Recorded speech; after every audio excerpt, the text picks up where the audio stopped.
Title: Following the Equator. Author: Mark Twain, Samuel Clemens.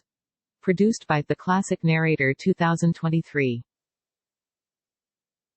Chapter 1. A man may have no bad habits and have worse. Pudd'nhead Wilson's New Calendar.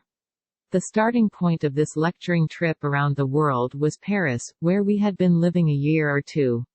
We sailed for America, and there made certain preparations. This took but little time.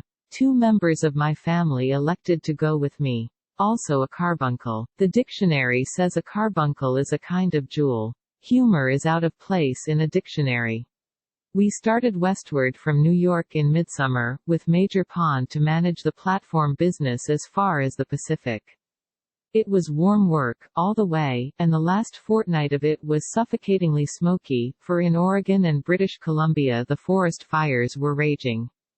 We had an added week of smoke at the seaboard, where we were obliged to wait a while for our ship. She had been getting herself ashore in the smoke, and she had to be docked and repaired. We sailed at last, and so ended a snail-paced march across the continent, which had lasted 40 days. We moved westward about mid-afternoon over a rippled and sparkling summer sea, an enticing sea, a clean and cool sea, and apparently a welcome sea to all on board. It certainly was to me, after the distressful dustings and smokings and swelterings of the past weeks. The voyage would furnish a 3 weeks holiday, with hardly a break in it. We had the whole Pacific Ocean in front of us, with nothing to do but do nothing and be comfortable. The city of Victoria was twinkling dim in the deep heart of her smoke cloud, and getting ready to vanish, and now we closed the field glasses and sat down on our steamer chairs contented and at peace. But they went to wreck and ruin under us and brought us to shame before all the passengers. They had been furnished by the largest furniture dealing house in Victoria, and were worth a couple of farthings a dozen, though they had cost us the price of honest chairs. In the Pacific and Indian Oceans one must still bring his own deck chair on board or go without, just as in the old forgotten Atlantic times, those dark ages of sea travel. Ours was a reasonably comfortable ship, with the customary sea-going fare, plenty of good food furnished by the deity and cooked by the devil. The discipline observable on board was perhaps as good as it is anywhere in the Pacific and Indian Oceans. The ship was not very well arranged for tropical service, but that is nothing, for this is the rule for ships which ply in the tropics. She had an oversupply of cockroaches, but this is also the rule with ships doing business in the summer seas, at least such as have been long in service. Our young captain was a very handsome man, tall and perfectly formed, the very figure to show up a smart uniform's finest effects. He was a man of the best intentions and was polite and courteous even to courtliness. There was a soft grace and finish about his manners which made whatever place he happened to be in seem for the moment a drawing room. He avoided the smoking room. He had no vices. He did not smoke or chew tobacco or take snuff, he did not swear, or use slang or rude, or coarse, or indelicate language, or make puns, or tell anecdotes, or laugh intemperately, or raise his voice above the moderate pitch enjoined by the canons of good form. When he gave an order, his manner modified it into a request. After dinner he and his officers joined the ladies and gentlemen in the ladies' saloon, and shared in the singing and piano playing, and helped turn the music. He had a sweet and sympathetic tenor voice, and used it with taste and effect. After the music he played whist there, always with the same partner and opponents, until the ladies' bedtime. The electric lights burned there as late as the ladies and their friends might desire. But they were not allowed to burn in the smoking room after 11. There were many laws on the ship's statute book of course, but so far as I could see, this and one other were the only ones that were rigidly enforced.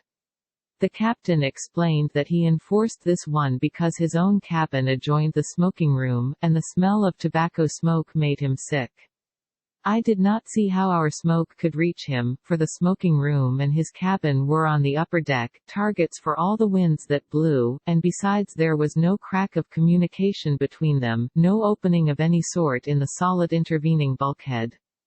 Still, to a delicate stomach even imaginary smoke can convey damage. The captain, with his gentle nature, his polish, his sweetness, his moral and verbal purity, seemed pathetically out of place in his rude and autocratic vocation. It seemed another instance of the irony of fate.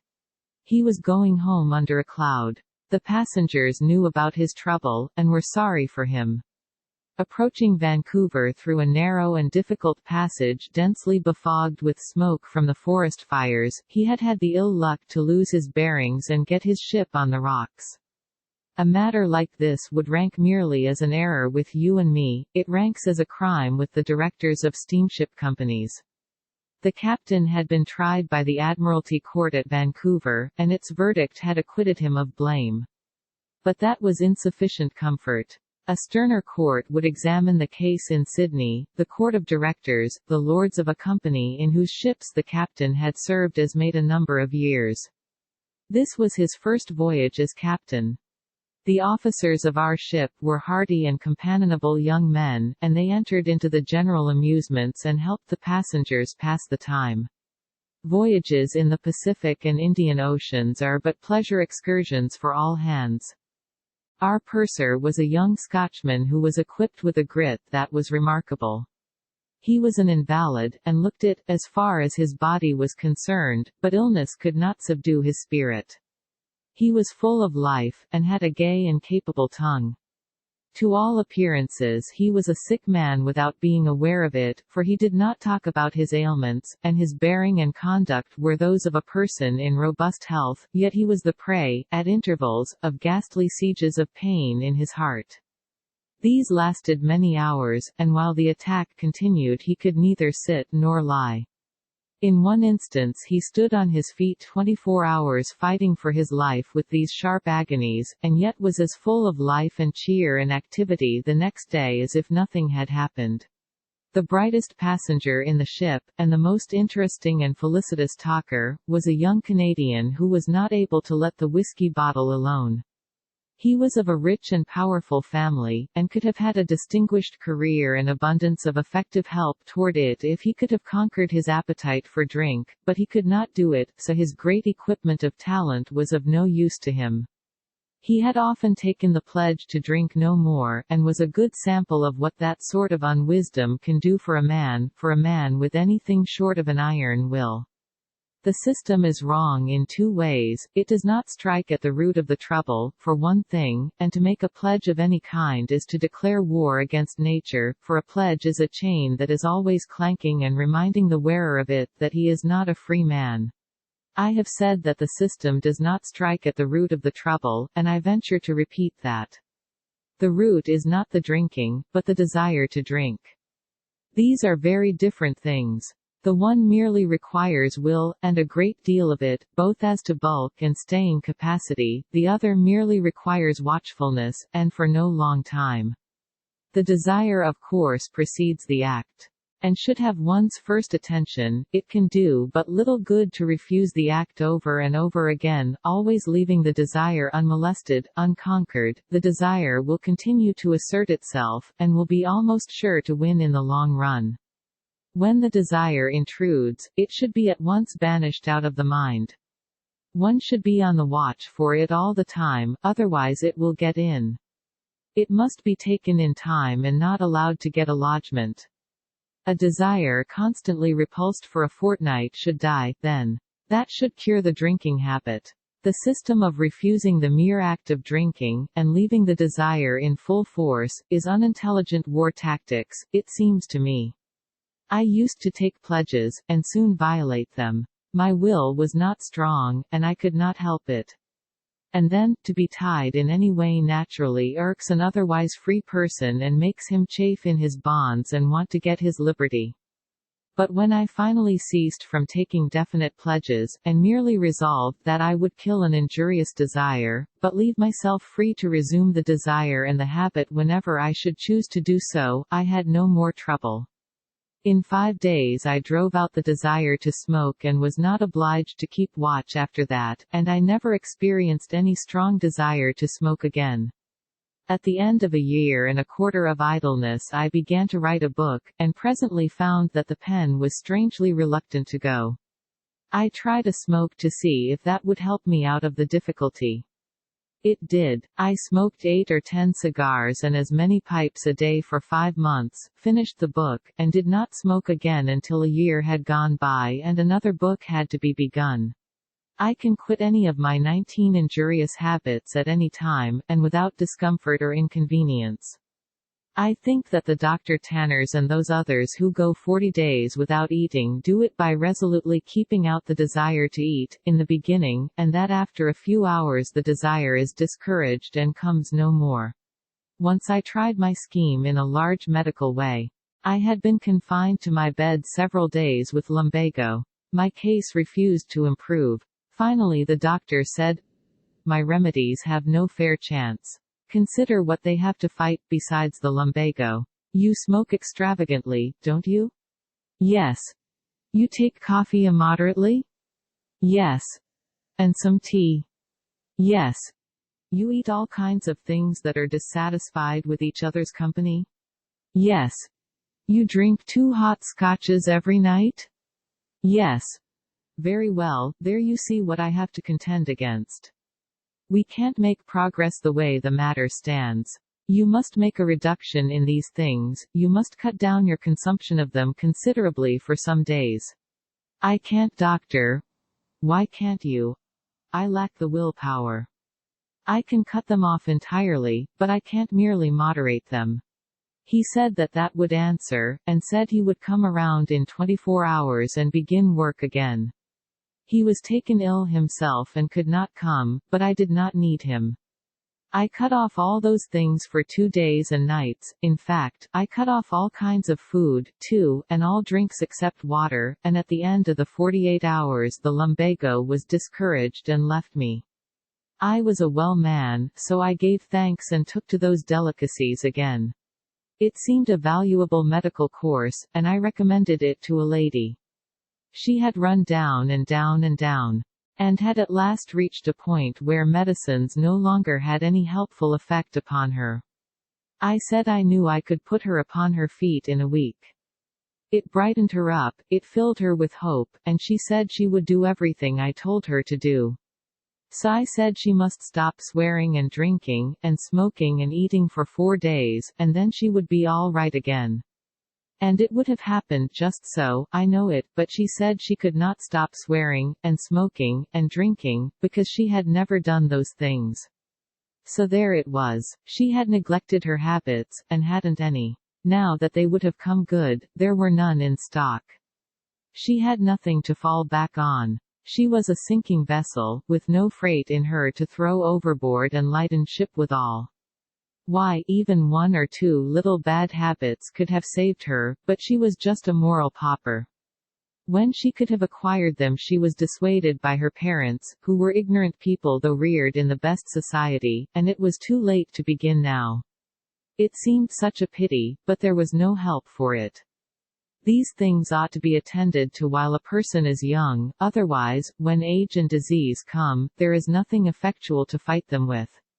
When I was a youth I used to take all kinds of pledges, and do my best to keep them, but I never could, because I didn't strike at the root of the habit, the desire. I generally broke down within the month. Once I tried limiting a habit. That worked tolerably well for a while. I pledged myself to smoke but 1 cigar a day. I kept the cigar waiting until bedtime, then I had a luxurious time with it. But desire persecuted me every day and all day long, so, within the week I found myself hunting for larger cigars than I had been used to smoke, then larger ones still, and still larger ones. Within the fortnight I was getting cigars made for me, on a yet larger pattern. They still grew and grew in size. Within the month my cigar had grown to such proportions that I could have used it as a crutch. It now seemed to me that a 1 cigar limit was no real protection to a person, so I knocked my pledge on the head and resumed my liberty. To go back to that young Canadian. He was a remittance man, the first one I had ever seen or heard of. Passengers explained the term to me. They said that dissipated ne'er-do-wells belonging to important families in England and Canada were not cast off by their people while there was any hope of reforming them, but when that last hope perished at last, the ne'er-do-well was sent abroad to get him out of the way. He was shipped off with just enough money in his pocket, no, in the purser's pocket, for the needs of the voyage, and when he reached his destined port he would find a remittance awaiting him there. Not a large one, but just enough to keep him a month. A similar remittance would come monthly thereafter. It was the remittance man's custom to pay his month's board and lodging straightway, a duty which his landlord did not allow him to forget, then spree away the rest of his money in a single night, then brood and mope and grieve in idleness till the next remittance came. It is a pathetic life. We had other remittance men on board, it was said. At least they said they were our 1000s. There were two, but they did not resemble the Canadian, they lacked his tidiness, and his brains, and his gentlemanly ways, and his resolute spirit, and his humanities and generosities. One of them was a lad of 19 or 20, and he was a good deal of a ruin, as to clothes, and morals, and general aspect. He said he was a scion of a ducal house in England, and had been shipped to Canada for the house's relief, that he had fallen into trouble there, and was now being shipped to Australia. He said he had no title. Beyond this remark he was economical of the truth. The first thing he did in Australia was to get into the lockup. And the next thing he did was to proclaim himself an earl in the police court in the morning and fail to prove it. Chapter 2. When in doubt, tell the truth. Pudd'nhead Wilson's New Calendar. About 4 days out from Victoria we plunged into hot weather, and all the male passengers put on white linen clothes. 1 or 2 days later we crossed the 25th parallel of north latitude, and then, by order, the officers of the ship laid away their blue uniforms and came out in white linen ones. All the ladies were in white by this time.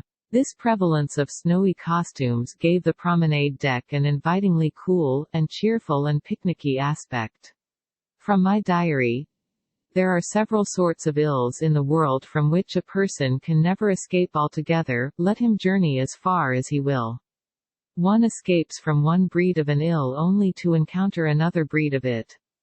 We have come far from the snake liar and the fish liar, and there was rest and peace in the thought, but now we have reached the realm of the boomerang liar, and sorrow is with us once more.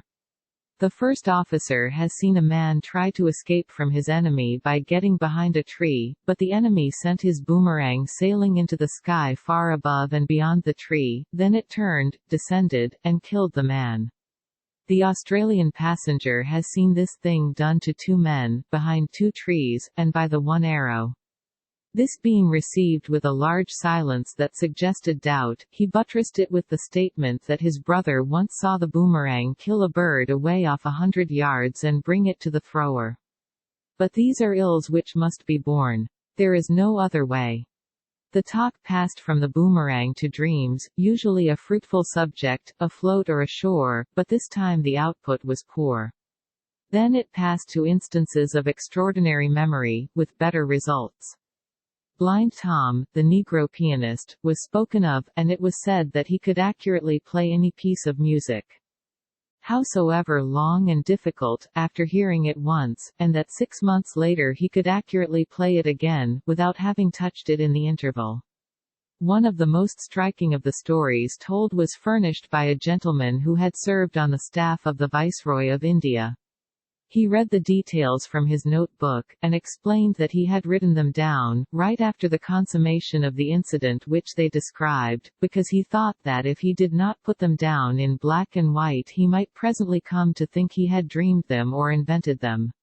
The Viceroy was making a progress, and among the shows offered by the Maharaja of Mysore for his entertainment was a memory exhibition. The Viceroy and 30 gentlemen of his suite sat in a row, and the memory expert, a high-caste Brahmin, was brought in and seated on the floor in front of them. He said he knew but 2 languages, the English and his own, but would not exclude any foreign tongue from the tests to be applied to his memory. Then he laid before the assemblage his program, a sufficiently extraordinary one. He proposed that one gentleman should give him one word of a foreign sentence, and tell him its place in the sentence.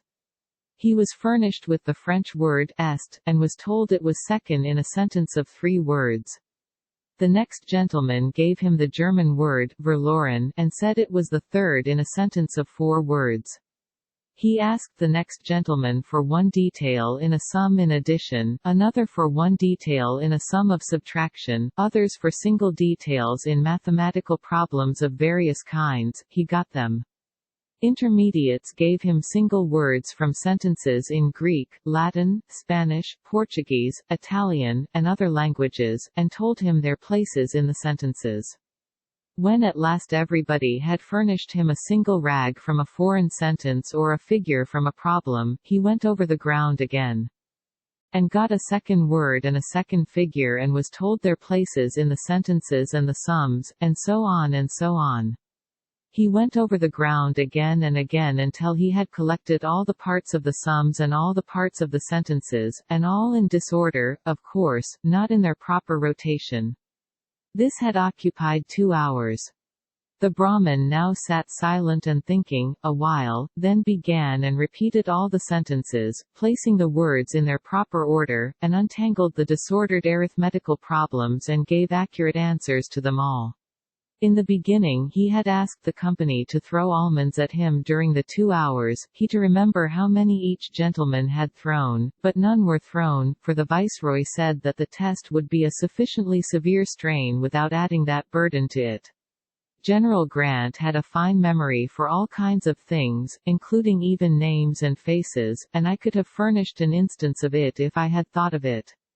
The first time I ever saw him was early in his first term as president. I had just arrived in Washington from the Pacific Coast, a stranger and wholly unknown to the public, and was passing the White House one morning when I met a friend, a senator from Nevada. He asked me if I would like to see the president. I said I should be very glad, so we entered. I supposed that the president would be in the midst of a crowd, and that I could look at him in peace and security from a distance, as another stray cat might look at another king. But it was in the morning, and the senator was using a privilege of his office which I had not heard of, the privilege of intruding upon the chief magistrate's working hours. Before I knew it, the senator and I were in the presence, and there was none there but we 3. General Grant got slowly up from his table, put his pen down, and stood before me with the iron expression of a man who had not smiled for 7 years. And was not intending to smile for another 7. He looked me steadily in the eyes, mine lost confidence and fell. I had never confronted a great man before, and was in a miserable state of funk and inefficiency. The senator said, "Mr. President, may I have the privilege of introducing Mr. Clemens?"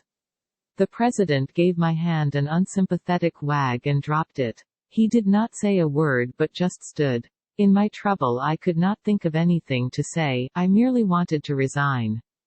There was an awkward pause, a dreary pause, a horrible pause. Then I thought of something, and looked up into that unyielding face, and said timidly, "Mr. President, I am embarrassed. Are you?" His face broke just a little, a wee glimmer, the momentary flicker of a summer lightning smile, 7 years ahead of time, and I was out and gone as soon as it was. 10 years passed away before I saw him the second time. Meantime I was become better known, and was one of the people appointed to respond to toasts at the banquet given to General Grant in Chicago, by the Army of the Tennessee when he came back from his tour around the world. I arrived late at night and got up late in the morning.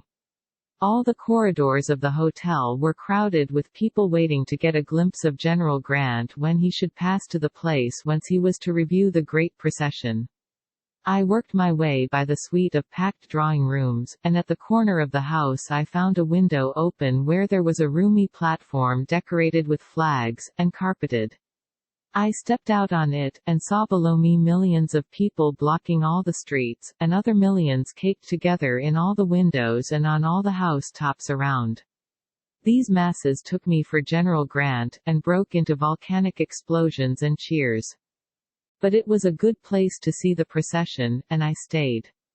Presently I heard the distant blare of military music, and far up the street I saw the procession come in sight, cleaving its way through the hustling multitudes, with Sheridan, the most martial figure of the war, riding at its head in the dress uniform of a lieutenant general.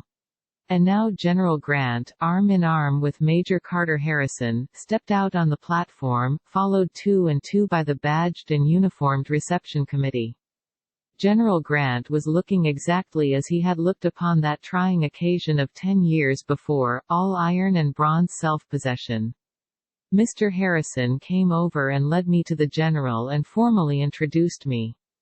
Before I could put together the proper remark, General Grant said, "Mr. Clemens, I am not embarrassed, are you?" And that little 7-year smile twinkled across his face again. 17 years have gone by since then, and today, in New York, the streets are a crush of people who are there to honor the remains of the great soldier as they pass to their final resting place under the monument, and the air is heavy with dirges and the boom of artillery, and all the millions of America are thinking of the man who restored the Union and the flag, and gave to democratic government a new lease of life, and, as we may hope and do believe, a permanent place among the beneficent institutions of men.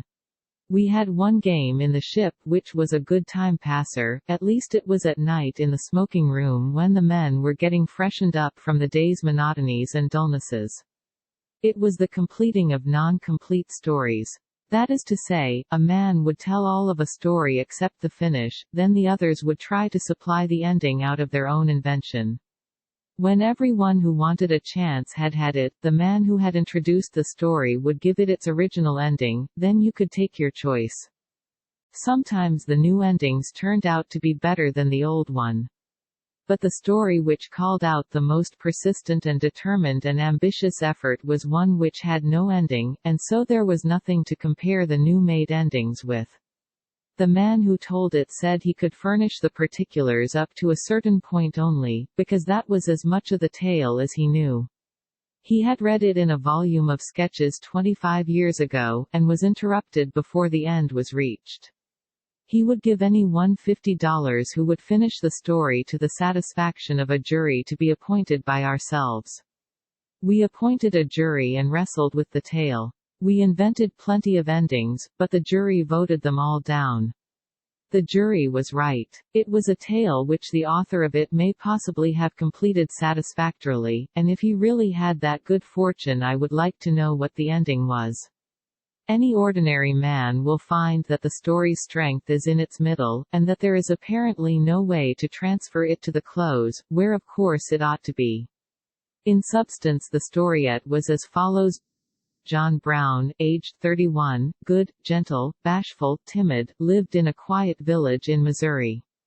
He was superintendent of the Presbyterian Sunday School. It was but a humble distinction, still, it was his only official one, and he was modestly proud of it and was devoted to its work and its interests.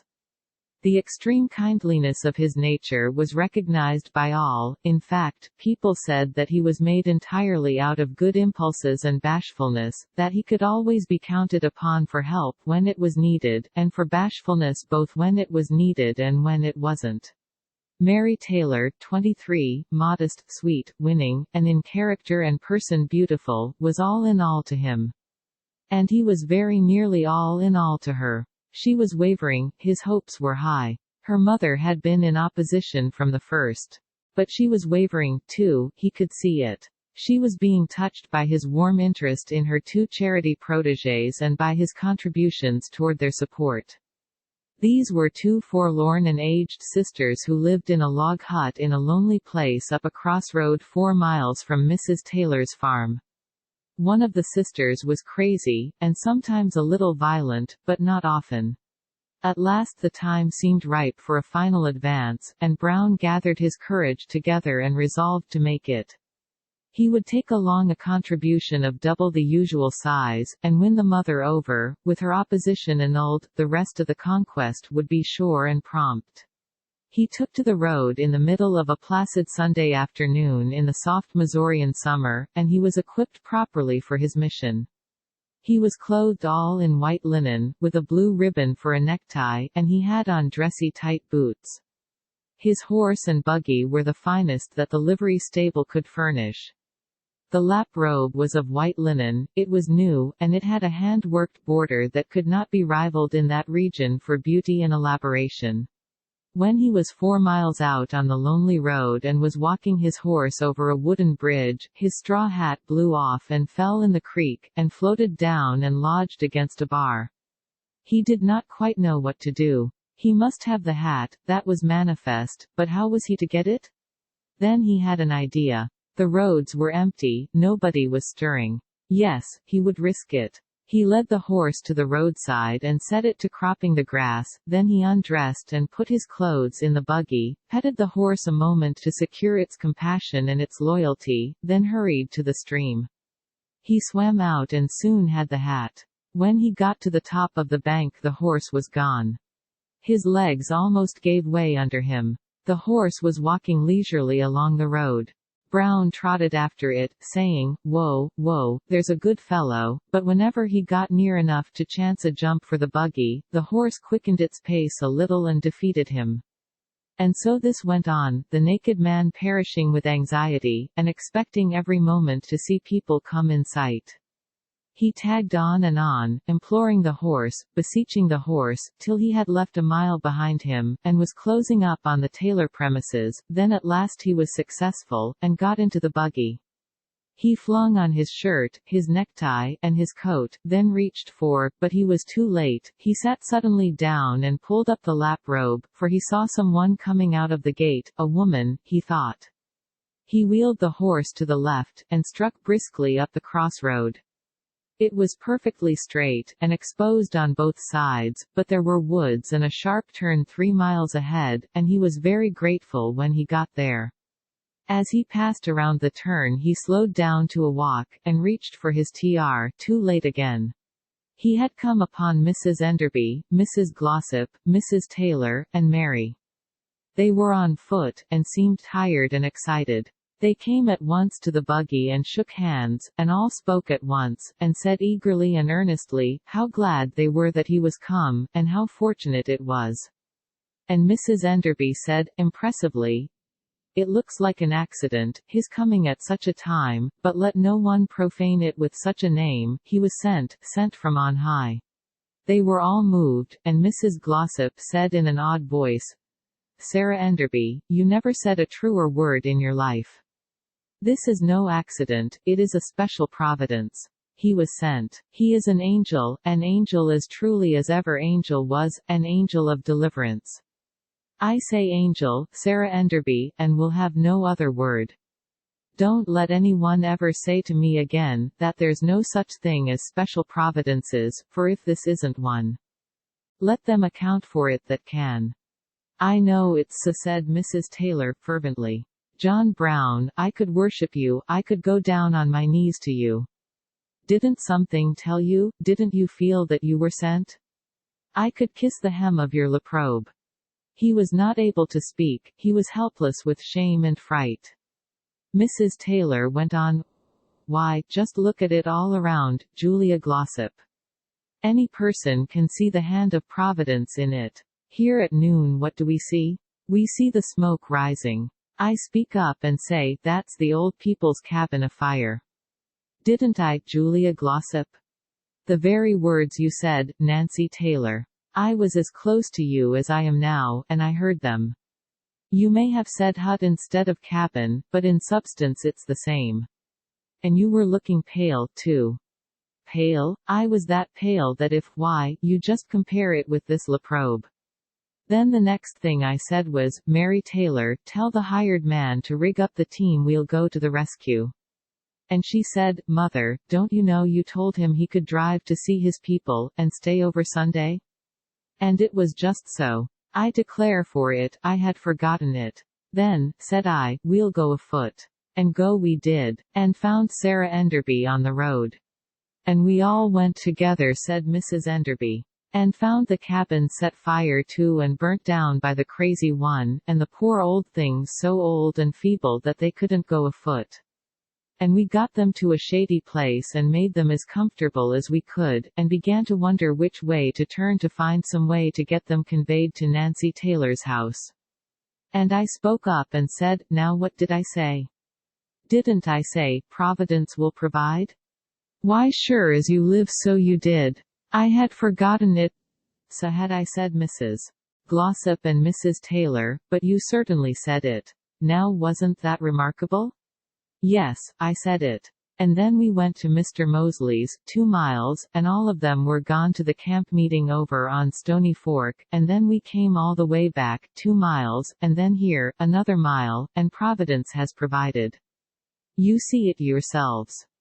They gazed at each other awestruck, and lifted their hands and said in unison, It's perfectly wonderful. And then said Mrs. Glossop, what do you think we had better do, let Mr. Brown drive the old people to Nancy Taylor's one at a time, or put both of them in the buggy, and him lead the horse? Brown gasped. Now then that's a question, said Mrs. Enderby. You see, we are all tired out, and any way we fix it it's going to be difficult. For if Mr. Brown takes both of them, at least one of us must go back to help him, for he can't load them into the buggy by himself, and they so helpless. That is so, said Mrs. Taylor. It doesn't look how would this do? One of us drive there with Mr. Brown, and the rest of you go along to my house and get things ready. I'll go with him. He and I together can lift one of the old people into the buggy, then drive her to my house and... But who will take care of the other one? Said Mrs. Enderby. We mustn't leave her there in the woods alone, you know, especially the crazy one. There and back is 8 miles, you see. They had all been sitting on the grass beside the buggy for a while, now, trying to rest their weary bodies. They fell silent a moment or two, and struggled in thought over the baffling situation. Then Mrs. Enderby brightened and said, I think I've got the idea, now. You see, we can't walk any more. Think what we've done, 4 miles there, 2 to Mosley's, is 6, then back to here, 9 miles since noon, and not a bite to eat. I declare I don't see how we've done it, and as for me, I am just famishing. Now, somebody's got to go back to help Mr. Brown, there's no getting around that, but whoever goes has got to ride, not walk. So my idea is this, one of us to ride back with Mr. Brown, then ride to Nancy Taylor's house with one of the old people, leaving Mr. Brown to keep the other old one company. You all to go now to Nancy's and rest and wait, then one of you drive back and get the other one and drive her to Nancy's, and Mr. Brown walk. Splendid, they all cried. Oh, that will do, that will answer perfectly. And they all said that Mrs. Enderby had the best head for planning, in the company, and they said that they wondered that they hadn't thought of this simple plan themselves. They hadn't meant to take back the compliment, good simple souls, and didn't know they had done it. After a consultation it was decided that Mrs. Enderby should drive back with Brown, she being entitled to the distinction because she had invented the plan. Everything now being satisfactorily arranged and settled, the ladies rose, relieved and happy, and brushed down their gowns, and 3 of them started homeward. Mrs. Enderby set her foot on the buggy step and was about to climb in, when Brown found a remnant of his voice and gasped out, Please Mrs. Enderby, call them back, I am very weak, I can't walk, I can't, indeed. Why, dear Mr. Brown. You do look pale, I am ashamed of myself that I didn't notice it sooner. Come back all of you. Mr. Brown is not well. Is there anything I can do for you, Mr. Brown? I'm real sorry. Are you in pain? No, madam, only weak. I am not sick, but only just weak, lately, not long, but just lately. The others came back, and poured out their sympathies and commiserations, and were full of self-reproaches for not having noticed how pale he was. And they at once struck out a new plan, and soon agreed that it was by far the best of all. They would all go to Nancy Taylor's house and see to Brown's needs first. He could lie on the sofa in the parlor, and while Mrs. Taylor and Mary took care of him the other 2 ladies would take the buggy and go and get one of the old people, and leave one of themselves with the other one, and, by this time, without any solicitation, they were at the horse's head and were beginning to turn him around. The danger was imminent, but Brown found his voice again and saved himself. He said, But ladies, you are overlooking something which makes the plan impracticable. You see, if you bring one of them home, and one remains behind with the other, there will be 3 persons there when one of you comes back for that other, for someone must drive the buggy back, and 3 can't come home in it. They all exclaimed, "Why surely that is so." And they were all perplexed again. "Dear, dear, what can we do?" said Mrs. Glossop. "It is the most mixed-up thing that ever was. The fox and the goose and the corn and things, oh, dear, they are nothing to it." They sat wearily down once more, to further torture their tormented heads for a plan that would work. Presently Mary offered a plan. It was her first effort. She said, "I am young and strong, and am refreshed, now. Take Mr. Brown to our house, and give him help. You see how plainly he needs it. I will go back and take care of the old people. I can be there in 20 minutes. You can go on and do what you first started to do, wait on the main road at our house until somebody comes along with a wagon, then send and bring away the 3 of us. You won't have to wait long, the farmers will soon be coming back from town, now. I will keep old Polly patient and cheered up, the crazy one doesn't need it." This plan was discussed and accepted. It seemed the best that could be done, in the circumstances, and the old people must be getting discouraged by this time. Brown felt relieved, and was deeply thankful. Let him once get to the main road and he would find a way to escape.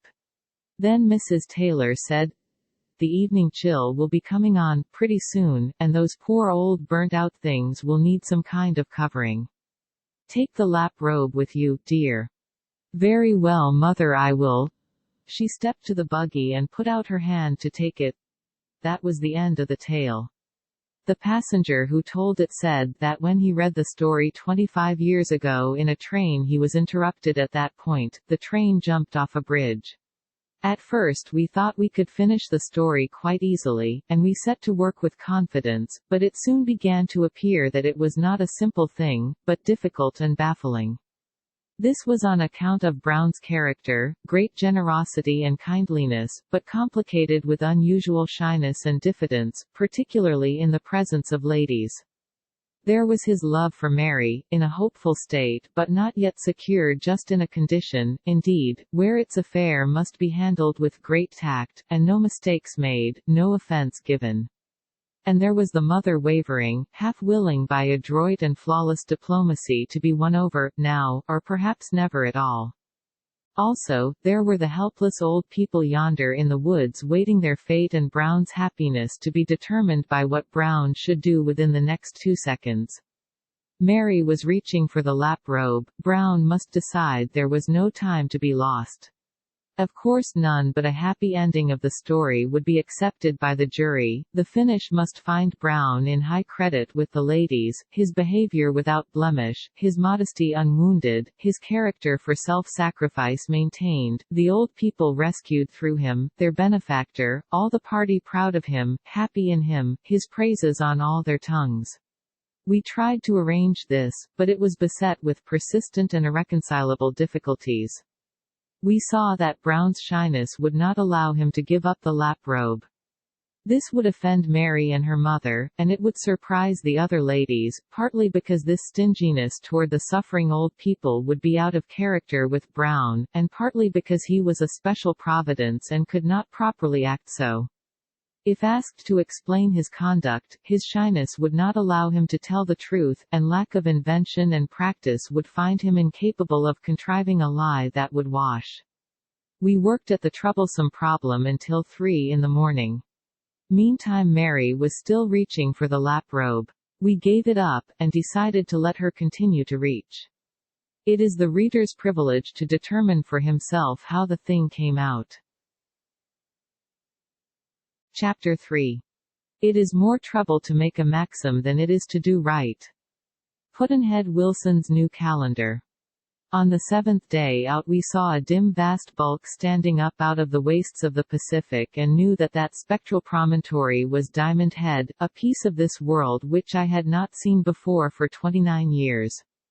So we were nearing Honolulu, the capital city of the Sandwich Islands, those islands which to me were paradise, a paradise which I had been longing all those years to see again. Not any other thing in the world could have stirred me as the sight of that great rock did. In the night we anchored a mile from shore. Through my port I could see the twinkling lights of Honolulu and the dark bulk of the mountain range that stretched away right and left. I could not make out the beautiful Nuuana Valley, but I knew where it lay, and remembered how it used to look in the old times. We used to ride up it on horseback in those days, we young people, and branch off and gather bones in a sandy region where one of the first Kamehameha's battles was fought. He was a remarkable man, for a king, and he was also a remarkable man for a savage. He was a mere kinglet and of little or no consequence at the time of Captain Cook's arrival in 1788, but about 4 years afterward he conceived the idea of enlarging his sphere of influence. That is a courteous modern phrase which means robbing your neighbor, for your neighbor's benefit, and the great theater of its benevolences is Africa. Kamehameha went to war, and in the course of 10 years he whipped out all the other kings and made himself master of every one of the 9 or 10 islands that form the group. But he did more than that. He bought ships, freighted them with sandal wood and other native products, and sent them as far as South America and China. He sold to his savages the foreign stuffs and tools and utensils which came back in these ships, and started the march of civilization. It is doubtful if the match to this extraordinary thing is to be found in the history of any other savage. Savages are eager to learn from the white man any new way to kill each other, but it is not their habit to seize with avidity and apply with energy the larger and nobler ideas which he offers them. The details of Kamehameha's history show that he was always hospitably ready to examine the white man's ideas, and that he exercised a tidy discrimination in making his selections from the samples placed on view.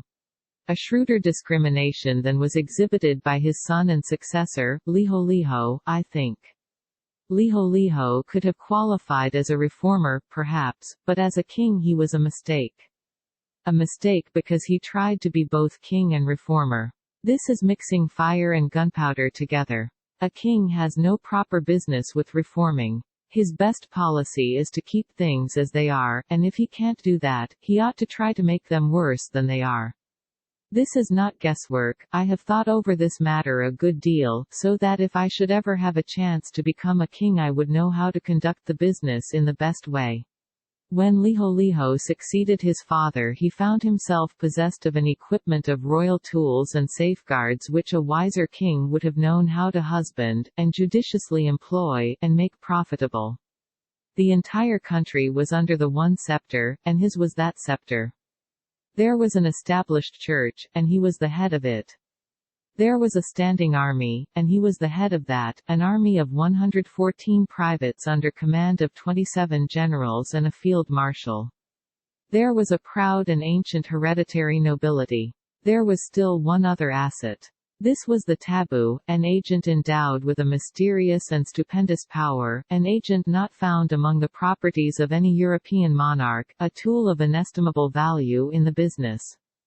Liholiho was headmaster of the taboo. The taboo was the most ingenious and effective of all the inventions that has ever been devised for keeping a people's privileges satisfactorily restricted. It required the sexes to live in separate houses. It did not allow people to eat in either house, they must eat in another place. It did not allow a man's woman folk to enter his house. It did not allow the sexes to eat together, the men must eat first, and the women must wait on them. Then the women could eat what was left, if anything was left, and wait on themselves. I mean, if anything of a coarse or unpalatable sort was left, the women could have it. But not the good things, the fine things, the choice things, such as pork, poultry, bananas, coconuts, the choicer varieties of fish, and so on. By the taboo, all these were sacred to the men, the women spent their lives longing for them and wondering what they might taste like, and they died without finding out. These rules, as you see, were quite simple and clear. It was easy to remember them, and useful. for the penalty for infringing any rule in the whole list was death. Those women easily learned to put up with shark and taro and dog for a diet when the other things were so expensive. It was death for anyone to walk upon tabooed ground, or defile a tabooed thing with his touch, or fail in due servility to a chief, or step upon the king's shadow. The nobles and the king and the priests were always suspending little rags here and there and yonder, to give notice to the people that the decorated spot or thing was taboo, and death lurking near. The struggle for life was difficult and chancy in the islands in those days. Thus advantageously was the new king situated. Will it be believed that the first thing he did was to destroy his established church, root and branch? He did indeed do that. To state the case figuratively, he was a prosperous sailor who burnt his ship and took to a raft. This church was a horrid thing.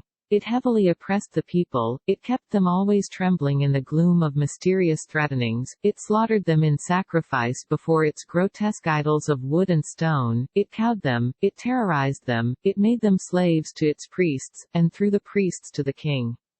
It was the best friend a king could have, and the most dependable.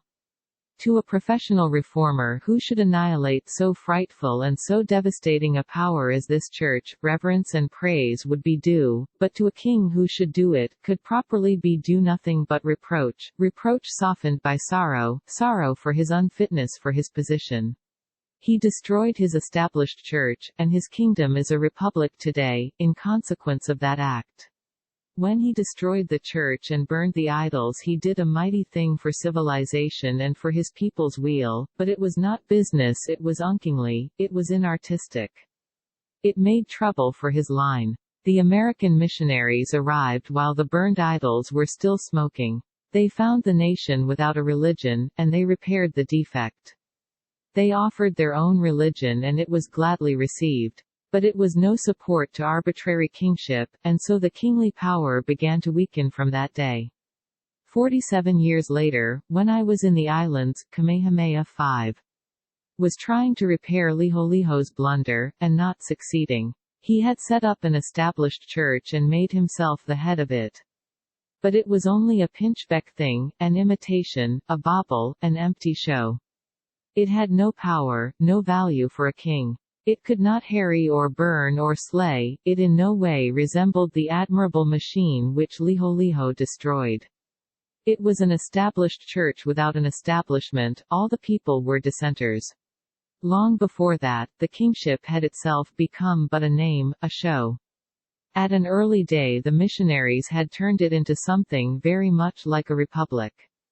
And here lately the business whites have turned it into something exactly like it. In Captain Cook's time, 1778, the native population of the islands was estimated at 400,000, in 1836 at something short of 200,000, in 1866 at 50,000, it is today, per census, 25,000. All intelligent people praise Kamehameha I and Liholiho for conferring upon their people the great boon of civilization. I would do it myself, but my intelligence is out of repair, now, from overwork.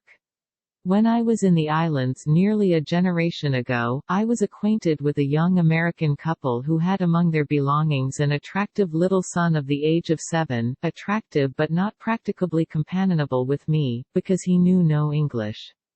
He had played from his birth with the little Kanakas on his father's plantation, and had preferred their language and would learn no other. The family removed to America a month after I arrived in the islands, and straightway the boy began to lose his Kanaka and pick up English. By the time he was 12 he hadn't a word of Kanaka left, the language had wholly departed from his tongue and from his comprehension.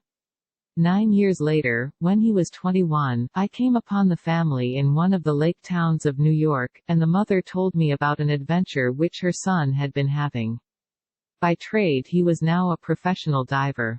A passenger boat had been caught in a storm on the lake, and had gone down, carrying her people with her.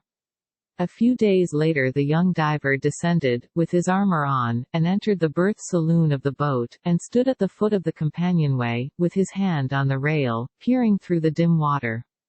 Presently something touched him on the shoulder, and he turned and found a dead man swaying and bobbing about him and seemingly inspecting him inquiringly. He was paralyzed with fright. His entry had disturbed the water. And now he discerned a number of dim corpses making for him and wagging their heads and swaying their bodies like sleepy people trying to dance.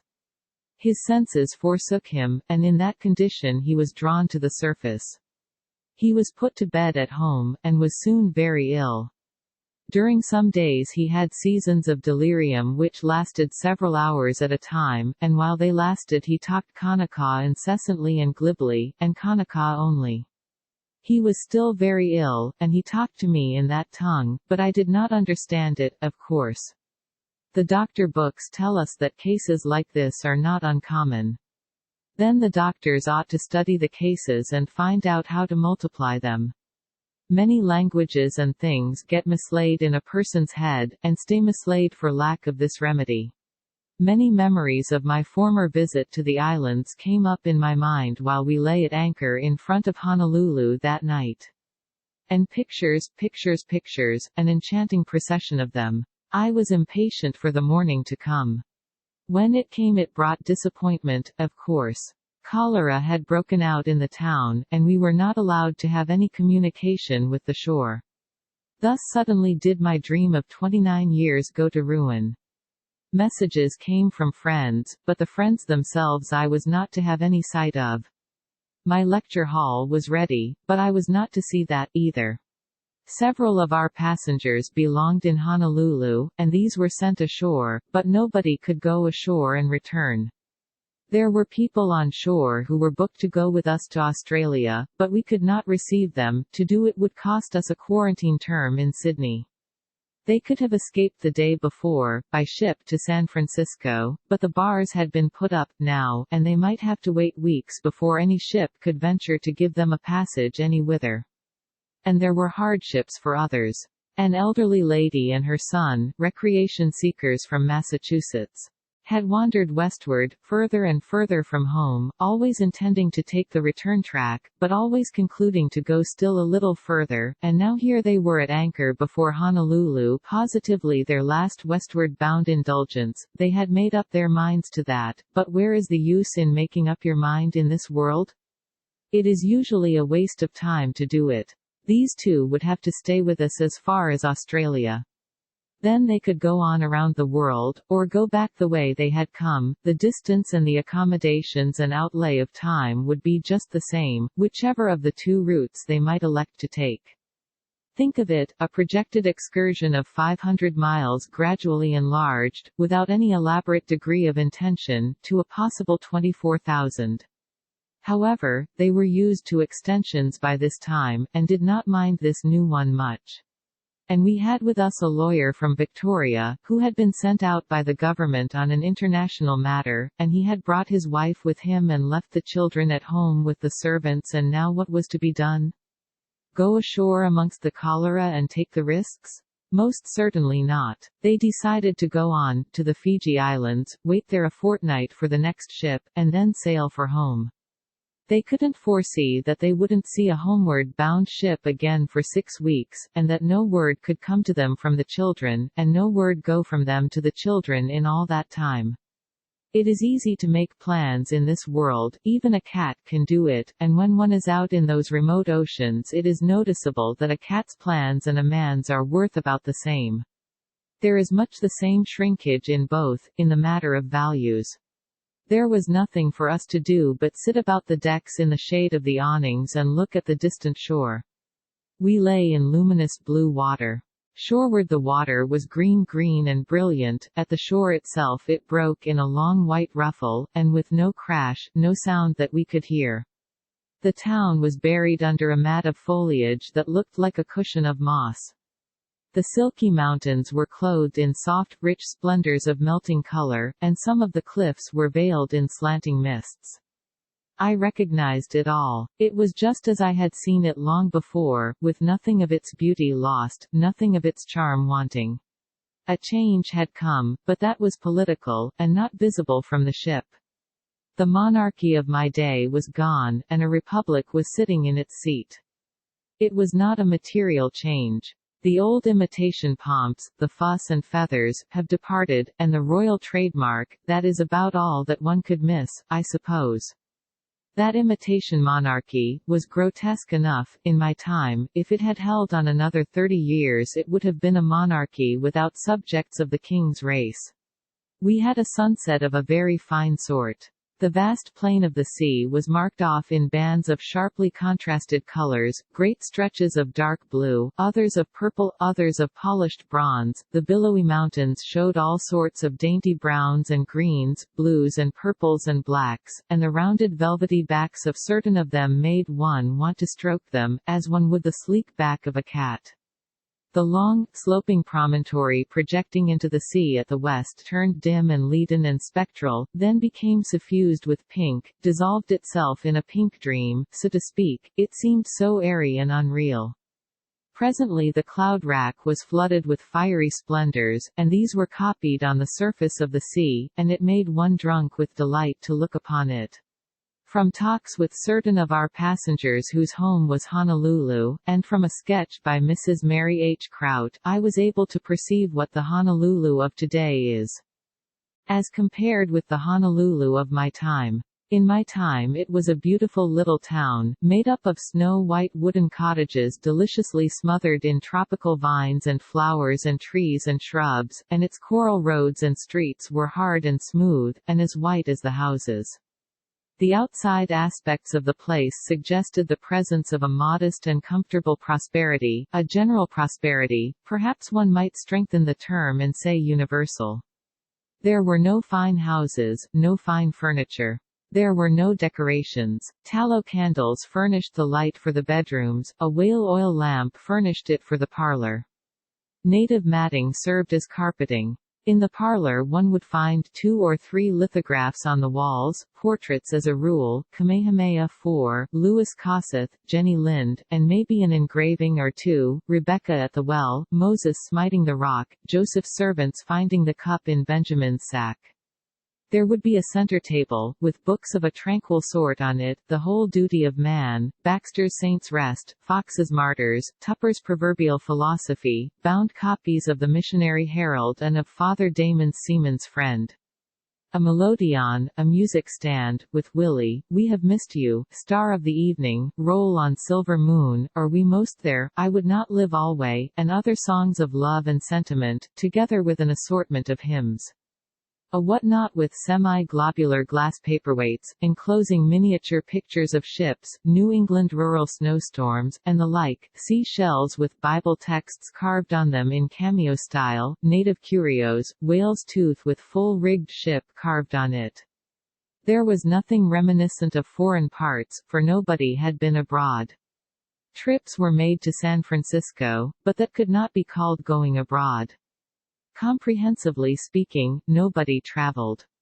But Honolulu has grown wealthy since then, and of course wealth has introduced changes. Some of the old simplicities have disappeared. Here is a modern house, as pictured by Mrs. Kraut. Almost every house is surrounded by extensive lawns and gardens enclosed by walls of volcanic stone or by thick hedges of the brilliant hibiscus. The houses are most tastefully and comfortably furnished, the floors are either of hard wood covered with rugs or with fine Indian matting, while there is a preference, as in most warm countries, for rattan or bamboo furniture. There are the usual accessories of bric-a-brac, pictures, books, and curios from all parts of the world, for these island dwellers are indefatigable travelers. Nearly every house has what is called a lanai. It is a large apartment, roofed, floored, open on 3 sides, with a door or a draped archway opening into the drawing room. Frequently the roof is formed by the thick interlacing boughs of the hu tree, impervious to the sun and even to the rain, except in violent storms. Vines are trained about the sides, the stephanotis are some one of the countless fragrant and blossoming trailers which abound in the islands. There are also curtains of matting that may be drawn to exclude the sun or rain. The floor is bare for coolness, or partially covered with rugs, and the lanai is prettily furnished with comfortable chairs, sofas, and tables loaded with flowers, or wonderful ferns in pots. The lanai is the favorite reception room, and here at any social function the musical program is given and cakes and ices are served. Here morning callers are received, or gay riding parties, the ladies in pretty divided skirts, worn for convenience in riding astride, the universal mode adopted by Europeans and Americans, as well as by the natives. The comfort and luxury of such an apartment, especially at a seashore villa, can hardly be imagined. The soft breezes sweep across it, heavy with the fragrance of jasmine and gardenia, and through the swaying boughs of palm and mimosa there are glimpses of rugged mountains, their summits veiled in clouds, of purple sea with the white surf beating eternally against the reefs, whiter still in the yellow sunlight or the magical moonlight of the tropics. There, rugs, ices, pictures, lanais, worldly books, sinful bric-a-brac fetched from everywhere. And the ladies riding astride. These are changes, indeed. In my time the native women rode astride, but the white ones lacked the courage to adopt their wise custom. In my time ice was seldom seen in Honolulu. It sometimes came in sailing vessels from New England as ballast, and then, if there happened to be a man of war in port and balls and suppers raging by consequence, the ballast was worth $600 a ton, as is evidenced by reputable tradition. But the ice machine has traveled all over the world, now, and brought ice within everybody's reach. In Lapland and Spitsbergen no one uses native ice in our day, except the bears and the walruses. The bicycle is not mentioned. It was not necessary. We know that it is there, without inquiring. It is everywhere. But for it people could never have had summer homes on the summit of Mont Blanc. Before its day, property up there had but a nominal value. The ladies of the Hawaiian capital learned too late the right way to occupy a horse, too late to get much benefit from it. The riding horse is retiring from business everywhere in the world. In Honolulu a few years from now he will be only a tradition. We all know about Father Damien, the French priest who voluntarily forsook the world and went to the leper island of Molokai to labor among its population of sorrowful exiles who wait there, in slow-consuming misery, for death to come and release them from their troubles, and we know that the thing which he knew beforehand would happen did happen, that he became a leper himself, and died of that horrible disease. There was still another case of self-sacrifice, it appears. I asked after Billy Ragsdale, interpreter to the Parliament in my time, a half-white. He was a brilliant young fellow, and very popular. As an interpreter he would have been hard to match anywhere. He used to stand up in the Parliament and turn the English speeches into Hawaiian and the Hawaiian speeches into English with a readiness and a volubility that were astonishing. I asked after him, and was told that his prosperous career was cut short in a sudden and unexpected way, just as he was about to marry a beautiful half-caste girl. He discovered, by some nearly invisible sign about his skin, that the poison of leprosy was in him. The secret was his own, and might be kept concealed for years, but he would not be treacherous to the girl that loved him, he would not marry her to a doom like his. And so he put his affairs in order, and went around to all his friends and bade them good-bye, and sailed in the leper ship to Molokai. There he died the loathsome and lingering death that all lepers die. In this place let me insert a paragraph or two from the Paradise of the Pacific, Reverend H. H. Gowan. Poor lepers. It is easy for those who have no relatives or friends among them to enforce the decree of segregation to the letter, but who can write of the terrible, the heart-breaking scenes which that enforcement has brought about? A man upon Hawaii was suddenly taken away after a summary arrest, leaving behind him a helpless wife about to give birth to a babe. The devoted wife with great pain and risk came the whole journey to Honolulu, and pleaded until the authorities were unable to resist her entreaty that she might go and live like a leper with her leper husband. A woman in the prime of life and activity is condemned as an incipient leper. Suddenly removed from her home, and her husband returns to find his two helpless babes moaning for their lost mother. Imagine it. The case of the babies is hard, but its bitterness is a trifle, less than nothing, compared to what the mother must suffer, and suffer minute by minute, hour by hour, day by day, month by month, year by year, without respite, relief, or any abatement of her pain till she dies. One woman, Luka Kaukau, has been living with her leper husband in the settlement for 12 years. The man has scarcely a joint left, his limbs are only distorted ulcerated stumps. For 4 years his wife has put every particle of food into his mouth. He wanted his wife to abandon his wretched carcass long ago, as she herself was sound and well, but Luka said that she was content to remain and wait on the man she loved till the spirit should be freed from its burden. I myself have known hard cases enough, of a girl, apparently in full health, decorating the church with me at Easter, who before Christmas is taken away as a confirmed leper, of a mother hiding her child in the mountains for years so that not even her dearest friends knew that she had a child alive, that he might not be taken away, of a respectable white man taken away from his wife and family, and compelled to become a dweller in the leper settlement, where he is counted dead, even by the insurance companies. And one great pity of it all is that these poor sufferers are innocent. The leprosy does not come of sins which they committed, but of sins committed by their ancestors, who escaped the curse of leprosy. Mr. Gowan has made record of a certain very striking circumstance. Would you expect to find in that awful leper settlement a custom worthy to be transplanted to your own country? They have one such, and it is inexpressibly touching and beautiful. When death sets open the prison door of life there, the band salutes the freed soul with a burst of glad music. Chapter 4. A dozen direct censures are easier to bear than one morganatic compliment. Pudd'nhead Wilson's New Calendar. Sailed from Honolulu, from diary. September 2. Flocks of flying fish slim, shapely, graceful, and intensely white. With the sun on them they look like a flight of silver fruit knives. They are able to fly 100 yards. September 3. In 9 deg, 50 feet north latitude, at breakfast. Approaching the equator on a long slant. Those of us who have never seen the equator are a good deal excited. I think I would rather see it than any other thing in the world.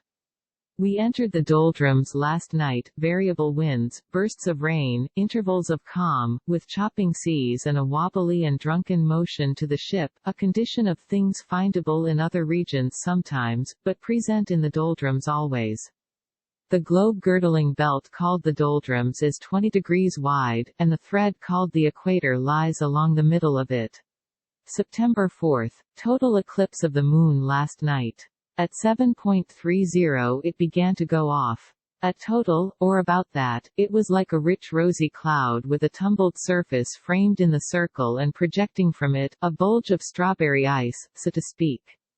At half eclipse the moon was like a gilded acorn in its cup. September 5. Closing in on the equator this noon. A sailor explained to a young girl that the ship's speed is poor because we are climbing up the bulge toward the center of the globe, but that when we should once get over, at the equator, and start downhill, we should fly. When she asked him the other day what the foreyard was, he said it was the front yard, the open area in the front end of the ship. That man has a good deal of learning stored up, and the girl is likely to get it all. Afternoon. Crossed the equator. In the distance it looked like a blue ribbon stretched across the ocean.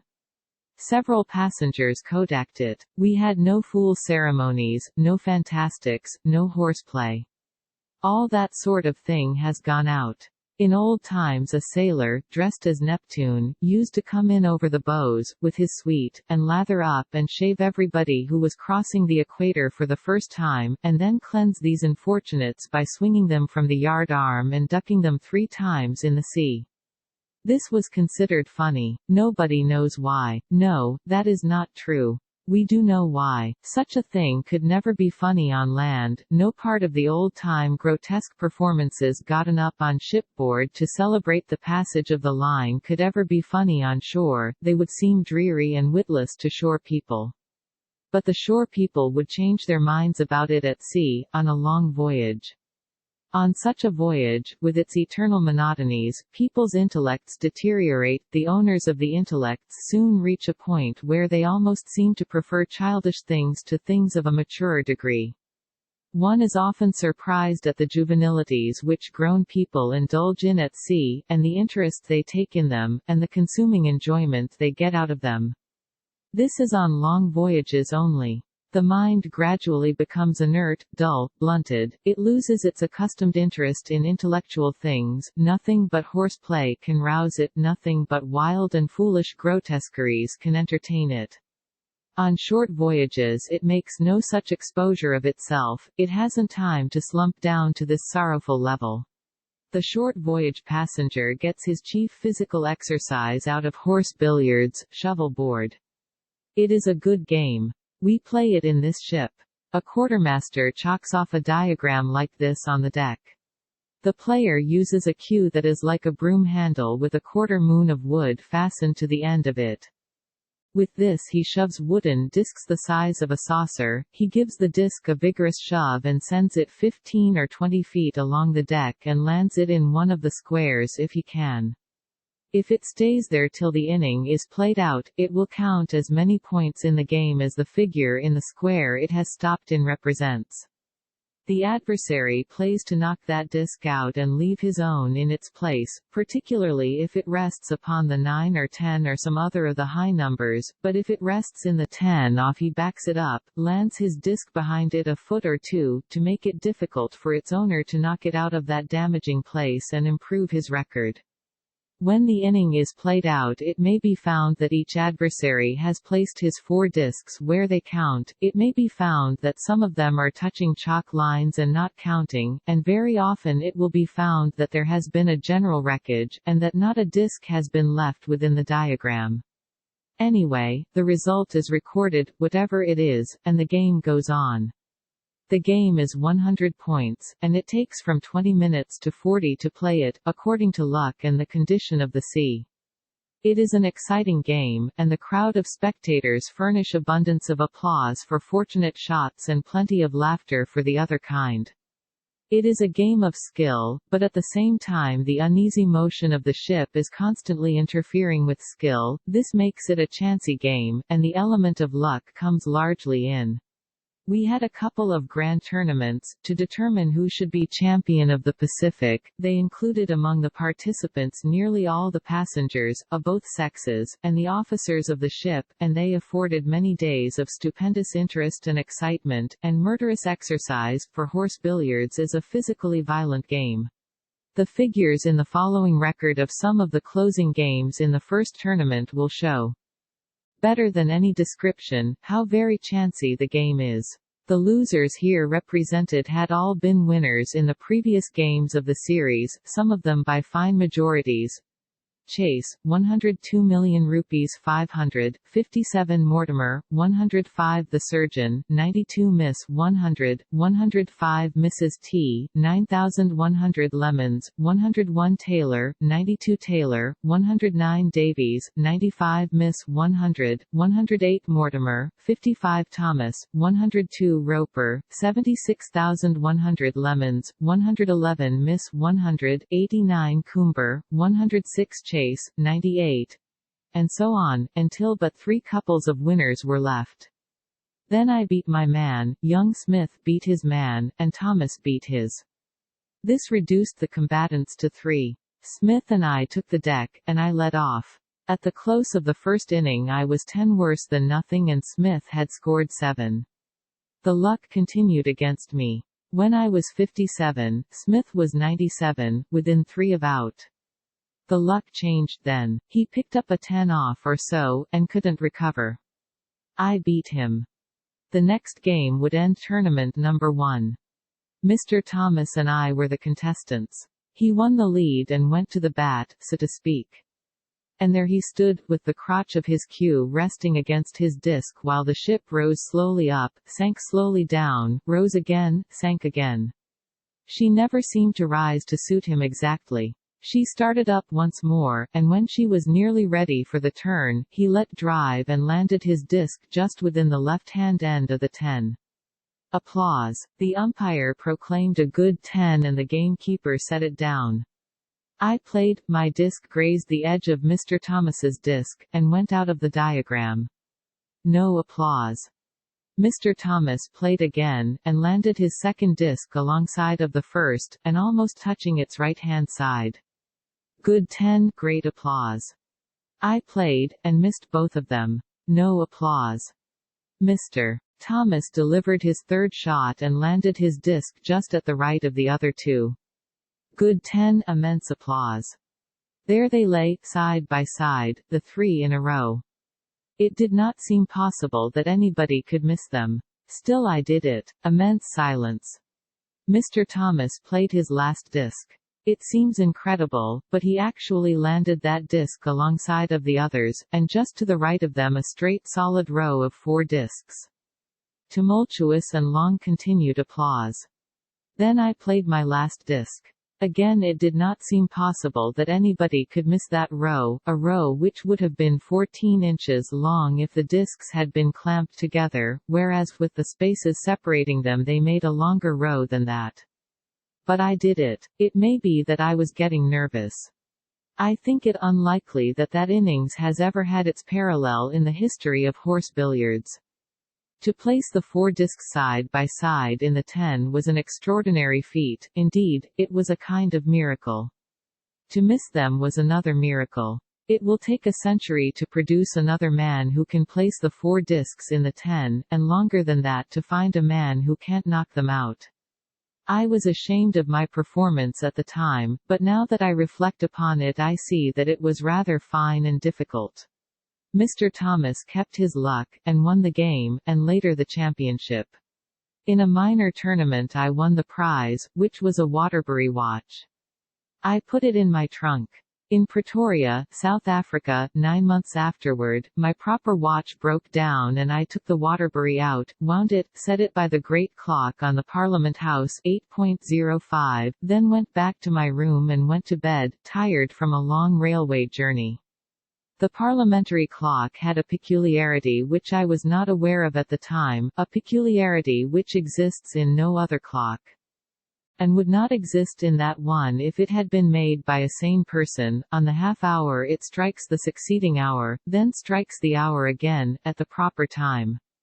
I lay reading and smoking a while, then, when I could hold my eyes open no longer and was about to put out the light, the great clock began to boom, and I counted 10. I reached for the Waterbury to see how it was getting along. It was marking 9.30. It seemed rather poor speed for a $3 watch, but I supposed that the climate was affecting it. I shoved it half an hour ahead, and took to my book and waited to see what would happen. At 10 the great clock struck 10 again. I looked, the Waterbury was marking 10:30. This was too much speed for the money, and it troubled me. I pushed the hands back a half hour, and waited once more. I had to, for I was vexed and restless now, and my sleepiness was gone. By and by the great clock struck 11. The Waterbury was marking 10.30. I pushed it ahead half an hour, with some show of temper. By and by the great clock struck 11 again. The Waterbury showed up 11.30 now, and I beat her brains out against the bedstead. I was sorry next day, when I found out. To return to the ship. The average human being is a perverse creature, and when he isn't that, he is a practical joker.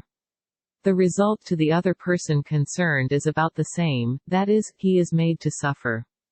The washing down of the decks begins at a very early hour in all ships. In but few ships are any measures taken to protect the passengers, either by waking or warning them, or by sending a steward to close their ports. And so the deck washers have their opportunity, and they use it. They send a bucket of water slashing along the side of the ship and into the ports, drenching the passenger's clothes, and often the passenger himself. This good old custom prevailed in this ship, and under unusually favorable circumstances. For in the blazing tropical regions a removable zinc thing like a sugar shovel projects from the port to catch the wind and bring it in. This thing catches the wash water and brings it in, too, and in flooding abundance. Mrs. 1, an invalid, had to sleep on the locker, sofa under her port, and every time she overslept and thus failed to take care of herself, the deck washers drowned her out.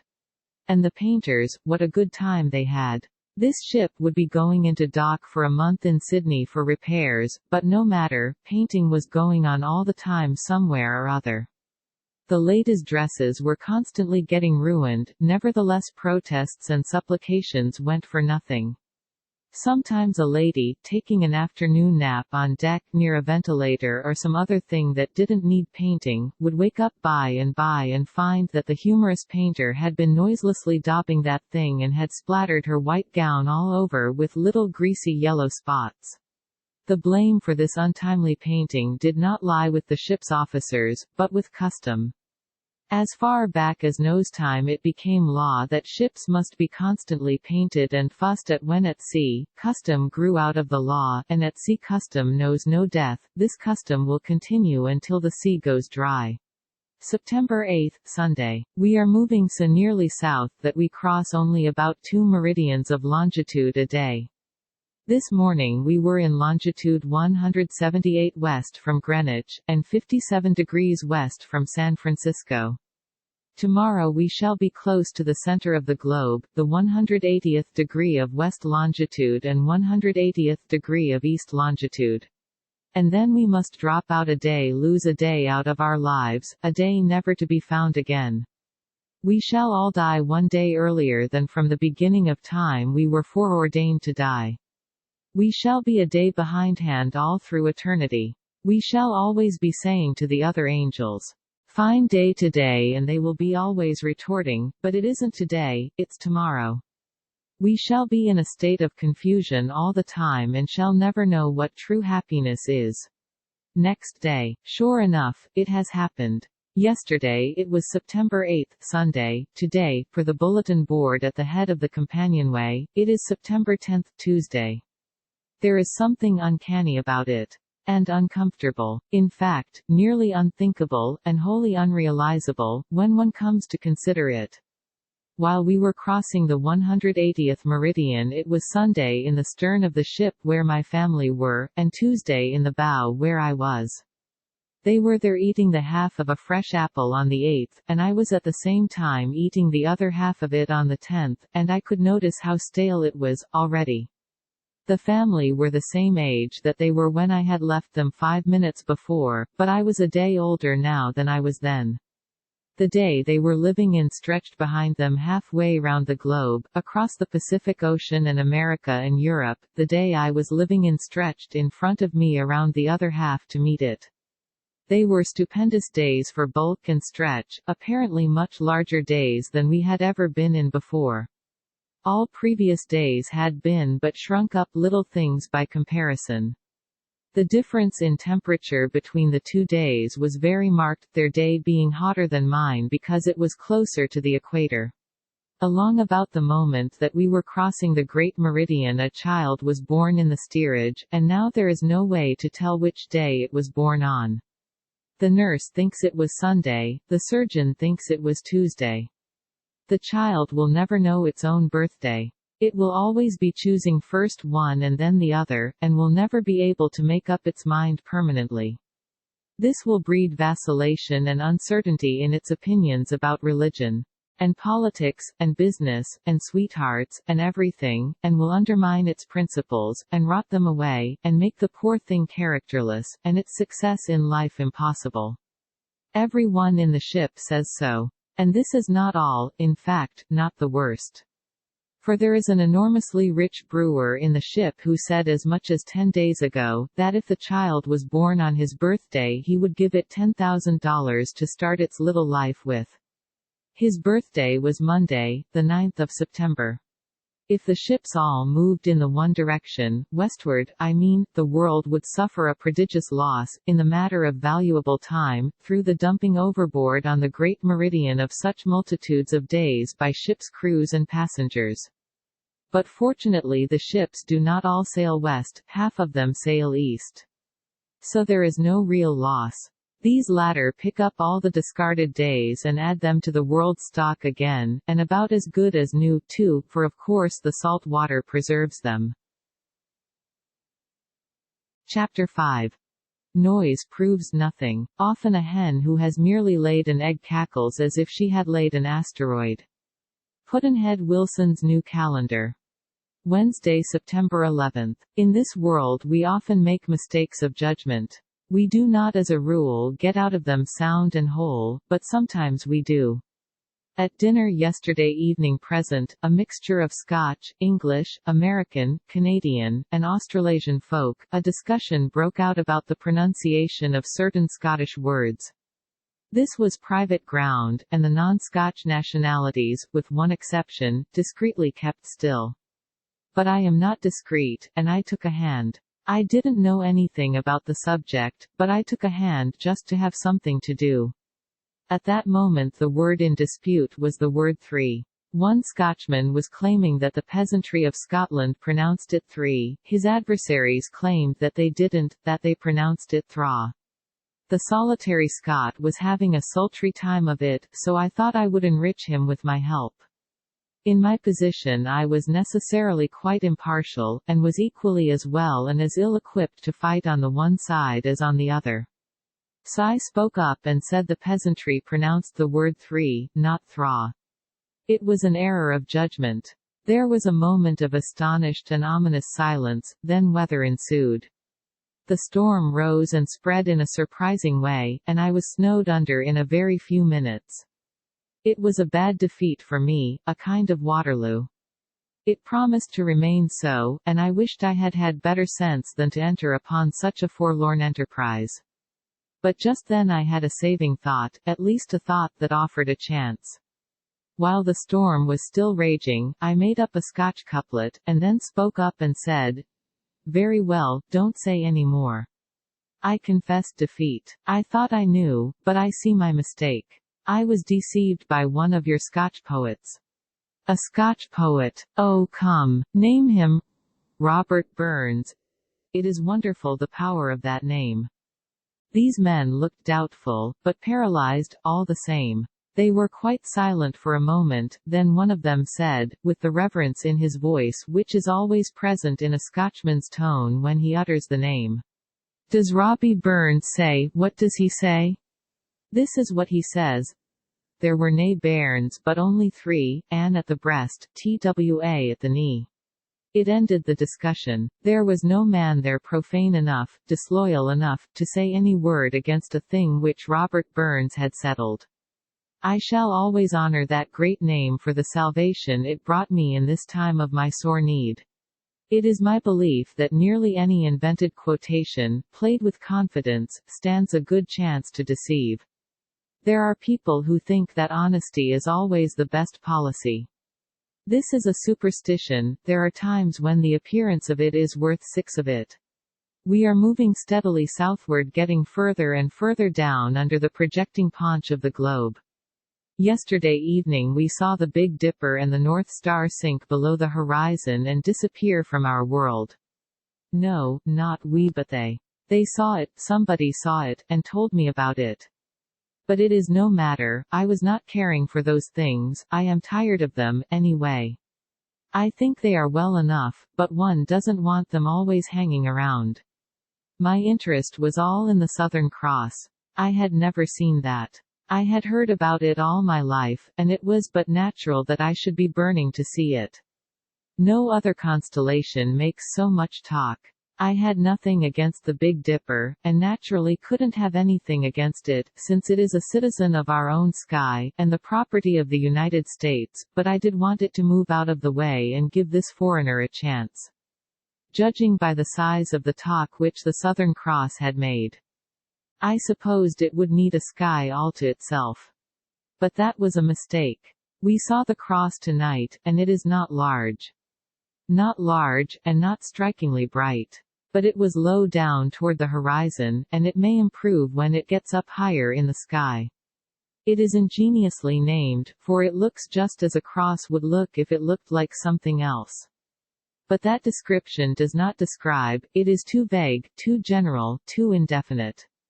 It does after a fashion suggest a cross that is out of repair, or out of drawing, not correctly shaped. It is long, with a short crossbar, and the crossbar is canted out of the straight line. It consists of 4 large stars and 1 little one. The little one is out of line and further damages the shape. It should have been placed at the intersection of the stem and the crossbar. If you do not draw an imaginary line from star to star, it does not suggest a cross, nor anything in particular. One must ignore the little star, and leave it out of the combination, it confuses everything. If you leave it out, then you can make out of the 4 stars a sort of cross, out of true, or a sort of kite, out of true, or a sort of coffin out of true. Constellations have always been troublesome things to name. If you give one of them a fanciful name, it will always refuse to live up to it, it will always persist in not resembling the thing it has been named for. Ultimately, to satisfy the public, the fanciful name has to be discarded for a common-sense one, a manifestly descriptive one. The Great Bear remained the Great Bear, and unrecognizable as such, for thousands of years, and people complained about it all the time, and quite properly, but as soon as it became the property of the United States, Congress changed it to the Big Dipper, and now everybody is satisfied, and there is no more talk about riots. I would not change the Southern Cross to the Southern Coffin. I would change it to the Southern Kite, for up there in the general emptiness is the proper home of a kite, but not for coffins and crosses and dippers. In a little while, now, I cannot tell exactly how long it will be, the globe will belong to the English-speaking race, and of course the skies also.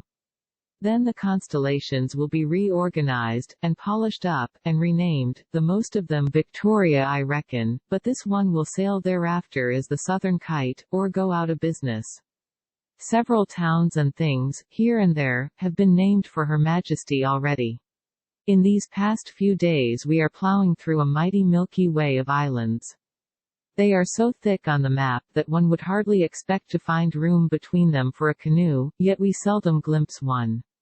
Once we saw the dim bulk of a couple of them, far away, spectral and dreamy things, members of the Horn Alofa and Fortuna.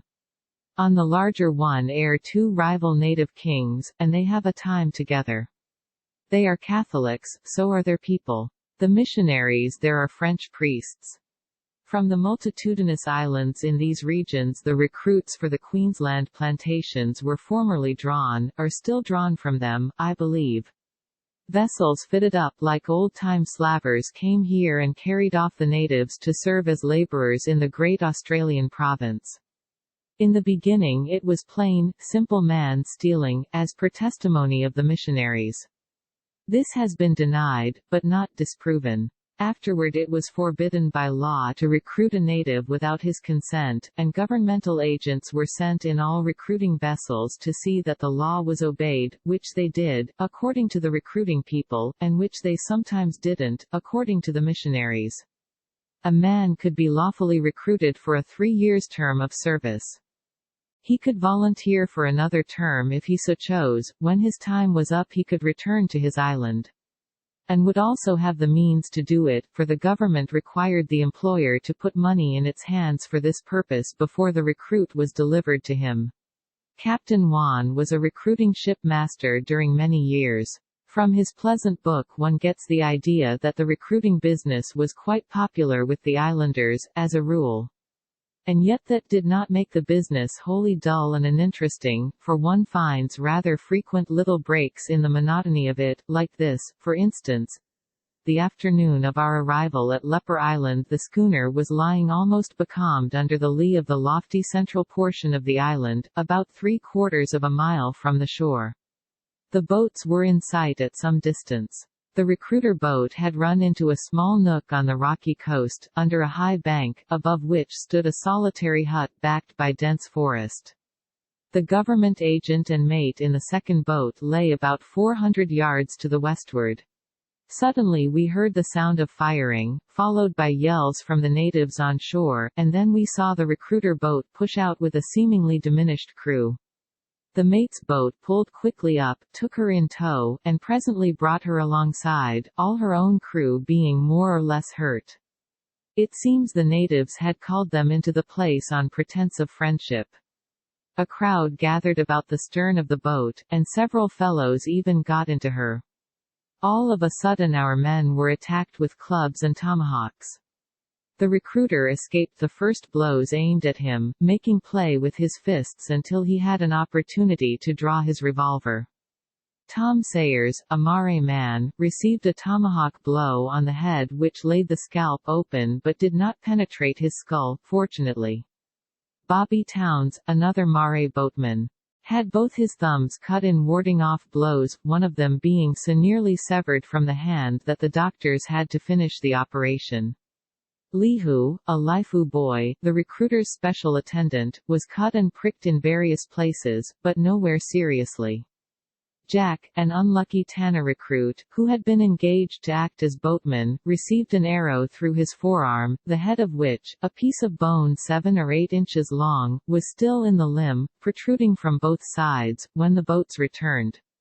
The recruiter himself would have got off scot-free had not an arrow pinned one of his fingers to the loom of the steering oar just as they were getting off. The fight had been short but sharp. The enemy lost 2 men, both shot dead. The truth is, Captain Juan furnishes such a crowd of instances of fatal encounters between natives and French and English recruiting crews, for the French are in the business for the plantations of New Caledonia, that one is almost persuaded that recruiting is not thoroughly popular among the islanders, else why this bristling string of attacks and blood-curdling slaughter? The captain lays it all to Exeter Hall influence. But for the meddling philanthropists, the native fathers and mothers would be fond of seeing their children carted into exile and now and then the grave, instead of weeping about it and trying to kill the kind recruiters. Chapter 6. He was as shy as a newspaper is when referring to its own merits. Pudd'nhead Wilson's New Calendar. Captain Juan is crystal clear on one point: he does not approve of missionaries.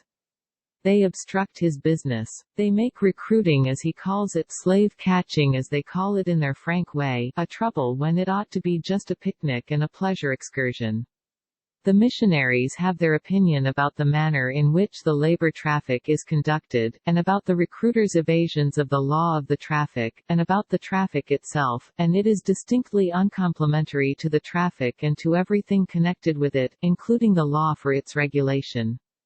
Captain Juan's book is of very recent date. I have by me a pamphlet of still later date, hot from the press, in fact, by Reverend W.M. Gray, a missionary, and the book and the pamphlet taken together make exceedingly interesting reading, to my mind. Interesting, and easy to understand, except in one detail, which I will mention presently. It is easy to understand why the Queensland sugar planter should want the Kanaka recruit. He is cheap. Very cheap, in fact. These are the figures paid by the planter, L20 to the recruiter for getting the Kanaka or catching him, as the missionary phrase goes, L3 to the Queensland government for superintending the importation, L5 deposited with the government for the Kanaka's passage home when his 3 years are up, in case he shall live that long, about L25 to the Kanaka himself for 3 years' wages and clothing, total payment for the use of a man 3 years, L53, or, including diet, L60. Altogether, $100 a year. One can understand why the recruiter is fond of the business. The recruit costs him a few cheap presents, given to the recruit's relatives, not to the recruit himself, and the recruit is worth L20 to the recruiter when delivered in Queensland. All this is clear enough, but the thing that is not clear is what there is about it all to persuade the recruit. He is young and brisk, life at home in his beautiful island is one lazy, long holiday to him, or if he wants to work he can turn out a couple of bags of copra per week and sell it for 4 or 5 shillings a bag. In Queensland he must get up at dawn and work from 8 to 12 hours a day in the cane fields, in a much hotter climate than he is used to, and get less than 4 shillings a week for it. I cannot understand his willingness to go to Queensland. It is a deep puzzle to me. Here is the explanation, from the planter's point of view, at least I gather from the missionary's pamphlet that it is the planter's. When he comes from his home he is a savage, pure and simple. He feels no shame at his nakedness and want of adornment. When he returns home he does so well dressed, sporting a Waterbury watch, collars, cuffs, boots, and jewelry. He takes with him one or more boxes, box is English for trunk, well filled with clothing, a musical instrument or two, and perfumery and other articles of luxury he has learned to appreciate. For just one moment we have a seeming flash of comprehension of the Kanaka's reason for exiling himself. He goes away to acquire civilization. Yes, he was naked and not ashamed, now he is clothed and knows how to be ashamed. He was unenlightened, now he has a Waterbury watch. He was unrefined, now he has jewelry, and something to make him smell good. He was a nobody, a provincial, now he has been to far countries and can show off. It all looks plausible, for a moment. Then the missionary takes hold of this explanation and pulls it to pieces. And dances on it, and damages it beyond recognition. Admitting that the foregoing description is the average one, the average sequel is this: the cuffs and collars, if used at all, are carried off by youngsters, who fasten them round the leg, just below the knee, as ornaments. The Waterbury, broken and dirty, finds its way to the trader, who gives a trifle for it, or the inside is taken out, the wheels strung on a thread and hung round the neck. Knives, axes, calico, and handkerchiefs are divided among friends, and there is hardly one of these apiece. The boxes, the keys often lost on the road home, can be bought for 2s. 6d. They are to be seen rotting outside in almost any shore village on Tanna. I speak of what I have seen. A returned Kanaka has been furiously angry with me because I would not buy his trousers, which he declared were just my fit. He sold them afterwards to one of my Aniwan teachers for 9d. worth of tobacco, a pair of trousers that probably cost him 8s. or 10s. In Queensland, a coat or shirt is handy for cold weather. The white handkerchiefs, the senate perfumery, the umbrella, and perhaps the hat, are kept. The boots have to take their chance, if they do not happen to fit the copra trader. Senate on the hair, streaks of paint on the face, a dirty white handkerchief round the neck, strips of turtle shell in the ears, a belt, a sheath and knife, and an umbrella constitute the rig of returned Kanaka at home the day after landing. A hat, an umbrella, a belt, a neckerchief. Otherwise stark naked. All in a day the hard-earned civilization has melted away to this. And even these perishable things must presently go. Indeed, there is but a single detail of his civilization that can be depended on to stay by him. According to the missionary, he has learned to swear. This is art, and art is long, as the poet says. In all countries the laws throw light upon the past. The Queensland law for the regulation of the labour traffic is a confession. It is a confession that the evils charged by the missionaries upon the traffic had existed in the past, and that they still existed when the law was made. The missionaries make a further charge, that the law is evaded by the recruiters, and that the government agent sometimes helps them to do it. Regulation 31 reveals 2 things, that sometimes a young fool of a recruit gets his senses back, after being persuaded to sign away his liberty for 3 years, and dearly wants to get out of the engagement and stay at home with his own people, and that threats, intimidation, and force are used to keep him on board the recruiting ship, and to hold him to his contract. Regulation 31 forbids these coercions. The law requires that he shall be allowed to go free, and another clause of it requires the recruiter to set him ashore, per boat, because of the prevalence of sharks. Testimony from Reverend Mr. Gray. There are wrinkles for taking the penitent Kanaka. My first experience of the traffic was a case of this kind in 1884. A vessel anchored just out of sight of our station. Word was brought to me that some boys were stolen, and the relatives wished me to go and get them back. The facts were, as I found, that 6 boys had rushed into the boat, the government agent informed me. They had all signed, and said the government agent, on board they shall remain. I was assured that the 6 boys were of age and willing to go. Yet on getting ready to leave the ship I found 4 of the lads ready to come ashore in the boat. This I forbade. One of them jumped into the water and persisted in coming ashore in my boat. When appealed to, the government agent suggested that we go and leave him to be picked up by the ship's boat, a quarter-mile distant at the time. The law and the missionaries feel for the repentant recruit, and properly. One may be permitted to think, for he is only a youth and ignorant and persuadable to his hurt, but sympathy for him is not kept in stock by the recruiter. Reverend Mr. Gray says, a captain many years in the traffic explained to me how a penitent could be taken. When a boy jumps overboard we just take a boat and pull ahead of him, then lie between him and the shore. If he has not tired himself swimming, and passes the boat, keep on heading him in this way. The dodge rarely fails. The boy generally tires of swimming, gets into the boat of his own accord, and goes quietly on board. Yes, exhaustion is likely to make a boy quiet. If the distressed boy had been the speaker's son, and the captor's savages, the speaker would have been surprised to see how differently the thing looked from the new point of view. However, it is not our custom to put ourselves in the other person's place. Somehow there is something pathetic about that disappointed young savage's resignation. I must explain, here, that in the traffic dialect, boy does not always mean boy, it means a youth above 16 years of age. That is by Queensland law the age of consent, though it is held that recruiters allow themselves some latitude in guessing at ages. Captain Juan of the Free Spirit chafes under the annoyance of cast-iron regulations. They and the missionaries have poisoned his life. He grieves for the good old days, vanished to come no more. See him weep, hear him cuss between the lines. For a long time we were allowed to apprehend and detain all deserters who had signed the agreement on board ship, but the cast-iron regulations of the Act of 1884 put a stop to that, allowing the Kanaka to sign the agreement for 3 years' service, travel about in the ship in receipt of the regular rations, catch all he could, and leave when he thought fit, so long as he did not extend his pleasure trip to Queensland. Rev. Mr. Gray calls this same restrictive cast-iron law a farce. There is as much cruelty and injustice done to natives by acts that are legal as by deeds unlawful. The regulations that exist are unjust and inadequate they must ever be.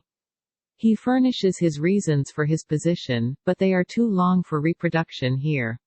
However, if the most Kanaka advantages himself by a 3 years course in civilization in Queensland, is a necklace and an umbrella and a showy imperfection in the art of swearing, it must be that all the profit of the traffic goes to the white man.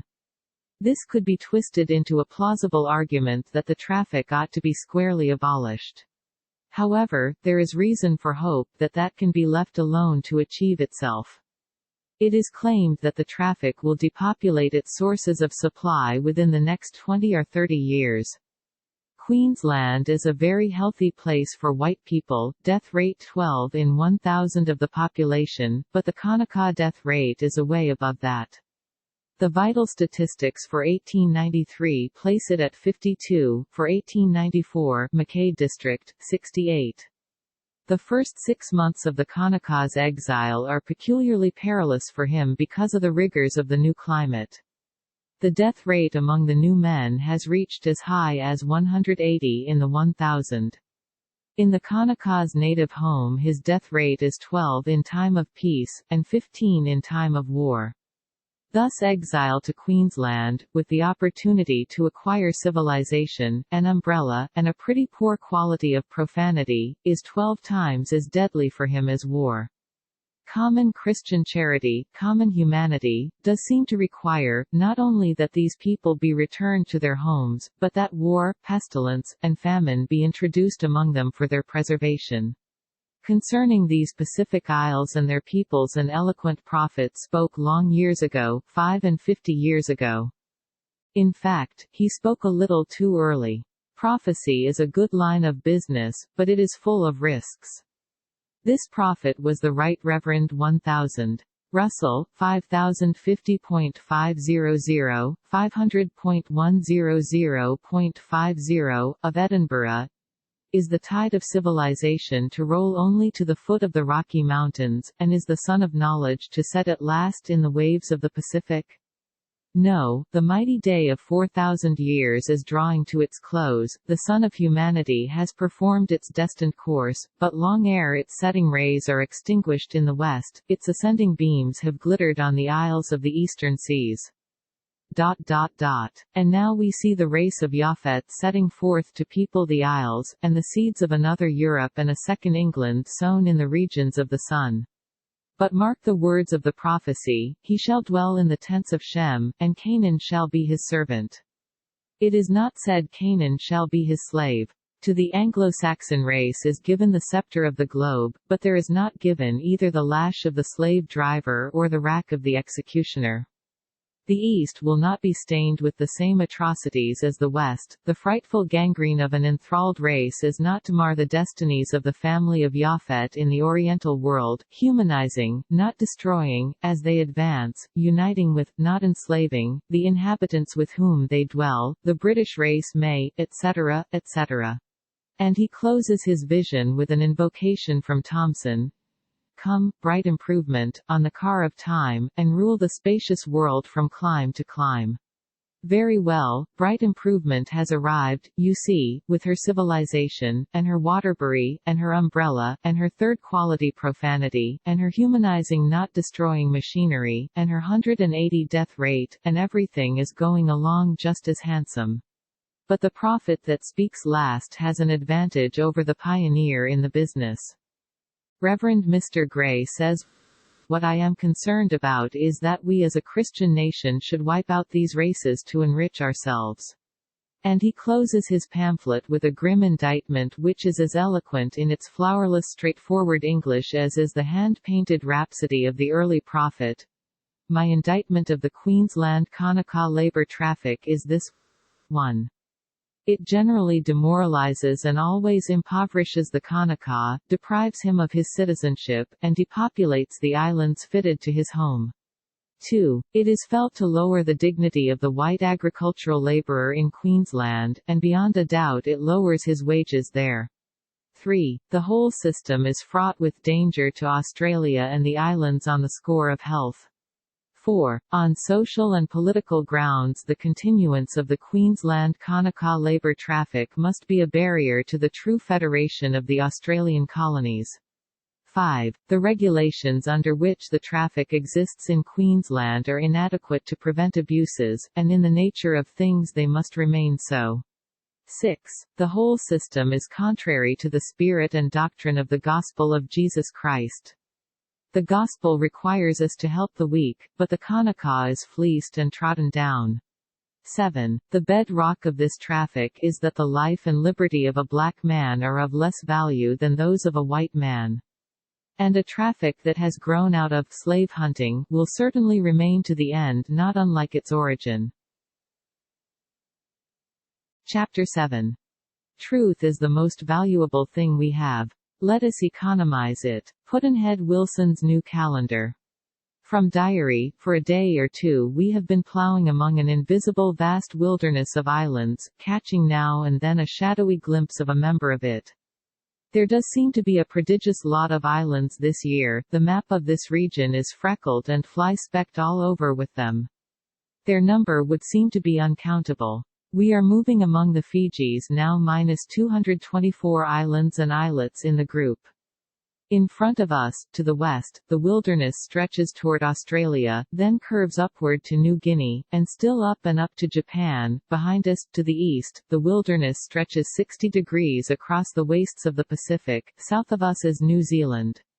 Somewhere or other among these myriads Samoa is concealed, and not discoverable on the map. Still, if you wish to go there, you will have no trouble about finding it if you follow the directions given by Robert Louis Stevenson to Dr. Conan Doyle and to Mr. J. 1000. Barry. You go to America, cross the continent to San Francisco, and then it's the second turning to the left. To get the full flavor of the joke one must take a glance at the map.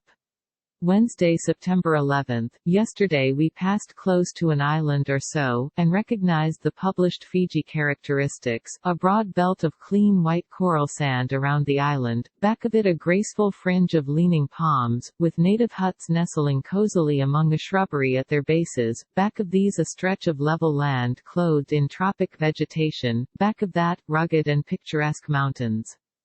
A detail of the immediate foreground, a moldering ship perched high up on a reef bench. This completes the composition, and makes the picture artistically perfect. In the afternoon we sighted Suva, the capital of the group, and threaded our way into the secluded little harbor, a placid basin of brilliant blue and green water tucked snugly in among the sheltering hills. A few ships rode at anchor in it, one of them a sailing vessel flying the American flag, and they said she came from Duluth. There's a journey. Duluth is several thousand miles from the sea, and yet she is entitled to the proud name of Mistress of the Commercial Marine of the United States of America. There is only one free, independent, unsubsidized American ship sailing the foreign seas, and Duluth owns it. All by itself that ship is the American fleet. All by itself it causes the American name and power to be respected in the far regions of the globe. All by itself it certifies to the world that the most populous civilized nation in the earth has a just pride in her stupendous stretch of sea front, and is determined to assert and maintain her rightful place as one of the great maritime powers of the planet. All by itself it is making foreign eyes familiar with a flag which they have not seen before for 40 years, outside of the museum. For what Duluth has done, in building, equipping, and maintaining at her sole expense the American foreign commercial fleet, and in thus rescuing the American name from shame and lifting it high for the homage of the nations, we owe her a debt of gratitude which our hearts shall confess with quickened beats whenever her name is named henceforth. Many national toasts will die in the lapse of time, but while the flag flies and the Republic survives, they who live under their shelter will still drink this one, standing and uncovered, health and prosperity to thee, O Duluth, American Queen of the alien seas. Row boats began to flock from the shore, their crews were the first natives we had seen. These men carried no overplus of clothing, and this was wise, for the weather was hot. Handsome, great, dusky men they were, muscular, clean-limbed, and with faces full of character and intelligence. It would be hard to find their superiors anywhere among the dark races, I should think. Everybody went ashore to look around. And spy out the land, and have that luxury of luxuries to see voyagers, a land dinner. And there we saw more natives, wrinkled old women, with their flat mammals flung over their shoulders, or hanging down in front like the cold weather drip from the molasses faucet, plump and smiley young girls, blithe and content, easy and graceful, a pleasure to look at, young matrons, tall, straight, comely, nobly built, sweeping by with chin up, and a gait incomparable for unconscious stateliness and dignity, majestic young men, athletes for build and muscle, clothed in a loose arrangement of dazzling white, with bronze breast and bronze legs naked, and the head a cannon swab of solid hair combed straight out from the skull and dyed a rich brick red. Only 60 years ago they were sunk in darkness, now they have the bicycle. We strolled about the streets of the white folks' little town, and around over the hills by paths and roads among European dwellings and gardens and plantations, and past clumps of hibiscus that made a body blink. The great blossoms were so intensely red, and by we stopped to ask an elderly English colonist a question or two, and to sympathize with him concerning the torrid weather, but he was surprised, and said, This is not hot, you ought to be here in the summer time once. We supposed that this was summer, it has the earmarks of it. You could take it to almost any country and deceive people with it. But if it isn't summer, what does it lack? It lacks half a year. This is midwinter. I had been suffering from colds for several months, and a sudden change of season, like this, could hardly fail to do me hurt. It brought on another cold. It is odd, these sudden jumps from season to season. A fortnight ago we left America in midsummer, now it is midwinter, about a week hence we shall arrive in Australia in the spring.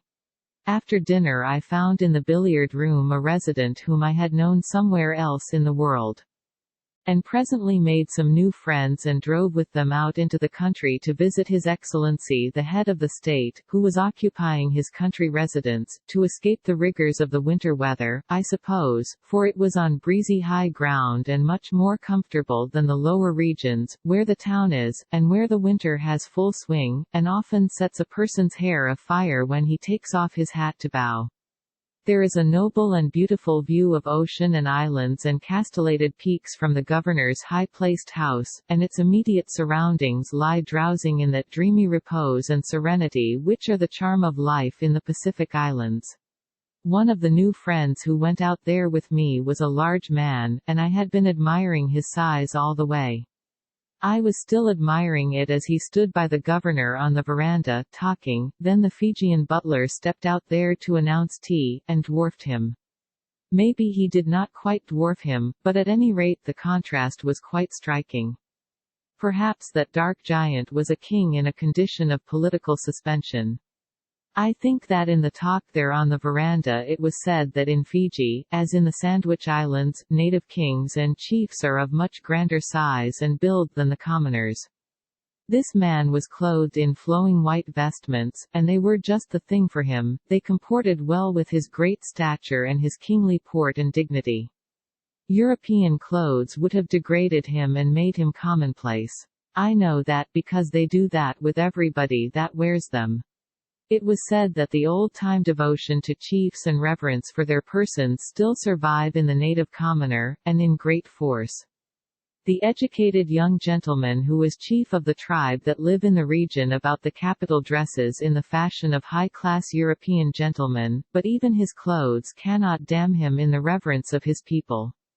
Their pride in his lofty rank and ancient lineage lives on, in spite of his lost authority and the evil magic of his tailor.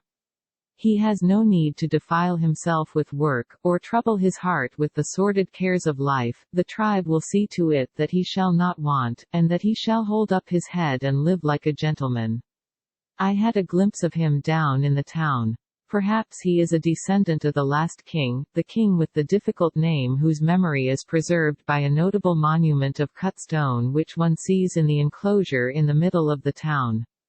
Thakambau, I remember, now, that is the name. It is easier to preserve it on a granite block than in your head.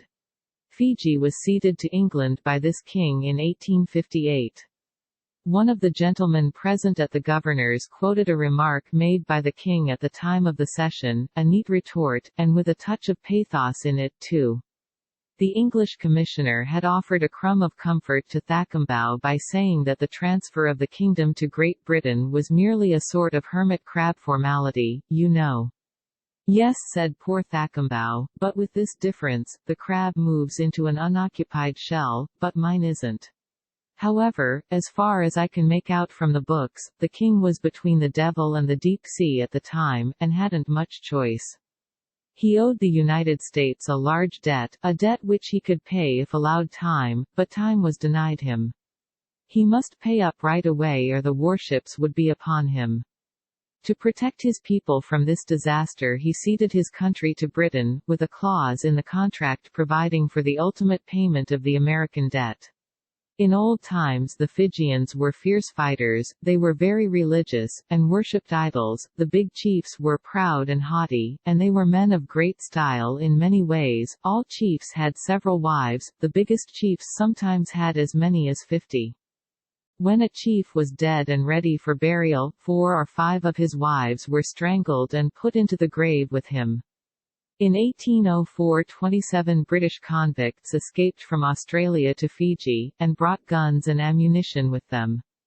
Consider what a power they were, armed like that, and what an opportunity they had. If they had been energetic men and sober, and had had brains and known how to use them, they could have achieved the sovereignty of the archipelago, 27 kings and each with 8 or 9 islands under his scepter. But nothing came of this chance. They lived worthless lives of sin and luxury, and died without honor, in most cases by violence. Only one of them had any ambition, he was an Irishman named Connor. He tried to raise a family of 50 children, and scored 48. He died lamenting his failure. It was a foolish sort of avarice. Many a father would have been rich enough with 40. It is a fine race, the Fijians, with brains in their heads, and an inquiring turn of mind. It appears that their savage ancestors had a doctrine of immortality in their scheme of religion, with limitations.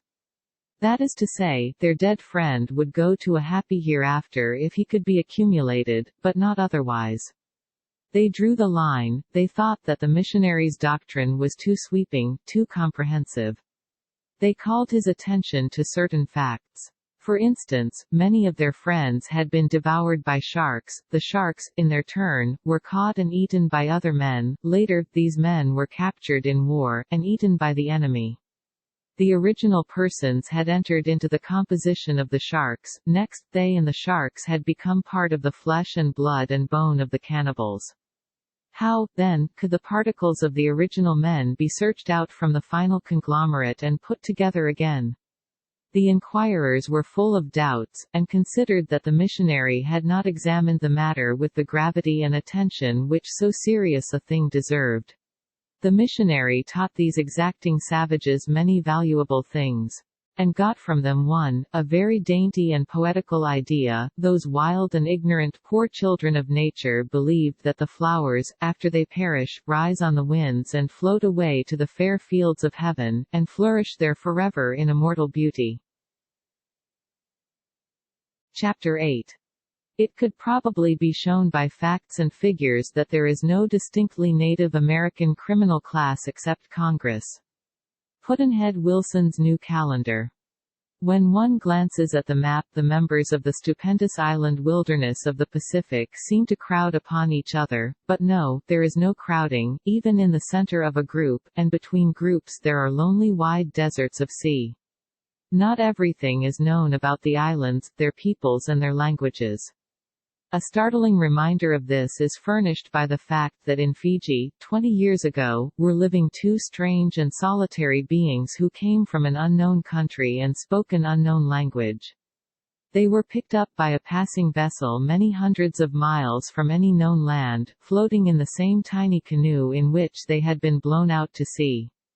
When found, they were but skin and bone. No one could understand what they said, and they have never named their country, or, if they have, the name does not correspond with that of any island on any chart. They are now fat and sleek, and as happy as the day is long. In the ship's log there is an entry of the latitude and longitude in which they were found, and this is probably all the clue they will ever have to their lost homes. Forbes's 2 years in Fiji. What a strange and romantic episode it is, and how one is tortured with curiosity to know whence those mysterious creatures came, those men without a country, errant waifs who cannot name their lost home, wandering children of nowhere.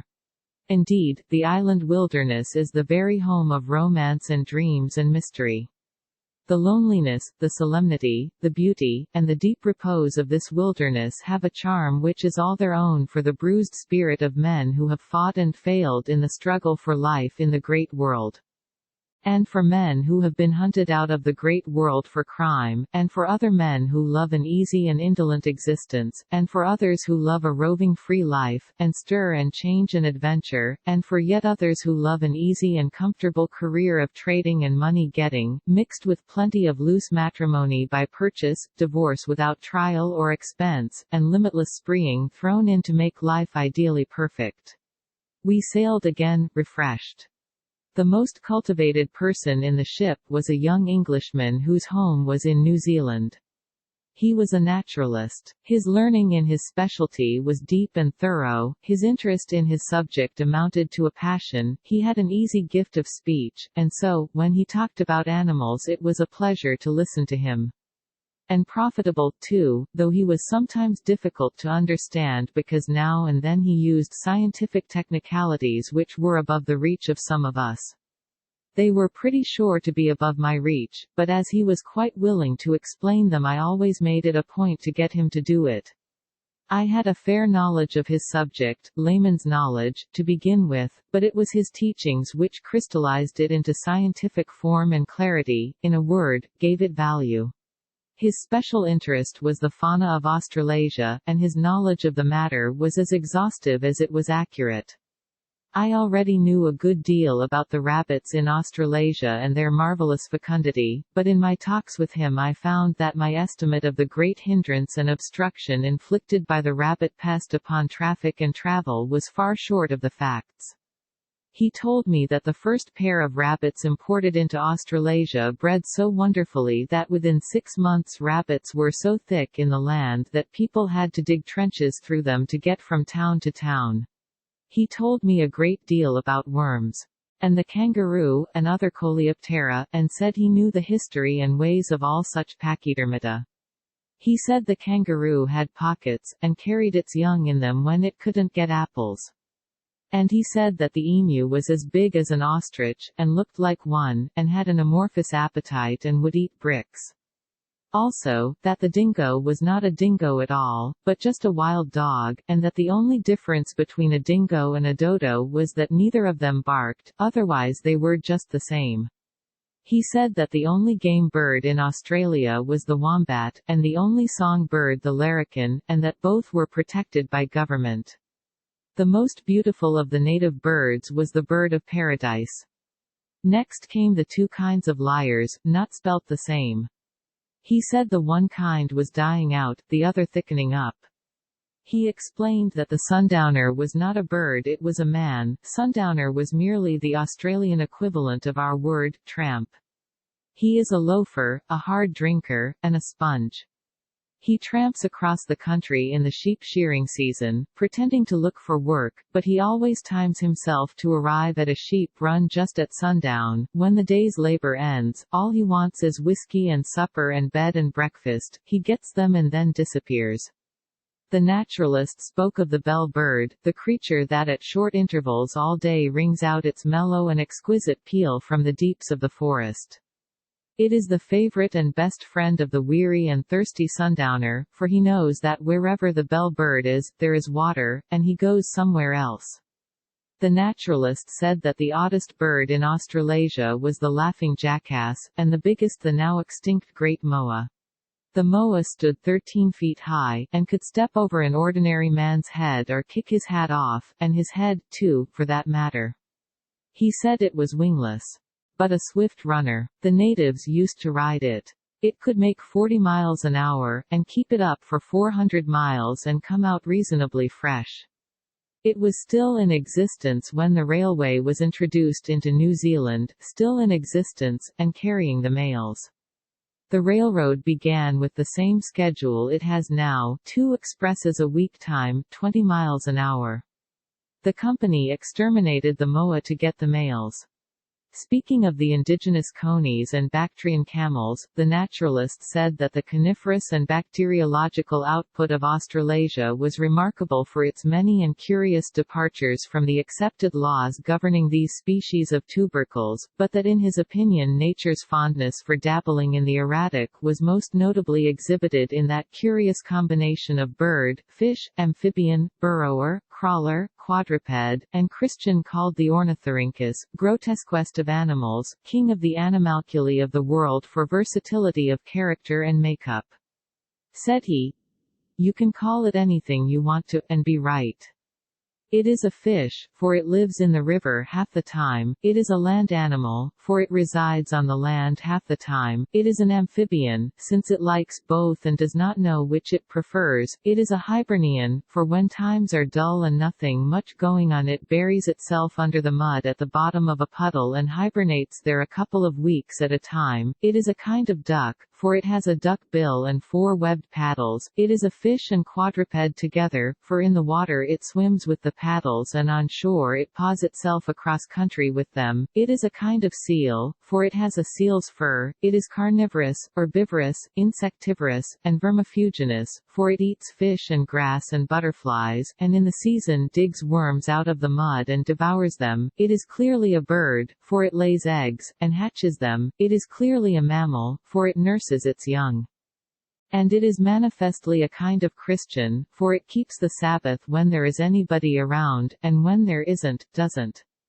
It has all the tastes there are except refined ones, it has all the habits there are except good ones. It is a survival of the fittest. Mr. Darwin invented the theory that goes by that name, but the ornithorhynchus was the first to put it to actual experiment and prove that it could be done. Hence it should have as much of the credit as Mr. Darwin. It was never in the Ark, you will find no mention of it there, it nobly stayed out and worked the theory. Of all creatures in the world it was the only one properly equipped for the test. The Ark was 13 months afloat, and all the globe submerged, no land visible above the flood, no vegetation, no food for a mammal to eat, nor water for a mammal to drink, for all mammal food was destroyed, and when the pure floods from heaven and the salt oceans of the earth mingled their waters and rose above the mountain tops, the result was a drink which no bird or beast of ordinary construction could use and live. But this combination was nuts for the ornithorhynchus, if I may use a term like that without offense. Its river home had always been salted by the flood tides of the sea. On the face of the Noachian deluge innumerable forest trees were floating. Upon these the ornithorhynchus voyaged in peace, voyaged from clime to clime, from hemisphere to hemisphere, in contentment and comfort, in virile interest in the constant change of scene, in humble thankfulness for its privileges, in ever-increasing enthusiasm in the development of the great theory upon whose validity it had staked its life, its fortunes, and its sacred honor, if I may use such expressions without impropriety in connection with an episode of this nature. It lived the tranquil and luxurious life of a creature of independent means. Of things actually necessary to its existence and its happiness not a detail was wanting. When it wished to walk, it scrambled along the tree trunk, it mused in the shade of the leaves by day, it slept in their shelter by night, when it wanted the refreshment of a swim, it had it ate leaves when it wanted a vegetable diet, it dug under the bark for worms and grubs, when it wanted fish it caught them, when it wanted eggs it laid them. If the grubs gave out in one tree it swam to another, and as for fish, the very opulence of the supply was an embarrassment. And finally, when it was thirsty it smacked its chops in gratitude over a blend that would have slain a crocodile. When at last, after 13 months of travel and research in all the zones it went aground on a mountain summit, it strode ashore, saying in its heart, "Let them that come after me invent theories and dream dreams about the survival of the fittest if they like, but I am the first that has done it." This wonderful creature dates back like the kangaroo and many other Australian hydrocephalus invertebrates, to an age long anterior to the advent of man upon the earth. They date back, indeed, to a time when a causeway hundreds of miles wide, and thousands of miles long, joined Australia to Africa, and the animals of the two countries were alike, and all belonged to that remote geological epoch known to science as the Old Red Grindstone Post-Plesiosaurian. Later the causeway sank under the sea, subterranean convulsions lifted the African continent 1,000 feet higher than it was before, but Australia kept her old level. In Africa's new climate the animals necessarily began to develop and shade off into new forms and families and species, but the animals of Australia as necessarily remained stationary, and have so remained until this day. In the course of some millions of years the African ornithorhynchus developed and developed and developed, and sloughed off detail after detail of its makeup until at last the creature became wholly disintegrated and scattered. Whenever you see a bird or a beast or a seal or an otter in Africa you know that he is merely a sorry surviving fragment of that sublime original of whom I have been speaking, that creature which was everything in general and nothing in particular, the opulently endowed e pluribus unum of the animal world. Such is the history of the most hoary, the most ancient, the most venerable creature that exists in the earth today, Ornithorhynchus platypus extraordinariensis, whom God preserve. When he was strongly moved he could rise and soar like that with ease. And not only in the prose form, but in the poetical as well. He had written many pieces of poetry in his time, and these manuscripts he lent around among the passengers, and was willing to let them be copied. It seemed to me that the least technical one in the series, and the one which reached the loftiest note, perhaps, was his invocation. Come forth from thy oozy couch, O ornithorhynchus dear, and greet with a cordial claw the stranger that longs to hear from thy own lips the tale of thy origin all unknown, thy misplaced bone where flesh should be and flesh where should be bone, and fishy fin where should be paw, and beaver trowel tail, and snout of beast equipped with teeth where gills ought to prevail. Come, kangaroo, the good and true foreshortened as to legs, and body tapered like a churn, and sack marsupial, fegs, and tells us why you linger here, thou relic of a vanished time, when all your friends as fossils sleep, immortalized in lime. Perhaps no poet is a conscious plagiarist, but there seems to be warrant for suspecting that there is no poet who is not at one time or another an unconscious one. The above verses are indeed beautiful, and, in a way, touching. But there is a haunting something about them which unavoidably suggests the sweet singer of Michigan. It can hardly be doubted that the author had read the works of that poet and been impressed by them. It is not apparent that he has borrowed from them any word or yet any phrase, but the style and swing and mastery and melody of the sweet singer all are there. Compare this invocation with Frank Dutton, particularly stanzas 1st and 17th, and I think the reader will feel convinced that he who wrote the one had read the other.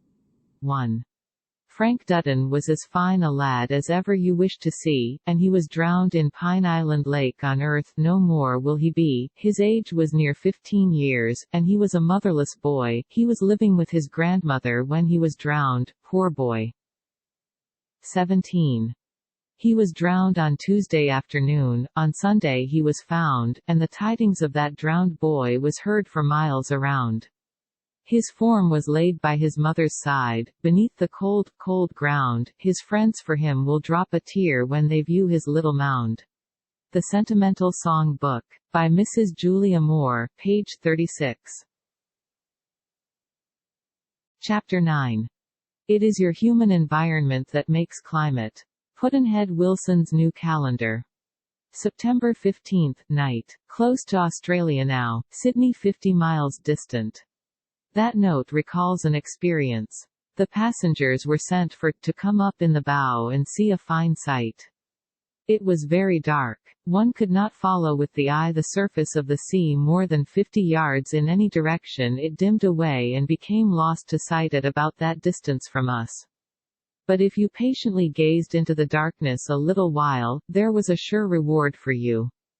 Presently, a quarter of a mile away you would see a blinding splash or explosion of light on the water, a flash so sudden and so astonishingly brilliant that it would make you catch your breath. Then that blotch of light would instantly extend itself and take the corkscrew shape and imposing length of the fabled sea serpent, with every curve of its body and the break spreading away from its head, and the wake following behind its tail clothed in a fierce splendor of living fire. And but it was coming at a lightning gait. Almost before you could think, this monster of light, 50 feet long, would go flaming and storming by, and suddenly disappear.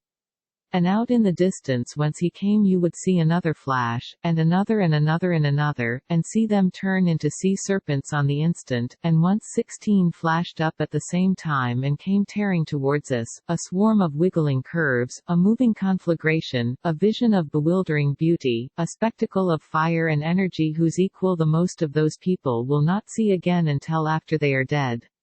It was porpoises aglow with phosphorescent light. They presently collected in a wild and magnificent jumble under the bows, and there they played for an hour.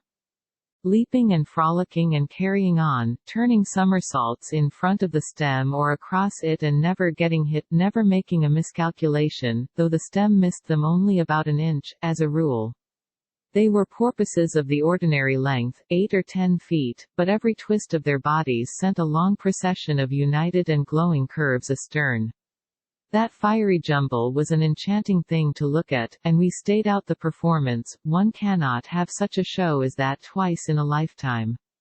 The porpoise is the kitten of the sea, he never has a serious thought, he cares for nothing but fun and play. But I think I never saw him at his winsomest until that night. It was near a center of civilization, and he could have been drinking. By and by, when we had approached to somewhere within 30 miles of Sydney Heads, the great electric light that is posted on one of those lofty ramparts began to show, and in time the little spark grew to a great sun and pierced the firmament of darkness with a far-reaching sword of light. Sydney Harbour is shut in behind a precipice that extends some miles like a wall, and exhibits no break to the ignorant stranger. It has a break in the middle, but it makes so little show that even Captain Cook sailed by it without seeing it. Near by that break is a false break which resembles it, and which used to make trouble for the mariner at night, in the early days before the place was lighted. It caused the memorable disaster to the Duncan Dunbar, one of the most pathetic tragedies in the history of that pitiless ruffian, the sea. The ship was a sailing vessel, a fine and favorite passenger packet, commanded by a popular captain of high reputation. She was due from England, and Sydney was waiting, and counting the hours, and making ready to give her a heart-stirring welcome, for she was bringing back a great company of mothers and daughters. The long-missed light and bloom of life of Sydney homes, daughters that had been years absent at school, and mothers that had been with them all that time watching over them.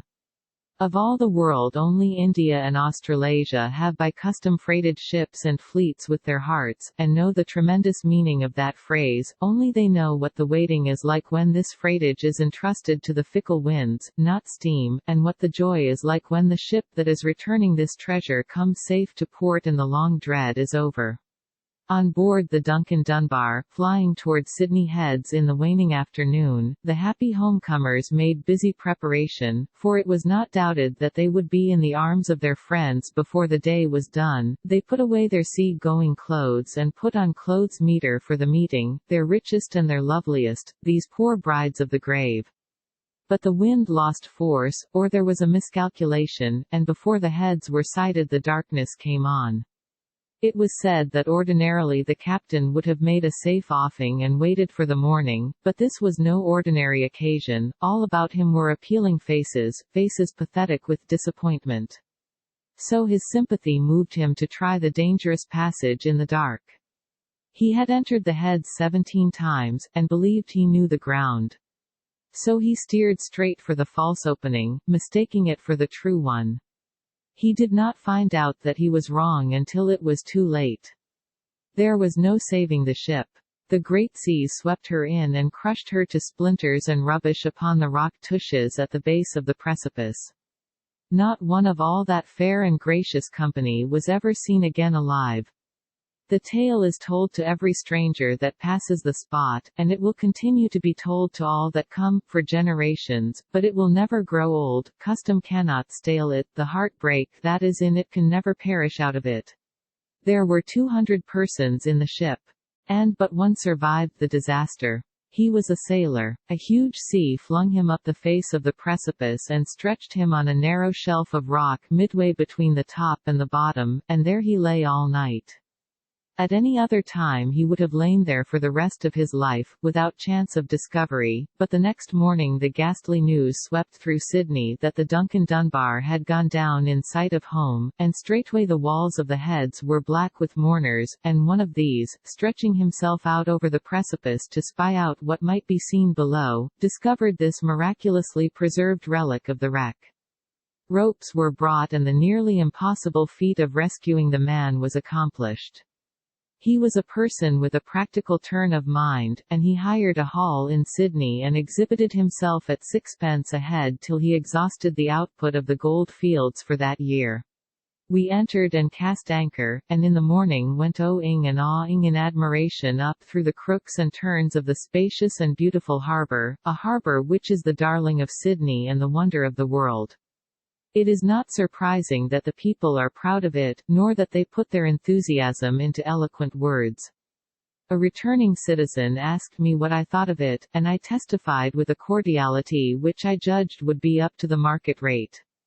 I said it was beautiful, superbly beautiful. Then by a natural impulse I gave God the praise. The citizen did not seem altogether satisfied. He said, It is beautiful, of course it's beautiful, the harbor, but that isn't all of it, it's only half of it, Sydney's the other half, and it takes both of them together to ring the supremacy bell. God made the harbor, and that's all right, but Satan made Sydney. Of course I made an apology, and asked him to convey it to his friend. He was right about Sydney being half of it. It would be beautiful without Sydney. But not above half as beautiful as it is now, with Sydney added. It is shaped somewhat like an oak leaf, a roomy sheet of lovely blue water, with narrow offshoots of water running up into the country on both sides between long fingers of land, high wooden ridges with sides sloped like graves.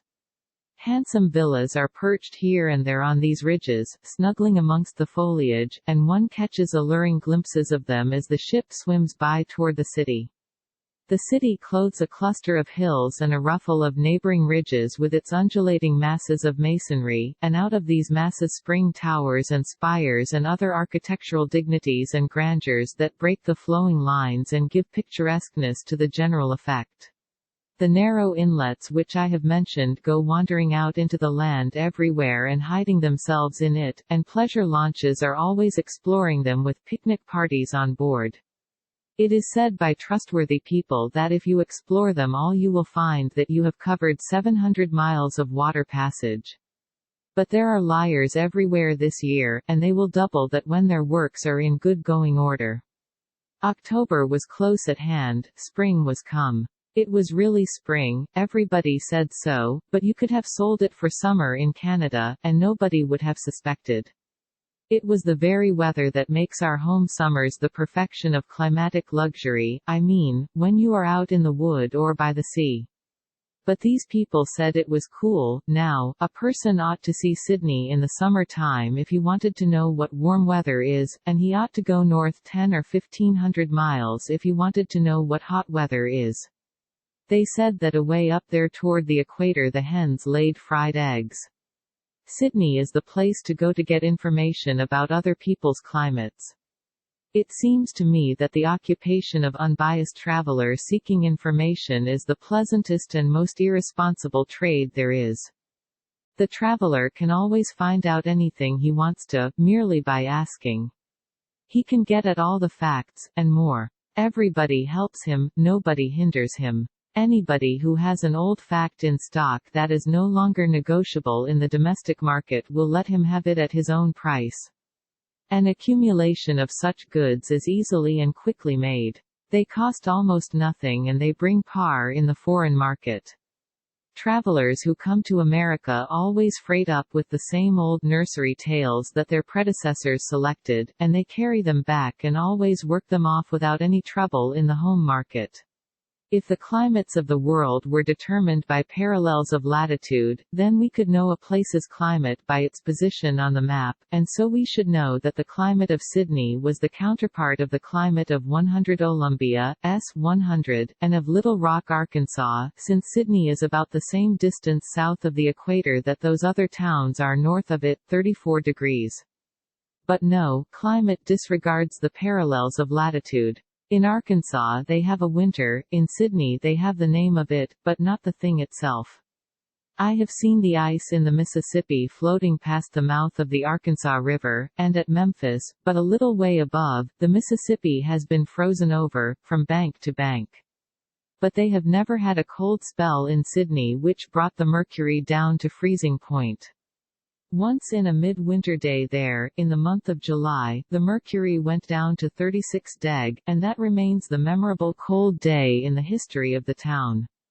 No doubt Little Rock has seen it below zero. Once, in Sydney, in midsummer, about New Year's Day, the mercury went up to 106°. In the shade, and that is Sydney's memorable hot day. That would about tally with Little Rock's hottest day also, I imagine. My Sydney figures are taken from a government report. And are trustworthy. In the matter of summer weather Arkansas has no advantage over Sydney, perhaps, but when it comes to winter weather, that is another affair.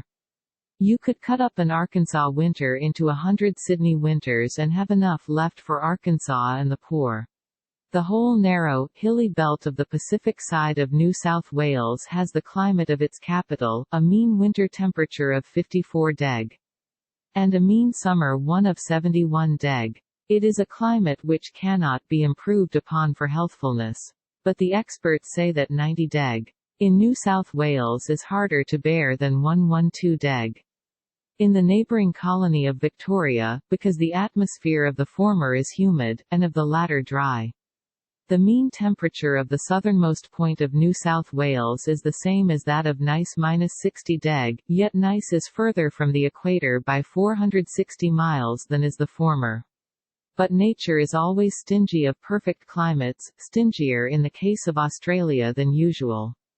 Apparently this vast continent has a really good climate nowhere but around the edges. If we look at a map of the world, we are surprised to see how big Australia is. It is about 2/3 as large as the United States was before we added Alaska. But whereas one finds a sufficiently good climate and fertile land almost everywhere in the United States, it seems settled that inside of the Australian border belt one finds many deserts and in spots a climate which nothing can stand except a few of the hardier kinds of rocks. In effect, Australia is as yet unoccupied. If you take a map of the United States and leave the Atlantic seaboard states in their places, also the fringe of southern states from Florida west to the mouth of the Mississippi, also a narrow, inhabited streak up the Mississippi halfway to its headwaters, also a narrow, inhabited border along the Pacific coast. Then take a brushful of paint and obliterate the whole remaining mighty stretch of country that lies between the Atlantic states and the Pacific coast strip. Your map will look like the latest map of Australia. This stupendous blank is hot, not to say torrid, a part of it is fertile, the rest is desert, it is not liberally watered, it has no towns.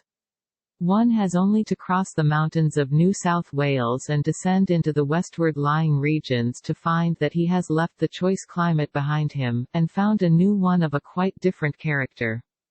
In fact, he would not know by the thermometer that he was not in the blistering plains of India. Captain Sturt, the great explorer, gives us a sample of the heat. The wind, which had been blowing all the morning from the NE, increased to a heavy gale, and I shall never forget its withering effect.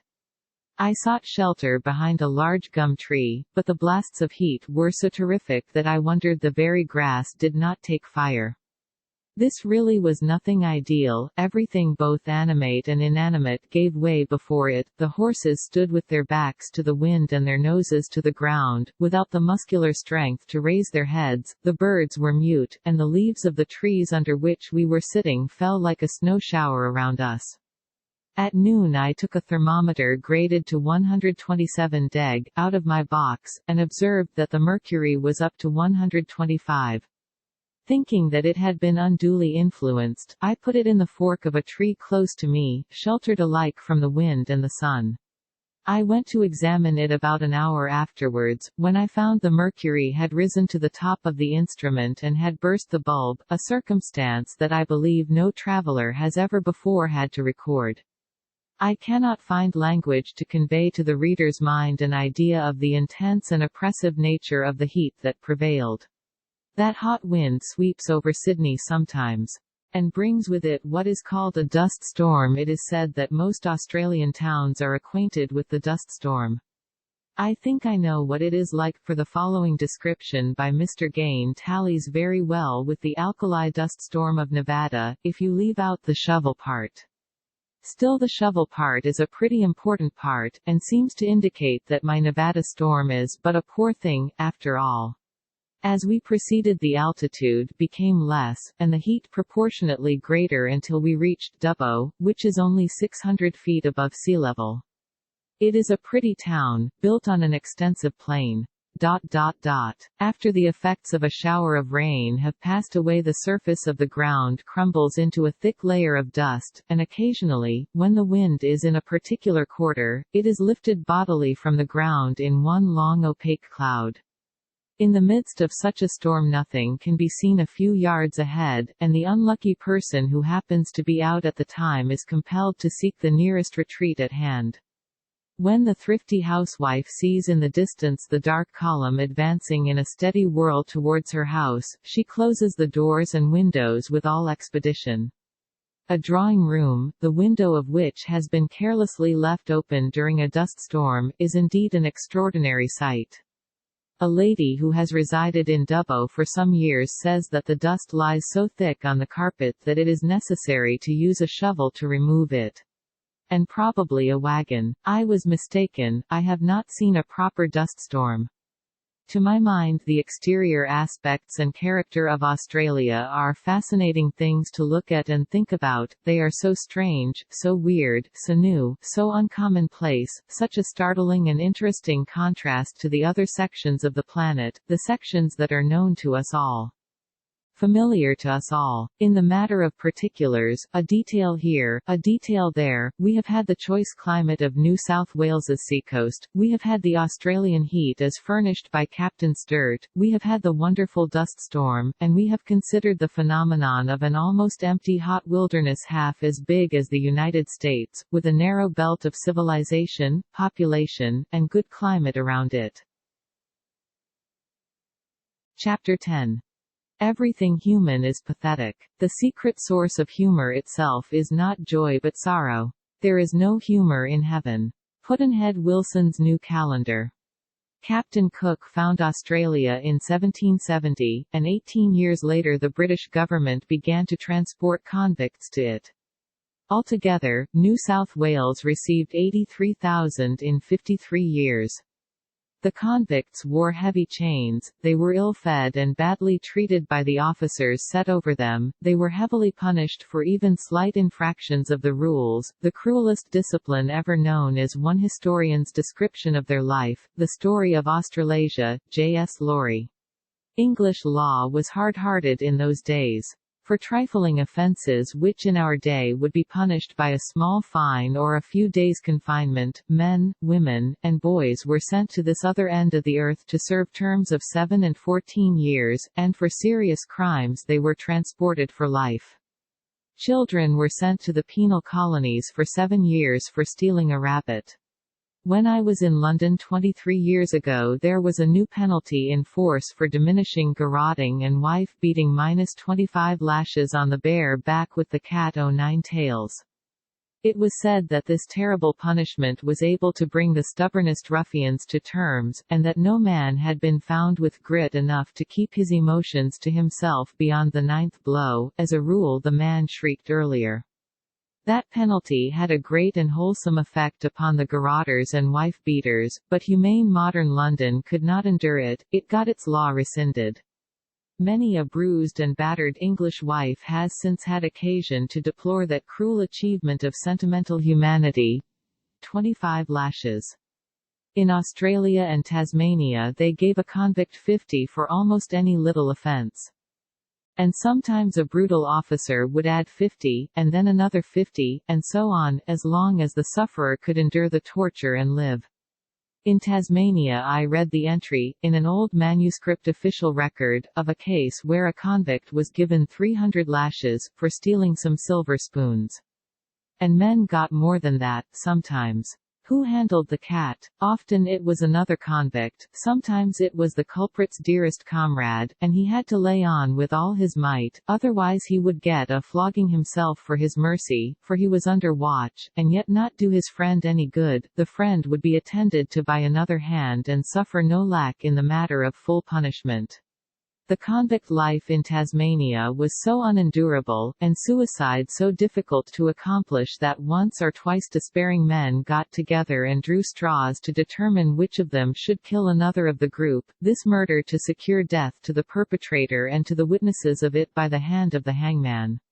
The incidents quoted above are mere hints, mere suggestions of what convict life was like. They are but a couple of details tossed into view out of a shoreless sea of such, or, to change the figure, they are but a pair of flaming steeples photographed from a point which hides from sight the burning city which stretches away from their bases on every hand.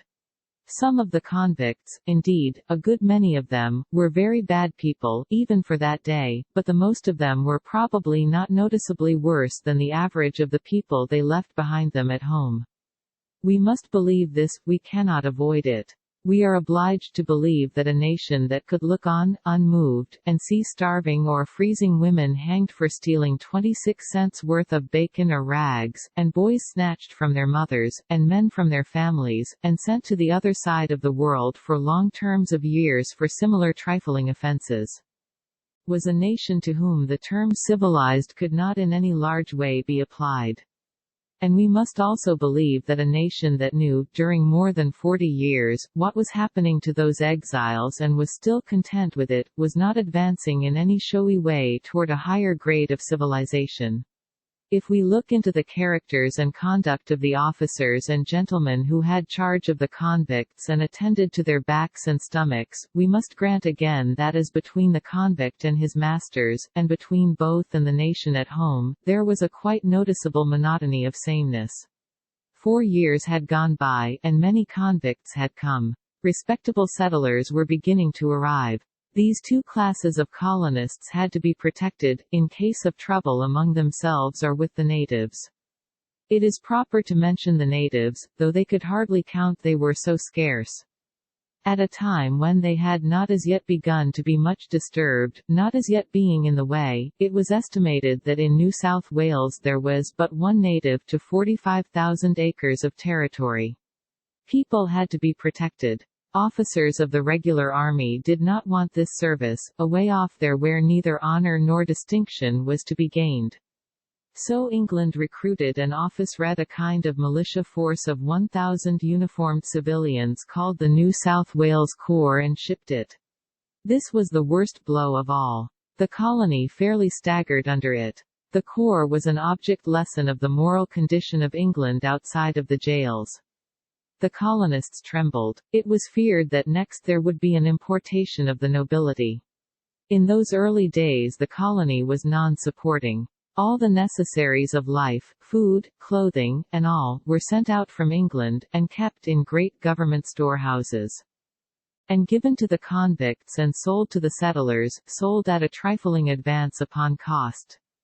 The Corps saw its opportunity. Its officers went into commerce, and in a most lawless way. They went to importing rum, and also to manufacturing it in private stills, in defiance of the government's commands and protests. They leagued themselves together and ruled the market, they boycotted the government and the other dealers, they established a close monopoly and kept it strictly in their own hands. When a vessel arrived with spirits, they allowed nobody to buy but themselves, and they forced the owner to sell to them at a price named by themselves, and it was always low enough. They bought rum at an average of $2 a gallon and sold it at an average of 10. They made rum the currency of the country, for there was little or no money, and they maintained their devastating hold and kept the colony under their heel for 18 or 20 years before they were finally conquered and routed by the government. Meantime, they had spread intemperance everywhere. And they had squeezed farm after farm out of the settlers' hands for rum, and thus had bountifully enriched themselves. When a farmer was caught in the last agonies of thirst, they took advantage of him and sweated him for a drink. In one instance they sold a man a gallon of rum worth $2 for a piece of property which was sold some years later for $100,000. When the colony was about 18 or 20 years old, it was discovered that the land was specially fitted for the wool culture. Prosperity followed, commerce with the world began, by and by rich mines of the noble metals were opened, immigrants flowed in, capital likewise. The result is the great and wealthy and enlightened Commonwealth of New South Wales. It is a country that is rich in mines, wool ranches, trams, railways, steamship lines, schools, newspapers, botanical gardens, art galleries, libraries, museums, hospitals, learned societies. It is the hospitable home of every species of culture and of every species of material enterprise, and there is a church at every man's door, and a race track over the way. Chapter 11. We should be careful to get out of an experience only the wisdom that is in it, and stop there, lest we be like the cat that sits down on a hot stove lid. She will never sit down on a hot stove lid again, and that is well, but also she will never sit down on a cold one any more. Pudd'nhead Wilson's New Calendar. All English-speaking colonies are made up of lavishly hospitable people, and New South Wales and its capital are like the rest in this. The English-speaking colony of the United States of America is always called lavishly hospitable by the English traveler. As to the other English-speaking colonies throughout the world from Canada all around, I know by experience that the description fits them. I will not go more particularly into this matter, for I find that when writers try to distribute their gratitude here and there and yonder by detail, they run across difficulties and do some ungraceful stumbling. Mr. Gain, New South Wales and Victoria in 1885, tried to distribute his gratitude, and was not lucky. The inhabitants of Sydney are renowned for their hospitality. The treatment which we experienced at the hands of this generous-hearted people will help more than anything else to make us recollect with pleasure our stay amongst them. In the character of hosts and hostesses they excel. The new chum needs only the acquaintanceship of one of their number, and he becomes at once the happy recipient of numerous complimentary invitations and thoughtful kindnesses. Of the towns it has been our good fortune to visit, none have portrayed home so faithfully as Sydney. Nobody could say it finer than that. If he had put in his cork then, and stayed away from Dubbo, but no heedless man, he pulled it again. Pulled it when he was away along in his book, and his memory of what he had said about Sydney had grown dim. We cannot quit the promising town of Dubbo without testifying, in warm praise, to the kind-hearted and hospitable usages of its inhabitants. Sydney, though well deserving the character it bears of its kindly treatment of strangers, possesses a little formality and reserve. In Dubbo, on the contrary, though the same congenial manners prevail, there is a pleasing degree of respectful familiarity which gives the town a homely comfort not often met with elsewhere. In laying on one side our pen we feel contented in having been able, though so late in this work, to bestow a panegyric, however unpretentious, on a town which, though possessing no picturesque natural surroundings, nor interesting architectural productions, has yet a body of citizens whose hearts cannot but obtain for their town a reputation for benevolence and kindheartedness. I wonder what soured him on Sydney. It seems strange that a pleasing degree of 3 or 4 fingers of respectful familiarity should fill a man up and give him the panegyrics so bad. For he has them, the worst way, any one can see that. A man who is perfectly at himself does not throw cold detraction at people's architectural productions and picturesque surroundings, and let on that what he prefers is a Dubonese dust storm and a pleasing degree of respectful familiarity. No, these are old symptoms, and when they appear we know that the man has got the panegyrics. Sydney has a population of 400,000. When a stranger from America steps ashore there, the first thing that strikes him is that the place is 8 or 9 times as large as he was expecting it to be, and the next thing that strikes him is that it is an English city with American trimmings. Later on, in Melbourne, he will find the American trimmings still more in evidence. There, even the architecture will often suggest America. A photograph of its stateliest business street might be passed upon him for a picture of the finest street in a large American city. I was told that the most of the fine residences were the city residences of squatters. The name seemed out of focus somehow. When the explanation came, it offered a new instance of the curious changes which words, as well as animals, undergo through change of habitat and climate. With us, when you speak of a squatter you are always supposed to be speaking of a poor man, but in Australia when you speak of a squatter you are supposed to be speaking of a millionaire. In America the word indicates the possessor of a few acres and a doubtful title. In Australia it indicates a man whose land front is as long as a railroad, and whose title has been perfected in one way or another. In America the word indicates a man who owns a dozen head of livestock. In Australia a man who owns anywhere from 50,000 up to 500,000 head. In America, the word indicates a man who is obscure and not important. In Australia, a man who is prominent and of the first importance. In America, you take off your hat to no squatter. In Australia, you do. In America, if your uncle is a squatter, you keep it dark. In Australia, you advertise it. In America, if your friend is a squatter, nothing comes of it, but with a squatter for your friend in Australia you may sup with kings if there are any around. In Australia it takes about 2 acres and a half of pastureland, some people say twice as many, to support a sheep, and when the squatter has 500,000 sheep his private domain is about as large as Rhode Island, to speak in general terms. His annual wool crop may be worth $250,000 or $500,000. He will live in a palace in Melbourne or Sydney or some other of the large cities, and make occasional trips to his sheep kingdom several hundred miles away in the Great Plains to look after his battalions of riders and shepherds and other hands. He has a commodious dwelling out there, and if he approve of you he will invite you to spend a week in it, and will make you at home and comfortable, and let you see the great industry in all its details. And feed you and slake you and smoke you with the best that money can buy. On at least one of these vast estates there is a considerable town, with all the various businesses and occupations that go to make an important town, and the town and the land it stands upon are the property of the squatters. I have seen that town, and it is not unlikely that there are other squatter-owned towns in Australia. Australia supplies the world not only with fine wool, but with mutton also. The modern invention of cold storage and its application in ships has created this great trade. In Sydney I visited a huge establishment where they kill and clean and solidly freeze 1,000 sheep a day, for shipment to England. The Australians did not seem to me to differ noticeably from Americans, either in dress, carriage, ways, pronunciation, inflections, or general appearance.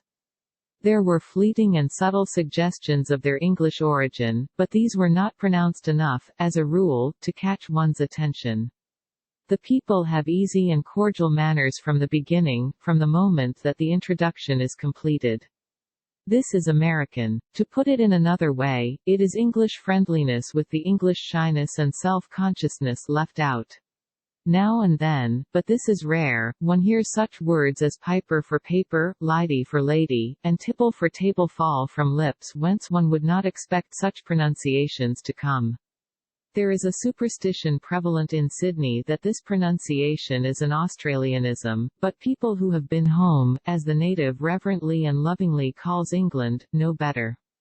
It is costermonger all over Australasia. This pronunciation is nearly as common among servants as it is in London among the uneducated and the partially educated of all sorts and conditions of people.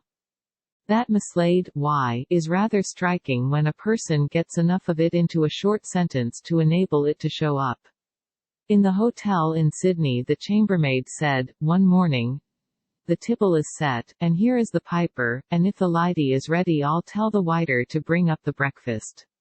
I have made passing mention, a moment ago, of the native Australasians' custom of speaking of England as home. It was always pretty to hear it, and often it was said in an unconsciously caressing way that made it touching, in a way which transmuted a sentiment into an embodiment, and made one seem to see Australasia as a young girl stroking Mother England's old grey head.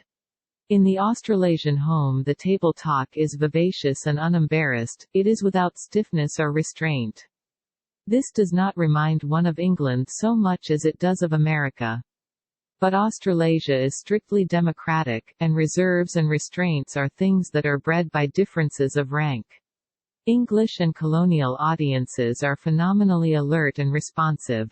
Where masses of people are gathered together in England, caste is submerged, and with it the English reserve. Equality exists for the moment, and every individual is free, so free from any consciousness of fetters, indeed, that the Englishman's habit of watching himself and guarding himself against any injudicious exposure of his feelings is forgotten, and falls into abeyance, and to such a degree indeed, that he will bravely applaud all by himself if he wants to, an exhibition of daring which is unusual elsewhere in the world.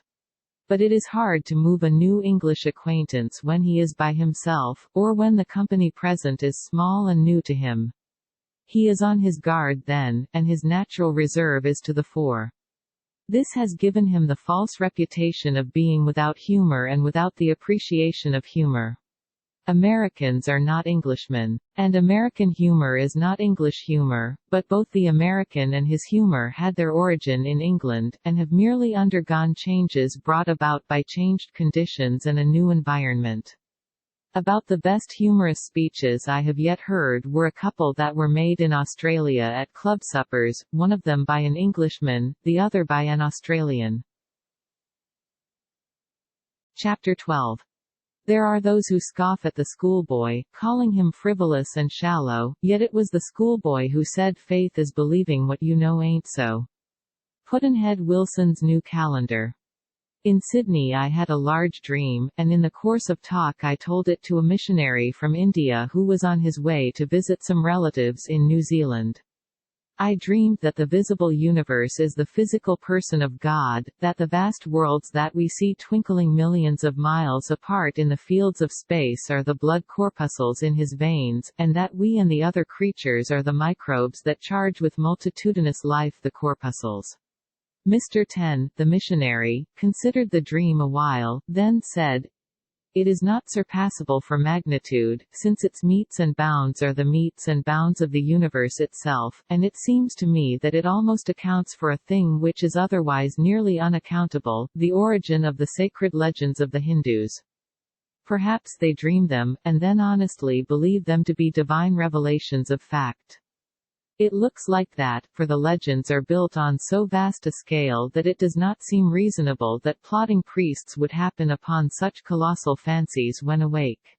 He told some of the legends, and said that they were implicitly believed by all classes of Hindus, including those of high social position and intelligence, and he said that this universal credulity was a great hindrance to the missionary in his work.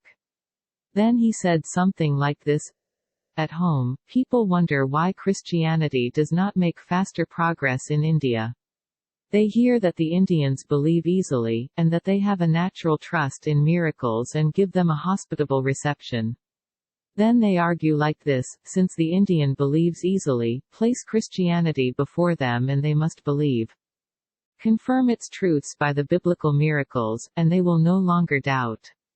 The natural deduction is that as Christianity makes but indifferent progress in India, the fault is with us. We are not fortunate in presenting the doctrines and the miracles. But the truth is, we are not by any means so well equipped as they think. We have not the easy task that they imagine.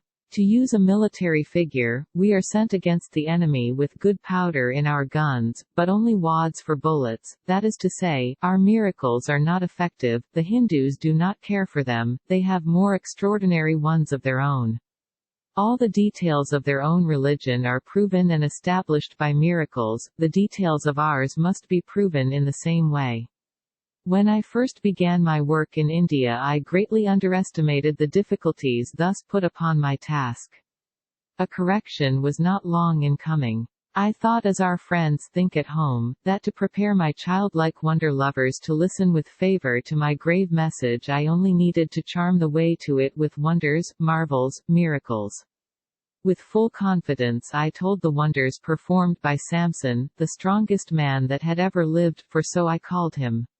At first I saw lively anticipation and strong interest in the faces of my people, but as I moved along from incident to incident of the great story, I was distressed to see that I was steadily losing the sympathy of my audience. I could not understand it. It was a surprise to me, and a disappointment. Before I was through, the fading sympathy had paled to indifference. Thence to the end the indifference remained, I was not able to make any impression upon it.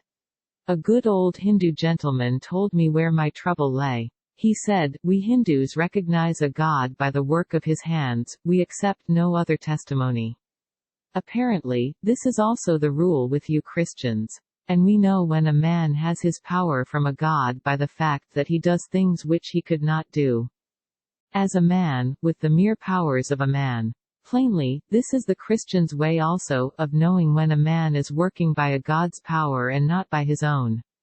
You saw that there was a supernatural property in the hair of Samson, for you perceived that when his hair was gone he was as other men. It is our way, as I have said. There are many nations in the world, and each group of nations has its own gods, and will pay no worship to the gods of the others. Each group believes its own gods to be strongest, and it will not exchange them except for gods that shall be proven to be their superiors in power. Man is but a weak creature, and needs the help of gods, he cannot do without it. Shall he place his fate in the hands of weak gods when there may be stronger ones to be found?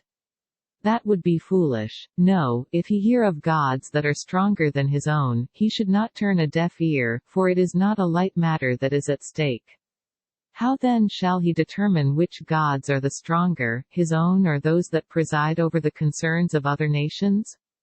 By comparing the known works of his own gods with the works of those others, there is no other way. Now, when we make this comparison, we are not drawn towards the gods of any other nation. Our gods are shown by their works to be the strongest, the most powerful. The Christians have but few gods, and they are new, and not strong, as it seems to us. They will increase in number, it is true, for this has happened with all gods, but that time is far away, many ages and decades of ages away, for gods multiply slowly, as is meet for beings to whom 1,000 years is but a single moment. Our own gods have been born millions of years apart. The process is slow, the gathering of strength and power is similarly slow. In the slow lapse of the ages the steadily accumulating power of our gods has at last become prodigious. We have 1,000 proofs of this in the colossal character of their personal acts and the acts of ordinary men to whom they have given supernatural qualities. To your Samson was given supernatural power, and when he broke the withs, and slew the thousands with the jawbone of an ass, and carried away the gates of the city upon his shoulders, you were amazed, and also awed, for you recognized the divine source of his strength. But it could not profit to place these things before your Hindu congregation and invite their wonder, for they would compare them with the deed done by Hanuman, when our gods infused their divine strength into his muscles, and they would be indifferent to them, as you saw. In the old times, ages and ages gone by, when our god Rama was warring with the demon god of Ceylon, Rama bethought him to bridge the sea and connect Ceylon with India, so that his armies might pass easily over, and he sent his general, Hanuman, inspired like your own Samson with divine strength, to bring the materials for the bridge. In 2 days Hanuman strode 1,500 miles, to the Himalayas, and took upon his shoulder a range of those lofty mountains 200 miles long, and started with it toward Ceylon. It was in the night, and, as he passed along the plain, the people of Govardhan heard the thunder of his tread and felt the earth rocking under it, and they ran out, and there, with their snowy summits piled to heaven, they saw the Himalayas passing by. And as this huge continent swept along overshadowing the earth, upon its slopes they discerned the twinkling lights of 1,000 sleeping villages, and it was as if the constellations were filing in procession through the sky. While they were looking, Hanuman stumbled, and a small ridge of red sandstone 20 miles long was jolted loose and fell. Half of its length has wasted away in the course of the ages, but the other 10 miles of it remain in the plain by Govardhan to this day as proof of the might of the inspiration of our gods. You must know, yourself, that Hanuman could not have carried those mountains to Ceylon except by the strength of the gods. You know that it was not done by his own strength, therefore, you know that it was done by the strength of the gods, just as you know that Samson carried the gates by the divine strength and not by his own. I think you must concede 2 things, first, that in carrying the gates of the city upon his shoulders, Samson did not establish the superiority of his gods over ours, secondly, that his feat is not supported by any but verbal evidence, while Hanuman's is not only supported by verbal evidence, but this evidence is confirmed, established, proven, by visible, tangible evidence, which is the strongest of all testimony. We have the sandstone ridge, and while it remains we cannot doubt, and shall not. Have you the gates? Chapter 13. The timid man yearns for full value and asks a tenth. The bold man strikes for double value and compromises on par. Pudd'nhead Wilson's New Calendar. One is sure to be struck by the liberal way in which Australasia spends money upon public works such as legislative buildings, town halls, hospitals, asylums, parks, and botanical gardens. I should say that where minor towns in America spent $100 on the town hall and on public parks and gardens, the like towns in Australasia spent $1,000. And I think that this ratio will hold good in the matter of hospitals, also. I have seen a costly and well-equipped, and architecturally handsome hospital in an Australian village of 1,500 inhabitants. It was built by private funds furnished by the villagers and the neighbouring planters, and its running expenses were drawn from the same sources. I suppose it would be hard to match this in any country. This village was about to close a contract for lighting its streets with the electric light, when I was there. That is ahead of London. London is still obscured by gas pretty widely scattered, too, in some of the districts, so widely indeed, that except on moonlight nights it is difficult to find the gas lamps. The Botanical Garden of Sydney covers 38 acres, beautifully laid out and rich with the spoil of all the lands and all the climes of the world.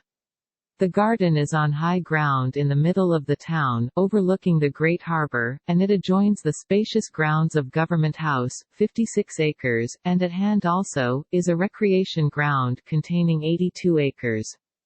In addition, there are the zoological gardens, the racecourse, and the great cricket grounds where the international matches are played. Therefore there is plenty of room for reposeful lazying and lounging, and for exercise too, for such as like that kind of work. There are 4 specialties attainable in the way of social pleasure. If you enter your name on the visitor's book at Government House you will receive an invitation to the next ball that takes place there, if nothing can be proven against you. And it will be very pleasant, for you will see everybody except the governor, and add a number of acquaintances and several friends to your list. The governor will be in England. He always is. The continent has 4 or 5 governors, and I do not know how many it takes to govern the outlying archipelago, but anyway you will not see them.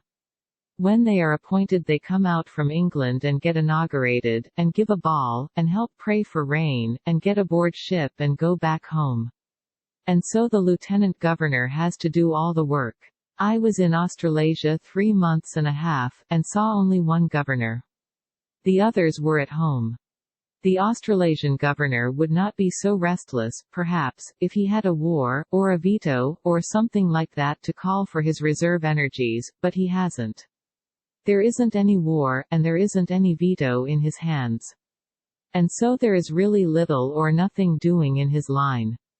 The country governs itself, and prefers to do it, and is so strenuous about it and so jealous of its independence that it grows restive if even the imperial government at home proposes to help, and so the imperial veto, while a fact, is yet mainly a name. Thus the governor's functions are much more limited than are a governor's functions with us. And therefore more fatiguing. He is the apparent head of the state, he is the real head of society. He represents culture, refinement, elevated sentiment, polite life, religion, and by his example he propagates these, and they spread and flourish and bear good fruit. He creates the fashion, and leads it. His ball is the ball of balls, and his countenance makes the horse race thrive. He is usually a lord, and this is well, for his position compels him to lead an expensive life. And an English lord is generally well equipped for that. Another of Sydney's social pleasures is the visit to the Admiralty House, which is nobly situated on high ground overlooking the water. The trim boats of the service convey the guests thither, and there, or on board the flagship, they have the duplicate of the hospitalities of Government House. The admiral commanding a station in British waters is a magnate of the first degree, and he is sumptuously housed, as becomes the dignity of his office. Third in the list of special pleasures is the tour of the harbour in a fine steam pleasure launch. Your richer friends own boats of this kind, and they will invite you, and the joys of the trip will make a long day seem short. And finally comes the shark fishing. Sydney Harbour is populous with the finest breeds of man-eating sharks in the world. Some people make their living catching them, for the government pays a cash bounty on them. The larger the shark, the larger the bounty, and some of the sharks are 20 feet long. You not only get the bounty, but everything that is in the shark belongs to you. Sometimes the contents are quite valuable. The shark is the swiftest fish that swims. The speed of the fastest steamer afloat is poor compared to his. And he is a great gadabout, and roams far and wide in the oceans, and visits the shores of all of them, ultimately, in the course of his restless excursions. I have a tale to tell now, which has not as yet been in print. In 1870 a young stranger arrived in Sydney, and set about finding something to do, but he knew no one, and brought no recommendations, and the result was that he got no employment. He had aimed high, at first, but as time and his money wasted away he grew less and less exacting, until at last he was willing to serve in the humblest capacities if so he might get bread and shelter. But luck was still against him. He could find no opening of any sort. Finally his money was all gone. He walked the streets all day, thinking, he walked them all night, thinking, and growing hungrier and hungrier. At dawn he found himself well away from the town and drifting aimlessly along the harbor shore. As he was passing by a nodding shark fisher the man looked up and said, "Say young fellow, take my line a spell and change my luck for me. How do you know I won't make it worse?" "Because you can't. It has been at its worst all night. If you can't change it, no harm's done. If you do change it, it's for the better, of course. Come." "All right, what will you give?" "I'll give you the shark if you catch one. And I will eat it bones and all give me the line. Here you are. I will get away, now, for a while, so that my luck won't spoil yours, for many and many a time I've noticed that if they're pull in, man, you've got a bite. I knew how it would be. Why, I knew you for a born son of luck the minute I saw you. All right, he's landed." It was an unusually large shark, a full 19-footer the fisherman said, as he laid the creature open with his knife. "Now you rob him, young man, while I step to my hamper for a fresh bait. There's generally something in them worth going for. You've changed my luck, you see. But my goodness, I hope you haven't changed your own." "Oh, it wouldn't matter, don't worry about that.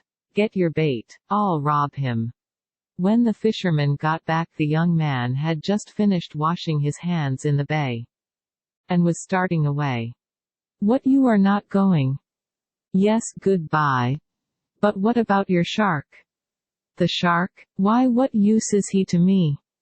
"What use is he? I like that. Don't you know that we can go and report him to government, and you'll get a clean solid 80 shillings bounty? Hard cash, you know. What do you think about it now?" "Oh well, you can collect it. And keep it? Is that what you mean?" "Yes." "Well, this is odd. You're one of those sort they call eccentrics, I judge. The saying is, you mustn't judge a man by his clothes, and I'm believing it now. Why, yours are looking just ratty, don't you know, and yet you must be rich." "I am." The young man walked slowly back to the town, deeply musing as he went. He halted a moment in front of the best restaurant, then glanced at his clothes and passed on, and got his breakfast at a stand-up. There was a good deal of it, and it cost 5 shillings. He tendered a sovereign, got his change, glanced at his silver, muttered to himself, "There isn't enough to buy clothes with," and went his way. At 9:30 the richest wool broker in Sydney was sitting in his morning room at home, settling his breakfast with the morning paper. A servant put his head in and said, "There's a sundowner at the door wants to see you, sir." "What do you bring that kind of a message here for?" "Send him about his business." "He won't go, sir, I've tried." "He won't go? That's why. That's unusual. He's one of two things, then, he's a remarkable person, or he's crazy." "Is he crazy?" "No, sir, he don't look it." "Then he's remarkable. What does he say he wants?" He won't tell sir, only says it's very important. And won't go. Does he say he won't go? Says he'll stand there till he sees you sir, if it's all day. And yet isn't crazy. Show him up. The sundowner was shown in. The broker said to himself, no, he's not crazy, that is easy to see, so he must be the other thing. Then aloud, well, my good fellow, be quick about it, don't waste any words, what is it you want?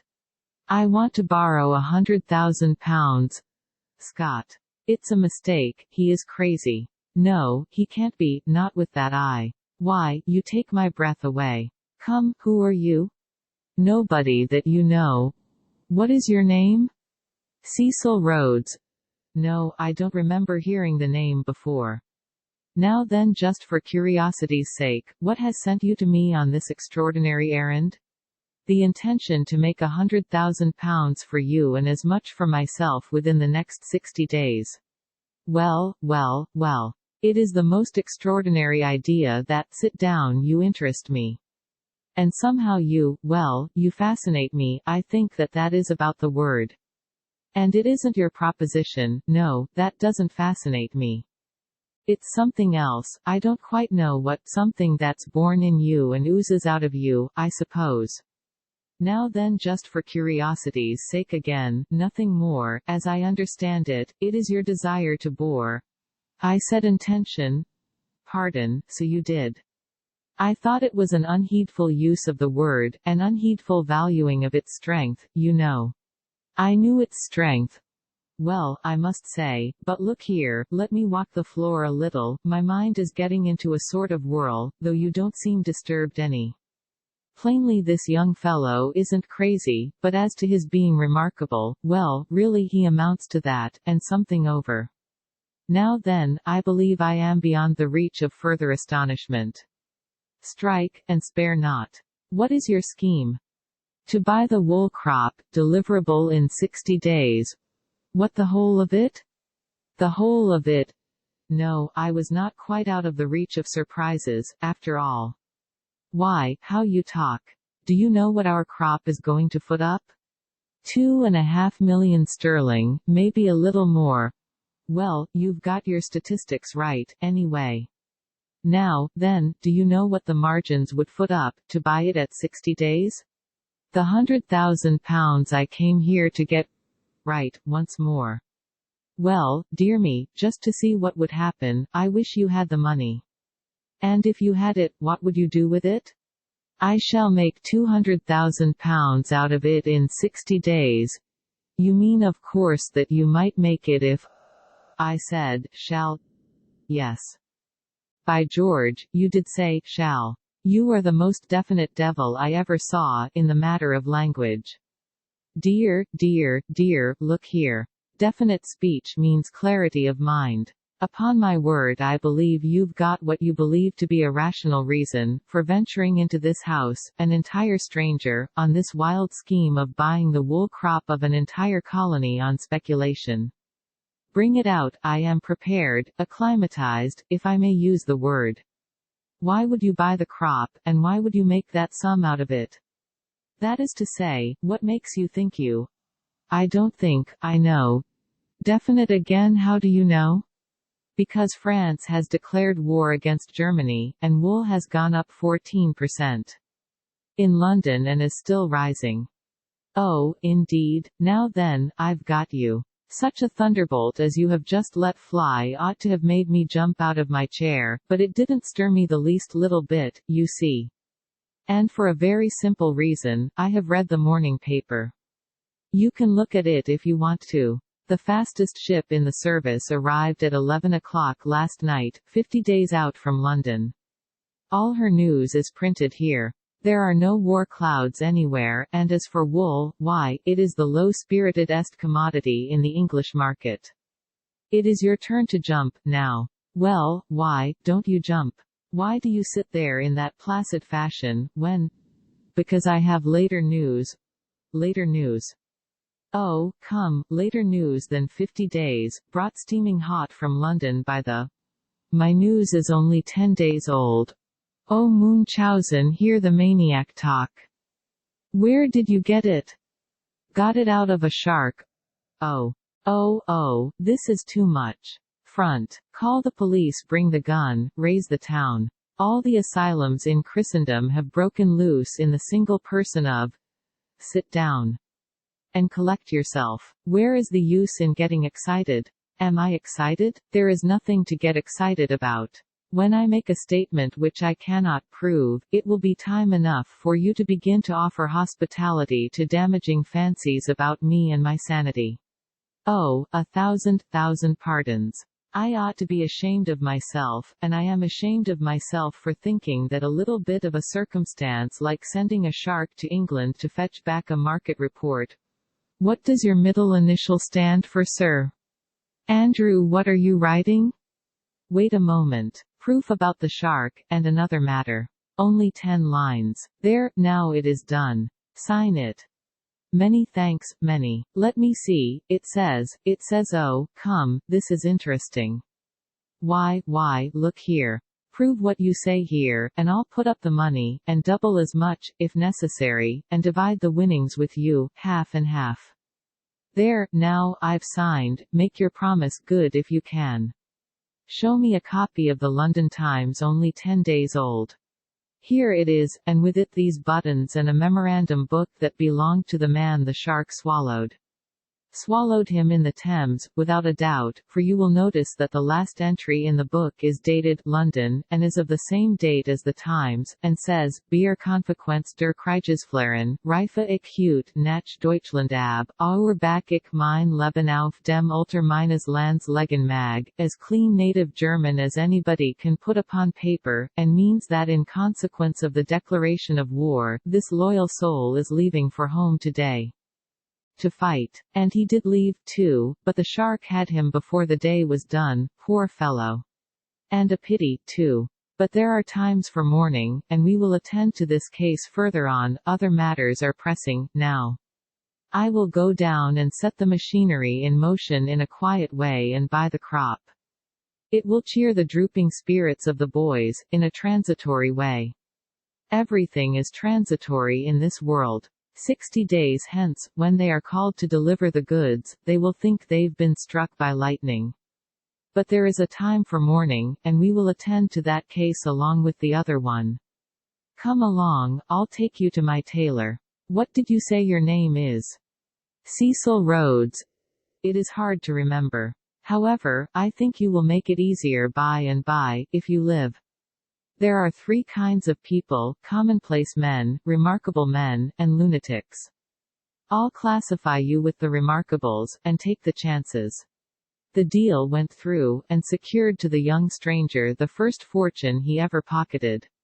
The people of Sydney ought to be afraid of the sharks, but for some reason they do not seem to be. On Saturdays the young men go out in their boats, and sometimes the water is fairly covered with the little sails. A boat upsets now and then, by accident, a result of tumultuous skylarking. Sometimes the boys upset their boat for fun, such as it is with sharks visibly waiting around for just such an occurrence. The young fellows scramble aboard whole, sometimes, not always. Tragedies have happened more than once. While I was in Sydney it was reported that a boy fell out of a boat in the mouth of the Parramatta River and screamed for help, and a boy jumped overboard from another boat to save him from the assembling sharks, but the sharks made swift work with the lives of both. The government pays a bounty for the shark. To get the bounty the fishermen bait the hook or the seine with agreeable mutton, the news spreads and the sharks come from all over the Pacific Ocean to get the free board. In time the shark culture will be one of the most successful things in the colony. Chapter 14. We can secure other people's approval, if we do right and try hard, but our own is worth 100 of it, and no way has been found out of securing that. Pudd'nhead Wilson's New Calendar. My health had broken down in New York in May. It had remained in a doubtful but fairish condition during a succeeding period of 82 days. It broke again on the Pacific. It broke again in Sydney, but not until after I had had a good outing, and had also filled my lecture engagements. This latest break lost me the chance of seeing Queensland. In the circumstances, to go north toward hotter weather was not advisable. So we moved south with a westward slant, 17 hours by rail to the capital of the colony of Victoria, Melbourne, that juvenile city of 60 years, and 500,000 inhabitants. On the map the distance looked small, but that is a trouble with all divisions of distance in such a vast country as Australia. The colony of Victoria itself looks small on the map, looks like a county, in fact, yet it is about as large as England, Scotland, and Wales combined. Or, to get another focus upon it, it is just 80 times as large as the state of Rhode Island, and one-third as large as the state of Texas. Outside of Melbourne, Victoria seems to be owned by a handful of squatters, each with a Rhode Island for a sheep farm. That is the impression which one gathers from common talk, yet the wool industry of Victoria is by no means so great as that of New South Wales. The climate of Victoria is favourable to other great industries, among others, wheat growing and the making of wine. We took the train at Sydney at about 4 in the afternoon. It was American in one way, for we had a most rational sleeping car, also the car was clean and fine and new, nothing about it to suggest the rolling stock of the continent of Europe.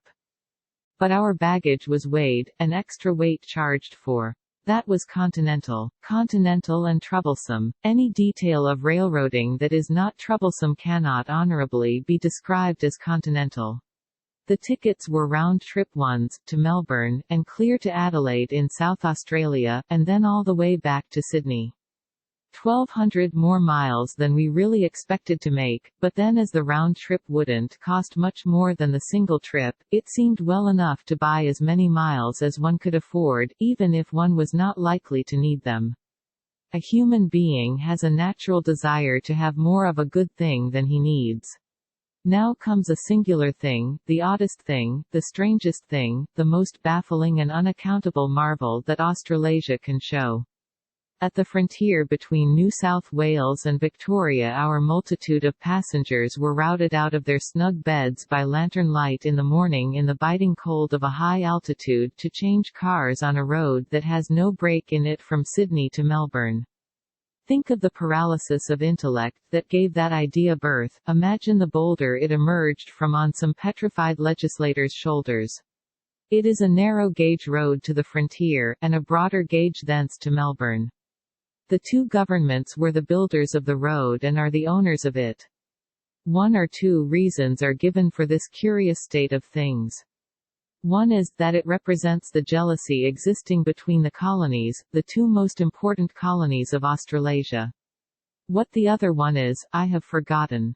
But it is of no consequence. It could be but another effort to explain the inexplicable. All passengers fret at the double gauge, all shippers of freight must of course fret at it, unnecessary expense, delay, and annoyance are imposed upon everybody concerned, and no one is benefited. Each Australian colony fences itself off from its neighbour with a custom house. Personally, I have no objection, but it must be a good deal of inconvenience to the people. We have something resembling it here and there in America, but it goes by another name.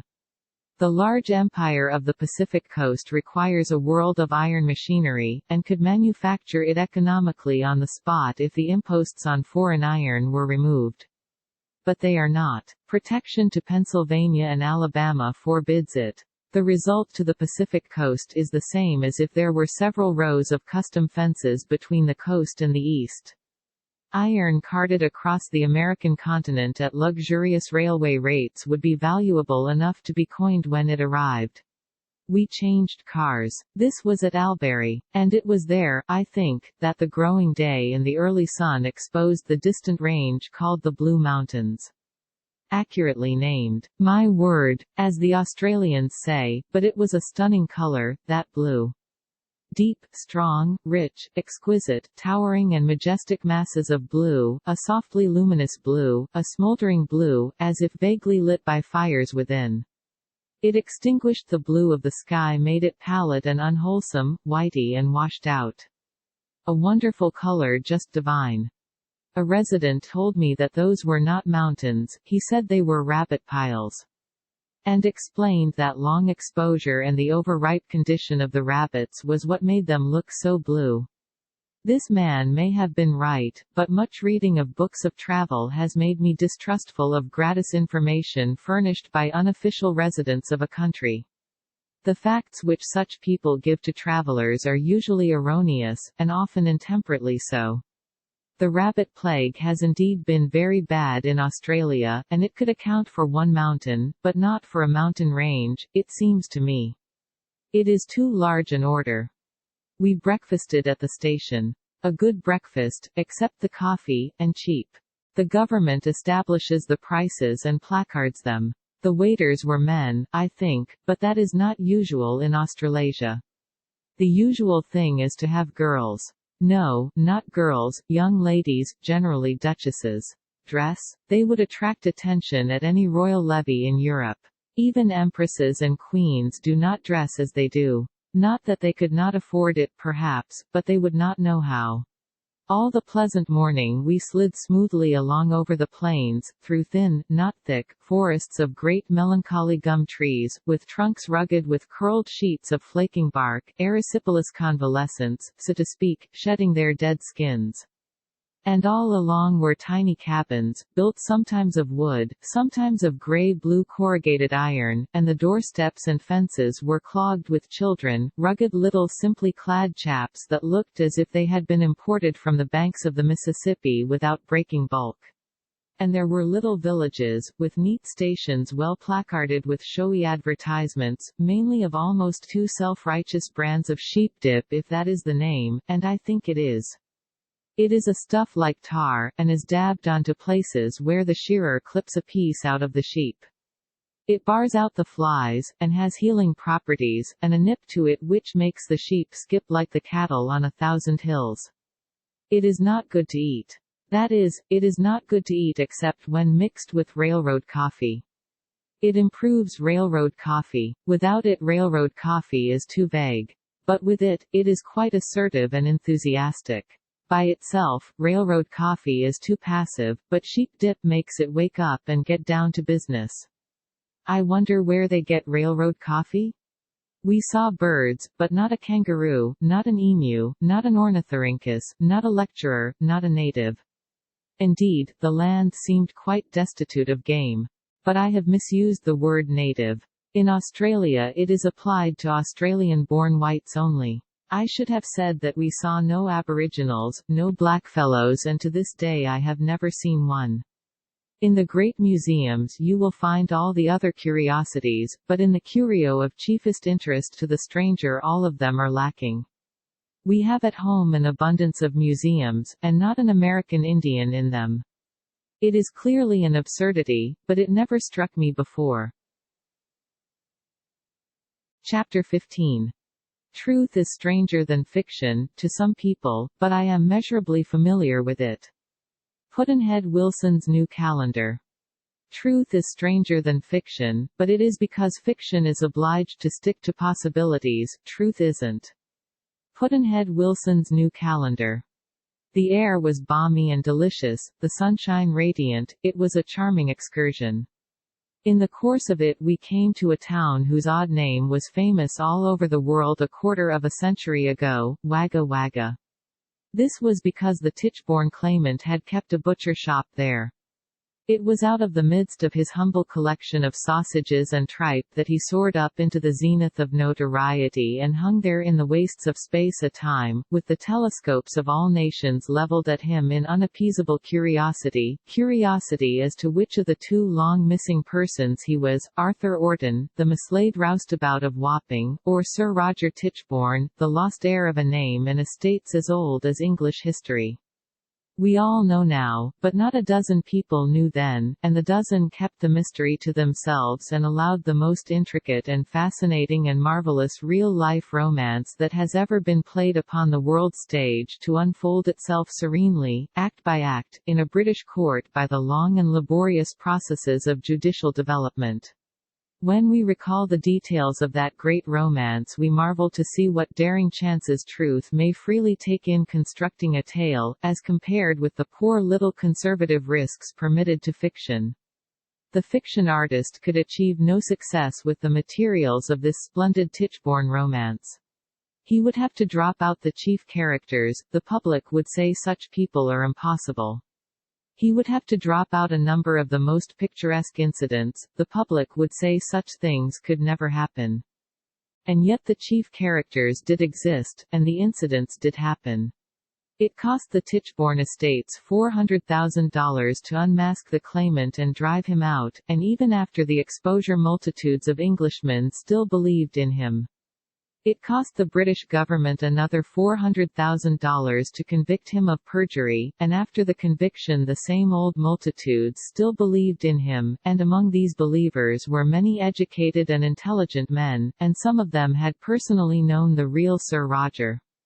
The claimant was sentenced to 14 years imprisonment. When he got out of prison he went to New York and kept a whiskey saloon in the Bowery for a time, then disappeared from view. He always claimed to be Sir Roger Tichborne until death called for him. This was but a few months ago, not very much short of a generation since he left Wagga Wagga to go and possess himself of his estates. On his deathbed he yielded up his secret, and confessed in writing that he was only Arthur Orton of Wapping, able seaman and butcher, that and nothing more. But it is scarcely to be doubted that there are people whom even his dying confession will not convince.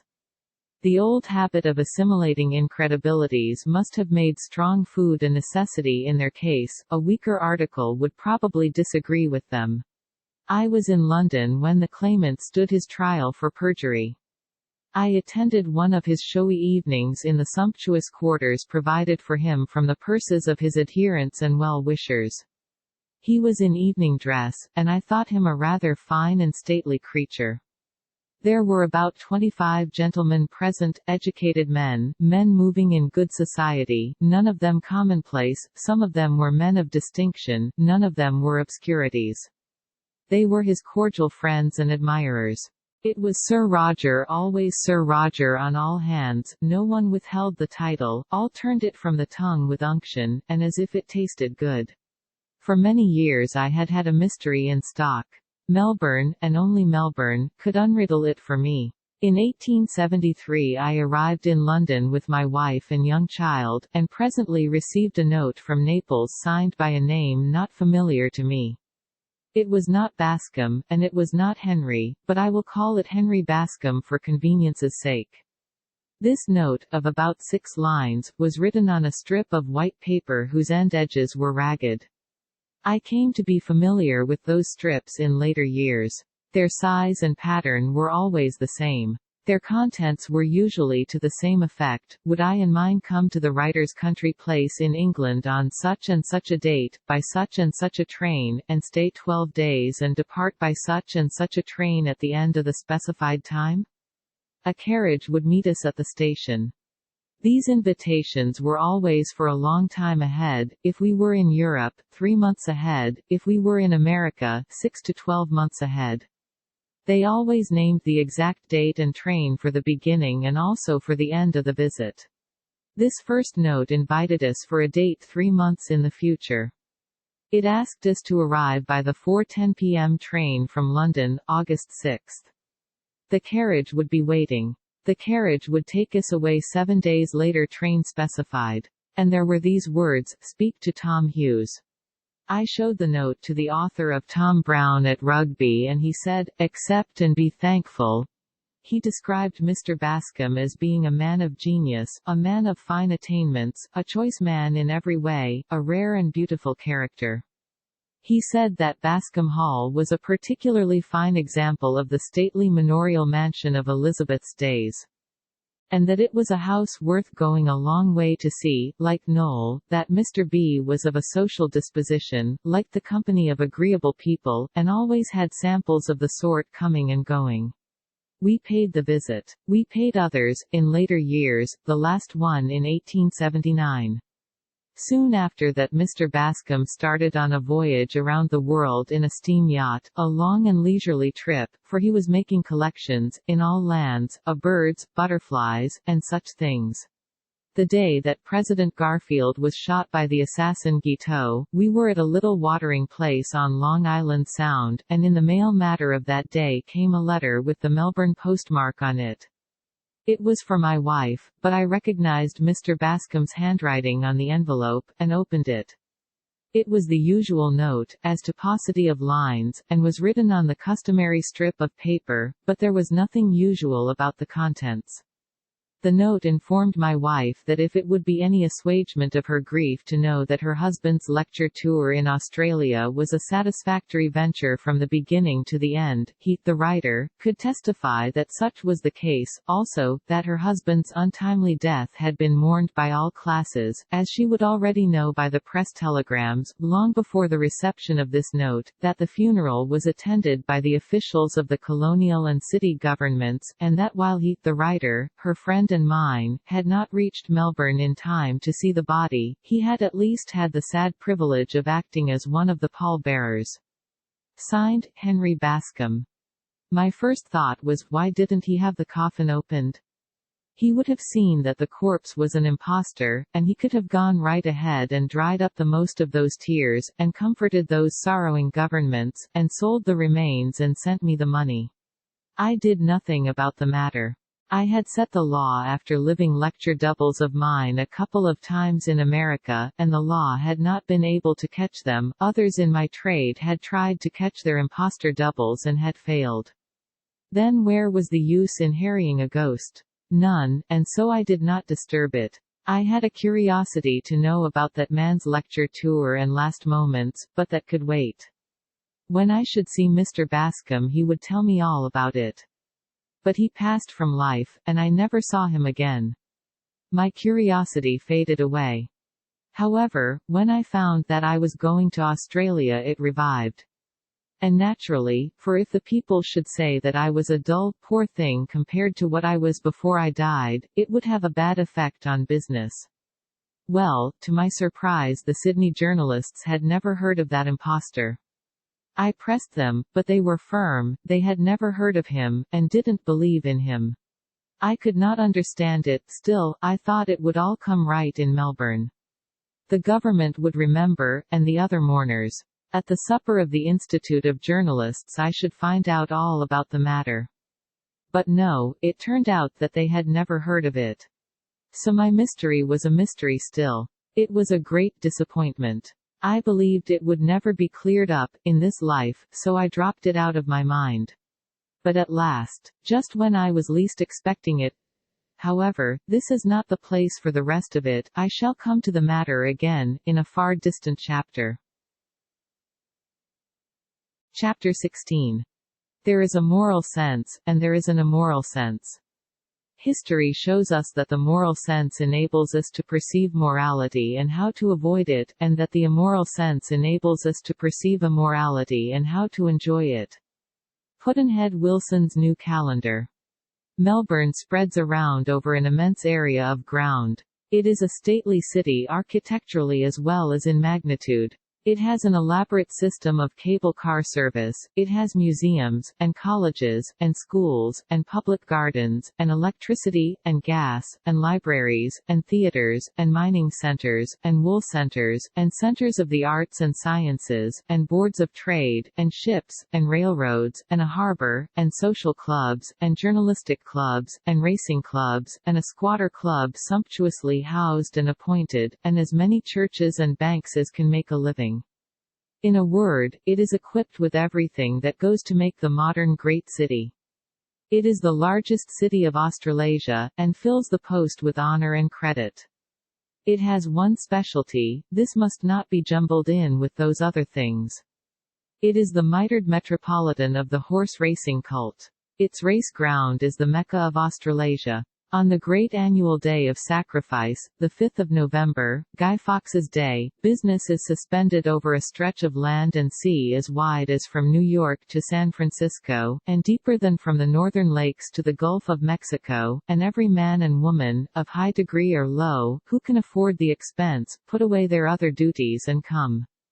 They begin to swarm in by ship and rail a fortnight before the day, and they swarm thicker and thicker day after day, until all the vehicles of transportation are taxed to their uttermost to meet the demands of the occasion, and all hotels and lodgings are bulging outward because of the pressure from within. They come 100,000 strong. As all the best authorities say, and they pack the spacious grounds and grandstands and make a spectacle such as is never to be seen in Australasia elsewhere. It is the Melbourne Cup that brings this multitude together. Their clothes have been ordered long ago, at unlimited cost, and without bounds as to beauty and magnificence, and have been kept in concealment until now, for unto this day are they consecrate. I am speaking of the latest clothes, but one might know that. And so the grandstands make a brilliant and wonderful spectacle, a delirium of color, a vision of beauty. The champagne flows, everybody is vivacious, excited, happy, everybody bets, and gloves and fortunes change hands right along, all the time. Day after day the races go on, and the fun and the excitement are kept at white heat, and when each day is done, the people dance all night so as to be fresh for the race in the morning. And at the end of the great week the swarms secure lodgings and transportation for next year, then flock away to their remote homes and count their gains and losses, and order next year's cup clothes, and then lie down and sleep 2 weeks, and get up sorry to reflect that a whole year must be put in somehow or other before they can be wholly happy again. The Melbourne Cup is the Australasian National Day. It would be difficult to overstate its importance. It overshadows all other holidays and specialized days of whatever sort in that congeries of colonies. Overshadows them? I might almost say it blots them out. Each of them gets attention, but not everybody's, each of them evokes interest, but not everybody's, each of them rouses enthusiasm, but not everybody's, in each case a part of the attention, interest, and enthusiasm is a matter of habit and custom, and another part of it is official and perfunctory. Cup Day. And Cup Day only, commands an attention, an interest, and an enthusiasm which are universal, and spontaneous, not perfunctory. Cup Day is supreme, it has no rival. I can call to mind no specialized annual day, in any country, which can be named by that large name, supreme. I can call to mind no specialized annual day, in any country, whose approach fires the whole land with a conflagration of conversation and preparation and anticipation and jubilation. No day save this one, but this one does it. In America we have no annual supreme day, no day whose approach makes the whole nation glad. We have the 4th of July, and Christmas, and Thanksgiving. Neither of them can claim the primacy, neither of them can arouse an enthusiasm which comes near to being universal. 8 grown Americans out of 10 dread the coming of the 4th, with its pandemonium and its perils, and they rejoice when it is gone, if still alive. The approach of Christmas brings harassment and dread to many excellent people. They have to buy a cartload of presents, and they never know what to buy to hit the various tastes. They put in 3 weeks of hard and anxious work, and when Christmas morning comes they are so dissatisfied with the result, and so disappointed that they want to sit down and cry. Then they give thanks that Christmas comes but once a year. The observance of Thanksgiving Day, as a function, has become general of late years. The thankfulness is not so general. This is natural. 2/3 of the nation have always had hard luck and a hard time during the year, and this has a calming effect upon their enthusiasm. We have a supreme day, a sweeping and tremendous and tumultuous day, a day which commands an absolute universality of interest and excitement, but it is not annual. It comes but once in 4 years, therefore it cannot count as a rival of the Melbourne Cup. In Great Britain and Ireland they have 2 great days, Christmas and the Queen's birthday. But they are equally popular, there is no supremacy. I think it must be conceded that the position of the Australasian Day is unique, solitary, unfellowed, and likely to hold that high place a long time. The next things which interest us when we travel are, first, the people, next, the novelties, and finally the history of the places and countries visited. Novelties are rare in cities which represent the most advanced civilization of the modern day. When one is familiar with such cities in the other parts of the world, he is in effect familiar with the cities of Australasia. The outside aspects will furnish little that is new. There will be new names, but the things which they represent will sometimes be found to be less new than their names.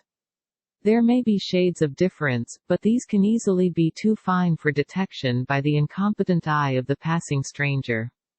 In the larrikin he will not be able to discover a new species, but only an old one met elsewhere, and variously called loafer, rough, tough, bummer, or blatherskite, according to his geographical distribution. The larrikin differs by a shade from those others, in that he is more sociable toward the stranger than they, more kindly disposed, more hospitable, more hearty, more friendly. At least it seemed so to me, and I had opportunity to observe. In Sydney, at least. In Melbourne I had to drive to and from the lecture theatre, but in Sydney I was able to walk both ways, and did it. Every night, on my way home at 10, or a quarter past, I found the larrikin grouped in considerable force at several of the street corners, and he always gave me this pleasant salutation. "Hello, Mark. Here's to you, old chap. Say, Mark, is he dead?" A reference to a passage in some book of mine, though I did not detect at that time that was its source. And I didn't detect it afterward in Melbourne, when I came on the stage for the first time, and the same question was dropped down upon me from the dizzy height of the gallery. It is always difficult to answer a sudden inquiry like that, when you have come unprepared and don't know what it means. I will remark here, if it is not an indecorum, that the welcome which an American lecturer gets from a British colonial audience is a thing which will move him to his deepest deeps, and veil his sight and break his voice. And from Winnipeg to Africa, experience will teach him nothing, he will never learn to expect it, it will catch him as a surprise each time. The war cloud hanging black over England and America made no trouble for me. I was a prospective prisoner of war, but at dinners, suppers, on the platform, and elsewhere, there was never anything to remind me of it. This was hospitality of the right metal, and would have been prominently lacking in some countries, in the circumstances. And speaking of the war flurry, it seemed to me to bring to light the unexpected, in a detail or two. It seemed to relegate the war talk to the politicians on both sides of the water, whereas whenever a prospective war between two nations had been in the air theretofore, the public had done most of the talking and the bitterest. The attitude of the newspapers was new also. I speak of those of Australasia and India, for I had access to those only. They treated the subject argumentatively and with dignity, not with spite and anger. That was a new spirit, too, and not learned of the French and German press, either before Sedan or since. I heard many public speeches, and they reflected the moderation of the journals. The outlook is that the English-speaking race will dominate the earth 100 years from now, if its sections do not get to fighting each other. It would be a pity to spoil that prospect by baffling and retarding wars when arbitration would settle their differences so much better and also so much more definitely. No. As I have suggested, novelties are rare in the great capitals of modern times. Even the wool exchange in Melbourne could not be told from the familiar stock exchange of other countries. Wool brokers are just like stockbrokers, they all bounce from their seats and put up their hands and yell in unison, no stranger can tell what, and the president calmly says sold to Smith & Co. threepence farthing, next. When probably nothing of the kind happened, for how should he know? In the museums you will find acres of the most strange and fascinating things, but all museums are fascinating, and they do so tire your eyes, and break your back, and burn out your vitalities with their consuming interest. You always say you will never go again, but you do go. The palaces of the rich, in Melbourne, are much like the palaces of the rich in America, and the life in them is the same, but there the resemblance ends.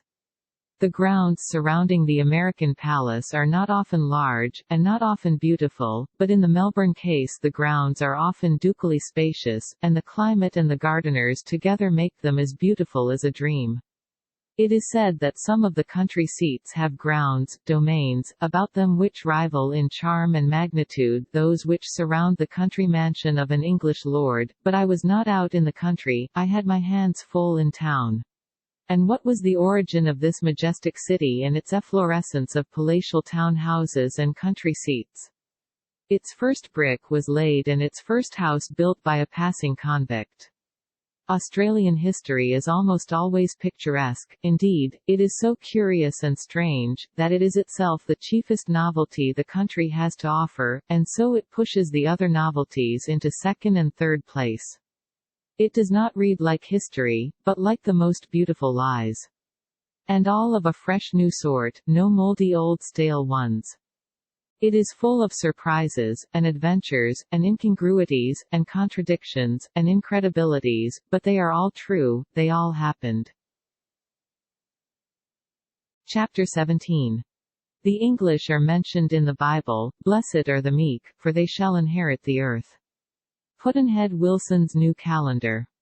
When we consider the immensity of the British Empire in territory, population, and trade, it requires a stern exercise of faith to believe in the figures which represent Australasia's contribution to the Empire's commercial grandeur. As compared with the landed estate of the British Empire, the landed estate dominated by any other power except one, Russia, is not very impressive for size. My authorities make the British Empire not much short of a fourth larger than the Russian Empire. Roughly proportioned, if you will allow your entire hand to represent the British Empire, you may then cut off the fingers a trifle above the middle joint of the middle finger, and what is left of the hand will represent Russia. The populations ruled by Great Britain and China are about the same, -400 million each. No other power approaches these figures. Even Russia is left far behind. The population of Australasia -4 million, sinks into nothingness, and is lost from sight in that British Ocean of 400 million. Yet the statistics indicate that it rises again and shows up very conspicuously when its share of the Empire's commerce is the matter under consideration. The value of England's annual exports and imports is stated at $3 billion, New South Wales Blue Book, and it is claimed that more than 1/10 of this great aggregate is represented by Australasia's exports to England and imports from England. In addition to this, Australasia does a trade with countries other than England, amounting to $100 million a year, and a domestic intercolonial trade amounting to $150 million. In round numbers, the 4 million buy and sell about $600 million worth of goods a year.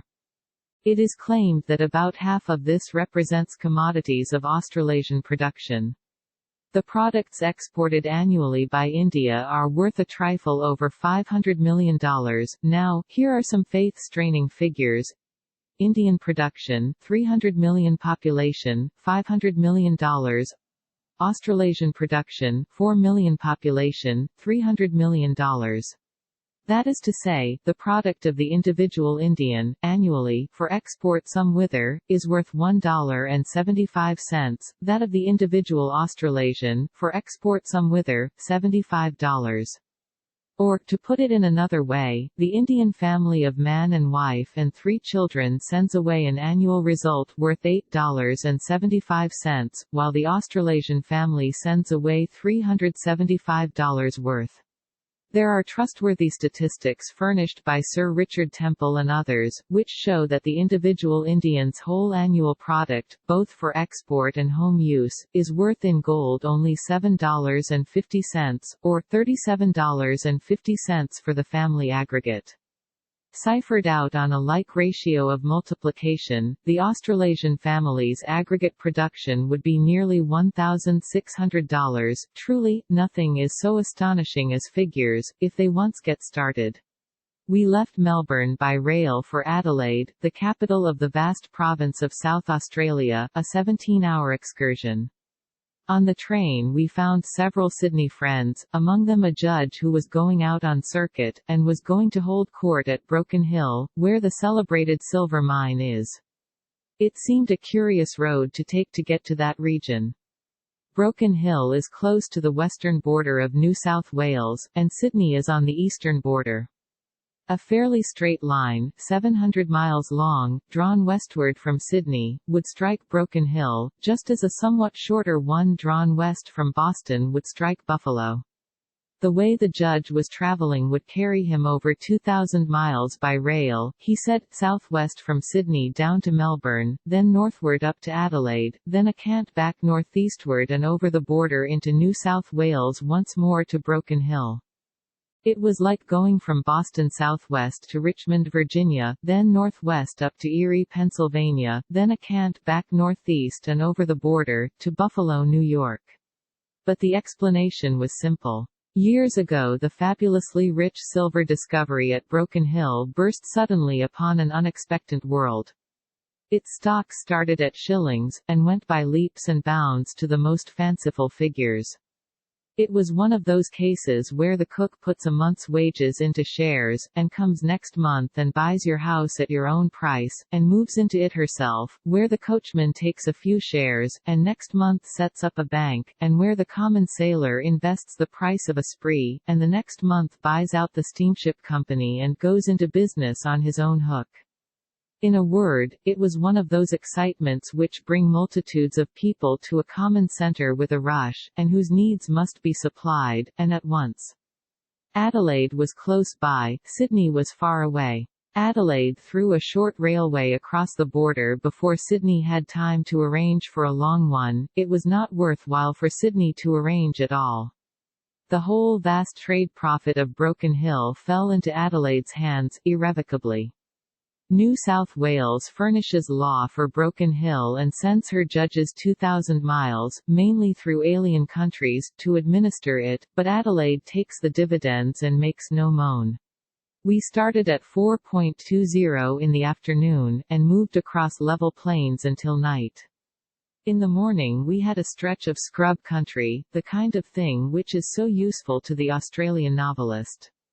In the scrub the hostile aboriginal lurks, and flits mysteriously about, slipping out from time to surprise and slaughter the settler, then slipping back again, and leaving no track that the white man can follow.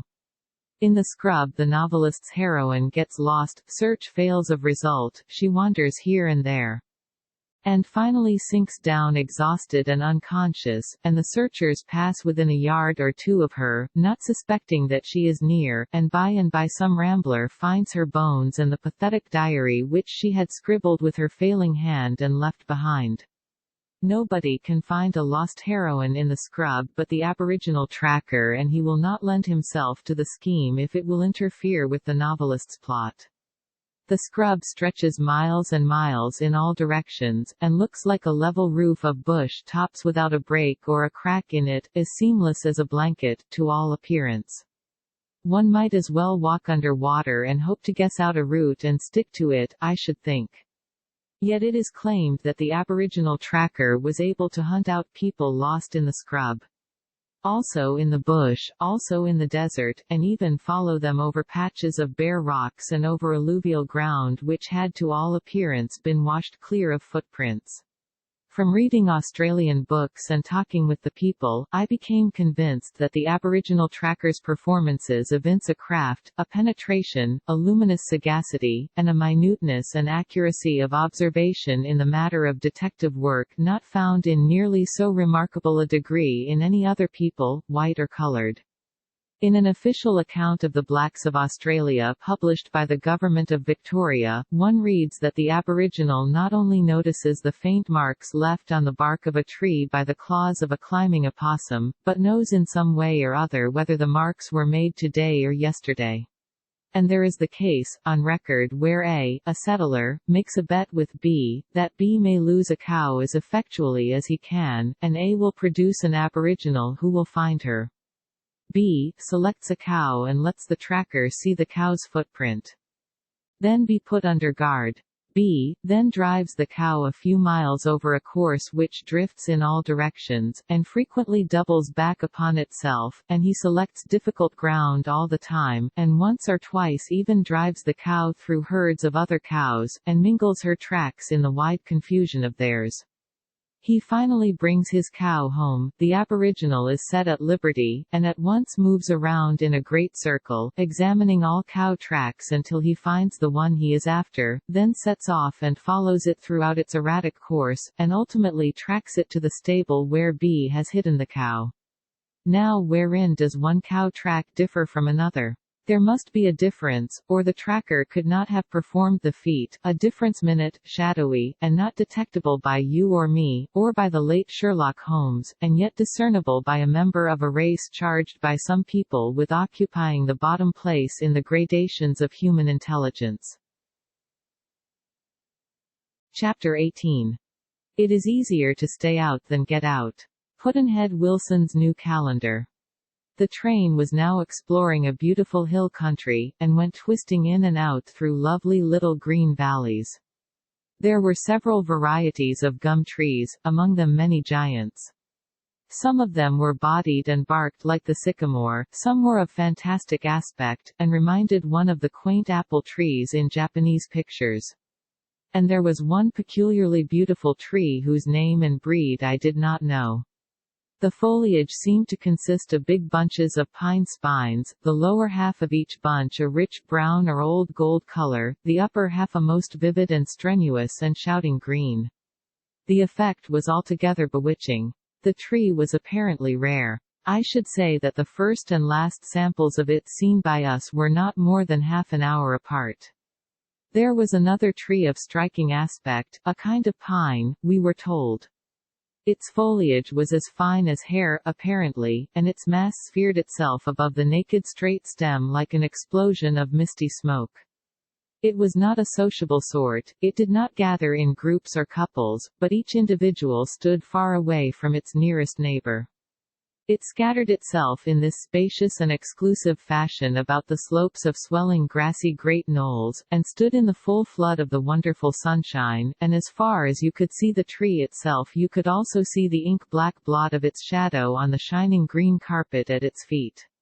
On some part of this railway journey we saw gorse and broom, importations from England, and a gentleman who came into our compartment on a visit tried to tell me which was which, but as he didn't know, he had difficulty.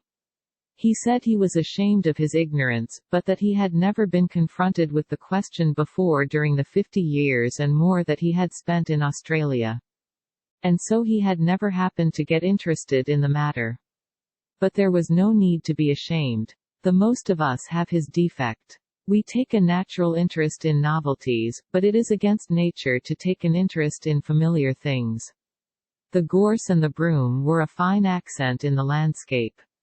Here and there they burst out in sudden conflagrations of vivid yellow against a background of sober or sombre color, with a so startling effect as to make a body catch his breath with the happy surprise of it.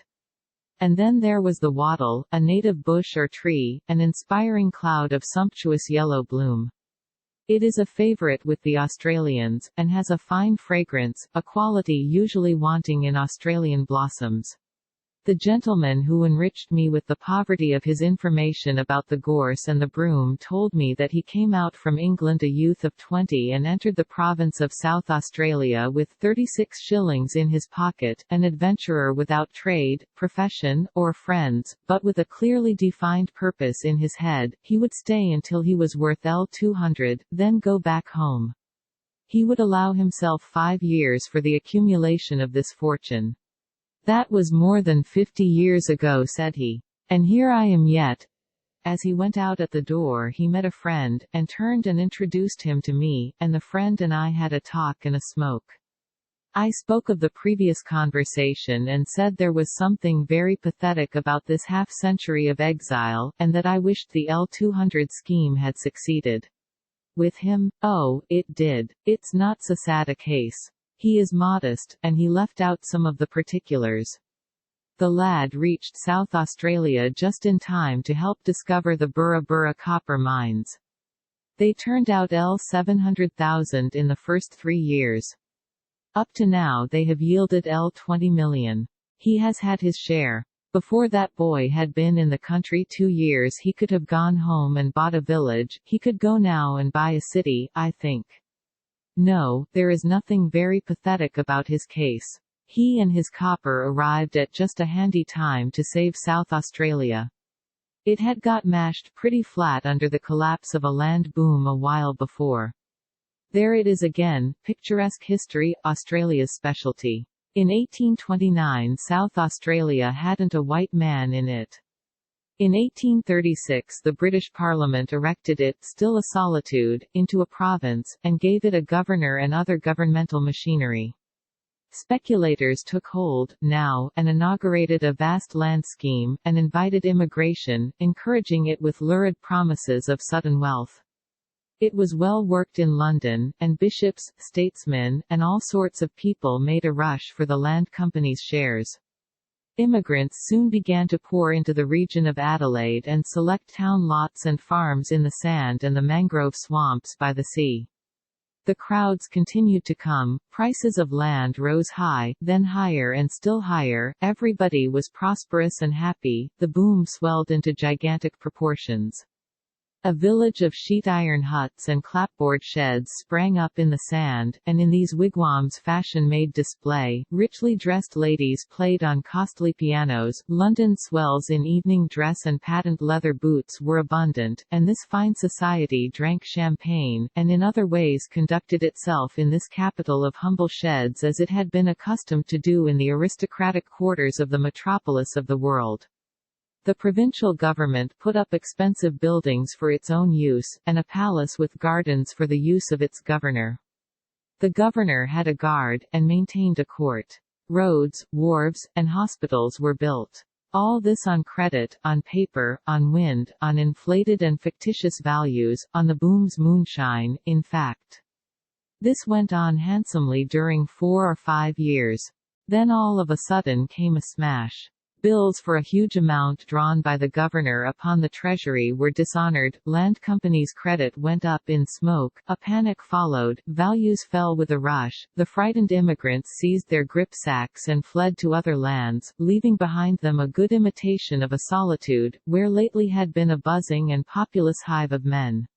Adelaide was indeed almost empty, its population had fallen to 3,000. During 2 years or more the death trance continued. Prospect of revival there was none, hope of it ceased. Then, as suddenly as the paralysis had come, came the resurrection from it. Those astonishingly rich copper mines were discovered, and the corpse got up and danced. The wool production began to grow, grain-raising followed so vigorously, too, that 4 or 5 years after the copper discovery, this little colony, which had had to import its breadstuffs formerly, and pay hard prices for them, once $50 a barrel for flour, had become an exporter of grain. The prosperities continued. After many years Providence, desiring to show a special regard for New South Wales and exhibit a loving interest in its welfare which should certify to all nations the recognition of that colony's conspicuous righteousness and distinguished well-deserving, conferred upon it that treasury of inconceivable riches, Broken Hill, and South Australia went over the border and took it, giving thanks. Among our passengers was an American with a unique vocation. Unique is a strong word, but I use it justifiably if I did not misconceive what the American told me, for I understood him to say that in the world there was not another man engaged in the business which he was following. He was buying the kangaroo skin crop, buying all of it, both the Australian crop and the Tasmanian, and buying it for an American house in New York. The prices were not high, as there was no competition, but the year's aggregate of skins would cost him $30,000. I had had the idea that the kangaroo was about extinct in Tasmania and well thinned out on the continent. In America the skins are tanned and made into shoes. After the tanning, the leather takes a new name, which I have forgotten. I only remember that the new name does not indicate that the kangaroo furnishes the leather. There was a German competition for a while, some years ago, but that has ceased. The Germans failed to arrive at the secret of tanning the skins successfully, and they withdrew from the business. Now then, I suppose that I have seen a man whose occupation is really entitled to bear that high epithet, unique. And I suppose that there is not another occupation in the world that is restricted to the hands of a sole person. I can think of no instance of it.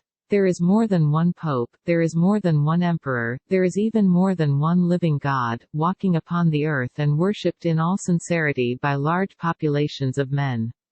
I have seen and talked with two of these beings myself in India, and I have the autograph of one of them.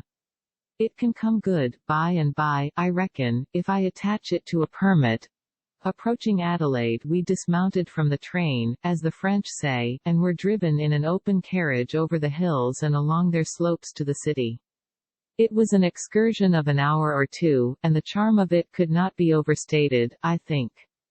The road wound around gaps and gorges, and offered all varieties of scenery and prospect, mountains, crags, country homes, gardens, forests, color everywhere, and the air fine and fresh, the skies blue, and not a shred of cloud to mar the downpour of the brilliant sunshine.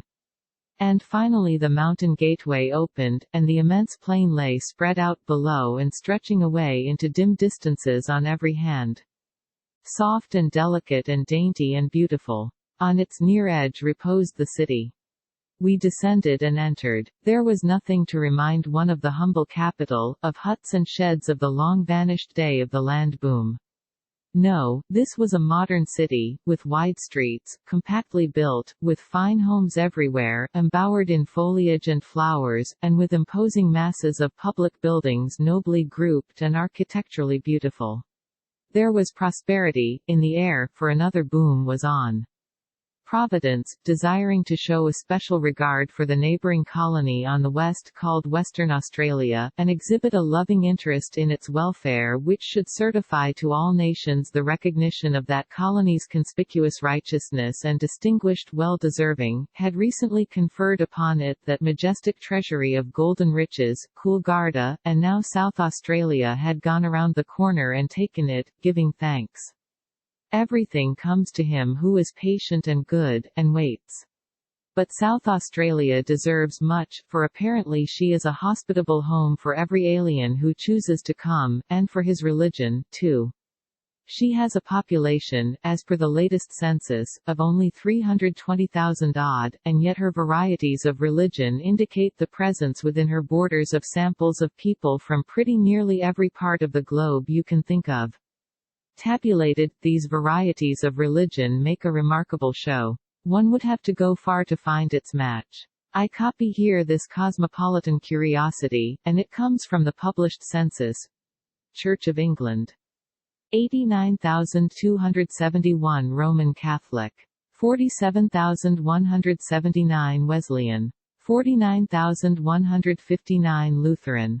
23,328 Presbyterian. 18,206 Congregationalist.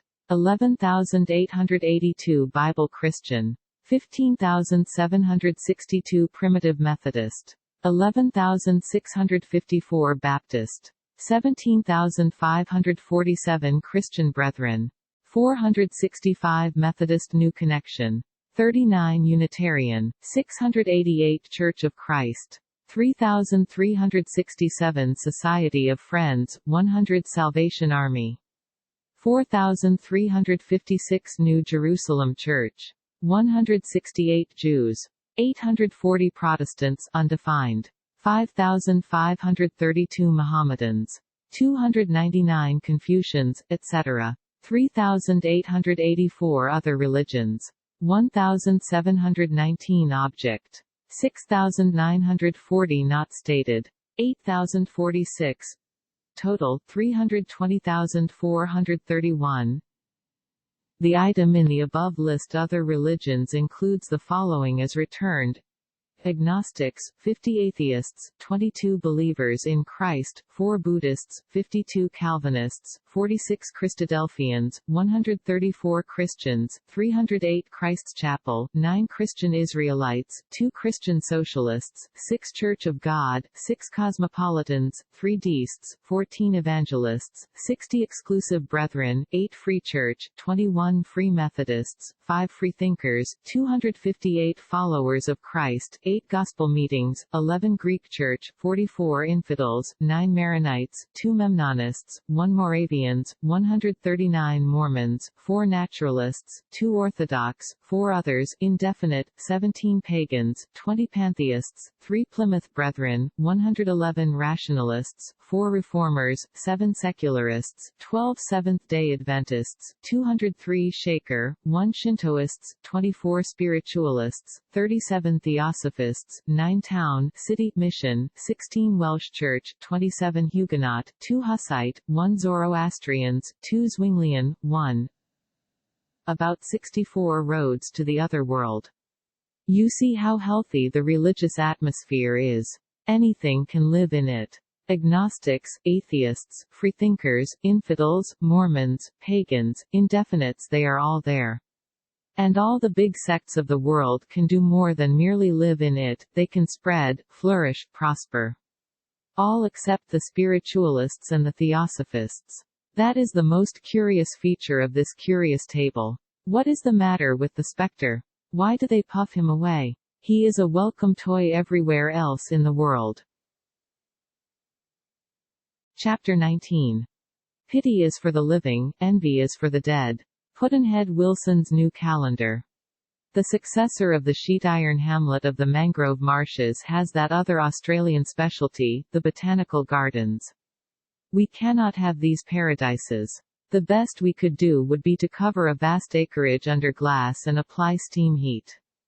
But it would be inadequate, the lacks would still be so great, the confined sense, the sense of suffocation, the atmospheric dimness, the sweaty heat, these would all be there, in place of the Australian openness to the sky, the sunshine and the breeze.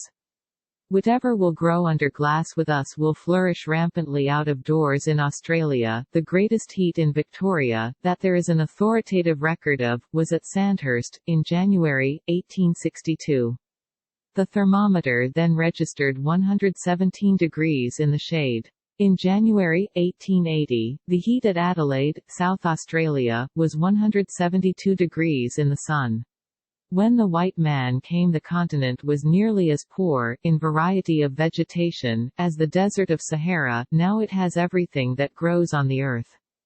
In fact, not Australia only, but all Australasia has levied tribute upon the flora of the rest of the world, and wherever one goes the results appear, in gardens private and public, in the woodsy walls of the highways, and in even the forests. If you see a curious or beautiful tree or bush or flower, and ask about it, the people, answering, usually name a foreign country as the place of its origin: India, Africa, Japan, China, England, America, Java, Sumatra, New Guinea, Polynesia, and so on. In the zoological gardens of Adelaide I saw the only laughing jackass that ever showed any disposition to be courteous to me. This one opened his head wide and laughed like a demon, or like a maniac who was consumed with humorous scorn over a cheap and degraded pun. It was a very human laugh. If he had been out of sight I could have believed that the laughter came from a man. It is an odd-looking bird, with a head and beak that are much too large for its body. In time man will exterminate the rest of the wild creatures of Australia, but this one will probably survive, for man is his friend and lets him alone.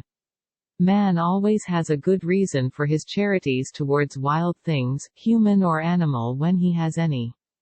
In this case the bird is spared because he kills snakes. If 50J will take my advice he will not kill all of them. In that garden I also saw the wild Australian dog, the dingo.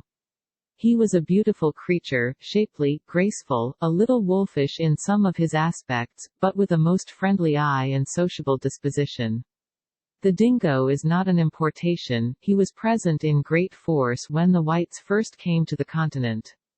It may be that he is the oldest dog in the universe. His origin, his descent, the place where his ancestors first appeared, are as unknown and as untraceable as are the camels. He is the most precious dog in the world, for he does not bark. But in an evil hour he got to raiding the sheep runs to appease his hunger, and that sealed his doom. He is hunted, now, just as if he were a wolf. He has been sentenced to extermination, and the sentence will be carried out. This is all right, and not objectionable. The world was made for man, the white man. South Australia is confusingly named. All of the colonies have a southern exposure except one, Queensland. Properly speaking, South Australia is Middle Australia. It extends straight up through the center of the continent like the middle board in a center table. It is 2,000 miles high from south to north, and about a third as wide. A wee little spot down in its southeastern corner contains 8 or 9 tenths of its population, the other 1 or 2 tenths are elsewhere as they could be in the United States with all the country between Denver and Chicago. And Canada and the Gulf of Mexico to scatter over. There is plenty of room. A telegraph line stretches straight up north through that 2,000 miles of wilderness and desert from Adelaide to Port Darwin on the edge of the upper ocean. South Australia built the line, and did it in 1871–2 when her population numbered only 185,000. It was a great work, for there were no roads, no paths. 1,300 miles of the route had been traversed but once before by white men. Provisions, wire, and poles had to be carried over immense stretches of desert. Wells had to be dug along the route to supply the men and cattle with water. A cable had been previously laid from Port Darwin to Java and thence to India, and there was telegraphic communication with England from India. And so, if Adelaide could make connection with Port Darwin, it meant connection with the whole world. The enterprise succeeded. One could watch the London markets daily. Now, the profit to the wool growers of Australia was instant and enormous. A telegram from Melbourne to San Francisco covers approximately 20,000 miles, the equivalent of 5/6 of the way around the globe. It has to halt along the way a good many times and be repeated, still, but little time is lost. These halts, and the distances between them, are here tabulated, from round the Empire, George R. Parkin, all but the last 2 miles. Melbourne Mount Gambier, 0.300 Mount Gambier Adelaide, 0.270 Adelaide Port Augusta, 0.200 Port Augusta Alice Springs, 1036 Alice Springs Port Darwin, 0.898 Port Darwin Banjowangi.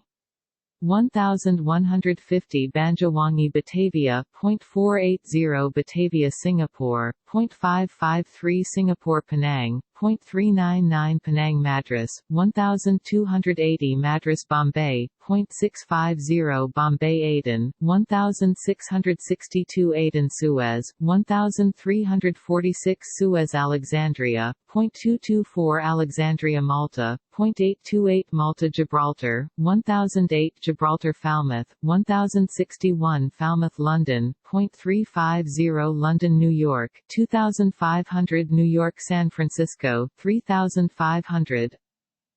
I was in Adelaide again. Some months later, and saw the multitudes gather in the neighbouring city of Glenelg to commemorate the reading of the proclamation, in 1836, which founded the province. If I have at any time called it a colony, I withdraw the discourtesy. It is not a colony, it is a province, and officially so. Moreover, it is the only one so named in Australasia. There was great enthusiasm. It was the province's national holiday, its 4th of July, so to speak. It is the preeminent holiday, and that is saying much, in a country where they seem to have a most un-English mania for holidays. Mainly they are workingmen's holidays, for in South Australia the working man is sovereign, his vote is the desire of the politician, indeed, it is the very breath of the politician's being. The parliament exists to deliver the will of the working man, and the government exists to execute it. The working man is a great power everywhere in Australia, but South Australia is his paradise. He has had a hard time in this world, and has earned a paradise. I am glad he has found it. The holidays there are frequent enough to be bewildering to the stranger. I tried to get the hang of the system, but was not able to do it. You have seen that the province is tolerant, religious-wise. It is so politically, also. One of the speakers at the commemoration banquet, the Minister of Public Works, was an American, born and reared in New England. There is nothing narrow about the province, politically, or in any other way that I know of. 64 religions and a Yankee cabinet minister. No amount of horse racing can damn this community. The mean temperature of the province is 62 deg. The death rate is 13 in the 1,000, about half what it is in the city of New York, I should think, and New York is a healthy city. 13 is the death rate for the average citizen of the province, but there seems to be no death rate for the old people. There were people at the commemoration banquet who could remember Cromwell. There were 6 of them. These old settlers had all been present at the original reading of the proclamation, in 1836.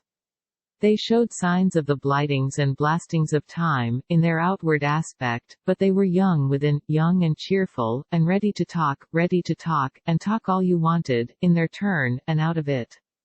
They were down for 6 speeches, and they made 42. The governor and the cabinet and the mayor were down for 42 speeches, and they made 6. They have splendid grit, the old settlers, splendid staying power.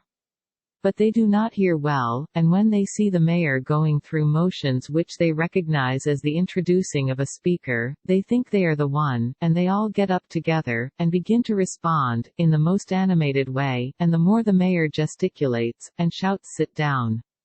Sit down," the more they take it for applause, and the more excited and reminiscent and enthusiastic they get, and next, when they see the whole house laughing and crying, 3 of them think it is about the bitter old-time hardships they are describing, and the other 3 think the laughter is caused by the jokes they have been uncorking, jokes of the vintage of 1836, and then the way they do go on. And finally when ushers come and plead, and beg, and gently and reverently crowd them down into their seats, they say, "Oh, I'm not tired, I could bang along a week."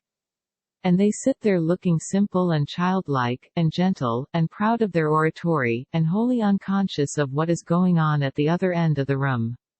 And so one of the great dignitaries gets a chance, and begins his carefully prepared speech, impressively and with solemnity. When we, now great and prosperous and powerful, bow our heads in reverent wonder in the contemplation of those sublimities of energy, of wisdom, of forethought, up come the immortal 6 again, in a body, with a joyous "Hey, I've thought of another one."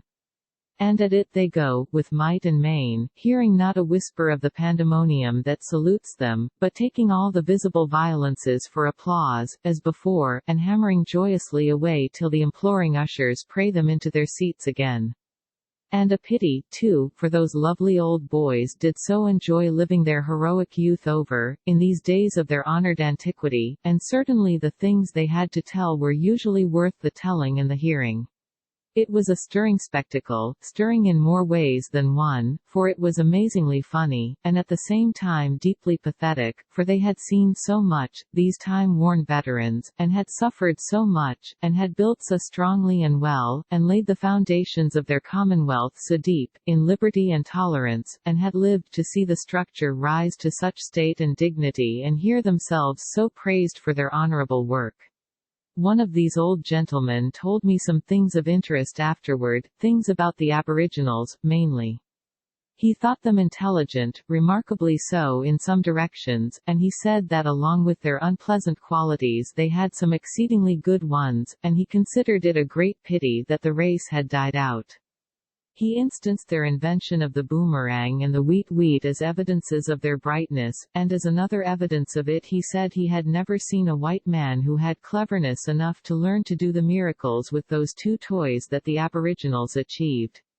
He said that even the smartest whites had been obliged to confess that they could not learn the trick of the boomerang in perfection, that it had possibilities which they could not master. The white man could not control its motions, could not make it obey him. But the aboriginal could. He told me some wonderful things, some almost incredible things, which he had seen the blacks do with the boomerang and the weet. They have been confirmed to me since by other early settlers and by trustworthy books.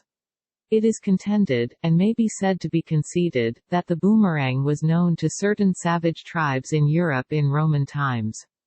In support of this, Virgil and 2 other Roman poets are quoted. It is also contended that it was known to the ancient Egyptians. One of two things is then apparent: either someone with a boomerang arrived in Australia in the days of antiquity before European knowledge of the thing had been lost, or the Australian Aboriginal reinvented it. It will take some time to find out which of these two propositions is the fact. But there is no hurry. Chapter 20. It is by the goodness of God that in our country we have those three unspeakably precious things: freedom of speech, freedom of conscience, and the prudence never to practice either of them. Pudd'nhead Wilson's New Calendar. From Diary. Mr. G. called. I had not seen him since Nauheim, Germany, several years ago, the time that the cholera broke out at Hamburg. We talked of the people we had known there, or had casually met, and G. said, "Do you remember my introducing you to an Earl, the Earl of 100? Yes. That was the last time I saw you. You and he were in a carriage, just starting, belated, for the train. I remember it. I remember it too, because of a thing which happened then which I was not looking for. He had told me a while before, about a remarkable and interesting Californian whom he had met and who was a friend of yours, and said that if he should ever meet you he would ask you for some particulars about that Californian. The subject was not mentioned that day at Nauheim, for we were hurrying away, and there was no time, but the thing that surprised me was this: when I introduced you, you said, "I am glad to meet your lordship, again." The Ogden was the surprise. He is a little hard of hearing, and didn't catch that word, and I thought you hadn't intended that he should. As we drove off I had only time to say, "Why, what do you know about him?" and I understood you to say, "Oh, nothing, except that he is the quickest judge of." Then we were gone, and I didn't get the rest. I wondered what it was that he was such a quick judge of. I have thought of it many times since, and still wondered what it could be. He and I talked it over, but could not guess it out. He thought it must be foxhounds or horses, for he is a good judge of those, no one is a better. But you couldn't know that because you didn't know him, you had mistaken him for someone else. It must be that, he said, because he knew you had never met him before. And of course you hadn't, had you? Yes, I had. Is that so? Where? At a fox hunt in England. How curious that is. Why, he hadn't the least recollection of it. Had you any conversation with him? Some, yes. Well, it left not the least impression upon him. What did you talk about? About the fox, I think that was all. Why, that would interest him, that ought to have left an impression. What did he talk about? The fox. It's very curious. I don't understand it. Did what he said leave an impression upon you? Yes. It showed me that he was a quick judge of. However, I will tell you all about it, then you will understand.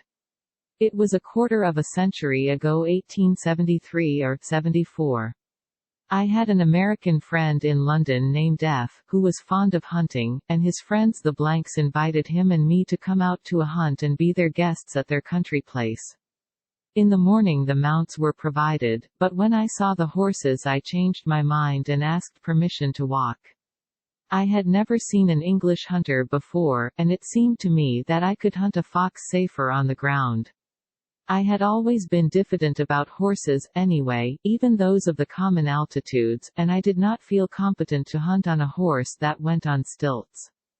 So then Mrs. Blank came to my help and said I could go with her in the dog cart and we would drive to a place she knew of, and there we should have a good glimpse of the hunt as it went by. When we got to that place I got out and went and leaned my elbows on a low stone wall which enclosed a turfy and beautiful great field with heavy wood on all its sides except ours. Mrs. Blank sat in the dog cart 50 yards away, which was as near as she could get with the vehicle.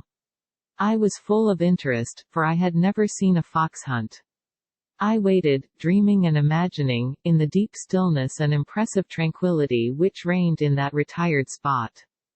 Presently, from away off in the forest on the left, a mellow bugle note came floating, then all of a sudden a multitude of dogs burst out of that forest and went tearing by and disappeared in the forest on the right. There was a pause, and then a cloud of horsemen in black caps and crimson coats plunged out of the left-hand forest and went flaming across the field like a prairie fire, a stirring sight to see. There was one man ahead of the rest, and he came spurring straight at me. He was fiercely excited. It was fine to see him ride. He was a master horseman. He came like a storm till he was within 7 feet of me, where I was leaning on the wall. Then he stood his horse straight up in the air on his hind toenails, and shouted like a demon, "Which way'd the fox go?" I didn't much like the tone, but I did not let on, for he was excited, you know. But I was calm, so I said softly, and without acrimony, "Which fox?" It seemed to anger him. I don't know why, and he thundered out, "Which fox?"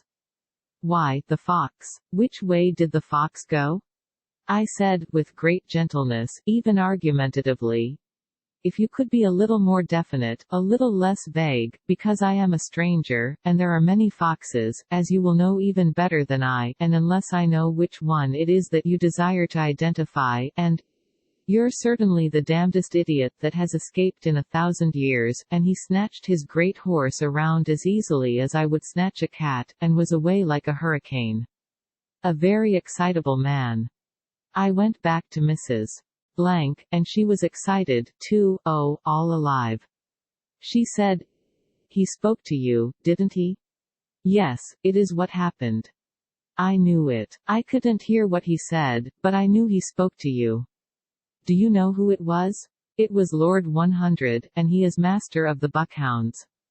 "Tell me, what do you think of him?"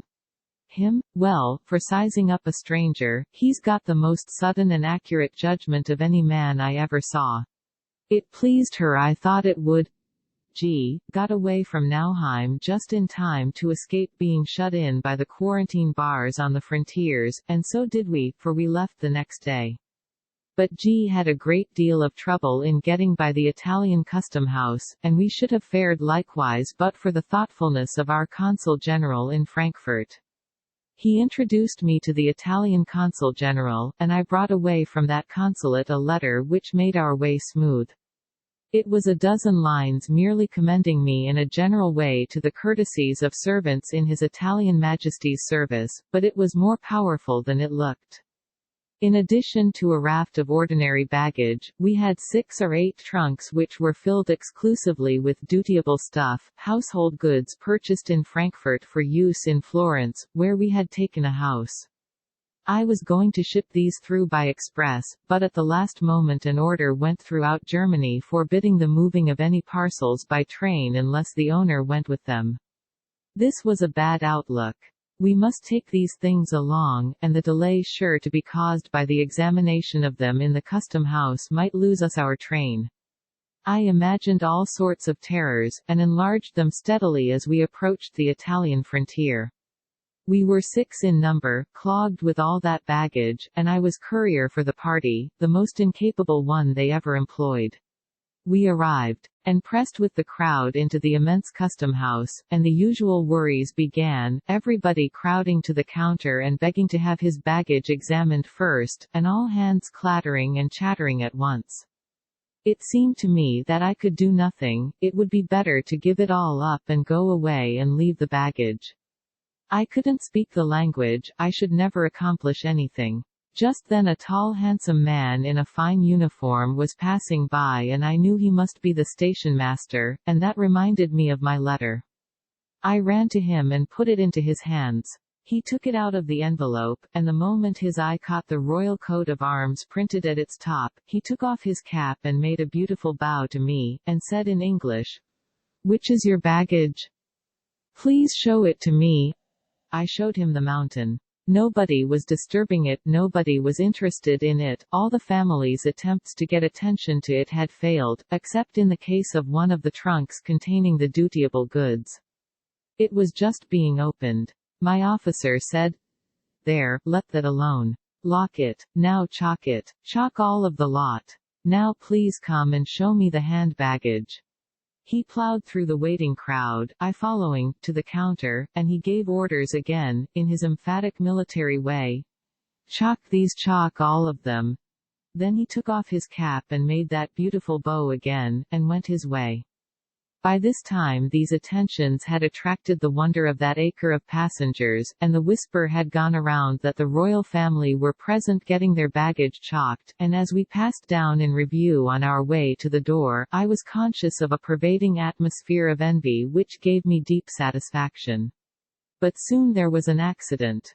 My overcoat pockets were stuffed with German cigars and linen packages of American smoking tobacco, and a porter was following us around with this overcoat on his arm, and gradually getting it upside down.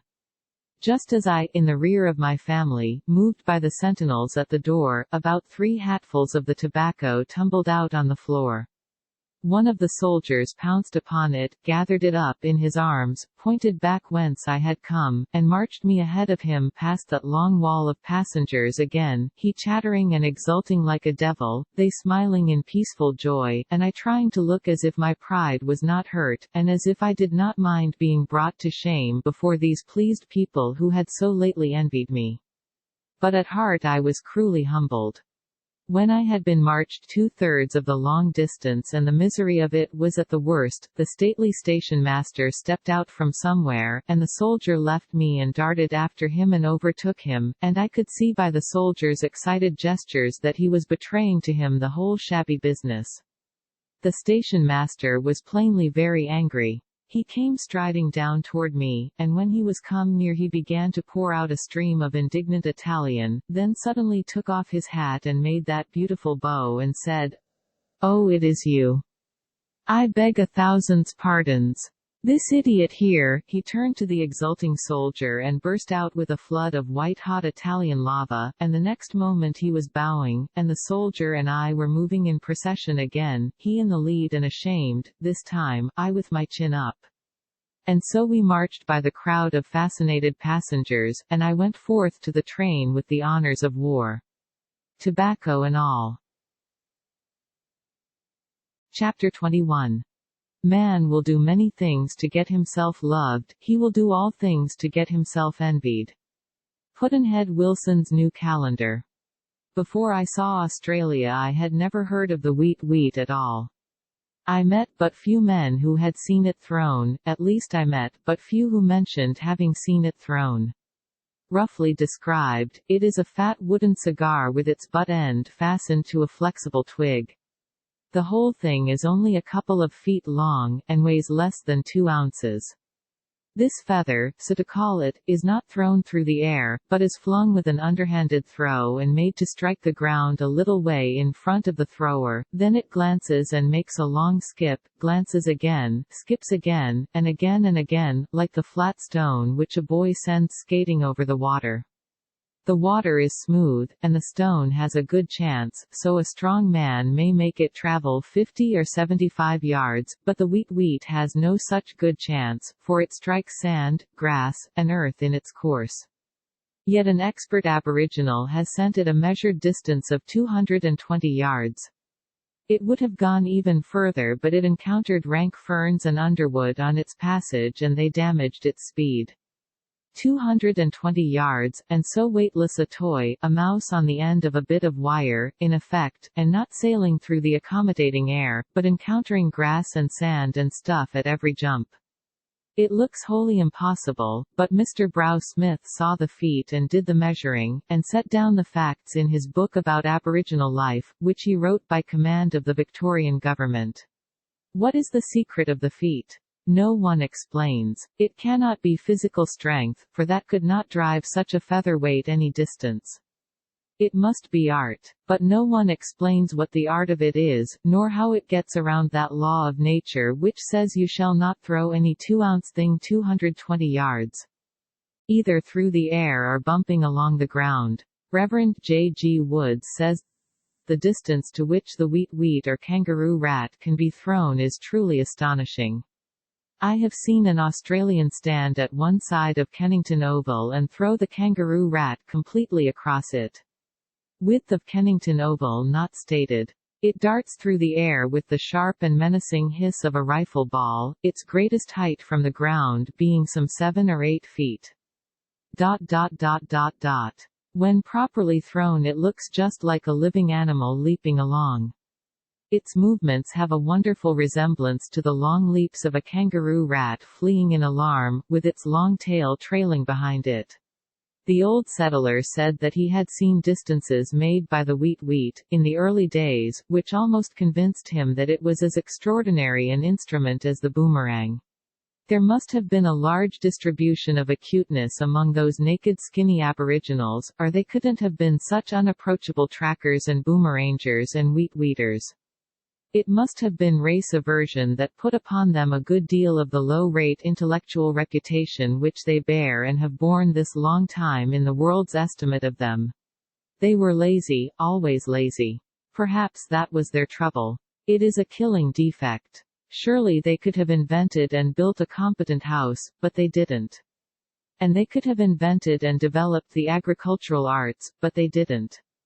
They went naked and houseless, and lived on fish and grubs and worms and wild fruits, and were just plain savages, for all their smartness. With a country as big as the United States to live and multiply in, and with no epidemic diseases among them till the white man came with those and his other appliances of civilization, it is quite probable that there was never a day in his history when he could muster 100,000 of his race in all Australia. He diligently and deliberately kept population down by infanticide, largely, but mainly by certain other methods. He did not need to practice these artificialities any more after the white man came. The white man knew ways of keeping down population which were worth several of his. The white man knew ways of reducing a native population 80%. In 20 years, the native had never seen anything as fine as that before. For example, there is the case of the country now called Victoria, a country 80 times as large as Rhode Island, as I have already said. By the best official guess there were 4,500 Aboriginals in it when the whites came along in the middle of the 30s. Of these, 1,000 lived in Gippsland, a patch of territory the size of 15 or 16 Rhode Islands. They did not diminish as fast as some of the other communities, indeed, at the end of 40 years there were still 200 of them left. The Geelong tribe diminished more satisfactorily, from 173 persons it faded to 34 in 20 years, at the end of another 20 the tribe numbered 1 person altogether. The two Melbourne tribes could muster almost 300 when the white man came, they could muster but 20, 37 years later, in 1875. In that year there were still odds and ends of tribes scattered about the colony of Victoria, but I was told that natives of full blood are very scarce now. It is said that the Aboriginals continue in some force in the huge territory called Queensland. The early whites were not used to savages. They could not understand the primary law of savage life, that if a man do you a wrong, his whole tribe is responsible, each individual of it, and you may take your change out of any individual of it, without bothering to seek out the guilty one. When a white killed an Aboriginal, the tribe applied the ancient law, and killed the first white they came across. To the whites this was a monstrous thing. Extermination seemed to be the proper medicine for such creatures as this. They did not kill all the blacks, but they promptly killed enough of them to make their own persons safe. From the dawn of civilization down to this day the white man has always used that very precaution. Mrs. Campbell Praed lived in Queensland, as a child, in the early days, and in her sketches of Australian life we get informing pictures of the early struggles of the white and the black to reform each other. Speaking of pioneer days in the mighty wilderness of Queensland, Mrs. Praed says, "At first the natives retreated before the whites, and, except that they every now and then speared a beast in one of the herds, gave little cause for uneasiness. But, as the number of squatters increased, each one taking up miles of country and bringing 2 or 3 men in his train, so that shepherds' huts and stockmen's camps lay far apart, and defenseless in the midst of hostile tribes, the blacks' depredations became more frequent and murder was no unusual event. The loneliness of the Australian bush can hardly be painted in words. Here extends mile after mile of primeval forest where perhaps foot of white man has never trod, interminable vistas where the eucalyptus trees rear their lofty trunks and spread forth their lanky limbs, from which the red gum oozes and hangs in fantastic pendants like crimson stalactites, ravines along the sides of which the long-bladed grass grows rankly, level untimbered plains alternating with undulating tracts of pasture, here and there broken by a stony ridge, steep gully, or dried-up creek. All wild, vast and desolate, all the same monotonous gray coloring, except where the wattle, when in blossom, shows patches of feathery gold, or a belt of scrub lies green, glossy, and impenetrable as Indian jungle. The solitude seems intensified by the strange sounds of reptiles, birds, and insects, and by the absence of larger creatures, of which in the daytime, the only audible signs are the stampede of a herd of kangaroo, or the rustle of a wallaby, or a dingo stirring the grass as it creeps to its lair. But there are the whirring of locusts, the demoniac chuckle of the laughing jackass, the screeching of cockatoos and parrots, the hissing of the frilled lizard, and the buzzing of innumerable insects hidden under the dense undergrowth.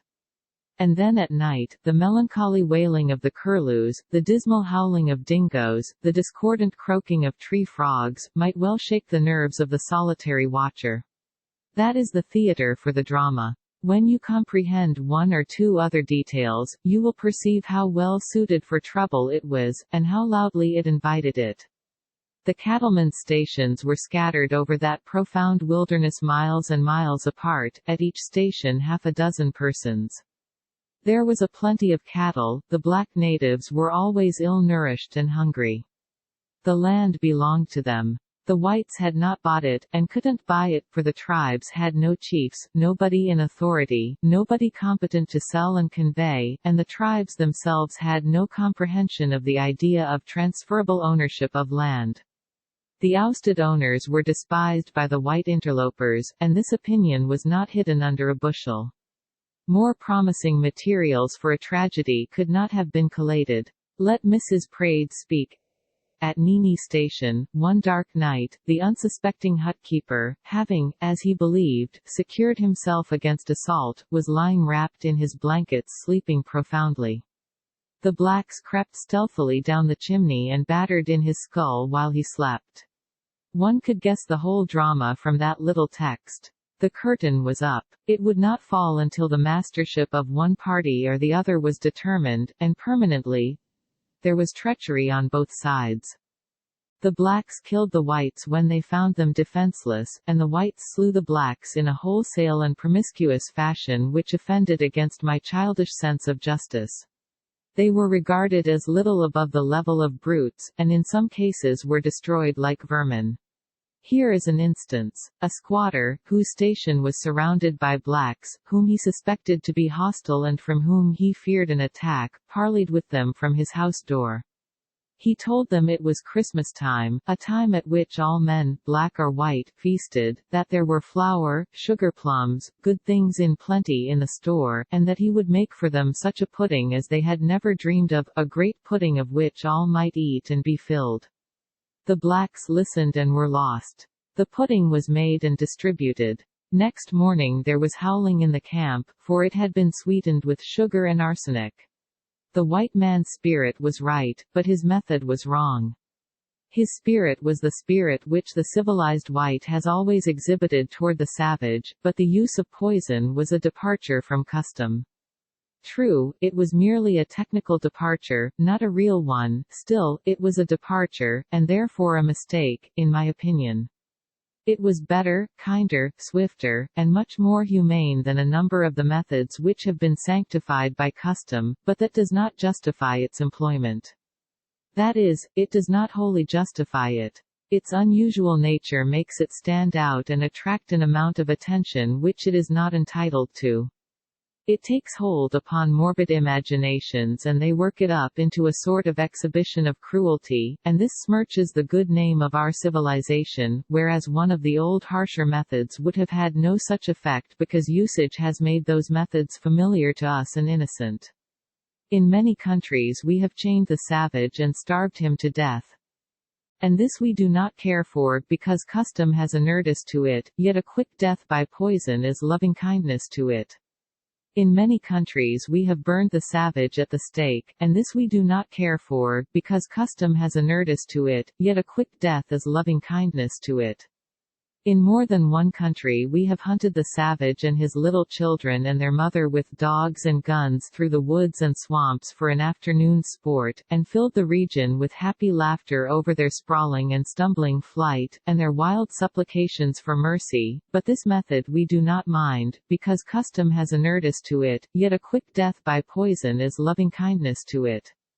In many countries we have taken the savage's land from him, and made him our slave, and lashed him every day, and broken his pride, and made death his only friend, and overworked him till he dropped in his tracks, and this we do not care for, because custom has inured us to it, yet a quick death by poison is loving-kindness to it. In the Mataba land today, there we are confining ourselves to sanctified custom, we Rhodes bait millionaires in South Africa and dukes in London, and nobody cares, because we are used to the old holy customs, and all we ask is that no notice inviting new ones shall be intruded upon the attention of our comfortable consciences. Mrs. Praed says of the poisoner, that squatter deserves to have his name handed down to the contempt of posterity. I am sorry to hear her say that. I myself blame him for one thing, and severely, but I stop there. I blame him for the indiscretion of introducing a novelty which was calculated to attract attention to our civilization. There was no occasion to do that. It was his duty, and it is every loyal man's duty to protect that heritage in every way he can, and the best way to do that is to attract attention elsewhere. The squatter's judgment was bad, that is plain, but his heart was right. He is almost the only pioneering representative of civilization in history who has risen above the prejudices of his caste and his heredity and tried to introduce the element of mercy into the superior race's dealings with the savage. His name is lost, and it is a pity, for it deserves to be handed down to posterity with homage and reverence. This paragraph is from a London journal. To learn what France is doing to spread the blessings of civilization in her distant dependencies, we may turn with advantage to New Caledonia. With a view to attracting free settlers to that penal colony, 1000. Fellet, the governor, forcibly expropriated the Kanaka cultivators from the best of their plantations, with a derisory compensation, in spite of the protests of the Council General of the island. Such immigrants as could be induced to cross the seas thus found themselves in possession of thousands of coffee, cocoa, banana, and breadfruit trees, the raising of which had cost the wretched natives years of toil whilst the latter had a few 5-franc pieces to spend in the liquor stores of Noumea. You observe the combination? It is robbery, humiliation, and slow murder, through poverty and the white man's whiskey. The savage's gentle friend, the savage's noble friend, the only magnanimous and unselfish friend the savage has ever had, was not there with the merciful swift release of his poisoned pudding. There are many humorous things in the world, among them the white man's notion that he is less savage than the other savages. See chapter on Tasmania, post. Chapter 22. Nothing is so ignorant as a man's left hand, except a lady's watch. Pudd'nhead Wilson's New Calendar. You notice that Mrs. Praed knows her art. She can place a thing before you so that you can see it. She is not alone in that. Australia is fertile in writers whose books are faithful mirrors of the life of the country and of its history. The materials were surprisingly rich, both in quality and in mass, and Marcus Clarke, Rolfe Boldrewood, Gordon, Kendall, and the others, have built out of them a brilliant and vigorous literature, and one which must endure. Materials, there is no end to them. Why, a literature might be made out of the aboriginal all by himself. His character and ways are so freckled with varieties not styled by familiarity, but new to us. You do not need to invent any pictures canesses, whatever you want in that line he can furnish you, and they will not be fancies and doubtful, but realities and authentic. In his history, as preserved by the white man's official records, he is everything that a human creature can be. He covers the entire ground. He is a coward, there are 1,000 facts to prove it. He is brave, there are 1,000 facts to prove it. He is treacherous, oh, beyond imagination. He is faithful, loyal, true. The white man's records supply you with a harvest of instances of it that are noble, worshipful, and pathetically beautiful. He kills the starving stranger who comes begging for food and shelter, there is proof of it. He succors, and feeds, and guides to safety, today, the lost stranger who fired on him only yesterday, there is proof of it. He takes his reluctant bride by force, he courts her with a club, then loves her faithfully through a long life, it is of record. He gathers to himself another wife by the same processes, beats and bangs her as a daily diversion, and by lays down his life in defending her from some outside harm, it is of record. He will face 100 hostiles to rescue one of his children, and will kill another of his children because the family is large enough without it. His delicate stomach turns, at certain details of the white man's food, but he likes overripe fish, and braised dog, and cat, and rat, and will eat his own uncle with relish. He is a sociable animal, yet he turns aside and hides behind his shield when his mother-in-law goes by. He is childishly afraid of ghosts and other trivialities that menace his soul, but dread of physical pain is a weakness which he is not acquainted with. He knows all the great and many of the little constellations, and has names for them. He has a symbol writing by means of which he can convey messages far and wide among the tribes. He has a correct eye for form and expression, and draws a good picture. He can track a fugitive by delicate traces which the white man's eye cannot discern, and by methods which the finest white intelligence cannot master. He makes a missile which science itself cannot duplicate without the model, if with it, a missile whose secret baffled and defeated the searchings and theorizings of the white mathematicians for 70 years, and by an art all his own he performs miracles with it which the white man cannot approach untaught, nor parallel after teaching. Within certain limits this savage's intellect is the alertest and the brightest known to history or tradition, and yet the poor creature was never able to invent a counting system that would reach above 5, nor a vessel that he could boil water in. He is the prize curiosity of all the races. To all intents and purposes he is dead, in the body, but he has features that will live in literature. Mr. Philip Chauncey, an officer of the Victorian government, contributed to its archives a report of his personal observations of the Aboriginals which has in it some things which I wish to condense slightly and insert here.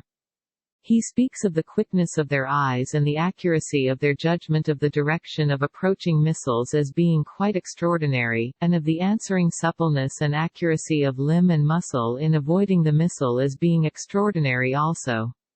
He has seen an aboriginal stand as a target for cricket balls thrown with great force 10 or 15 yards, by professional bowlers, and successfully dodge them or parry them with his shield during about half an hour. One of those balls, properly placed, could have killed him, yet he depended, with the utmost self-possession, on the quickness of his eye and his agility. The shield was the customary war shield of his race, and would not be a protection to you or to me. It is no broader than a stovepipe, and is about as long as a man's arm.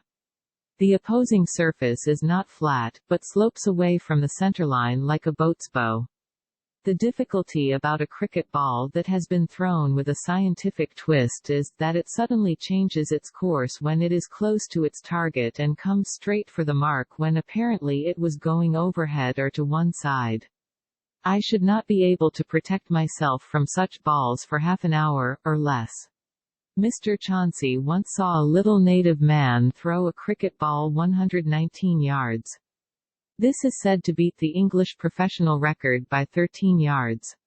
We have all seen the circus man bound into the air from a spring board and make a somersault over 8 horses standing side by side.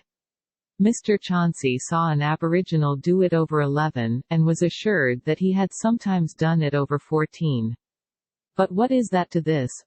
I saw the same man leap from the ground, and in going over he dipped his head, unaided by his hands, into a hat placed in an inverted position on the top of the head of another man sitting upright on horseback, both man and horse being of the average size. The native landed on the other side of the horse with the hat fairly on his head. The prodigious height of the leap, and the precision with which it was taken so as to enable him to dip his head into the hat, exceeded any feat of the kind I have ever beheld. I should think so. On board a ship lately I saw a young Oxford athlete run 4 steps and spring into the air and squirm his hips by a side twist over a bar that was 5 1/2 feet high, but he could not have stood still and cleared a bar that was 4 feet high. I know this, because I tried it myself. One can see now where the kangaroo learned its art. Sir George Grey and Mr. Eyre testify that the natives dug wells 14 or 15 feet deep and 2 feet in diameter at the bore, dug them in the sand, wells that were quite circular, carried straight down, and the work beautifully executed. Their tools were their hands and feet. How did they throw sand out from such a depth? How could they stoop down and get it, with only 2 feet of space to stoop in? How did they keep that sandpipe from caving in on them? I do not know. Still, they did manage those seeming impossibilities. Swallowed the sand, maybe. Mr. Chauncey speaks highly of the patience and skill and alert intelligence of the native huntsman when he is stalking the emu, the kangaroo, and other game. As he walks through the bush his step is light, elastic, and noiseless, every track on the earth catches his keen eye, a leaf, or fragment of a stick turned, or a blade of grass recently bent by the tread of one of the lower animals, instantly arrests his attention. In fact, nothing escapes his quick and powerful sight on the ground, in the trees, or in the distance, which may supply him with a meal or warn him of danger. A little examination of the trunk of a tree which may be nearly covered with the scratches of opossums ascending and descending is sufficient to inform him whether one went up the night before without coming down again or not. Fenimore Cooper lost his chance. He would have known how to value these people. He wouldn't have traded the dullest of them for the brightest mohawk he ever invented. All savages draw outline pictures upon bark, but the resemblances are not close, and expression is usually lacking.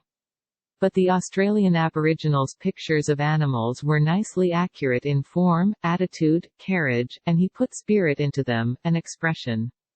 And his pictures of white people and natives were pretty nearly as good as his pictures of the other animals. He dressed his whites in the fashion of their day, both the ladies and the gentlemen. As an untaught wielder of the pencil it is not likely that he has his equal among savage people. His place in art, as to drawing, not color work, is well up, all things considered. His art is not to be classified with savage art at all, but on a plane 2 degrees above it and 1 degree above the lowest plane of civilized art. To be exact, his place in art is between Botticelli and Du Maurier. That is to say, he could not draw as well as Du Maurier but better than Botticelli. In feeling, he resembles both, also in grouping and in his preferences in the matter of subjects. His corroboree of the Australian wilds reappears in Du Maurier's Bulgarian ballrooms, with clothes and the smirk of civilization added. Botticelli's Spring is the corroboree further idealized, but with fewer clothes and more smirk. And well enough as to intention, but, my word. The aboriginal can make a fire by friction. I have tried that. All savages are able to stand a good deal of physical pain. The Australian Aboriginal has this quality in a well-developed degree. Do not read the following instances if horrors are not pleasant to you. They were recorded by the Reverend Henry N. Wollaston, of Melbourne, who had been a surgeon before he became a clergyman. 1. In the summer of 1852 I started on horseback from Albany, King George's Sound, to visit at Cape Riche, accompanied by a native on foot. We traveled about 40 miles the first day, then camped by a water hole for the night. After cooking and eating our supper, I observed the native, who had said nothing to me on the subject, collect the hot embers of the fire together, and deliberately place his right foot in the glowing mass for a moment, then suddenly withdraw it, stamping on the ground and uttering a long-drawn guttural sound of mingled pain and satisfaction. This operation he repeated several times. On my inquiring the meaning of his strange conduct, he only said, "Me carpenter make I am mending my foot," and then showed me his charred great toe, the nail of which had been torn off by a tree stump, in which it had been caught during the journey, and the pain of which he had borne with stoical composure until the evening, when he had an opportunity of cauterizing the wound in the primitive manner above described. And he proceeded on the journey the next day, as if nothing had happened, and walked 30 miles. It was a strange idea, to keep a surgeon and then do his own surgery. 2. A native about 25 years of age once applied to me, as a doctor, to extract the wooden barb of a spear, which, during a fight in the bush some 4 months previously, had entered his chest, just missing the heart, and penetrated the viscera to a considerable depth. The spear had been cut off, leaving the barb behind, which continued to force its way by muscular action gradually toward the back, and when I examined him I could feel a hard substance between the ribs below the left blade bone. I made a deep incision, and with a pair of forceps extracted the barb, which was made, as usual, of hard wood about 4 inches long and from half an inch to an inch thick. It was very smooth, and partly digested, so to speak, by the maceration to which it had been exposed during its 4 months' journey through the body.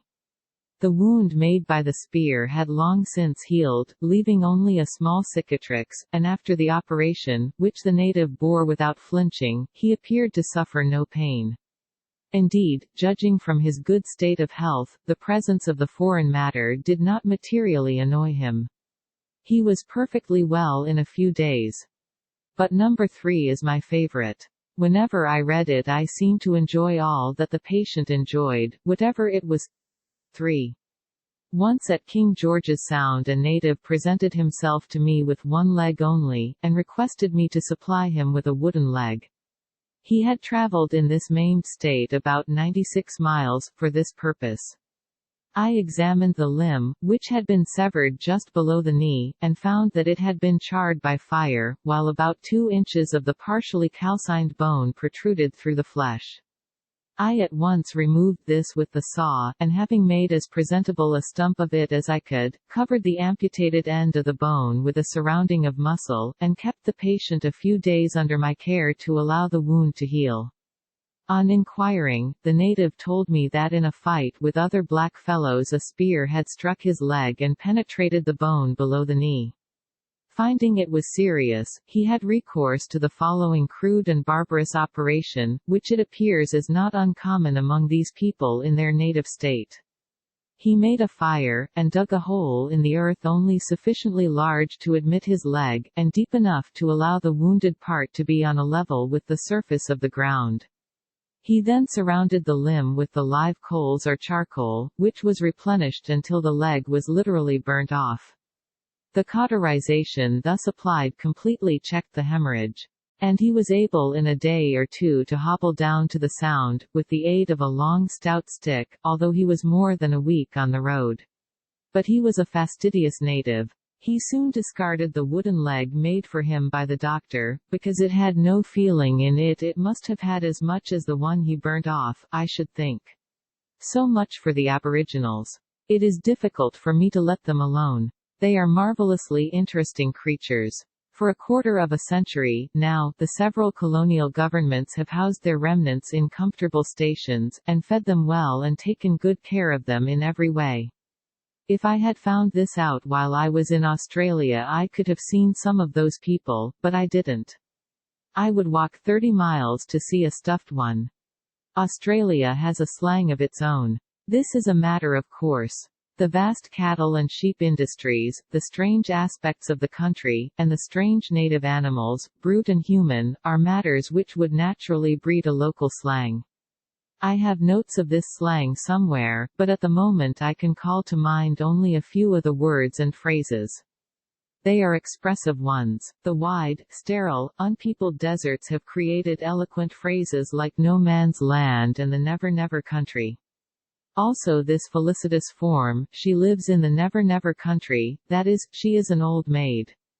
And this one is not without merit, heifer paddock, young ladies seminary. Bail up and stick up equivalent of our highwayman term to hold up a stagecoach or a train. New chum is the equivalent of our tenderfoot, new arrival. And then there is the immortal my word. We must import it. My word. In cold print it is the equivalent of our grreit Caesar. But spoken with the proper Australian unction and fervency. It is worth 6 of it for grace and charm and expressiveness. Our form is rude and explosive, it is not suited to the drawing room or the heifer paddock, but my word is, and is music to the ear too, when the utterer knows how to say it. I saw it in print several times on the Pacific Ocean, but it struck me coldly, it aroused no sympathy. That was because it was the dead corpse of the thing, the soul was not there, the tones were lacking, the informing spirit, the deep feeling, the eloquence. But the first time I heard an Australian say it, it was positively thrilling. Chapter 23. Be careless in your dress if you must, but keep a tidy soul. Pudd'nhead Wilson's New Calendar. We left Adelaide in due course, and went to Horsham, in the colony of Victoria, a good deal of a journey, if I remember rightly, but pleasant. Horsham sits in a plain which is as level as a floor, one of those famous dead levels which Australian books describe so often, grey, bare, sombre, melancholy, baked, cracked, in the tedious long droughts, but a horizonless ocean of vivid green grass the day after a rain. A country town, peaceful, reposeful, inviting, full of snug homes, with garden plots, and plenty of shrubbery and flowers. Horsham, October 17. At the hotel, the weather divine. Across the way, in front of the London Bank of Australia, is a very handsome cottonwood. It is in opulent leaf, and every leaf perfect. The full power of the onrushing spring is upon it, and I imagine I can see it grow. Alongside the bank and a little way back in the garden there is a row of soaring fountain sprays of delicate feathery foliage quivering in the breeze, and mottled with flashes of light that shift and play through the mass like flashlights through an opal, a most beautiful tree, and a striking contrast to the cottonwood. Every leaf of the cottonwood is distinctly defined, it is a kodak for faithful, hard, unsentimental detail, the other an impressionist picture, delicious to look upon, full of a subtle and exquisite charm, but all details fused in a swoon of vague and soft loveliness. It turned out, upon inquiry, to be a pepper tree, an importation from China. It has a silky sheen, soft and rich. I saw some that had long red bunches of currant-like berries ambushed among the foliage. At a distance, in certain lights, they give the tree a pinkish tint and a new charm. There is an agricultural college 8 miles from Horsham. We were driven out to it by its chief. The conveyance was an open wagon, the time, noonday, no wind, the sky without a cloud, the sunshine brilliant, and the mercury at 92°. In the shade. In some countries an indolent unsheltered drive of an hour and a half under such conditions would have been a sweltering and prostrating experience, but there was nothing of that in this case. It is a climate that is perfect. There was no sense of heat, indeed, there was no heat, the air was fine and pure and exhilarating. If the drive had lasted half a day I think we should not have felt any discomfort, or grown silent or droopy or tired. Of course, the secret of it was the exceeding dryness of the atmosphere. In that plain 112°, in the shade is without doubt no harder upon a man than is 88 or 90°. In New York, the road lay through the middle of an empty space which seemed to me to be 100 yards wide between the fences. I was not given the width in yards, but only in chains and perches, and furlongs, I think. I would have given a good deal to know what the width was, but I did not pursue the matter. I think it is best to put up with information the way you get it, and seem satisfied with it, and surprised at it, and grateful for it, and say, my word. and never let on. It was a wide space, I could tell you how wide, in chains and perches and furlongs and things, but that would not help you any. Those things sound well, but they are shadowy and indefinite, like troy weight and avoirdupois, nobody knows what they mean. When you buy a pound of a drug and the man asks you which you want, troy or avoirdupois, it is best to say yes and shift the subject. They said that the wide space dates from the earliest sheep and cattle raising days. People had to drive their stock long distances, immense journeys, from worn-out places to new ones where were water and fresh pasturage. And this wide space had to be left in grass and unfenced, or the stock would have starved to death in the transit. On the way we saw the usual birds, the beautiful little green parrots, the magpie, and some others, and also the slender native bird of modest plumage and the eternally forgettable name, the bird that is the smartest among birds, and can give a parrot 30 to 1 in the game and then talk him to death. I cannot recall that bird's name. I think it begins with 1000. I wish it began with G or something that a person can remember. The magpie was out in great force, in the fields and on the fences. He is a handsome large creature, with snowy white decorations, and is a singer. He has a murmurous rich note that is lovely. He was once modest, even diffident, but he lost all that when he found out that he was Australia's sole musical bird. He has talent, and cuteness, and impudence, and in his tame state he is a most satisfactory pet, never coming when he is called, always coming when he isn't, and studying disobedience as an accomplishment. He is not confined, but loafs all over the house and grounds, like the laughing jackass. I think he learns to talk, I know he learns to sing tunes, and his friends say that he knows how to steal without learning. I was acquainted with a tame magpie in Melbourne. He had lived in a lady's house several years, and believed he owned it. The lady had tamed him, and in return he had tamed the lady. He was always on deck when not wanted, always having his own way, always tyrannizing over the dog, and always making the cat's life a slow sorrow and a martyrdom. He knew a number of tunes and could sing them in perfect time and tune, and would do it, too, at any time that silence was wanted, and then encore himself and do it again, but if he was asked to sing he would go out and take a walk. It was long believed that fruit trees would not grow in that baked and waterless plain around Horsham. But the Agricultural College has dissipated that idea. Its ample nurseries were producing oranges, apricots, lemons, almonds, peaches, cherries, 48 varieties of apples, in fact, all manner of fruits, and in abundance. The trees did not seem to miss the water, they were in vigorous and flourishing condition. Experiments are made with different soils, to see what things thrive best in them and what climates are best for them.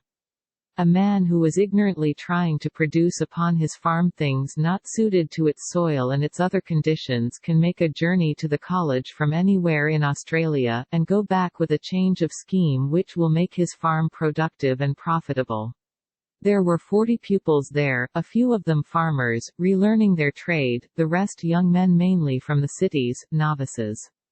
It seemed a strange thing that an agricultural college should have an attraction for city-bred youths, but such is the fact. They are good stuff, too, they are above the agricultural average of intelligence, and they come without any inherited prejudices in favor of hoary ignorances made sacred by long descent. The students work all day in the fields, the nurseries, and the shearing sheds, learning and doing all the practical work of the business, 3 days in a week. On the other 3 they study and hear lectures. They are taught the beginnings of such sciences as bear upon agriculture, like chemistry, for instance.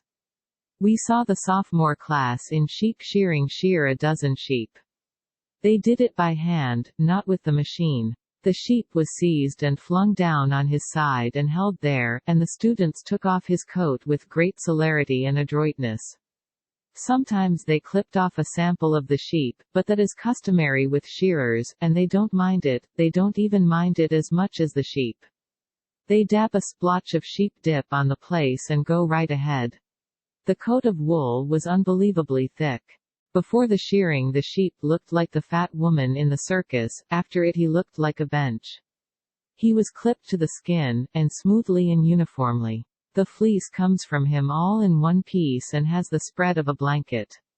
The college was flying the Australian flag, the gridiron of England smuggled up in the northwest corner of a big red field that had the random stars of the Southern Cross wandering around over it. From Horsham we went to Stawell. By rail. Still in the colony of Victoria. Stawell is in the gold mining country. In the bank safe was half a peck of surface gold, gold dust, grain gold, rich, pure in fact, and pleasant to sift through one's fingers, and would be pleasanter if it would stick. And there were a couple of gold bricks, very heavy to handle, and worth $7,500 apiece. They were from a very valuable quartz mine. A lady owns 2/3 of it, she has an income of $75,000 a month from it, and is able to keep house.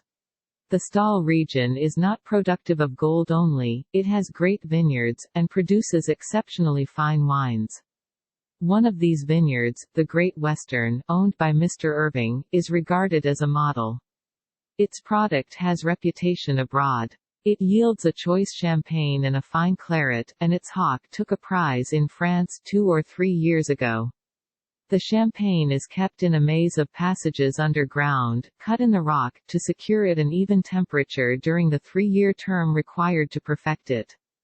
In those vaults I saw 120,000 bottles of champagne.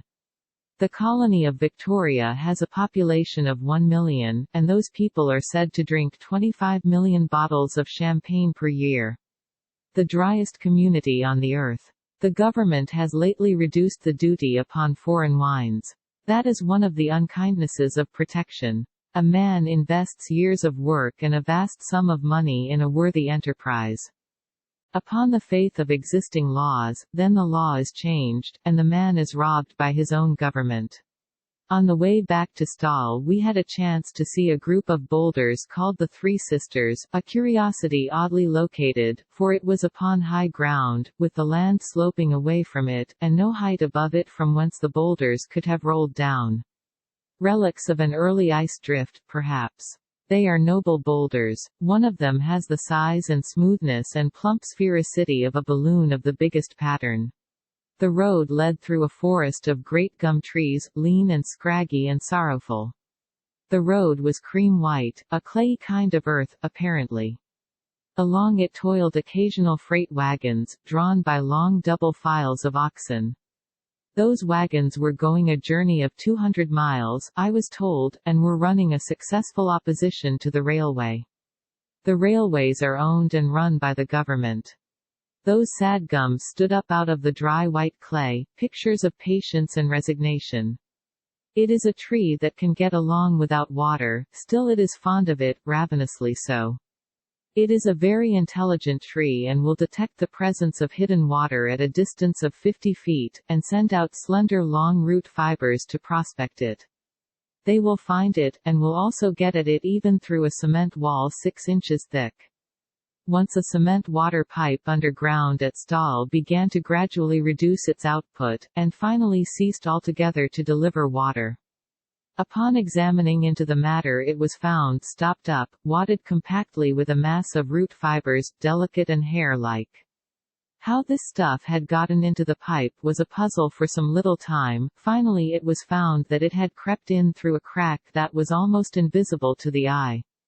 A gum tree 40 feet away had tapped the pipe and was drinking the water. Chapter 24. There is no such thing as the Queen's English. The property has gone into the hands of a joint stock company and we own the bulk of the shares. Pudd'nhead Wilson's New Calendar. Frequently, in Australia, one has cloud effects of an unfamiliar sort. We had this kind of scenery, finely staged, all the way to Ballarat. Consequently we saw more sky than country on that journey. At one time a great stretch of the vault was densely flecked with wee ragged-edged flakes of painfully white cloud stuff, all of one shape and size, and equidistant apart, with narrow cracks of adorable blue showing between. The whole was suggestive of a hurricane of snow flakes drifting across the skies.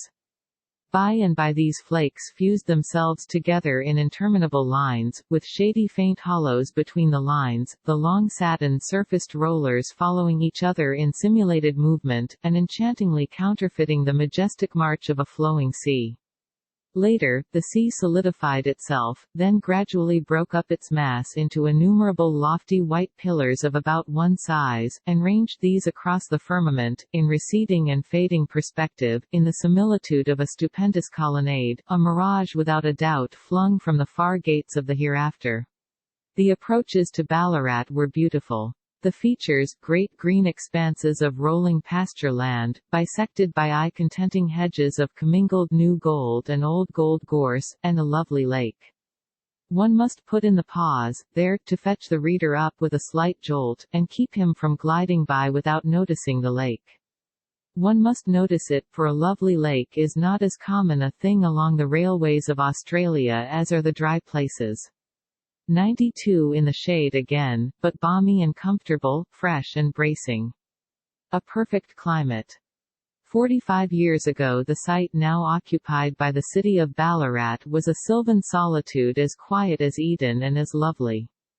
Nobody had ever heard of it. On 25 August, 1851, the first great gold strike made in Australia was made here. The wandering prospectors who made it scraped up 2.5 pounds of gold the first day, worth $600. A few days later the place was a hive, a town. The news of the strike spread everywhere in a sort of instantaneous way, spread like a flash to the very ends of the earth. A celebrity so prompt and so universal has hardly been paralleled in history, perhaps. It was as if the name Ballarat had suddenly been written on the sky, where all the world could read it at once. The smaller discoveries made in the colony of New South Wales 3 months before had already started emigrants toward Australia. They had been coming as a stream, but they came as a flood, now. 100,000 people poured into Melbourne from England and other countries in a single month, and flocked away to the mines. The crews of the ships that brought them flocked with them, the clerks in the government offices followed, so did the cooks, the maids, the coachmen, the butlers, and the other domestic servants, so did the carpenters, the smiths, the plumbers, the painters, the reporters, the editors, the lawyers, the clients, the barkeepers, the bummers, the blacklegs, the thieves, the loose women, the grocers, the butchers, the bakers, the doctors, the druggists, the nurses, so did the police, even officials of high and hitherto envied place threw up their positions and joined the procession. This roaring avalanche swept out of Melbourne and left it desolate, Sunday-like, paralysed, everything at a stand-still, the ships lying idle at anchor, all signs of life departed, all sounds stilled save the rasping of the cloud shadows as they scraped across the vacant streets.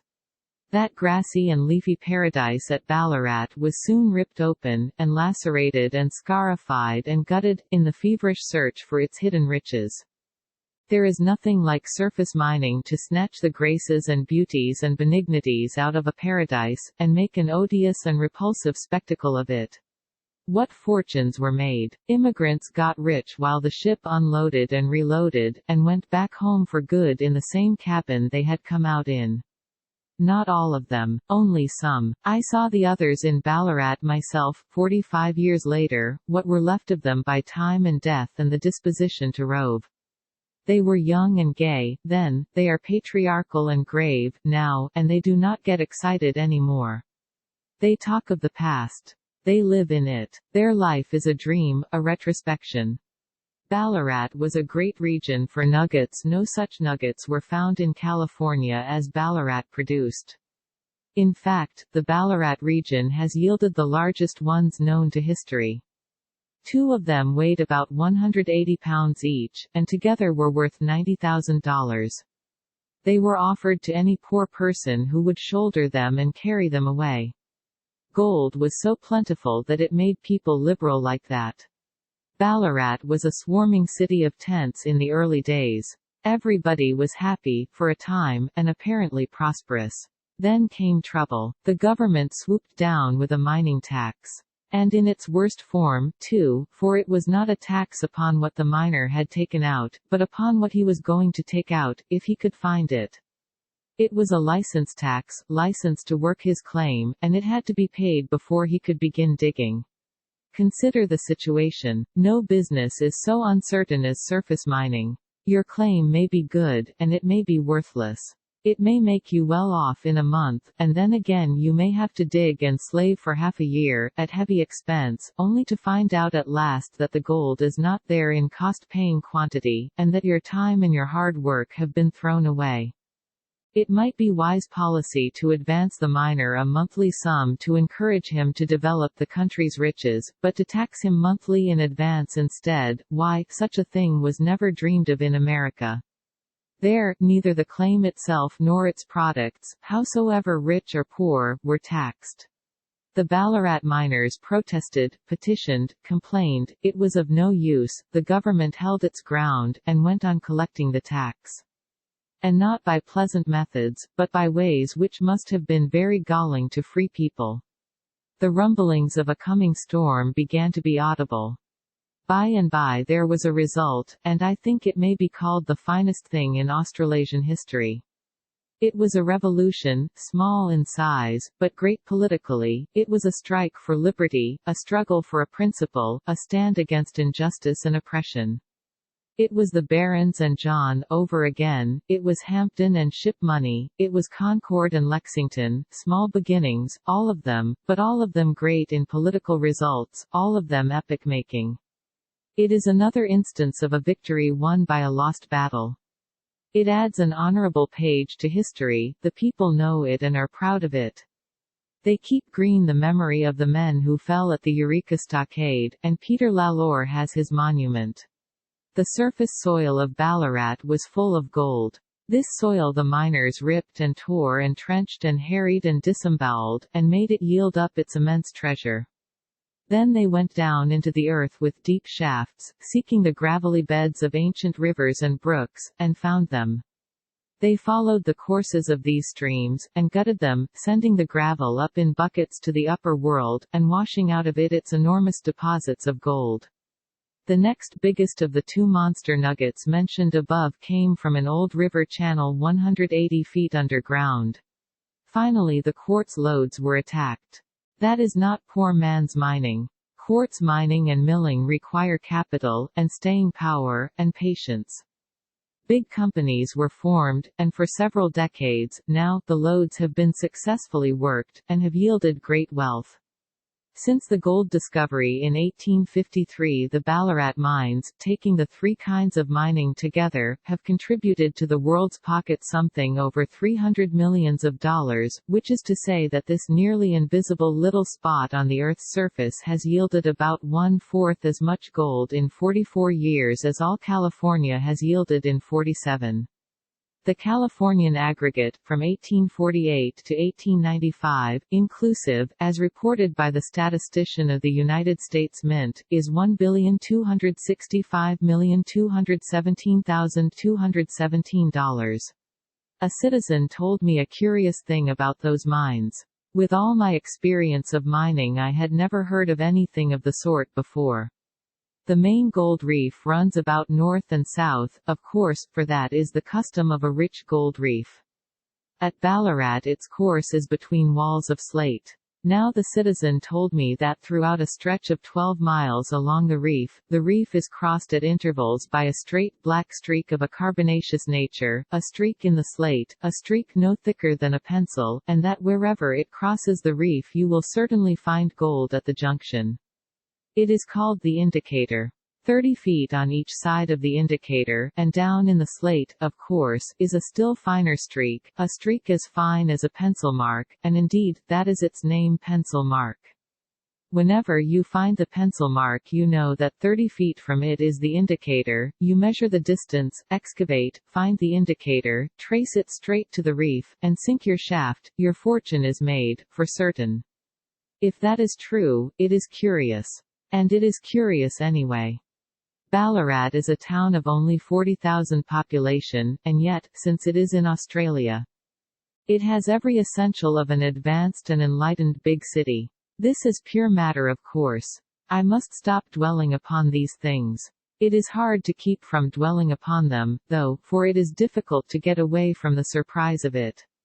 I will let the other details go, this time, but I must allow myself to mention that this little town has a park of 326 acres, a flower garden of 83 acres, with an elaborate and expensive fernery in it and some costly and unusually fine statuary, and an artificial lake covering 600 acres, equipped with a fleet of 200 shells, small sailboats, and little steam yachts. At this point I strike out some other praiseful things which I was tempted to add. I do not strike them out because they were not true or not well said, but because I find them better said by another man, and a man more competent to testify, too, because he belongs on the ground, and knows. I clip them from a chatty speech delivered some years ago by Mr. William Little, who was at that time mayor of Ballarat. The language of our citizens, in this as in other parts of Australasia, is mostly healthy Anglo-Saxon, free from Americanisms, vulgarisms, and the conflicting dialects of our fatherland, and is pure enough to suit a Trench or a Latham. Our youth, aided by climatic influence, are in point of physique and comeliness unsurpassed in the sunny south. Our young men are well ordered, and our maidens, not stepping over the bounds of modesty, are as fair as Psyches, dispensing smiles as charming as November flowers. The closing clause has the seeming of a rather frosty compliment, but that is apparent only, not real. November is summer time there. His compliment to the local purity of the language is warranted. It is quite free from impurities, this is acknowledged far and wide. As in the German Empire all cultivated people claim to speak Hanoverian German, so in Australasia all cultivated people claim to speak Ballarat English. Even in England this cult has made considerable progress. And now that it is favoured by the two great universities, the time is not far away when Ballarat English will come into general use among the educated classes of Great Britain at large. Its great merit is, that it is shorter than ordinary English, that is, it is more compressed. At first you have some difficulty in understanding it when it is spoken as rapidly as the orator whom I have quoted speaks it. An illustration will show what I mean. When he called and I handed him a chair, he bowed and said, "Q." Presently, when we were lighting our cigars, he held a match to mine and I said, "Thank you," and he said, "KM." Then I saw. Q is the end of the phrase "I thank you," KM is the end of the phrase "You are welcome." Mr. Little puts no emphasis upon either of them, but delivers them so reduced that they hardly have a sound. All Ballarat English is like that, and the effect is very soft and pleasant. It takes all the hardness and harshness out of our tongue and gives to it a delicate whispery and vanishing cadence which charms the ear like the faint rustling of the forest leaves. Chapter 25. Classic, a book which people praise and don't read. Pudd'nhead Wilson's New Calendar. On the rail again, bound for Bendigo. From Diary, October 23. Got up at 6, left at 7:30, soon reached Castlemaine, one of the rich gold fields of the early days, waited several hours for a train, left at 3:40 and reached Bendigo in an hour. For comrade, a Catholic priest who was better than I was, but didn't seem to know it, a man full of graces of the heart, the mind, and the spirit, a lovable man. He will rise. He will be a bishop some day. Later an archbishop. Later a cardinal. Finally an archangel, I hope. And then he will recall me when I say, "Do you remember that trip we made from Ballarat to Bendigo, when you were nothing but Father 100, and I was nothing to what I am now?" It has actually taken 9 hours to come from Ballarat to Bendigo. We could have saved 7 by walking. However, there was no hurry. Bendigo was another of the rich strikes of the early days. It does a great quartz mining business, now, that business which, more than any other that I know of, teaches patience, and requires grit and a steady nerve. The town is full of towering chimney stacks, and hoisting works, and looks like a petroleum city. Speaking of patience, for example, one of the local companies went steadily on with its deep borings and searchings without show of gold or a penny of reward for 11 years, then struck it, and became suddenly rich. The 11 years' work had cost $55,000, and the first gold found was a grain the size of a pin's head. It is kept under locks and bars, as a precious thing, and is reverently shown to the visitor. Hats off, when I saw it I had not heard its history. It is gold. Examine it, take the glass. Now how much should you say it is worth? I said, I should say about 2 cents, or in your English dialect, 4 farthings. Well, it cost 11,000. Oh come. Yes, it did. Ballarat and Bendigo have produced the 3 monumental nuggets of the world, and this one is the monumentalist one of the 3. The other 2 represent 9,000 apiece, this one a couple of thousand more. It is small, and not much to look at, but it is entitled to its name, Atom. It is the atom nugget of this mine, and its children run up into the millions. Speaking of patience again, another of the mines was worked, under heavy expenses, during 17 years before pay was struck, and still another one compelled a wait of 21 years before pay was struck. Then, in both instances, the outlay was all back in a year or 2, with compound interest. Bendigo has turned out even more gold than Ballarat. The 2 together have produced $650 million worth, which is half as much as California produced. It was through Mr. Blank, not to go into particulars about his name, it was mainly through Mr. Blank that my stay in Bendigo was made memorably pleasant and interesting. He explained this to me himself. He told me that it was through his influence that the city government invited me to the town hall to hear complimentary speeches and respond to them, that it was through his influence that I had been taken on a long pleasure drive through the city and shown its notable features, that it was through his influence that I was invited to visit the great mines, that it was through his influence that I was taken to the hospital and allowed to see the convalescent Chinaman who had been attacked at midnight in his lonely hut 8 weeks before by robbers, and stabbed 46 times and scalped besides, that it was through his influence that when I arrived this awful spectacle of piecings and patchings and bandagings was sitting up in his cot letting on to read one of my books, that it was through his influence that efforts had been made to get the Catholic Archbishop of Bendigo to invite me to dinner, that it was through his influence that efforts had been made to get the Anglican Bishop of Bendigo to ask me to supper, that it was through his influence that the Dean of the editorial fraternity had driven me through the woodsy outlying country and shown me, from the summit of Lone Tree Hill, the mightiest and loveliest expanse of forest-clad mountain and valley that I had seen in all Australia. And when he asked me what had most impressed me in Bendigo, and I answered and said it was the taste and the public spirit which had adorned the streets with 105 miles of shade trees, he said that it was through his influence that it had been done. But I am not representing him quite correctly. He did not say it was through his influence that all these things had happened, for that would have been coarse. He merely conveyed that idea, conveyed it so subtly that I only caught it fleetingly, as one catches vagrant faint breaths of perfume when one traverses the meadows in summer, conveyed it without offense and without any suggestion of egoism or ostentation, but conveyed it nevertheless. He was an Irishman, an educated gentleman, grave, and kindly, and courteous, a bachelor, and about 45 or possibly 50 years old, apparently. He called upon me at the hotel, and it was there that we had this talk. He made me like him, and did it without trouble. This was partly through his winning and gentle ways, but mainly through the amazing familiarity with my books which his conversation showed. He was down to date with them, too, and if he had made them the study of his life he could hardly have been better posted as to their contents than he was. He made me better satisfied with myself than I had ever been before. It was plain that he had a deep fondness for humor, yet he never laughed, he never even chuckled. In fact, humor could not win to outward expression on his face at all. No, he was always grave, tenderly, pensively grave, but he made me laugh all along, and this was very trying, and very pleasant at the same time, for it was at quotations from my own books. When he was going, he turned and said, "You don't remember me?"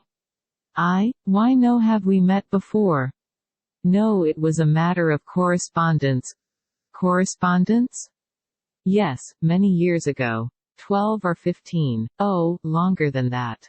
But of course you, amusing pause. Then he said, do you remember Corrigan Castle? No, I believe I don't seem to recall the name.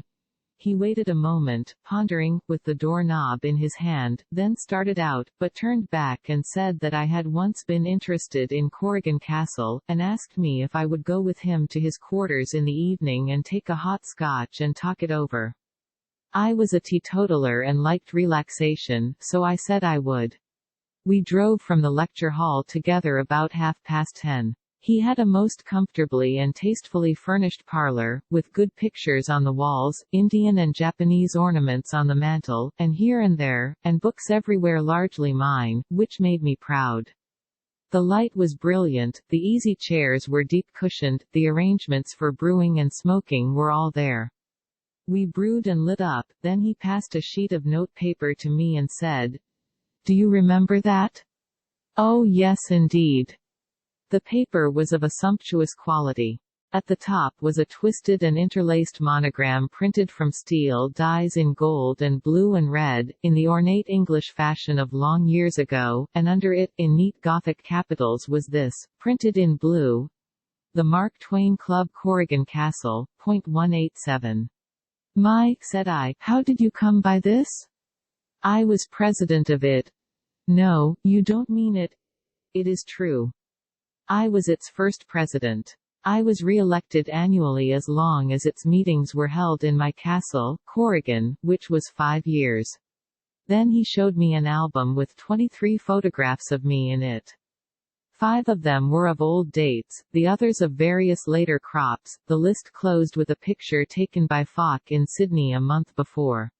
You sent us the first 5, the rest were bought. This was paradise. We ran late, and talked. Subject, the Mark Twain Club of Corrigan Castle, Ireland. My first knowledge of that club dates away back, all of 20 years, I should say. It came to me in the form of a courteous letter, written on the note paper which I have described, and signed by order of the President, 100. Pembroke, Secretary. It conveyed the fact that the 100 Club had been created in my honor, and added the hope that this token of appreciation of my work would meet with my approval. I answered, with thanks, and did what I could to keep my gratification from overexposure. It was then that the long correspondence began. A letter came back, by order of the President, furnishing me the names of the members 32 in number. With it came a copy of the Constitution and bylaws, in pamphlet form. And artistically printed. The initiation fee and dues were in their proper place, also, schedule of meetings, monthly, for essays upon works of mine, followed by discussions, quarterly for business and a supper, without essays, but with after-supper speeches. Also there was a list of the officers, President, Vice President, Secretary, Treasurer, etc. The letter was brief, but it was pleasant reading, for it told me about the strong interest which the membership took in their new venture, etc., etc. It also asked me for a photograph, a special one. I went down and sat for it and sent it, with a letter, of course.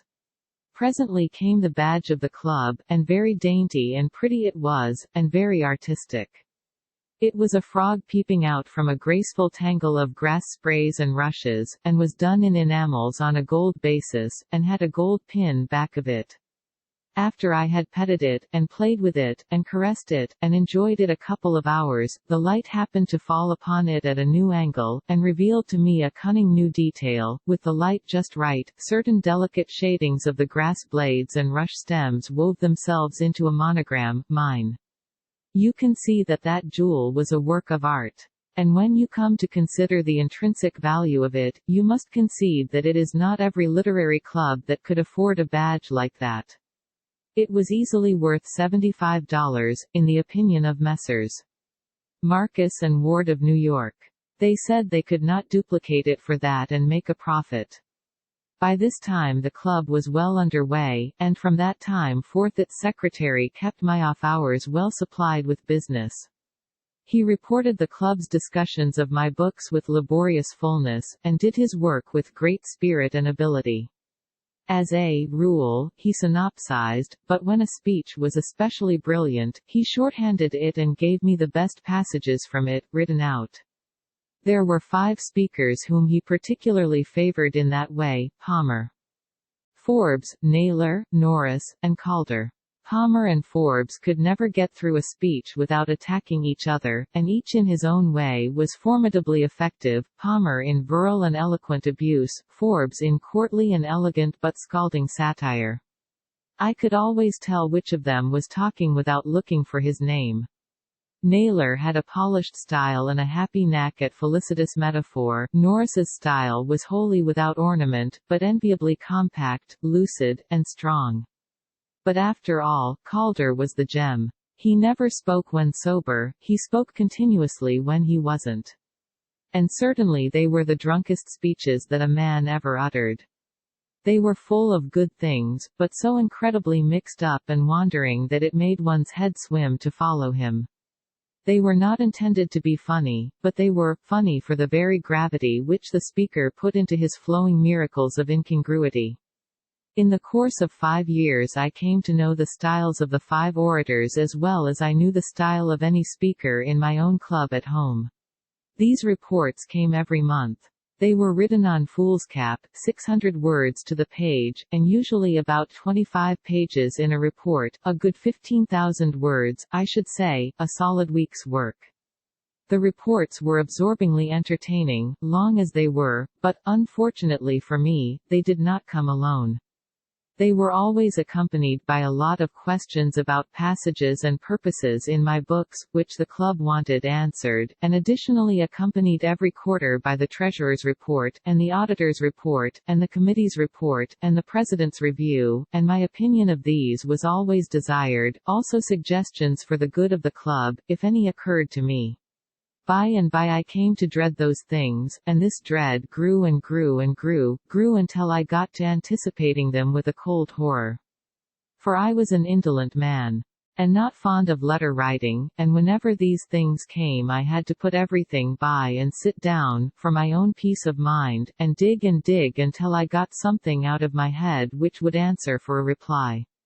I got along fairly well the first year, but for the succeeding 4 years the Mark Twain Club of Corrigan Castle was my curse, my nightmare, the grief and misery of my life. And I got so sick of sitting for photographs. I sat every year for 5 years, trying to satisfy that insatiable organization. Then at last I rose in revolt. I could endure my oppressions no longer. I pulled my fortitude together and tore off my chains, and was a free man again, and happy. From that day I burned the secretary's fat envelopes the moment they arrived, and by they ceased to come. Well, in the sociable frankness of that night in Bendigo I brought this all out in full confession. Then Mr. Blank came out in the same frank way, and with a preliminary word of gentle apology said that he was the Mark Twain Club, and the only member it had ever had. Why, it was matter for anger, but I didn't feel any. He said he never had to work for a living, and that by the time he was 30 life had become a bore and a weariness to him. He had no interests left, they had paled and perished, one by one, and left him desolate. He had begun to think of suicide. Then all of a sudden he thought of that happy idea of starting an imaginary club, and went straightway to work at it, with enthusiasm and love. He was charmed with it, it gave him something to do. It elaborated itself on his hands, it became 20 times more complex and formidable than was his first rude draft of it. Every new addition to his original plan which cropped up in his mind gave him a fresh interest and a new pleasure. He designed the club badge himself, and worked over it, altering and improving it, a number of days and nights. Then sent to London and had it made. It was the only one that was made. It was made for me, the rest of the club went without. He invented the 32 members and their names. He invented the 5 favorite speakers and their 5 separate styles. He invented their speeches, and reported them himself. He would have kept that club going until now, if I hadn't deserted, he said. He said he worked like a slave over those reports, each of them cost him from a week to a fortnight's work, and the work gave him pleasure and kept him alive and willing to be alive. It was a bitter blow to him when the club died. Finally, there wasn't any Corrigan Castle. He had invented that, too.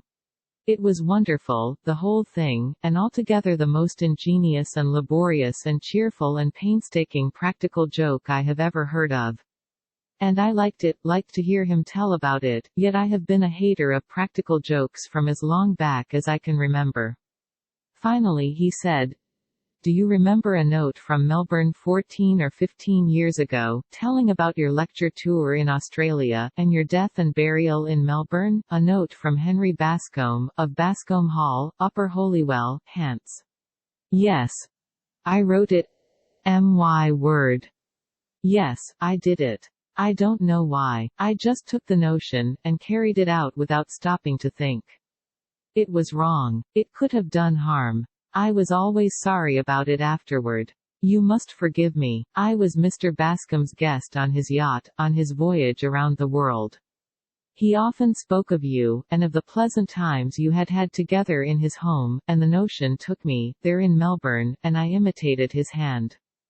And wrote the letter. So the mystery was cleared up, after so many, many years." Chapter 26. There are people who can do all fine and heroic things but one. Keep from telling their happinesses to the unhappy.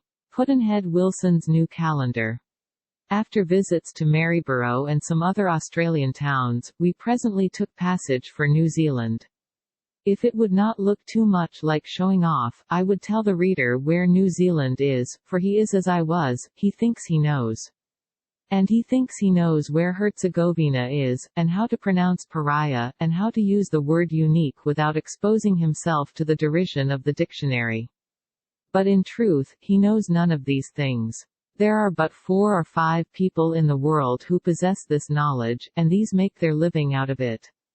They travel from place to place, visiting literary assemblages, geographical societies, and seats of learning, and springing sudden bets that these people do not know these things. Since all people think they know them, they are an easy prey to these adventurers. Or rather, they were an easy prey until the law interfered, 3 months ago, and a New York court decided that this kind of gambling is illegal, because it traverses Article 4, Section 9, of the Constitution of the United States, which forbids betting on a sure thing. This decision was rendered by the full bench of the New York Supreme Court, after a test sprung upon the court by counsel for the prosecution, which showed that none of the 9 judges was able to answer any of the 4 questions. All people think that New Zealand is close to Australia or Asia, or somewhere, and that you cross to it on a bridge. But that is not so. It is not close to anything, but lies by itself, out in the water. It is nearest to Australia, but still not near. The gap between is very wide. It will be a surprise to the reader, as it was to me, to learn that the distance from Australia to New Zealand is really 12 or 1300 miles. And that there is no bridge. I learned this from Professor Ten, of Yale University, whom I met in the steamer on the Great Lakes when I was crossing the continent to sail across the Pacific. I asked him about New Zealand, in order to make conversation. I supposed he would generalize a little without compromising himself, and then turn the subject to something he was acquainted with, and my object would then be attained, the ice would be broken, and we could go smoothly on, and get acquainted, and have a pleasant time. But, to my surprise, he was not only not embarrassed by my question, but seemed to welcome it, and to take a distinct interest in it. He began to talk, fluently, confidently, comfortably, and as he talked, my admiration grew and grew, for as the subject developed under his hands, I saw that he not only knew where New Zealand was, but that he was minutely familiar with every detail of its history, politics, religions, and commerce, its fauna, flora, geology, products, and climatic peculiarities. When he was done, I was lost in wonder and admiration, and said to myself, he knows everything, in the domain of human knowledge he is king. I wanted to see him do more miracles, and so, just for the pleasure of hearing him answer, I asked him about Herzegovina, and pariah, and unique. But he began to generalize then, and show distress. I saw that with New Zealand gone, he was a Samson shorn of his locks, he was as other men. This was a curious and interesting mystery, and I was frank with him, and asked him to explain it. He tried to avoid it at first, but then laughed and said that after all, the matter was not worth concealment, so he would let me into the secret. In substance, this is his story. Last autumn I was at work one morning at home, when a card came up, the card of a stranger. Under the name was printed a line which showed that this visitor was Professor of Theological Engineering in Wellington University, New Zealand. I was troubled, I mean, by the shortness of the notice. College etiquette required that he be at once invited to dinner by some member of the faculty, invited to dine on that day, not put off till a subsequent day. I did not quite know what to do. College etiquette requires, in the case of a foreign guest, that the dinner talk shall begin with complimentary references to his country, its great men, its services to civilization, its seats of learning, and things like that, and of course the host is responsible, and must either begin this talk himself or see that it is done by someone else. I was in great difficulty, and the more I searched my memory, the more my trouble grew. I found that I knew nothing about New Zealand. I thought I knew where it was, and that was all.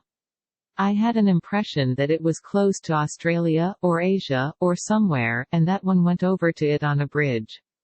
This might turn out to be incorrect, and even if correct, it would not furnish matter enough for the purpose at the dinner, and I should expose my college to shame before my guest. He would see that I, a member of the faculty of the first university in America, was wholly ignorant of his country, and he would go away and tell this, and laugh at it. The thought of it made my face burn. I sent for my wife and told her how I was situated, and asked for her help, and she thought of a thing which I might have thought of myself, if I had not been excited and worried. She said she would go and tell the visitor that I was out but would be in a few minutes, and she would talk, and keep him busy while I got out the back way and hurried over and make Professor Lawson give the dinner. For Lawson knew everything, and could meet the guest in a creditable way and save the reputation of the university. I ran to Lawson, but was disappointed. He did not know anything about New Zealand. He said that, as far as his recollection went, it was close to Australia, or Asia, or somewhere, and you go over to it on a bridge, but that was all he knew. It was too bad. Lawson was a perfect encyclopedia of abstruse learning, but now in this hour of our need, it turned out that he did not know any useful thing. We consulted. He saw that the reputation of the university was in very real peril, and he walked the floor in anxiety, talking, and trying to think out some way to meet the difficulty. Presently he decided that we must try the rest of the faculty, some of them might know about New Zealand. So we went to the telephone and called up the professor of astronomy and asked him, and he said that all he knew was that it was close to Australia, or Asia, or somewhere, and you went over to it on. We shut him off and called up the professor of biology, and he said that all he knew was that it was close to Aus. We shut him off, and sat down, worried and disheartened, to see if we could think up some other scheme. We shortly hit upon one which promised well, and this one we adopted, and set its machinery going at once. It was this. Lawson must give the dinner. The faculty must be notified by telephone to prepare. We must all get to work diligently, and at the end of 8 hours and a half we must come to dinner acquainted with New Zealand, at least well enough informed to appear without discredit before this native. To seem properly intelligent we should have to know about New Zealand's population, and politics, and form of government, and commerce, and taxes, and products, and ancient history, and modern history, and varieties of religion, and nature of the laws, and their codification, and amount of revenue, and whence drawn, and methods of collection, and percentage of loss, and character of climate, and, well, a lot of things like that. We must suck the maps' encyclopedias dry. And while we posted up in this way, the faculty's wives must flock over, one after the other. in a studiedly casual way, and help my wife keep the New Zealander quiet, and not let him get out and come interfering with our studies. The scheme worked admirably, but it stopped it entirely. It is in the official log book of Yale, to be read and wondered at by future generations, the account of the great blank day, the memorable blank day, the day wherein the wheels of culture were stopped, a Sunday silence prevailed all about, and the whole university stood still while the faculty read up and qualified itself to sit at meat, without shame, in the presence of the professor of theological engineering from New Zealand. When we assembled at the dinner we were miserably tired and worn, but we were posted. Yes, it is fair to claim that. In fact, erudition is a pale name for it. New Zealand was the only subject, and it was just beautiful to hear us ripple it out. And with such an air of unembarrassed ease, an unostentatious familiarity with detail, and trained and seasoned mastery of the subject and the grace and fluency of it. Well, finally somebody happened to notice that the guest was looking dazed, and wasn't saying anything. So they stirred him up, of course. Then that man came out with a good, honest, eloquent compliment that made the faculty blush. He said he was not worthy to sit in the company of men like these, that he had been silent from admiration, that he had been silent from another cause also, silent from shame, silent from ignorance. For, said he, I, who have lived 18 years in New Zealand and have served 5 in a professorship, and ought to know much about that country, perceive, now, that I know almost nothing about it. I say it with shame, that I have learned 50 times, yes, 100 times more about New Zealand in these 2 hours at this table than I ever knew before in all the 18 years put together. I was silent because I could not help myself. What I knew about taxes, and policies, and laws, and revenue, and products, and history, and all that multitude of things, was but general, and ordinary, and vague unscientific, in a word, and it would have been insanity to expose it here to the searching glare of your amazingly accurate and all-comprehensive knowledge of those matters, gentlemen. I beg you to let me sit silent, as becomes me. But do not change the subject, I can at least follow you, in this one, whereas if you change to one which shall call out the full strength of your mighty erudition, I shall be as one lost. If you know all this about a remote little inconsequent patch like New Zealand, what wouldn't you know about any other subject? Chapter 27. Man is the only animal that blushes. Or needs to. Pudd'nhead Wilson's New Calendar. The universal brotherhood of man is our most precious possession, what there is of it.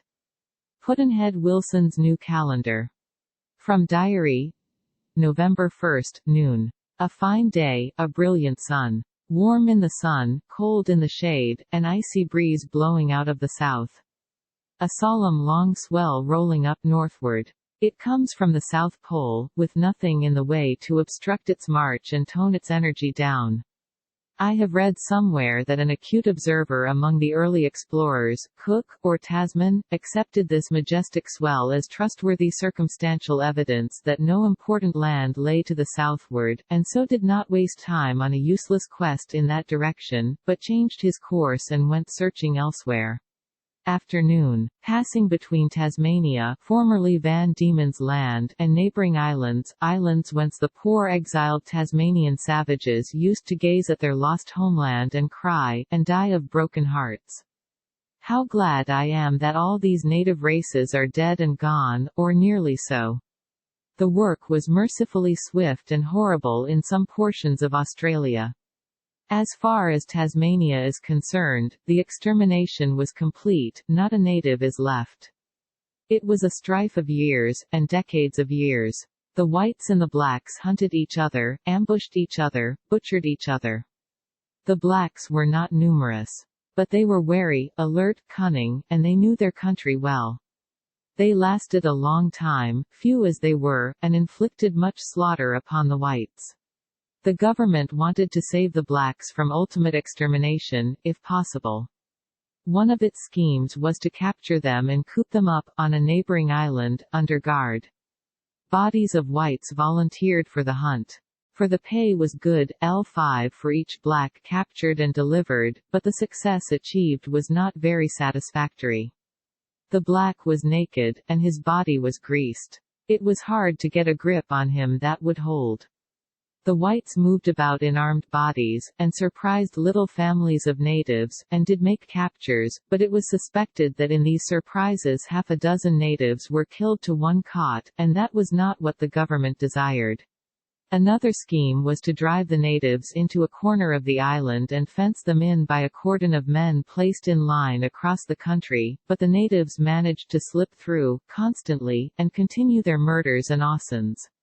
The governor warned these unlettered savages by printed proclamation that they must stay in the desolate region officially appointed for them. The proclamation was a dead letter, the savages could not read it. Afterward a picture proclamation was issued. It was painted up on boards, and these were nailed to trees in the forest. Herewith is a photographic reproduction of this fashion plate. Substantially it means 1. The governor wishes the whites and the blacks to love each other. 2. He loves his black subjects. 3. Blacks who kill whites will be hanged. 4. Whites who kill blacks will be hanged. Upon its several schemes the government spent $30,000 and employed the labors and ingenuities of several thousand whites for a long time with failure as a result. Then, at last, a quarter of a century after the beginning of the troubles between the two races, the right man was found. No, he found himself. This was George Augustus Robinson, called in history the conciliator. He was not educated, and not conspicuous in any way. He was a working bricklayer, in Hobart Town. But he must have been an amazing personality. A man worth traveling far to see. It may be his counterpart appears in history, but I do not know where to look for it. He set himself this incredible task, to go out into the wilderness, the jungle, and the mountain retreats where the hunted and implacable savages were hidden, and appear among them unarmed, speak the language of love and of kindness to them, and persuade them to forsake their homes and the wild free life that was so dear to them, and go with him and surrender to the hated whites and live under their watch and ward, and upon their charity the rest of their lives. On its face it was the dream of a madman.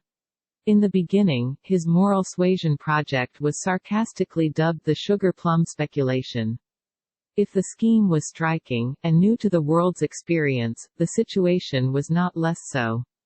It was this. The white population numbered 40,000 in 1831, the black population numbered 300. Not 300 warriors, but 300 men, women, and children. The whites were armed with guns, the blacks with clubs and spears. The whites had fought the blacks for a quarter of a century, and had tried every thinkable way to capture, kill, or subdue them, and could not do it. If white men of any race could have done it, these would have accomplished it. But every scheme had failed. The splendid 300, the matchless 300 were unconquered, and manifestly unconquerable. They would not yield, they would listen to no terms, they would fight to the bitter end. Yet they had no poet to keep up their heart, and sing the marvel of their magnificent patriotism. At the end of 25 years of hard fighting, the surviving 300 naked patriots were still defiant, still persistent, still efficacious with their rude weapons, and the Gove 7 RNOR and the 40,000 knew not which way to turn, nor what to do. Then the bricklayer, that wonderful man, proposed to go out into the wilderness. With no weapon but his tongue, and no protection but his honest eye and his humane heart, and track those embittered savages to their lairs in the gloomy forests and among the mountain snows. Naturally, he was considered a crank. But he was not quite that. In fact, he was a good way short of that. He was building upon his long and intimate knowledge of the native character. The deriders of his project were right, from their standpoint, for they believed the natives to be mere wild beasts, and Robinson was right, from his standpoint, for he believed the natives to be human beings. The truth did really lie between the two. The event proved that Robinson's judgment was soundest, but about once a month for 4 years the event came near to giving the verdict to the deriders, for about that frequently Robinson barely escaped falling under the native spears.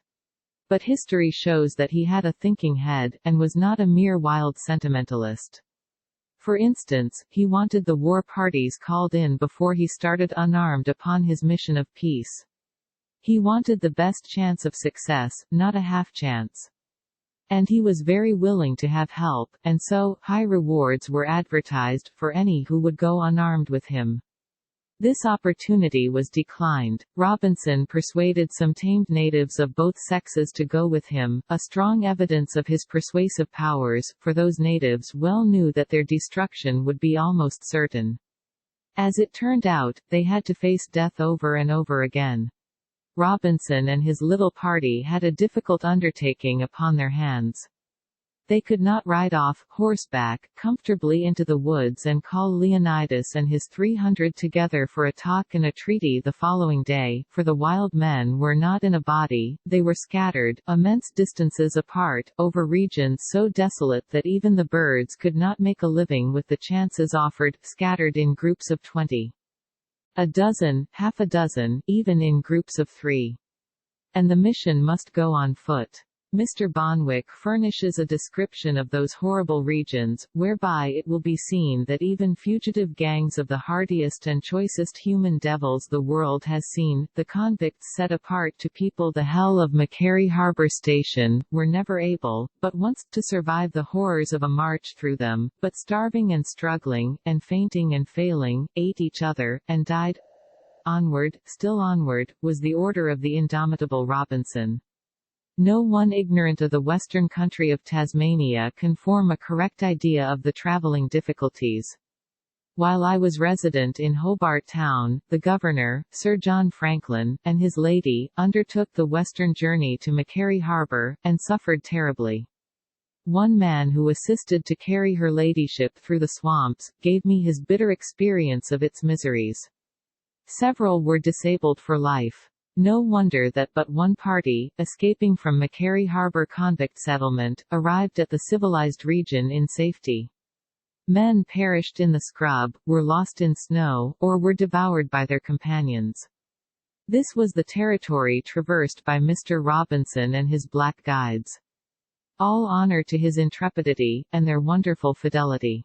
When they had, in the depth of winter, to cross deep and rapid rivers, pass among mountains 6,000 feet high, pierce dangerous thickets, and find food in a country forsaken even by birds, we can realize their hardships. After a frightful journey by Cradle Mountain, and over the lofty plateau of Middlesex Plains, the travelers experienced unwonted misery, and the circumstances called forth the best qualities of the noble little band. Mr. Robinson wrote afterwards to Mr. Secretary Burnett some details of this passage of horrors. In that letter, of October 2, 1834, he states that his natives were very reluctant to go over the dreadful mountain passes, that for 7 successive days we continued traveling over one solid body of snow, that the snows were of incredible depth, that the natives were frequently up to their middle in snow.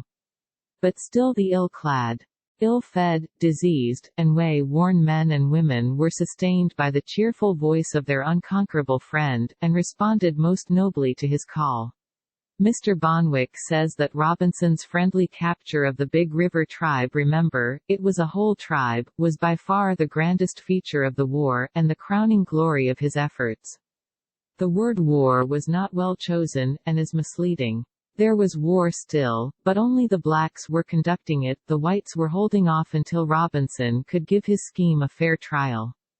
I think that we are to understand that the friendly capture of that tribe was by far the most important thing, the highest in value, that happened during the whole 30 years of truceless hostilities, that it was a decisive thing, a peaceful Waterloo, the surrender of the native Napoleon and his dreaded forces, the happy ending of the long strife.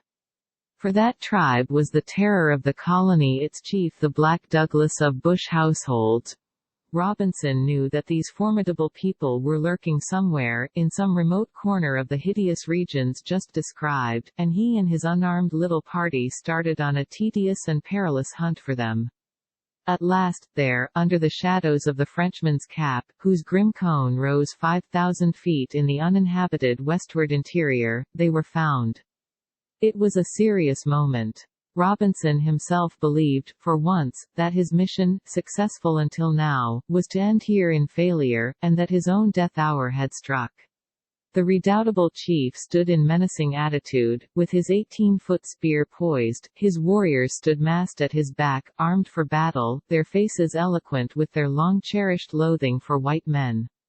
They rattled their spears and shouted their war cry. Their women were back of them, laden with supplies of weapons, and keeping their 150 eager dogs quiet until the chief should give the signal to fall on. "I think we shall soon be in the resurrection," whispered a member of Robinson's little party. "I think we shall," answered Robinson, then plucked up heart and began his persuasions, in the tribe's own dialect, which surprised and pleased the chief. Presently there was an interruption by the chief. "Who are you?" "We are gentlemen." "Where are your guns?" "We have none." The warrior was astonished. "Where your little guns, pistols?" "We have none." A few minutes passed, in by-play, suspense, discussion among the tribesmen. Robinson's tamed squaws ventured to cross the line and begin persuasions upon the wild squaws. Then the chief stepped back to confer with the old women, the real arbiters of savage war. Mr. Bonwick continues, as the fallen gladiator in the arena looks for the signal of life or death from the president of the amphitheater, so waited our friends in anxious suspense while the conference continued. In a few minutes, before a word was uttered, the women of the tribe threw up their arms 3 times. This was the inviolable sign of peace. Down fell the spears. Forward, with a heavy sigh of relief, an upward glance of gratitude, came the friends of peace. The impulsive natives rushed forth with tears and cries, as each saw in the others rank a loved one of the past. It was a jubilee of joy. A festival followed, and, while tears flowed at the recital of woe, a corroboree of pleasant laughter closed the eventful day. In 4 years, without the spilling of a drop of blood, Robinson brought them all in, willing captives, and delivered them to the white governor, and ended the war which powder and bullets, and thousands of men to use them, had prosecuted without result since 1804. Marsyas charming the wild beasts with his music, that is fable, but the miracle wrought by Robinson is fact. It is history, and authentic, and surely, there is nothing greater, nothing more reverence-compelling in the history of any country, ancient or modern. And in memory of the greatest man Australasia ever developed or ever will develop, there is a stately monument to George Augustus Robinson, the conciliator it is to another man, I forget his name. However, Robertson's own generation honored him, and in manifesting it honored themselves. The government gave him a money reward and 1,000 acres of land, and the people held mass meetings and praised him and emphasized their praise with a large subscription of money. A good dramatic situation, but the curtain fell on another. When this desperate tribe was thus captured, there was much surprise to find that the 30,000 of a little earlier day had been spent, and the whole population of the colony placed under arms, in contention with an opposing force of 16 men with wooden spears. Yet such was the fact. The celebrated Big River tribe, that had been raised by European fears to a host, consisted of 16 men, 9 women, and 1 child. With a knowledge of the mischief done by these few, their wonderful marches and their widespread aggressions, their enemies cannot deny to them the attributes of courage and military tact. A Wallace might harass a large army with a small and determined band. But the contending parties were at least equal in arms and civilization. The Zulus who fought us in Africa, the Maoris in New Zealand, the Arabs in the Soudan, were far better provided with weapons, more advanced in the science of war, and considerably more numerous, than the naked Tasmanians. Governor Arthur rightly termed them a noble race. These were indeed wonderful people, the natives. They ought not to have been wasted. They should have been crossed with the whites. It would have improved the whites and done the natives no harm. But the natives were wasted, poor heroic wild creatures. They were gathered together in little settlements on neighboring islands, and paternally cared for by the government, and instructed in religion, and deprived of tobacco, because the superintendent of the Sunday school was not a smoker, and so considered smoking immoral. The natives were not used to clothes, and houses, and regular hours, and church, and school, and Sunday school, and work, and the other misplaced persecutions of civilization, and they pined for their lost home and their wild free life. Too late they repented that they had traded that heaven for this hell. They sat homesick on their alien crags, and day by day gazed out through their tears over the sea with unappeasable longing toward the hazy bulk which was the specter of what had been their paradise. One by one their hearts broke and they died. In a very few years nothing but a scant remnant remained alive. A handful lingered along into age. In 1864 the last man died, in 1876 the last woman died, and the Spartans of Australasia were extinct. The whites always mean well when they take human fish out of the ocean and try to make them dry and warm and happy and comfortable in a chicken coop, but the kindest-hearted white man can always be depended on to prove himself inadequate when he deals with savages.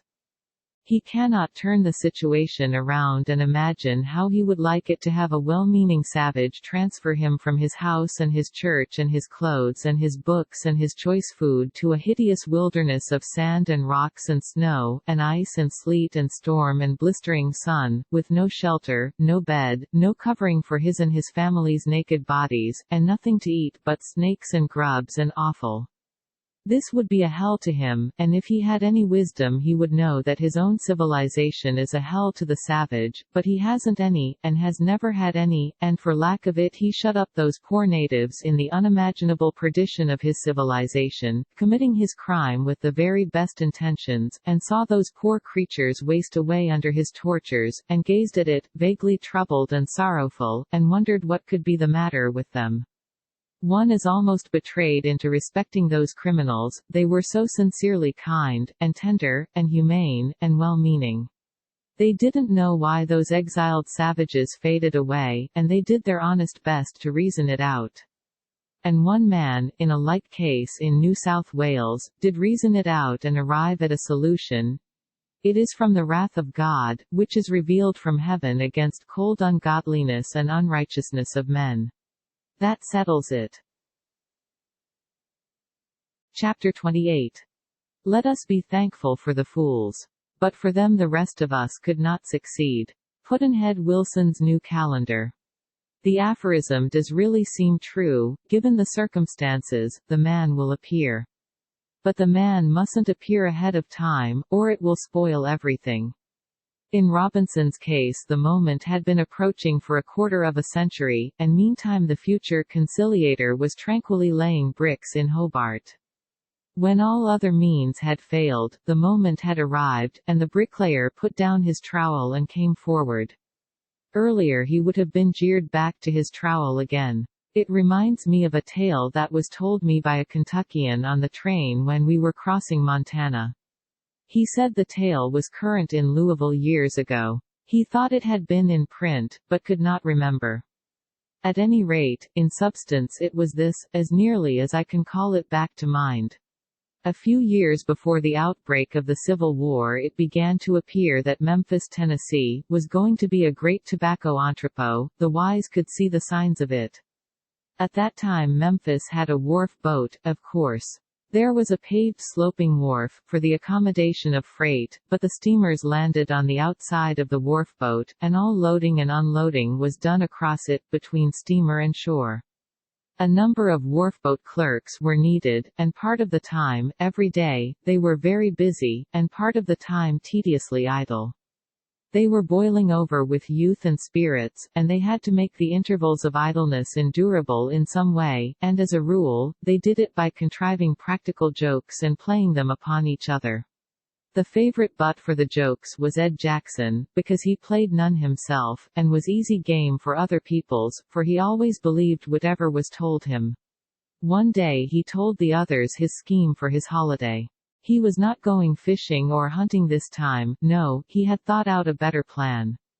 Out of his $40 a month he had saved enough for his purpose, in an economical way, and he was going to have a look at New York. It was a great and surprising idea. It meant travel, immense travel. In those days it meant seeing the world. It was the equivalent of a voyage around it in ours. At first the other youths thought his mind was affected, but when they found that he was in earnest, the next thing to be thought of was, what sort of opportunity this venture might afford for a practical joke. The young men studied over the matter, then held a secret consultation and made a plan. The idea was that one of the conspirators should offer Ed a letter of introduction to Commodore Vanderbilt, and trick him into delivering it. It would be easy to do this. But what would Ed do when he got back to Memphis? That was a serious matter. He was good-hearted, and had always taken the jokes patiently, but they had been jokes which did not humiliate him, did not bring him to shame, whereas, this would be a cruel one in that way, and to play it was to meddle with fire, for with all his good nature, Ed was a Southerner, and the English of that was, that when he came back he would kill as many of the conspirators as he could before falling himself. However, the chances must be taken, it wouldn't do to waste such a joke as that. So the letter was prepared with great care and elaboration. It was signed Alfred Fairchild, and was written in an easy and friendly spirit. It stated that the bearer was the bosom friend of the writer's son, and was of good parts and sterling character, and it begged the Commodore to be kind to the young stranger for the writer's sake. It went on to say, "You may have forgotten me, in this long stretch of time, but you will easily call me back out of your boyhood memories when I remind you of how we robbed old Stevenson's orchard that night.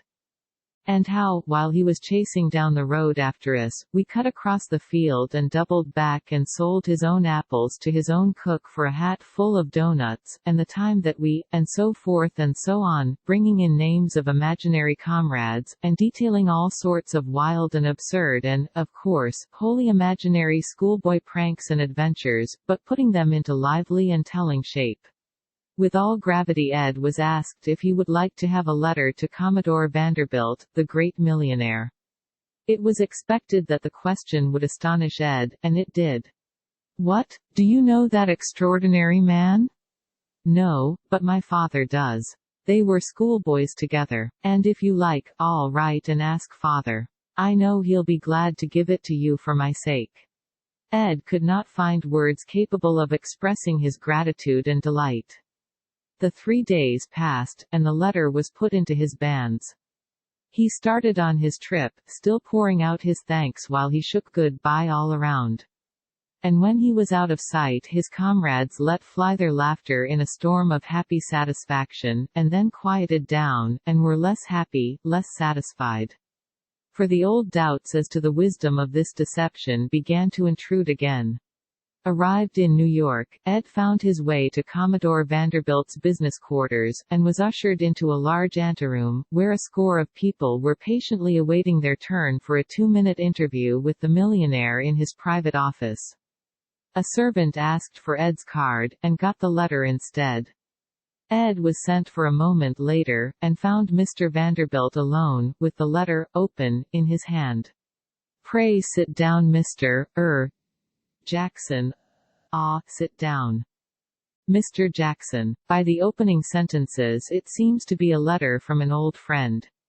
"Allow me, I will run my eye through it. He says, why, who is it?" He turned the sheet and found the signature. "Alfred Fairchild, Fairchild, I don't recall the name.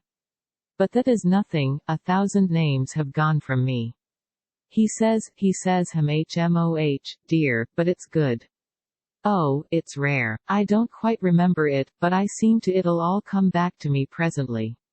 He says, oh, but that was a game. Oh, SPL ended. How it carries me back. It's all dim, of course it's a long time ago, and the names, some of the names are wavery and indistinct, but I know it happened, I can feel it. And Lord, how it warms my heart, and brings back my lost youth. Well, well, well, I've got to come back into this work-a-day world now. Business presses and people are waiting. I'll keep the rest for bed tonight, and live my youth over again. And you'll thank Fairchild for me when you see him. I used to call him Alf, I think, and you'll give him my gratitude for what this letter has done for the tired spirit of a hard-worked man, and tell him there isn't anything that I can do for him or any friend of his that I won't do. And as for you, my lad, you are my guest, you can't stop at any hotel in New York. Sit where you are a little while, till I get through with these people, then we'll go home. I'll take care of you, my boy, make yourself easy as to that. Ed stayed a week, and had an immense time, and never suspected that the Commodore's shrewd eye was on him, and that he was daily being weighed and measured and analyzed and tried and tested. Yes, he had an immense time, and never wrote home, but saved it all up to tell when he should get back. Twice, with proper modesty and decency, he proposed to end his visit, but the Commodore said, "No, wait, leave it to me, I'll tell you when to go." In those days the Commodore was making some of those vast combinations of his consolidations of warring odds and ends of railroads into harmonious systems, and concentrations of floating and rudderless commerce in effective centers, and among other things his farseeing eye had detected the convergence of that huge tobacco commerce, already spoken of, toward Memphis, and he had resolved to set his grasp upon it and make it his own. The week came to an end. Then the Commodore said, "Now you can start home. But first we will have some more talk about that tobacco matter. I know you now. I know your abilities as well as you know them yourself, perhaps better. You understand that tobacco matter, you understand that I am going to take possession of it, and you also understand the plans which I have matured for doing it. What I want is a man who knows my mind, and is qualified to represent me in Memphis, and be in supreme command of that important business, and I appoint you." "Me?" "Yes. Your salary will be high, of course, for you are representing me. Later you will earn increases of it, and will get them. You will need a small army of assistants, choose them yourself, and carefully. Take no man for friendship's sake, but, all things being equal, take the man you know, take your friend, in preference to the stranger." After some further talk under this head, the Commodore said, "Goodbye my boy, and thank Alf for me for sending you to me." When Ed reached Memphis he rushed down to the wharf in a fever to tell his great news and thank the boys over and over again for thinking to give him the letter to Mr. Vanderbilt. It happened to be one of those idle times. Blazing hot noonday, and no sign of life on the wharf. But as Ed threaded his way among the freight piles, he saw a white linen figure stretched in slumber upon a pile of grain sacks under an awning, and said to himself, "That's one of them," and hastened his step. "Next," he said, "it's Charlie, it's Fairchild Good," and the next moment laid an affectionate hand on the sleeper's shoulder. The eyes opened lazily, took one glance, the face blanched, the form whirled itself from the sack pile, and in an instant Ed was alone and Fairchild was flying for the wharf boat like the wind. Ed was dazed, stupefied. Was Fairchild crazy? What could be the meaning of this? He started slow and dreamily down toward the wharf boat, turned the corner of a freight pile and came suddenly upon two of the boys. They were lightly laughing over some pleasant matter. They heard his step, and glanced up just as he discovered them. The laugh died abruptly, and before Ed could speak they were off, and sailing over barrels and bales like hunted deer. Again Ed was paralyzed. Had the boys all gone mad? What could be the explanation of this extraordinary conduct? And so, dreaming along, he reached the wharf boat, and stepped aboard. Nothing but silence there, and vacancy. He crossed the deck, turned the corner to go down the outer guard, heard a fervent, "Oh Lord!" and saw a white linen form plunge overboard. The youth came up coughing and strangling, and cried out, "Go way from here. You let me alone. I didn't do it, I swear I didn't." "Didn't do what?" "Give you the—" "Never mind what you didn't do, come out of that. What makes you all act so? What have I done?" You? Why, you haven't done anything but… Well, then, what have you got against me? What do you all treat me so for? But haven't you got anything against us? Of course not. What put such a thing into your head? Honor bright, you haven't? Honor bright. Swear it. I don't know what in the world you mean, but I swear it anyway. And you'll shake hands with me? Goodness knows I'll be glad to. Why, I'm just starving to shake hands with somebody. The swimmer muttered, hang him, he smelt a rat and never delivered the letter, but it's all right, I'm not going to fetch up the subject. And he crawled out and came dripping and draining to shake hands. First one and then another of the conspirators showed up cautiously, armed to the teeth, took in the amicable situation, then ventured warily forward and joined the love feast. And to Ed's eager inquiry as to what made them act as they had been acting, they answered evasively, and pretended that they had put it up as a joke, to see what he would do. It was the best explanation they could invent at such short notice. And each said to himself, he never delivered that letter, and the joke is on us, if he only knew it or we were dull enough to come out and tell. Then, of course, they wanted to know all about the trip, and he said, come right up on the boiler deck and order the drinks, it's my treat. I'm going to tell you all about it. And tonight it's my treat again, and we'll have oysters and a time. When the drinks were brought and cigars lighted, Ed said, well, when I delivered the letter to Mr. Vanderbilt… Great Scott! Gracious, how you scared me. What's the matter? Oh, nothing, it was a tack in the chair seat, said one.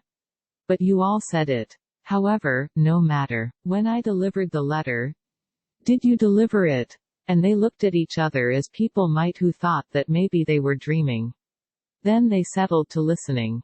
And as the story deepened and its marvels grew, the amazement of it made them dumb, and the interest of it took their breath. They hardly uttered a whisper during 2 hours, but sat like petrifactions and drank in the immortal romance. At last the tale was ended, and Ed said, and it's all owing to you, boys, and you'll never find me ungrateful, bless your hearts, the best friends a fellow ever had. You'll all have places, I want every one of you. I know you, by the back, as the gamblers say. You're jokers, and all that, but you're sterling, with the hallmark on. And Charlie Fairchild, you shall be my first assistant and right hand, because of your first-class ability, and because you got me the letter, and for your father's sake who wrote it for me, and to please Mr. Vanderbilt, who said it would. And here's to that great man, drink hearty. Yes, when the moment comes, the man appears, even if he is 1,000 miles away, and has to be discovered by a practical joke. Chapter 29. When people do not respect us we are sharply offended, yet deep down in his private heart no man much respects himself. Pudd'nhead Wilson's New Calendar. Necessarily, the human interest is the first interest in the log book of any country. The annals of Tasmania, in whose shadow we were sailing, are lurid with that feature. Tasmania was a convict dump. In old times, this has been indicated in the account of the Conciliator, where reference is made to vain attempts of desperate convicts to win to permanent freedom, after escaping from Macquarie Harbour and the gates of hell. In the early days Tasmania had a great population of convicts, of both sexes and all ages, and a bitter hard life they had. In one spot there was a settlement of juvenile convicts, children, who had been sent thither from their home and their friends on the other side of the globe to expiate their crimes. In due course our ship entered the estuary called the Derwent, at whose head stands Hobart, the capital of Tasmania.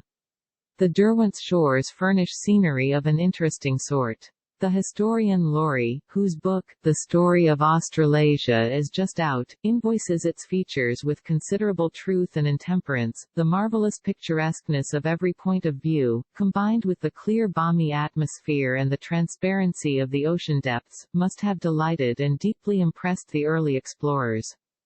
If the rock-bound coasts, sullen, defiant, and lowering, seemed uninviting, these were occasionally broken into charmingly alluring coves floored with golden sand, clad with evergreen shrubbery, and adorned with every variety of indigenous wattle, sheoak, wild flower, and fern, from the delicately graceful maidenhair to the palm-like old man, while the majestic gum tree, clean and smooth as the mast of some tall amarall, pierces the clear air to the height of 230 feet or more. It looked so to me. Coasting along Tasman's peninsula, what a shock of pleasant wonder must have struck the early mariner on suddenly sighting Cape Pillar, with its cluster of black-ribbed basaltic columns rising to a height of 900 feet, the Hydra head wreathed in a turban of fleecy cloud, the base lashed by jealous waves spouting angry fountains of foam. That is well enough, but I did not suppose those snags were 900 feet high. Still, they were a very fine show. They stood boldly out by themselves, and made a fascinatingly odd spectacle. But there was nothing about their appearance to suggest the heads of a hydra.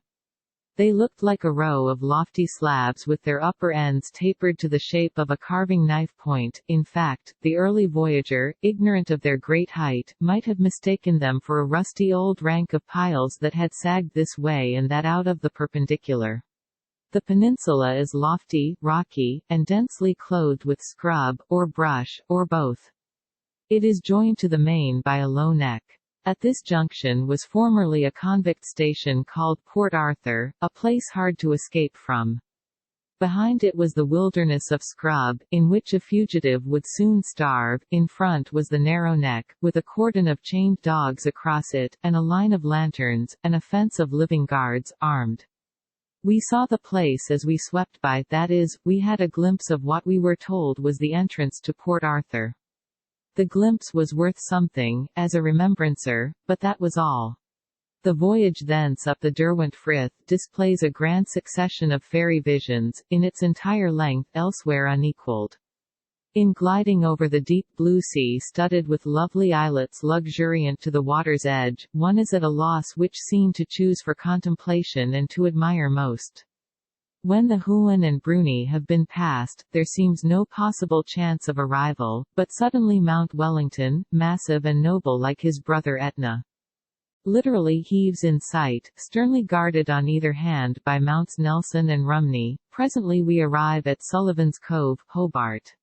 It is an attractive town. It sits on low hills that slope to the harbor, a harbor that looks like a river, and is as smooth as one. Its still surface is pictured with dainty reflections of boats and grassy banks and luxuriant foliage. Back of the town rise highlands that are clothed in woodland loveliness, and over the way is that noble mountain, Wellington, a stately bulk, a most majestic pile.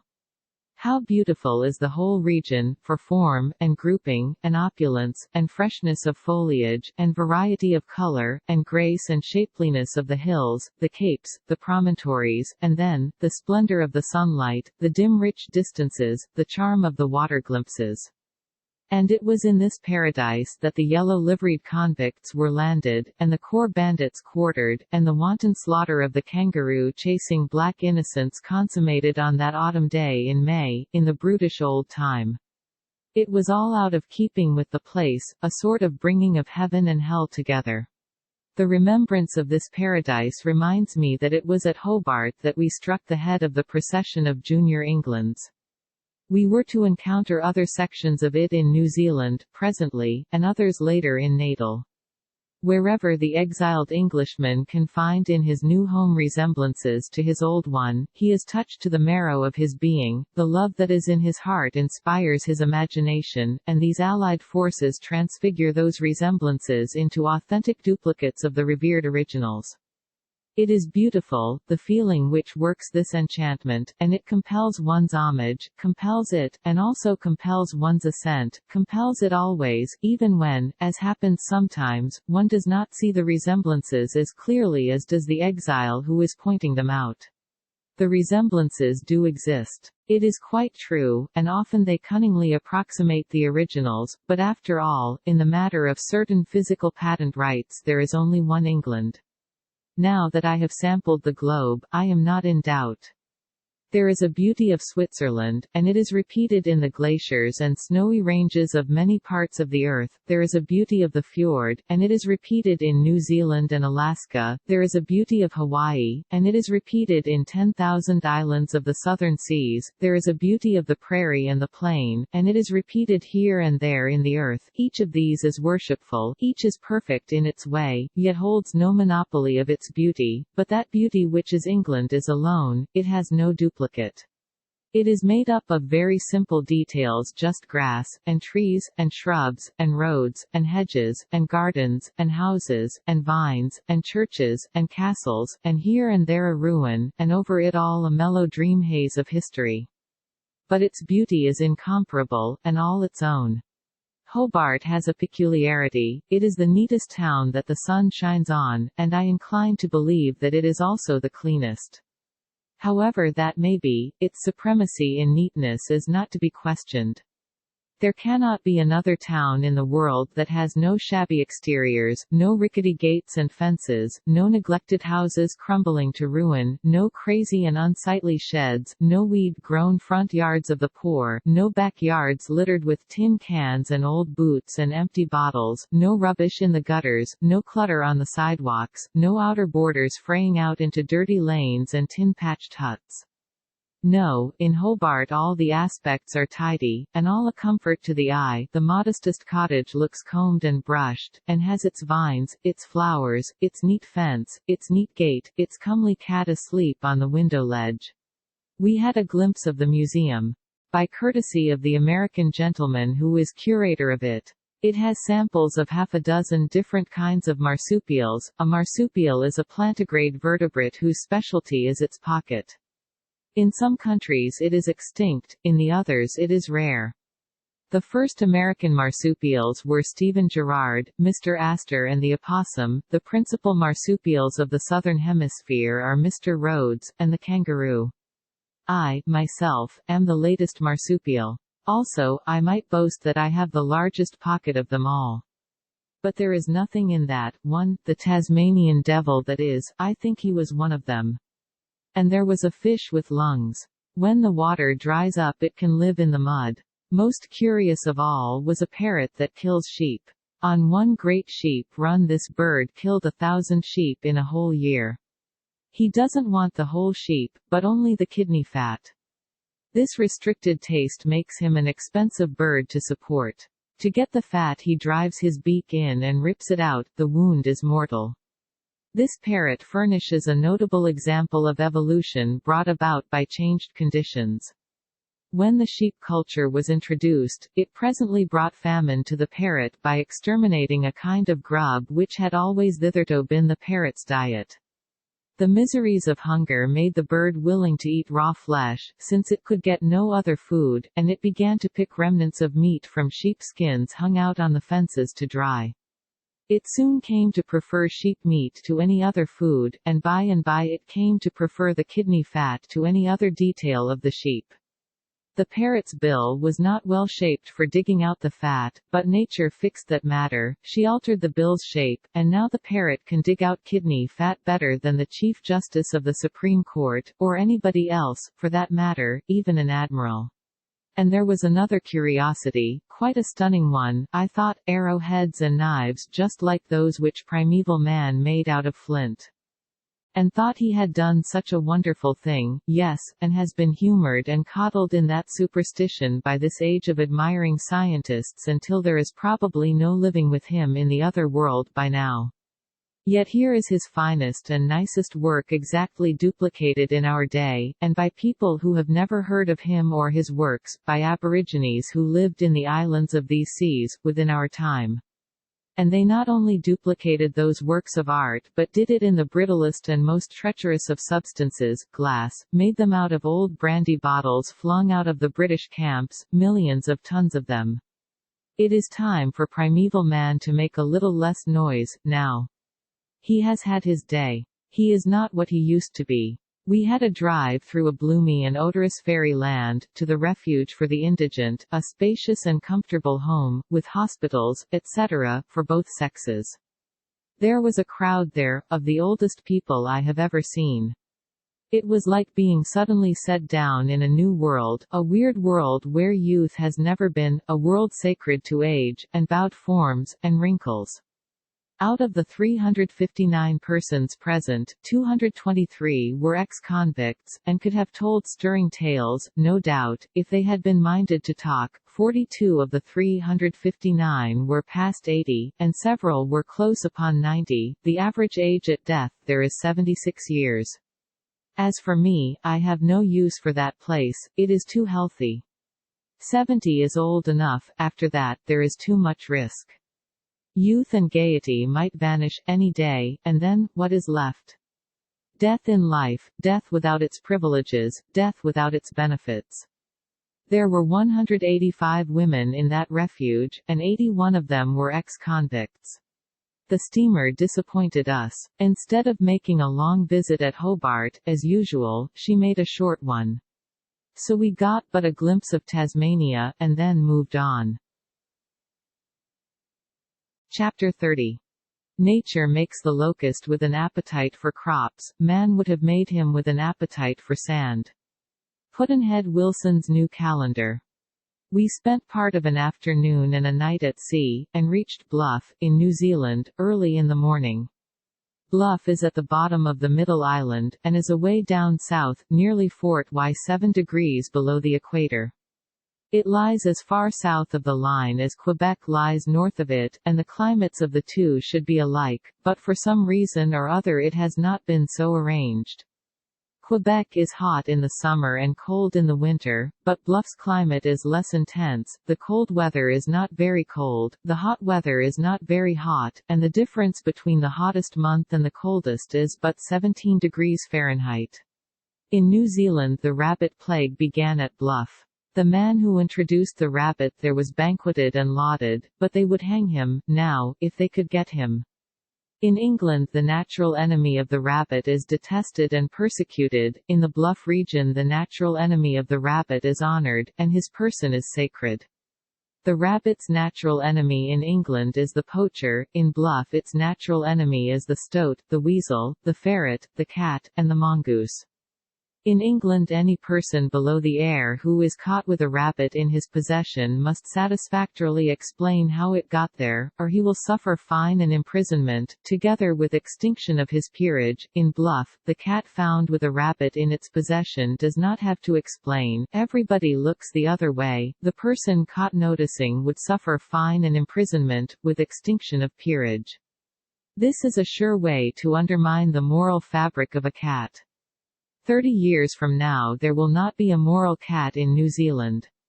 Some think there is none there now. In England the poacher is watched. Tracked, hunted, he dare not show his face. In Bluff the cat, the weasel, the stoat, and the mongoose go up and down, whither they will, unmolested. By a law of the legislature, posted where all may read, it is decreed that any person found in possession of one of these creatures, dead, must satisfactorily explain the circumstances or pay a fine of not less than L5, nor more than L20.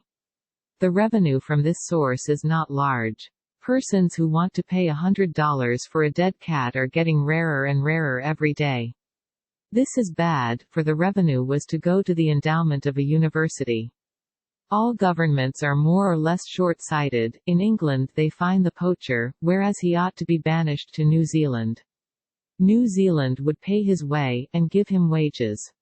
It was from Bluff that we ought to have cut across to the west coast and visited the New Zealand Switzerland, a land of superb scenery, made up of snowy grandeurs, anal mighty glaciers, and beautiful lakes, and over there, also, are the wonderful rivals of the Norwegian and Alaskan fjords, and for neighbor, a waterfall of 1,900 feet, but we were obliged to postpone the trip to some later and indefinite time.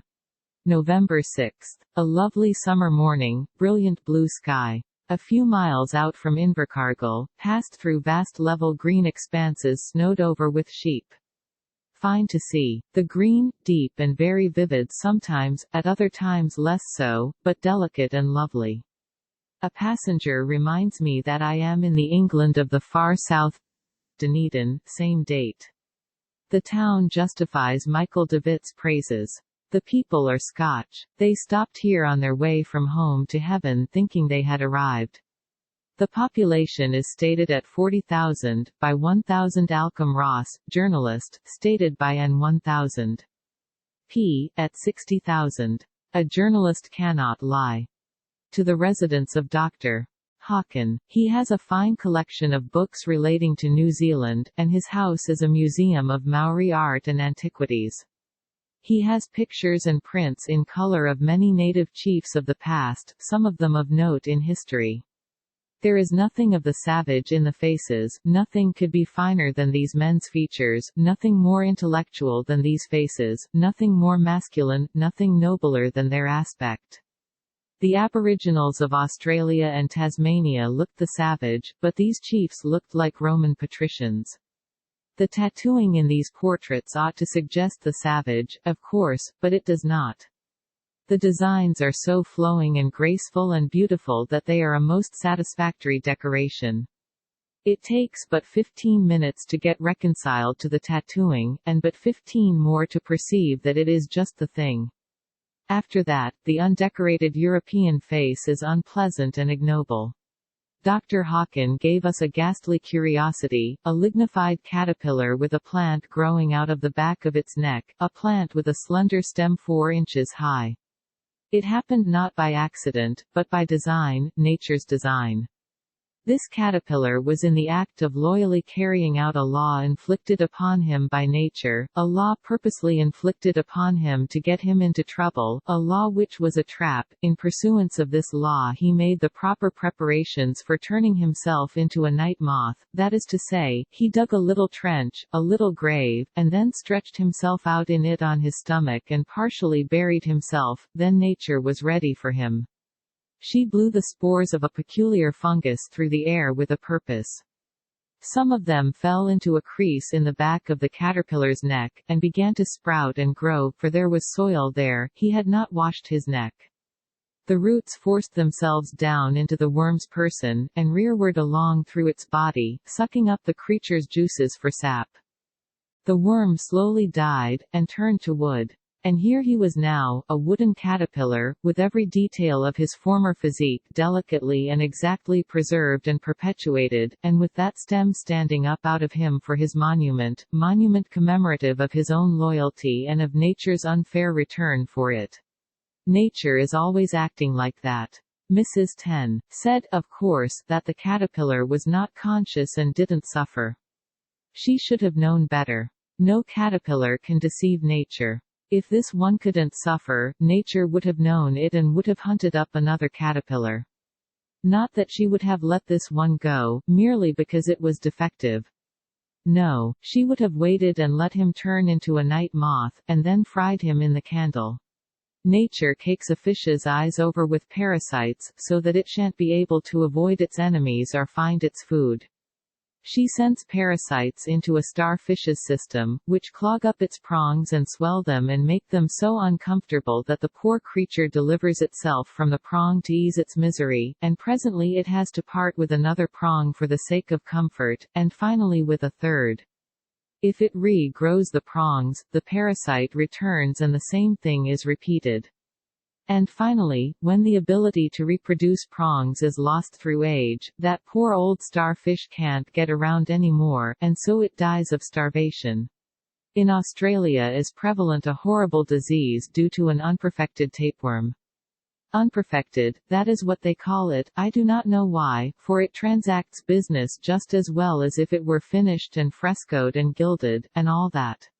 November 9. To the Museum and Public Picture Gallery with the President of the Society of Artists. Some fine pictures there, lent by the S of A. Several of them they bought, the others came to them by gift. Next, to the Gallery of the S. of A. Annual exhibition just opened. Fine. Think of a town like this having two such collections as this, and a society of artists. It is so all over Australasia. If it were a monarchy one might understand it. I mean an absolute monarchy, where it isn't necessary to vote money, but take it.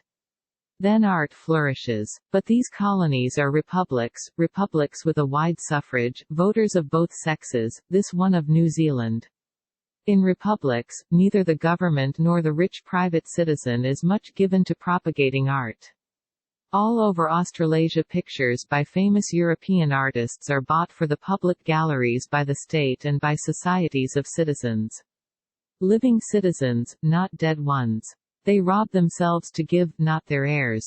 This S of A here owns its building, built it by subscription. Chapter 31. The spirit of wrath, not the words, is the sin, and the spirit of wrath is cursing. We begin to swear before we can talk. Pudd'nhead Wilson's New Calendar. November 11th. On the road. This train express goes 20½ miles an hour, schedule time, but it is fast enough. The outlook upon sea and land is so interesting, and the cars so comfortable. They are not English, and not American, they are the Swiss combination of the two. A narrow and railed porch along the side, where a person can walk up and down. A lavatory in each car. This is progress, this is 19th century spirit. In New Zealand, these fast expresses run twice a week.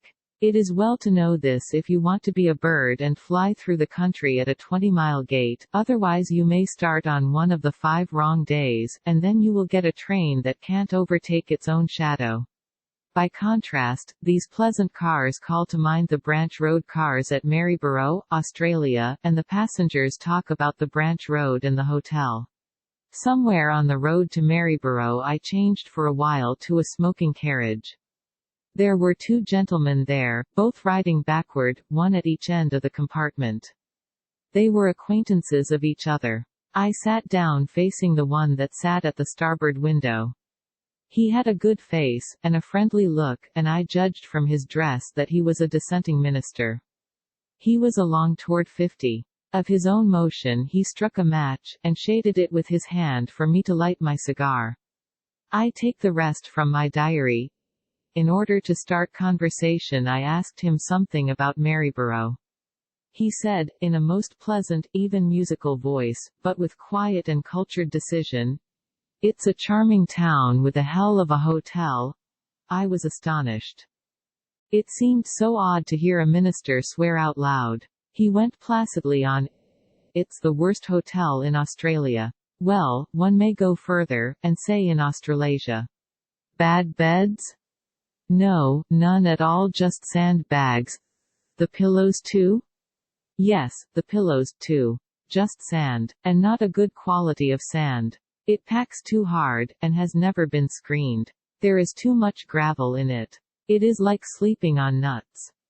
Isn't there any good sand? Plenty of it. There is as good bed sand in this region as the world can furnish. Aerated sand, and loose, but they won't buy it. They want something that will pack solid, and petrify. How are the rooms? 8 feet square, and a sheet of iced oilcloth to step on in the morning when you get out of the sand quarry. As to lights? Coal oil lamp. A good one? No, it's the kind that sheds a gloom. I like a lamp that burns all night. This one won't, you must blow it out early. That is bad. One might want it again in the night. Can't find it in the dark. There's no trouble, you can find it by the stench. Wardrobe? 2 nails on the door to hang 7 suits of clothes on if you've got them. Bells? There aren't any. What do you do when you want service? Shout, but it won't fetch anybody. Suppose you want the chambermaid to empty the slop jar? There isn't any slop jar. The hotels don't keep them. That is outside of Sydney and Melbourne. Yes, I knew that. I was only talking. It's the oddest thing in Australia. Another thing, I've got to get up in the dark, in the morning, to take the 5 o'clock train. Now if the boots. There isn't any. Well, the porter. There isn't any. But who will call me? Nobody. You'll call yourself, and you'll light yourself, too. There'll not be a light burning in the halls or anywhere. And if you don't carry a light, you'll break your neck. But who will help me down with my baggage? Nobody. However, I will tell you what to do. In Maryborough there's an American who has lived there half a lifetime, a fine man, and prosperous and popular. He will be on the lookout for you, you won't have any trouble. Sleep in peace, he will rout you out, and you will make your train. Where is your manager? I left him at Ballarat, studying the language. And besides, he had to go to Melbourne and get us ready for New Zealand. I've not tried to pilot myself before, and it doesn't look easy. Easy. You've selected the very most difficult piece of railroad in Australia for your experiment. There are 12 miles of this road which no man without good executive ability can ever hope. Tell me, have you good executive ability? First-rate executive ability? Well, I think so, but that settles it. The tone of, oh, you wouldn't ever make it in the world. However, that American will point you right, and you'll go. You've got tickets? Yes, round trip all the way to Sydney. Ah. There it is, you see. You are going in the 5 o'clock by Castlemaine, 12 miles, instead of the 7.15 by Ballarat, in order to save 2 hours of fooling along the road. Now then, don't interrupt, let me have the floor. You're going to save the government a deal of hauling, but that's nothing, your ticket is by Ballarat, and it isn't good over that 12 miles, and so. But why should the government care which way I go? Goodness knows. Ask of the winds that far away with fragments strewed the sea, as the boy that stood on the burning deck used to say. The government chooses to do its railway business in its own way, and it doesn't know as much about it as the French. In the beginning they tried idiots, then they imported the French, which was going backwards, you see, now it runs the roads itself, which is going backwards again, you see. Why, do you know, in order to curry favor with the voters, the government puts down a road wherever anybody wants it, anybody that owns 2 sheep and a dog, and by consequence we've got, in the colony of Victoria, 800 railway stations, and the business done at 80 of them doesn't foot up 20 shillings a week. $5? Oh come. It's true, it's the absolute truth. Why, there are 3 or 4 men on wages at every station. I know it. And the station business doesn't pay for the sheep dip to sanctify their coffee with. It's just as I say. And accommodating? Why, if you shake a rag the train will stop in the midst of the wilderness to pick you up. All that kind of politics costs, you see. And then, besides, any town that has a good many votes and wants a fine station, gets it. Don't you overlook that Maryborough station, if you take an interest in governmental curiosities. Why, you can put the whole population of Maryborough into it, and give them a sofa apiece, and have room for more. You haven't 15 stations in America that are as big, and you probably haven't 5 that are half as fine. Why, it's perfectly elegant. And the clock. Everybody will show you the clock. There isn't a station in Europe that's got such a clock. It doesn't strike, and that's one mercy. It hasn't any bell, and as you'll have cause to remember, if you keep your reason, all Australia is simply bedamned with bells. On every quarter hour, night and day, they jingle a tiresome chime of half a dozen notes, all the clocks in town at once, all the clocks in Australasia at once, and all the very same notes, first, downward scale, mi, re, do, so, then upward scale, so, si, re, do, down again, mi, re, do, so, up again, so, si, re, do, then the clock, say at midnight clang, clang, clang, clang, clang, clang, clang, clang, clang, clang, clang, clang, and, by that time you're, hello, what's all this excitement about? Oh, I see, a runaway, scared by the train. Why, you wouldn't think this train could scare anything. Well, of course, when they build and run 80 stations at a loss and a lot of palace stations and clocks like Maryborough's at another loss, the government has got to economize somewhere, hasn't it? Very well, look at the rolling stock. That's where they save the money. Why, that train from Maryborough will consist of 18 freight cars and 2 passenger kennels, cheap, poor, shabby, slovenly, no drinking water, no sanitary arrangements, every imaginable inconvenience, and slow, oh, the gate of cold molasses, no air brake, no springs, and they'll jolt your head off every time they start or stop.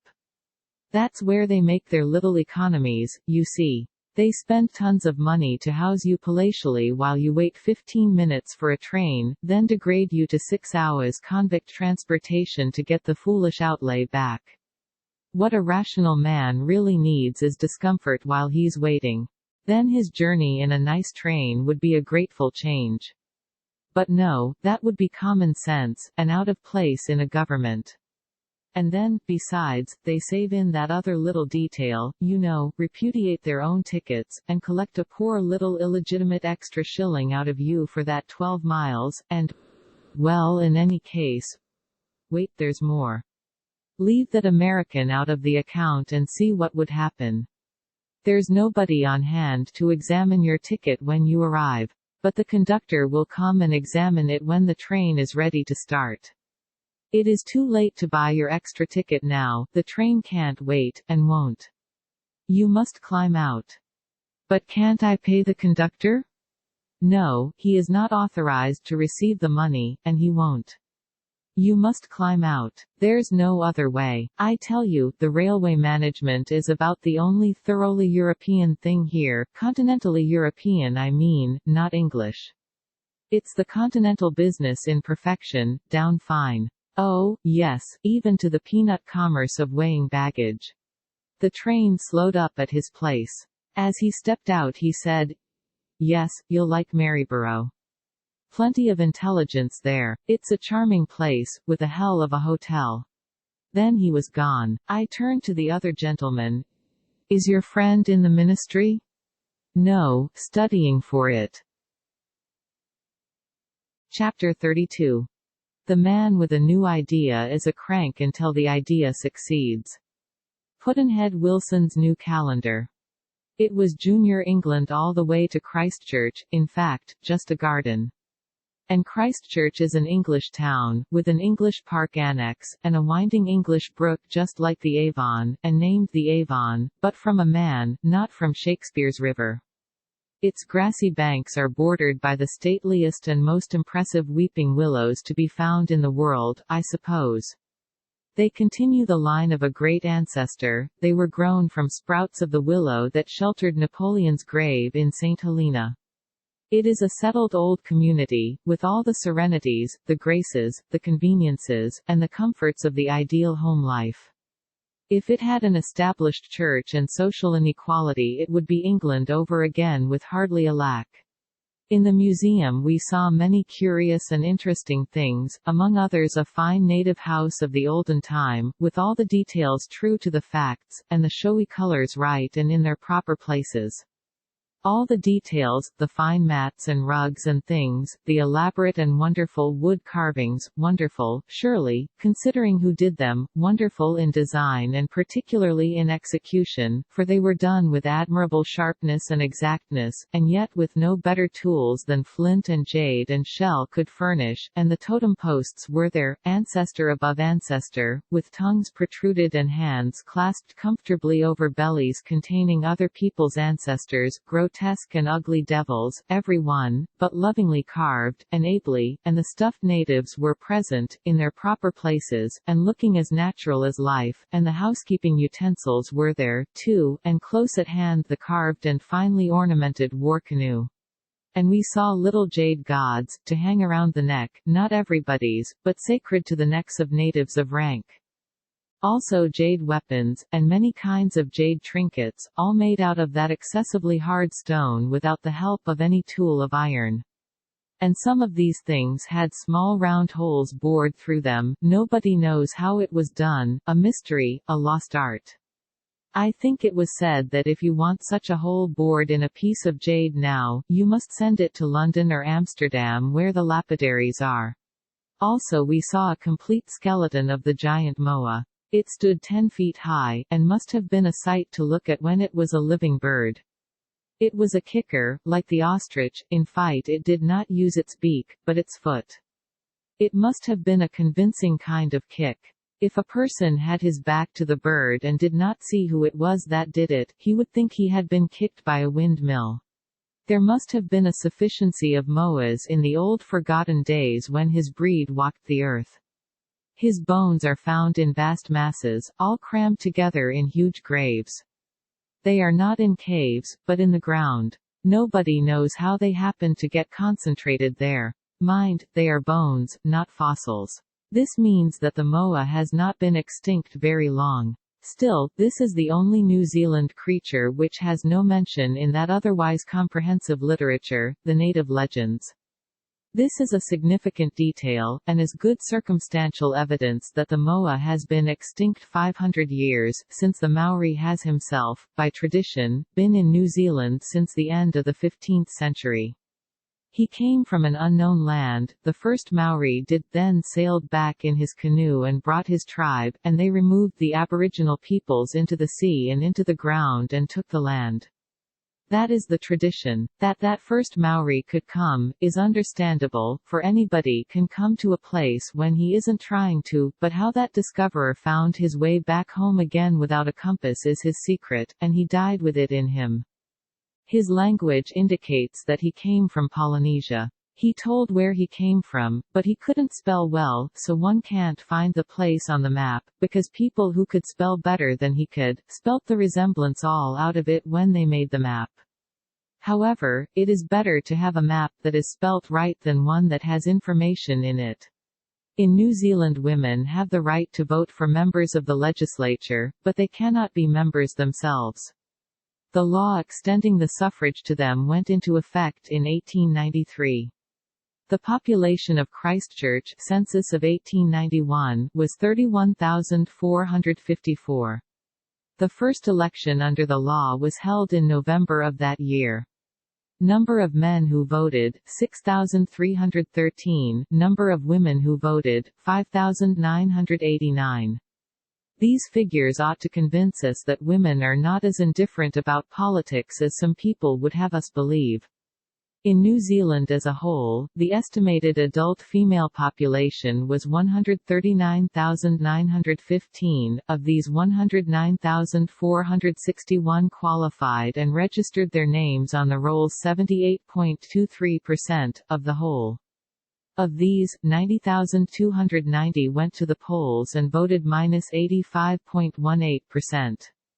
Do men ever turn out better than that, in America or elsewhere? Here is a remark to the other sex's credit, too. I take it from the official report. A feature of the election was the orderliness and sobriety of the people. Women were in no way molested. At home, a standing argument against woman suffrage has always been that women could not go to the polls without being insulted. The arguments against woman suffrage have always taken the easy form of prophecy. The prophets have been prophesying ever since the women's rights movement began in 1848, and in 47 years they have never scored a hit. Men ought to begin to feel a sort of respect for their mothers and wives and sisters by this time. The women deserve a change of attitude like that. For they have wrought well. In 47 years they have swept an imposingly large number of unfair laws from the statute books of America. In that brief time these serfs have set themselves free, essentially. Men could not have done so much for themselves in that time without bloodshed, at least they never have, and that is argument that they didn't know how. The women have accomplished a peaceful revolution, and a very beneficent one, and yet that has not convinced the average man that they are intelligent, and have courage and energy and perseverance and fortitude. It takes much to convince the average man of anything, and perhaps nothing can ever make him realize that he is the average woman's inferior, yet in several important details the evidence seems to show that that is what he is. Man has ruled the human race from the beginning, but he should remember that up to the middle of the present century it was a dull world, and ignorant and stupid, but it is not such a dull world now, and is growing less and less dull all the time. This is woman's opportunity, she has had none before. I wonder where man will be in another 47 years? In the New Zealand law occurs this, the word person wherever it occurs throughout the Act includes woman. That is promotion, you see. By that enlargement of the word, the matron with the garnered wisdom and experience of 50 years becomes at one jump the political equal of her callow kid of 21. The white population of the colony is 626,000, the Maori population is 42,000.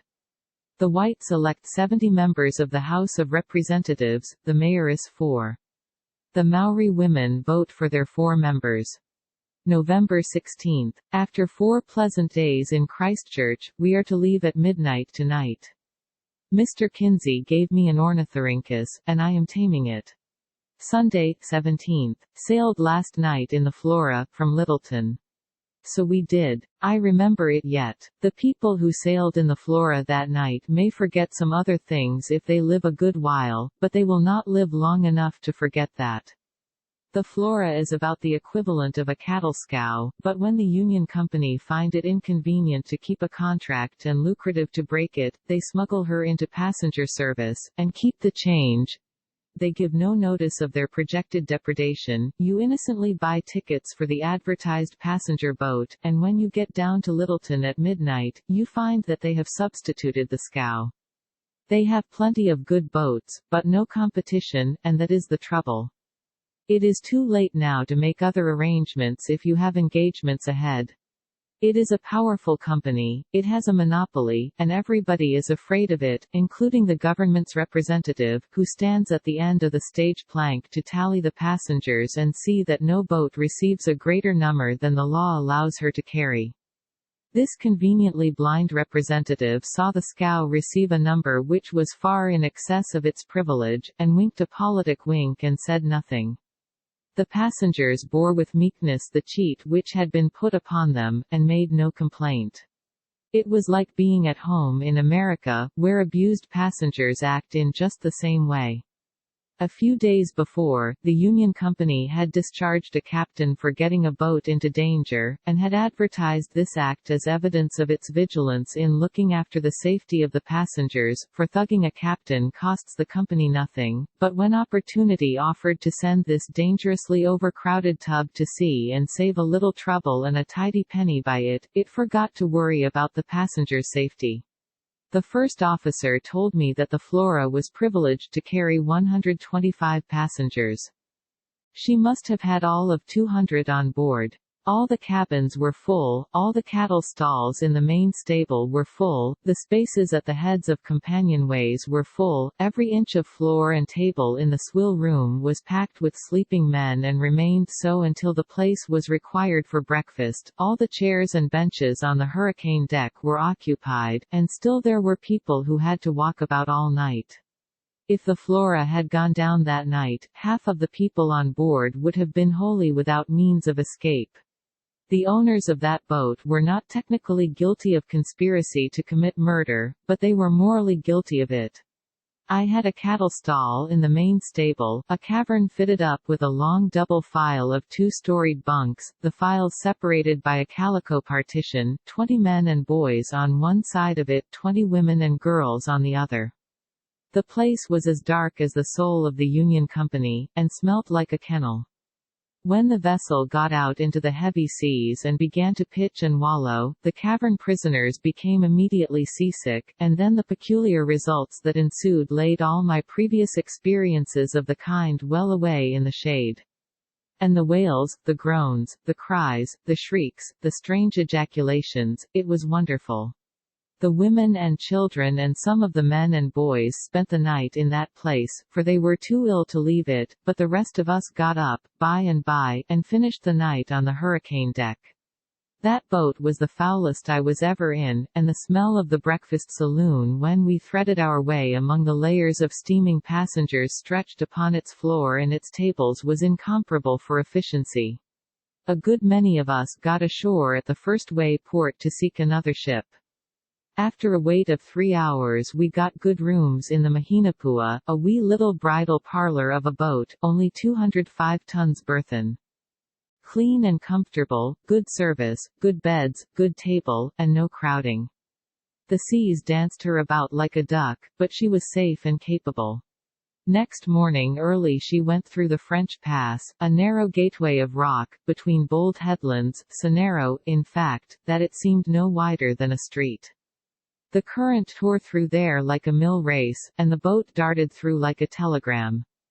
The passage was made in half a minute, then we were in a wide place where noble vast eddies swept grandly round and round in shoal water, and I wondered what they would do with the little boat. They did as they pleased with her. They picked her up and flung her around like nothing and landed her gently on the solid, smooth bottom of sand, so gently, indeed, that we barely felt her touch it, barely felt her quiver when she came to a standstill. The water was as clear as glass, the sand on the bottom was vividly distinct, and the fishes seemed to be swimming about in nothing. Fishing lines were brought out, but before we could bait the hooks the boat was off and away again. Chapter 33. Let us be grateful to Adam our benefactor. He cut us out of the blessing of idleness and won for us the curse of labor. Pudd'nhead Wilson's New Calendar. We soon reached the town of Nelson, and spent the most of the day there, visiting acquaintances and driving with them about the garden. The whole region is a garden, excepting the scene of the Mangatapu murders of 30 years ago. That is a wild place, wild and lonely, an ideal place for a murder. It is at the base of a vast, rugged, densely timbered mountain. In the deep twilight of that forest solitude 4 desperate rascals, Burgess, Sullivan, Levy, and Kelly, ambushed themselves beside the mountain trail to murder and rob 4 travelers, Kempthorne, Matthew, Dudley, and DePontius, the latter a New Yorker. A harmless old laboring man came wandering along, and as his presence was an embarrassment, they choked him, hit him, and then resumed their watch for the 4. They had to wait a while, but eventually everything turned out as they desired.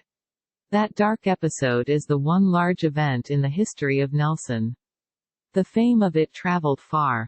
Burgess made a confession. It is a remarkable paper. For brevity, succinctness, and concentration, it is perhaps without its peer in the literature of murder.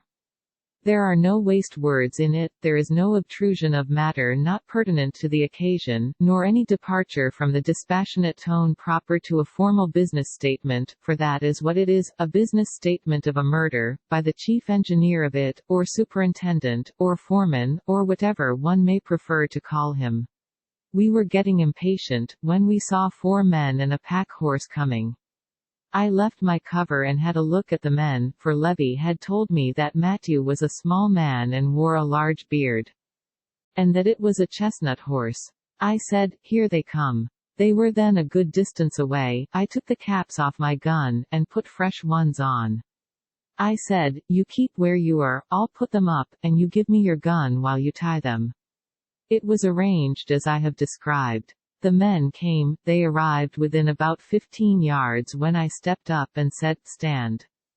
Bail up." That means all of them to get together. I made them fall back on the upper side of the road with their faces up the range, and Sullivan brought me his gun, and then tied their hands behind them. The horse was very quiet all the time, he did not move. When they were all tied, Sullivan took the horse up the hill, and put him in the bush. He cut the rope and let the swags, a swag is a kit, a pack, small baggage, fall on the ground, and then came to me. We then marched the men down the incline to the creek, the water at this time barely running. Up this creek we took the men, we went, I daresay, 500 or 600 yards up it, which took us nearly half an hour to accomplish. Then we turned to the right up the range, we went, I daresay, 150 yards from the creek, and there we sat down with the men. I said to Sullivan, "Put down your gun and search these men," which he did. I asked them their several names, they told me. I asked them if they were expected at Nelson. They said, no, if such their lives would have been spared. In money we took L60 odd. I said, "Is this all you have? You had better tell me." Sullivan said, "Here is a bag of gold." I said, "What's on that pack horse? Is there any gold?" When Kempthorne said, "Yes, my gold is in the portmanteau, and I trust you will not take it all." "Well," I said, "we must take you away one at a time, because the range is steep just here, and then we will let you go."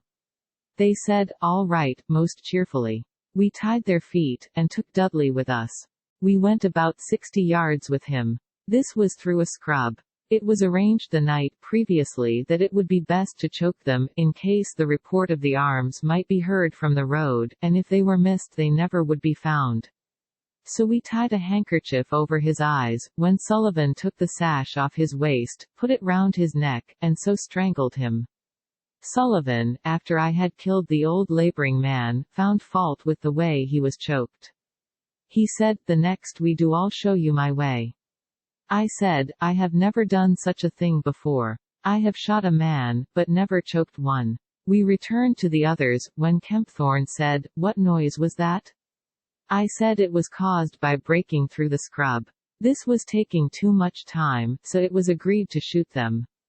With that I said, "We'll take you no further, but separate you, and then loose one of you, and he can relieve the others." So with that, Sullivan took DePontius to the left of where Kempthorne was sitting. I took Matthew to the right. I tied a strap round his legs, and shot him with a revolver. He yelled. I ran from him with my gun in my hand. I sighted Kempthorne, who had risen to his feet. I presented the gun, and shot him behind the right ear. His life's blood welled from him, and he died instantaneously. Sullivan had shot DePontius in the meantime, and then came to me. I said, "Look to Matthew," indicating the spot where he lay.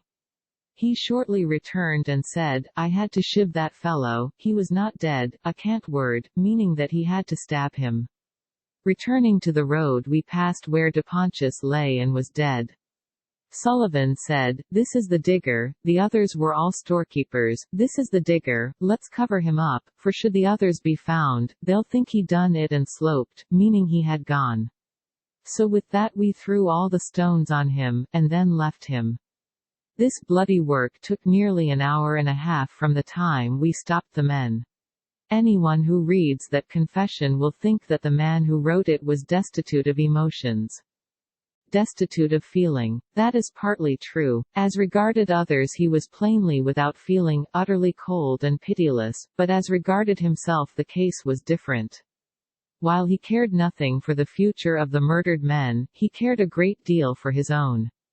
It makes one's flesh creep to read the introduction to his confession. The judge on the bench characterized it as scandalously blasphemous, and it certainly reads so, but Burgess meant no blasphemy. He was merely a brute, and whatever he said or wrote was sure to expose the fact. His redemption was a very real thing to him, and he was as jubilantly happy on the gallows as ever was Christian martyr at the stake.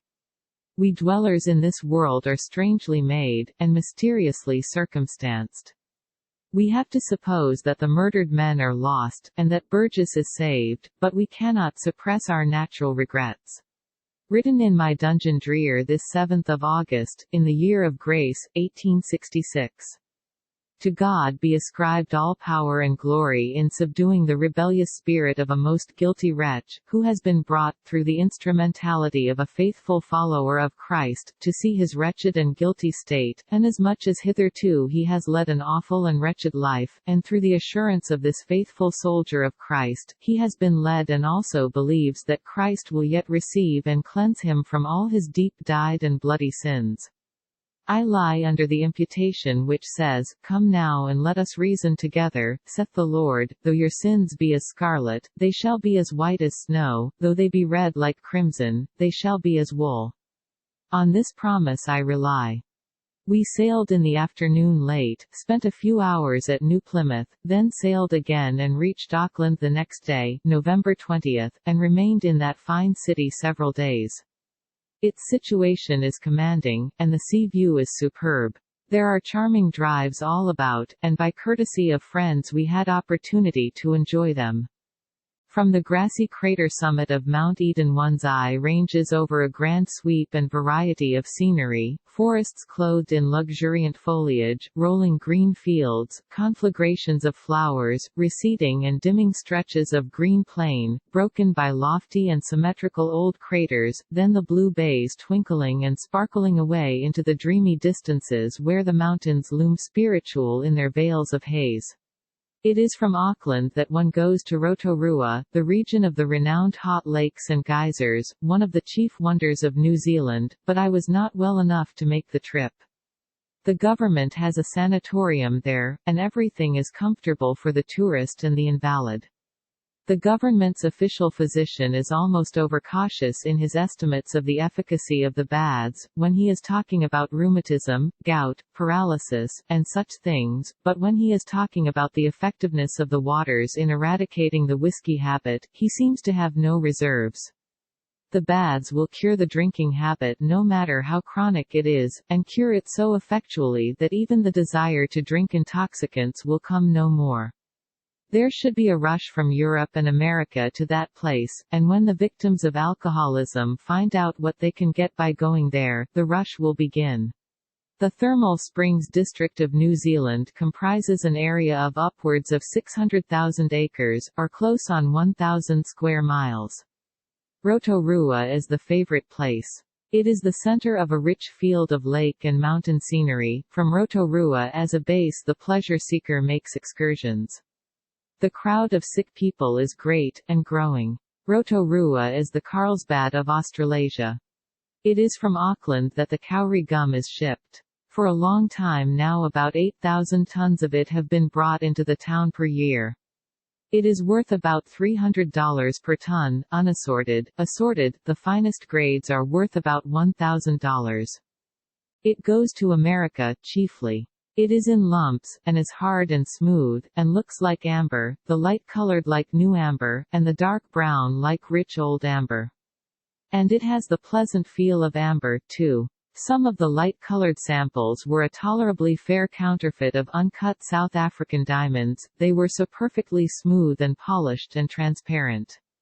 It is manufactured into varnish, a varnish which answers for copal varnish and is cheaper. The gum is dug up out of the ground, it has been there for ages. It is the sap of the kauri tree. Dr. Campbell of Auckland told me he sent a cargo of it to England 50 years ago, but nothing came of the venture. Nobody knew what to do with it, so it was sold at L5 a ton, to light fires with. November 26-3 p. 1000, sailed. Vast and beautiful harbor. Land all about for hours. Tangariwa, the mountain that has the same shape from every point of view. That is the common belief in Auckland. And so it has, from every point of view except 13. Perfect summer weather. Large school of whales in the distance. Nothing could be daintier than the puffs of vapor they spout up, when seen against the pink glory of the sinking sun, or against the dark mass of an island reposing in the deep blue shadow of a storm cloud. Great Barrier Rock standing up out of the sea away to the left. Some time ago a ship hit at full speed in a fog -20 miles out of her course -140 lives lost. The captain committed suicide without waiting a moment. He knew that, whether he was to blame or not, the company owning the vessel would discharge him and make a devotion to passenger safety advertisement out of it, and his chance to make a livelihood would be permanently gone. Chapter 34. Let us not be too particular. It is better to have old second-hand diamonds than none at all. Pudd'nhead Wilson's New Calendar. November 27. Today we reached Gisborne, and anchored in a big bay. There was a heavy sea on, so we remained on board. We were a mile from shore, a little steam tug put out from the land. She was an object of thrilling interest. She would climb to the summit of a billow, reel drunkenly there a moment, dim and grey in the driving storm of spindrift, then make a plunge like a diver and remain out of sight until one had given her up, then up she would dart again, on a steep slant toward the sky, shedding Niagaras of water from her forecastle, and this she kept up, all the way out to us. She brought 25 passengers in her stomach, men and women, mainly a traveling dramatic company. In sight on deck were the crew, in sou'westers, yellow waterproof canvas suits, and boots to the thigh. The deck was never quiet for a moment, and seldom nearer level than a ladder, and noble were the seas which leapt aboard and went flooding aft. We rove a long line to the yardarm, hung a most primitive basket chair to it and swung it out into the spacious air of heaven, and there it swayed, pendulum fashion, waiting for its chance, then down it shot, skillfully aimed, and was grabbed by the two men on the forecastle. A young fellow belonging to our crew was in the chair, to be a protection to the lady-comers. At once a couple of ladies appeared from below, took seats in his lap, we hoisted them into the sky, waited a moment till the roll of the ship brought them in overhead, then we lowered suddenly away, and seized the chair as it struck the deck. We took the 25 aboard, and delivered 25 into the tug, among them several aged ladies, and one blind one, and all without accident. It was a fine piece of work. Ours is a nice ship. Roomy, comfortable, well ordered, and satisfactory. Now and then we step on a rat in a hotel, but we have had no rats on shipboard lately, unless, perhaps in the Flora, we had more serious things to think of there, and did not notice. I have noticed that it is only in ships and hotels which still employ the odious Chinese gong, that you find rats. The reason would seem to be, that as a rat cannot tell the time of day by a clock, he won't stay where he cannot find out when dinner is ready. November 29. The doctor tells me of several old drunkards, one spiritless loafer, and several far-gone moral wrecks who have been reclaimed by the Salvation Army and have remained staunch people and hard workers these 2 years. Wherever one goes, these testimonials to the Army's efficiency are forthcoming. This morning we had one of those whizzing green Ballarat flies in the room, with his stunning buzz-saw noise, the swiftest creature in the world except the lightning flash. It is a stupendous force that is stored up in that little body. If we had it in a ship in the same proportion, we could spin from Liverpool to New York in the space of an hour, the time it takes to eat luncheon. The New Zealand express train is called the Ballarat fly, bad teeth in the colonies. A citizen told me they don't have teeth filled, but pull them out and put in false ones, and that now and then one sees a young lady with a full set. She is fortunate. I wish I had been born with false teeth and a false liver and false carbuncles. I should get along better. December 2, Monday. Left Napier in the Ballarat fly, the one that goes twice a week. From Napier to Hastings, 12 miles, time, 55 minutes, not so far short of 13 miles an hour. A perfect summer day, cool breeze, brilliant sky, rich vegetation.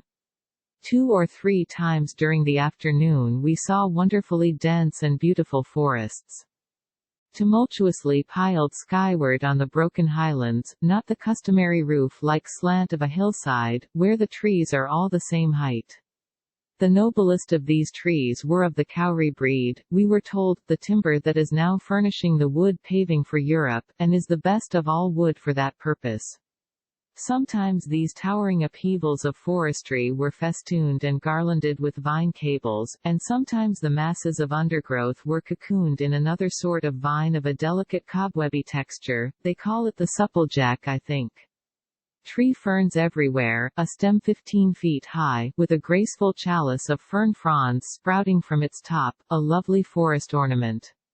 And there was a 10-foot reed with a flowing suit of what looked like yellow hair hanging from its upper end. I do not know its name, but if there is such a thing as a scalp plant, this is it. A romantic gorge, with a brook flowing in its bottom, approaching Palmerston North. Waitukurau. 20 minutes for luncheon. With me sat my wife and daughter, and my manager, Mr. Carlyle Smythe. I sat at the head of the table, and could see the right-hand wall, the others had their backs to it. On that wall, at a good distance away, were a couple of framed pictures. I could not see them clearly, but from the groupings of the figures I fancied that they represented the killing of Napoleon III's son by the Zulus in South Africa.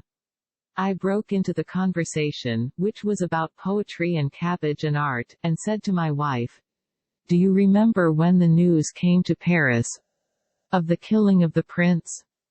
Those were the very words I had in my mind. "Yes, but what prince?" "Napoleon Lulu." "What made you think of that?" "I don't know." There was no collusion. She had not seen the pictures, and they had not been mentioned. She ought to have thought of some recent news that came to Paris, for we were but 7 months from there and had been living there a couple of years when we started on this trip, but instead of that she thought of an incident of our brief sojourn in Paris of 16 years before. Here was a clear case of mental telegraphy, of mind transference, of my mind telegraphing a thought into hers. How do I know? Because I telegraphed an error. For it turned out that the pictures did not represent the killing of Lulu at all, nor anything connected with Lulu. She had to get the error from my head, it existed nowhere else. Chapter 35. The autocrat of Russia possesses more power than any other man in the earth, but he cannot stop a sneeze. Pudd'nhead Wilson's New Calendar. WAUGANUI, December 3. A pleasant trip, yesterday, per Ballarat fly. 4 hours. I do not know the distance, but it must have been well along toward 50 miles. The fly could have spun it out to 8 hours and not discommoded me, for where there is comfort, and no need for hurry, speed is of no value, at least to me, and nothing that goes on wheels can be more comfortable, more satisfactory, than the New Zealand trains. Outside of America there are no cars that are so rationally devised. When you add the constant presence of charming scenery and the nearly constant absence of dust, well, if one is not content then, he ought to get out and walk. That would change his spirit, perhaps? I think so. At the end of an hour you would find him waiting humbly beside the track, and glad to be taken aboard again. Much horseback riding, in and around this town, many comely girls in cool and pretty summer gowns, much Salvation Army, lots of mayoress, the faces and bodies of some of the old ones very tastefully frescoed. Maori Council House over the river, large, strong, carpeted from end to end with matting, and decorated with elaborate wood carvings, artistically executed. The mayoress were very polite. I was assured by a member of the House of Representatives that the native race is not decreasing, but actually increasing slightly. It is another evidence that they are a superior breed of savages. I do not call to mind any savage race that built such good houses, or such strong and ingenious and scientific fortresses, or gave so much attention to agriculture, or had military arts and devices which so nearly approached the white man's. These, taken together with their high abilities in boat building, and their tastes and capacities in the ornamental arts modify their savagery to a semi-civilization, or at least to a quarter-civilization. It is a compliment to them that the British did not exterminate them, as they did the Australians and the Tasmanians, but were content with subduing them, and showed no desire to go further. And it is another compliment to them that the British did not take the whole of their choicest lands, but left them a considerable part, and then went further and protected them from the rapacities of land sharks, a protection which the New Zealand government still extends to them. And it is still another compliment to the mayoress that the government allows native representation, in both the legislature and the cabinet, and gives both sexes the vote. And in doing these things the government also compliments itself. It has not been the custom of the world for conquerors to act in this large spirit toward the conquered. The highest class white men who lived among the mayoress in the earliest time had a high opinion of them and a strong affection for them. Among the whites of this sort was the author of Old New Zealand, and Dr. Campbell of Auckland was another. Dr. Campbell was a close friend of several chiefs, and has many pleasant things to say of their fidelity, their magnanimity, and their generosity. Also of their quaint notions about the white man's queer civilization, and their equally quaint comments upon it. One of them thought the missionary had got everything wrong end first and upside down. Why, he wants us to stop worshipping and supplicating the evil gods, and go to worshipping and supplicating the good one. There is no sense in that. A good God is not going to do us any harm. The mayoress had the taboo, and had it on a Polynesian scale of comprehensiveness and elaboration. Some of its features could have been importations from India and Judea. Neither the Maori nor the Hindu of common degree could cook by a fire that a person of higher caste had used, nor could the high Maori or high Hindu employ fire that had served a man of low grade. If a low-grade Maori or Hindu drank from a vessel belonging to a high-grade man, the vessel was defiled, and had to be destroyed. There were other resemblances between Maori taboo and Hindu caste custom. Yesterday a lunatic burst into my quarters and warned me that the Jesuits were going to poison me in my food, or kill me on the stage at night. He said a mysterious sign was visible upon my posters and meant my death. He said he saved Reverend Mr. Hawisa's life by warning him that there were 3 men on his platform who would kill him if he took his eyes off them for a moment during his lecture. The same men were in my audience last night, but they saw that he was there. Will they be there again tonight? He hesitated, then said no, he thought they would rather take a rest and chance the poison. This lunatic has no delicacy. But he was not uninteresting. He told me a lot of things. He said he had saved so many lecturers in 20 years, that they put him in the asylum. I think he has less refinement than any lunatic I have met. December 8. A couple of curious war monuments here at Wanganui. One is in honor of white men who fell in defense of law and order against fanaticism and barbarism.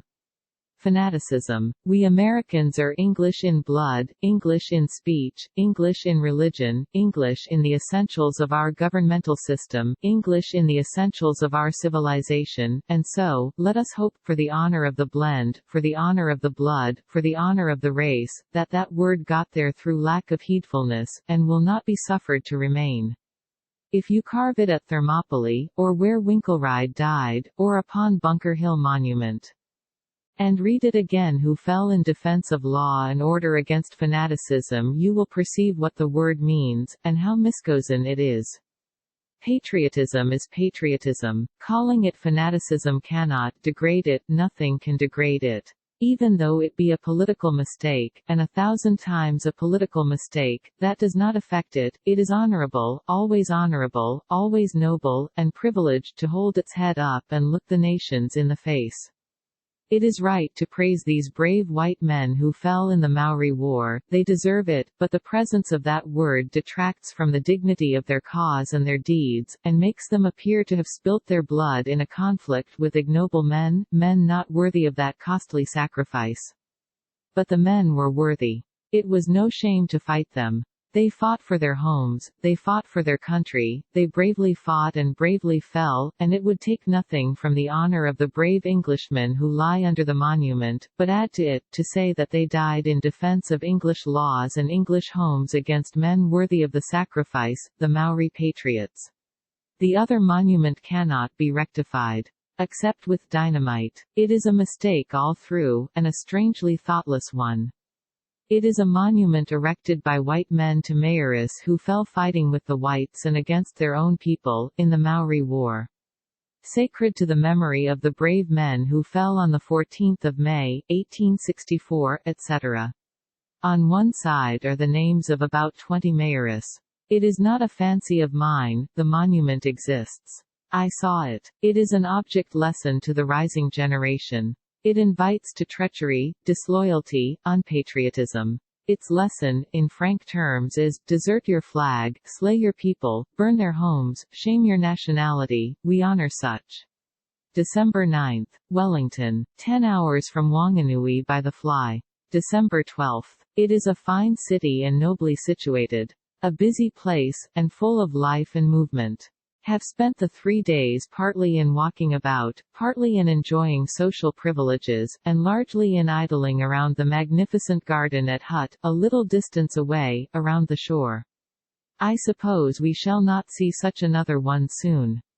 We are packing tonight for the return voyage to Australia. Our stay in New Zealand has been too brief, still, we are not unthankful for the glimpse which we have had of it. The sturdy Maoris made the settlement of the country by the whites rather difficult. Not at first, but later. At first they welcomed the whites, and were eager to trade with them, particularly for muskets, for their pastime was internecine war, and they greatly preferred the white man's weapons to their own. War was their pastime, I use the word advisedly. They often met and slaughtered each other just for a lark, and when there was no quarrel.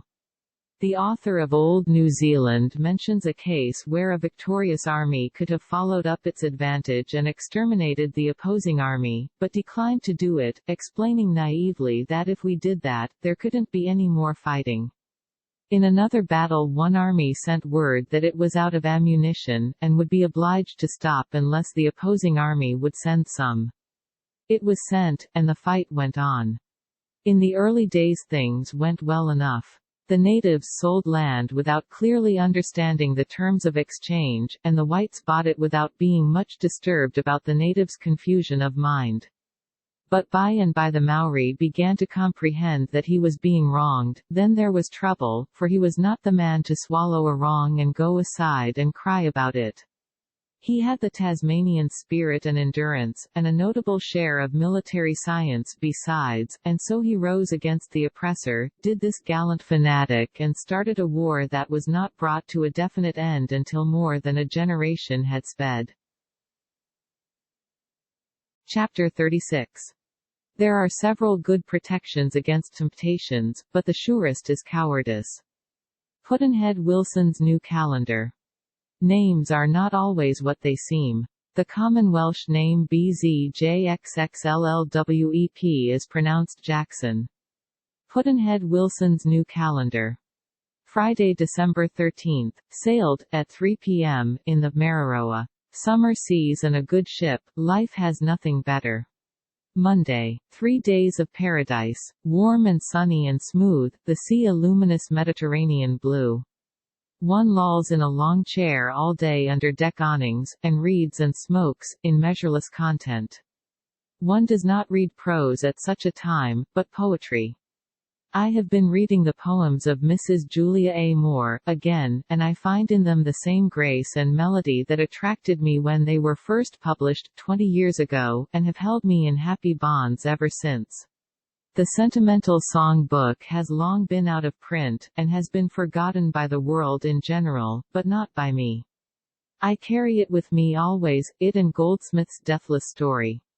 Indeed, it has the same deep charm for me that The Vicar of Wakefield has, and I find in it the same subtle touch, the touch that makes an intentionally humorous episode pathetic and an intentionally pathetic one funny.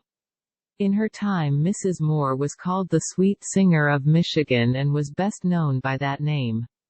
I have read her book through twice today, with the purpose of determining which of her pieces has most merit, and I am persuaded that for wide grasp and sustained power, William Upson may claim first place. William Upson. Heir, the Major's only son, come all good people far and near, oh.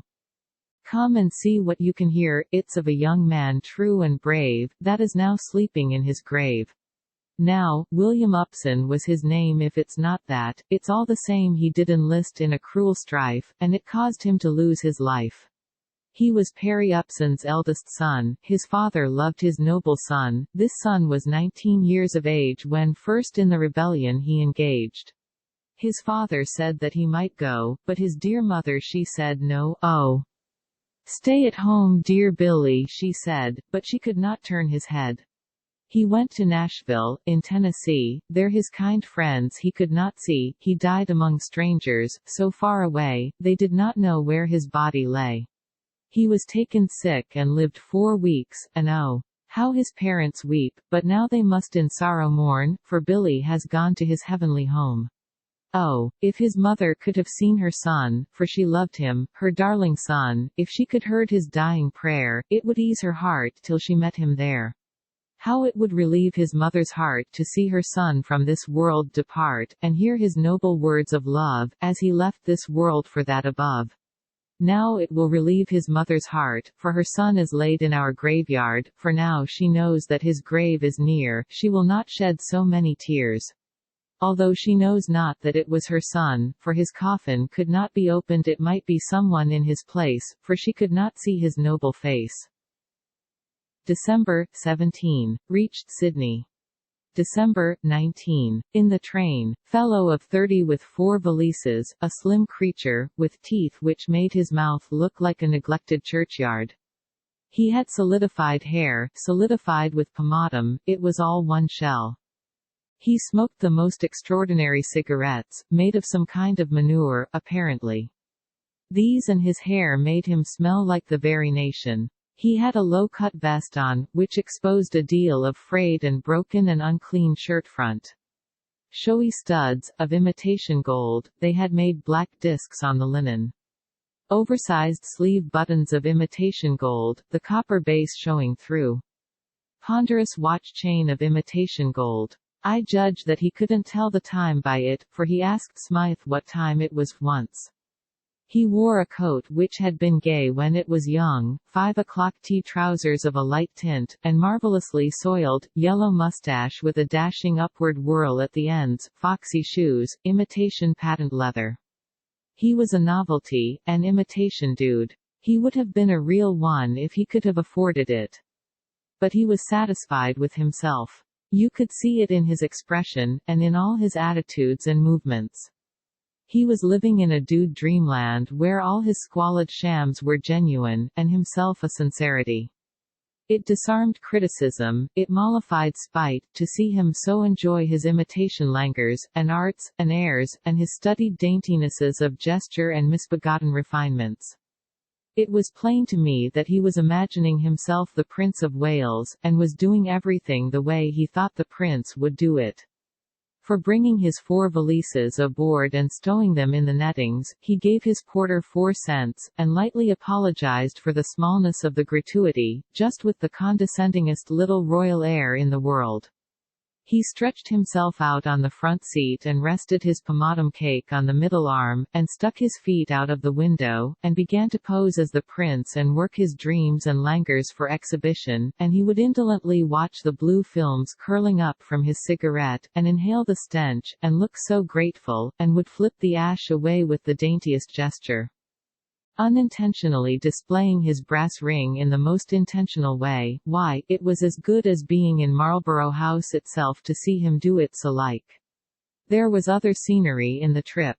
That of the Hawkesbury River, in the National Park region, fine, extraordinarily fine, with spacious views of stream and lake imposingly framed in woody hills, and every now and then the noblest groupings of mountains, and the most enchanting rearrangements of the water effects. Further along, green flats, thinly covered with gum forests, with here and there the huts and cabins of small farmers engaged in raising children. Still further along, arid stretches, lifeless and melancholy. Then Newcastle, a rushing town, capital of the rich coal regions. Approaching Scone, wide farming and grazing levels, with pretty frequent glimpses of a troublesome plant, a particularly devilish little prickly pear, daily damned in the orisons of the agriculturist, imported by a lady of sentiment, and contributed gratis to the colony. Blazing hot, all day. December 20th. Back to Sydney. Blazing hot again. From the newspaper, and from the map, I have made a collection of curious names of Australasian towns, with the idea of making a poem out of them. Tumut Taki Murawalumba Bowral Ballarat Mulungudgery Murarundi Wagga Wagga Wyalong Murrumbidgee Gumaru Wallaway Wangari Wanilla Waro Kopio Yankalila Yaranyaka Yakamorundi Kaiwaka Kamaru Tauranga Geelong Tongariro Kaikoura Wakatipu Oahipara Waitpinga Golwa Muno Paranankita Maipanga Kapunda Koringa Penola Nangwari Kongarong Kamam Kuliwurti Kilanoola Narakurt Muluwurti Binam Wallaru Wirega Mundora Hauraki Rangiriri Tiawamut Taranaki Toowoomba Gundawindi Jaradari Fongaroa Wollongong Wooloomaloo Bombola Coolgarda Bendigo Kunambal Kutamundra Woolgoolga Mittaging Jambaru Kondaparinga Kuitba Tunkilo Ouk Baringa Talunga Yatala Parawira Moraru Fongare Woolundunga Bularu Pernati Parramatta Taroom Narandara Danilaquan Kawakawa. It may be best to build the poem now. And make the weather help. A sweltering day in Australia. To be read soft and low, with the lights turned down. The bombola faints in the hot bowral tree, where fierce mullungudgeries smothering fires far from the breezes of Coolgarda burn ghastly and blue as the day expires. And Murrawalumba complaineth in song for the garlanded bowers of Woolloomaloo, and the Ballarat fly and the lone Wollongong they dream of the gardens of Jamberoo. The wallaby sighs for the marubiji, for the velvety sod of the Munopera, where the waters of healing from Muluwurti flow dim in the gloaming by Yaranyaka. The Kopio sorrows for lost Wallaway, and sigheth in secret for Murarundi. The Fongaru wombat lamenteth the day that made him an exile from Jaradari. The Tiawamut tumut from Wiraga's glade, the Nankita swallow, the Wallaru swan, they long for the peace of the Timaru shade and thy balmy soft airs, O sweet Mittaging. The Koringa buffalo pants in the sun, the Kondaparinga lies gaping for breath, the Kongarang Kamam to the shadow has won, but the Gumaru sinks in the slumber of death. In the weltering hell of the Moraru plain the Yatala Wangari withers and dies, and the Waro Wanilla, demented with pain, to the Wulgulga woodlands despairingly flies. Sweet Nangwari's desolate Kunambal wails, and Tunkilo Kuito in sables is doctorist, for the Whangarii winds fall asleep in the sails and the Bularu life breeze is dead in the west. Maipongo, Kapunda, O slumber no more Yankalila, Parawira, be warned there's death in the air. Kilanoola, wherefore shall the prayer of Penola be scorned? Kutamundra, and Taki, and Wakatipu, Toowoomba, Kaikoura are lost from Onkaparinga to far Amaru all burn in this hell's holocaust. Parramatta and Binam are gone to their rest in the vale of Tapani Tarum, Kawakawa. Daniloquin, all that was best in the earth are but graves and a tomb. Narandara mourns, Cameron answers not when the roll of the Cathlas we cry Tongariro, Gundawindi, Woolundunga, the spot is mute and forlorn where ye lie. Those are good words for poetry. Among the best I have ever seen. There are 81 in the list. I did not need them all, but I have knocked down 66 of them, which is a good bag, it seems to me, for a person not in the business. Perhaps a poet laureate could do better, but a poet laureate gets wages, and that is different. When I write poetry I do not get any wages, often I lose money by it. The best word in that list, and the most musical and gurgly, is Woolloomooloo. It is a place near Sydney, and is a favourite pleasure resort. It has 8 O's in it. Chapter 37. To succeed in the other trades, capacity must be shown, in the law, concealment of it will do. Pudd'nhead Wilson's New Calendar. Monday, December 23, 1895. Sailed from Sydney for Ceylon in the P&O steamer, Oceana. A Lascar crew monts this ship, the first I have seen. White cotton petticoat and pants, barefoot, red shawl for belt, straw cap, brimless, on head, with red scarf wound around it, complexion a rich dark brown, short straight black hair, whiskers fine and silky, lustrous and intensely black. Mild, good faces, willing and obedient people, capable, too, but are said to go into hopeless panics when there is danger. They are from Bombay and the coast thereabouts. Left some of the trunks in Sydney, to be shipped to South Africa by a vessel advertised to sail 3 months hence. The proverb says, separate not yourself from your baggage. This Oceana is a stately big ship, luxuriously appointed. She has spacious promenade decks. Large rooms, a surpassingly comfortable ship. The office's library is well selected. A ship's library is not usually that for meals, the bugle call, man-of-war fashion, a pleasant change from the terrible gong. 3 big cats, very friendly loafers, they wander all over the ship, the white one follows the chief steward around like a dog. There is also a basket of kittens. One of these cats goes ashore, in port, in England, Australia, and India, to see how his various families are getting along, and is seen no more till the ship is ready to sail. No one knows how he finds out the sailing date, but no doubt he comes down to the dock every day and takes a look, and when he sees baggage and passengers flocking in, recognizes that it is time to get aboard. This is what the sailors believe. The chief engineer has been in the China and India trade 33 years, and has had but 3 Christmases at home in that time. Conversational items at dinner, mocha. Sold all over the world. It is not true. In fact, very few foreigners except the Emperor of Russia have ever seen a grain of it, or ever will, while they live. Another man said, "There is no sale in Australia for Australian wine. But it goes to France and comes back with a French label on it, and then they buy it. I have heard that the most of the French-labeled claret in New York is made in California. And I remember what Professor S. told me once about Veuve Clicquot, if that was the wine, and I think it was. He was the guest of a great wine merchant whose town was quite near that vineyard, and this merchant asked him if very much 100 was drunk in America. Oh yes, said S., a great abundance of it. Is it easy to be had? Oh yes, easy as water. All first and second class hotels have it. What do you pay for it? It depends on the style of the hotel, from 15 to 25 francs a bottle. Oh, fortunate country. Why, it's worth 100 francs right here on the ground. No. Yes. Do you mean that we are drinking a bogus Veuve Clicquot over there? Yes, and there was never a bottle of the genuine in America since Columbus's time. That wine all comes from a little bit of a patch of ground which isn't big enough to raise many bottles, and all of it that is produced goes every year to one person, the Emperor of Russia.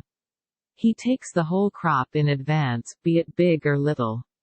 January 4, 1896. Christmas in Melbourne, New Year's Day in Adelaide, and saw most of the friends again in both places. Lying here at anchor all day, Albany, King George's Sound, Western Australia. It is a perfectly landlocked harbour, or roadstead, spacious to look at, but not deep water. Desolate-looking rocks and scarred hills. Plenty of ships arriving now, rushing to the new gold fields. The papers are full of wonderful tales of the sort always to be heard in connection with new gold diggings. A sample, a youth staked out a claim and tried to sell half for L5, no takers, he stuck to it 14 days, starving, then struck it rich and sold out for L10,000.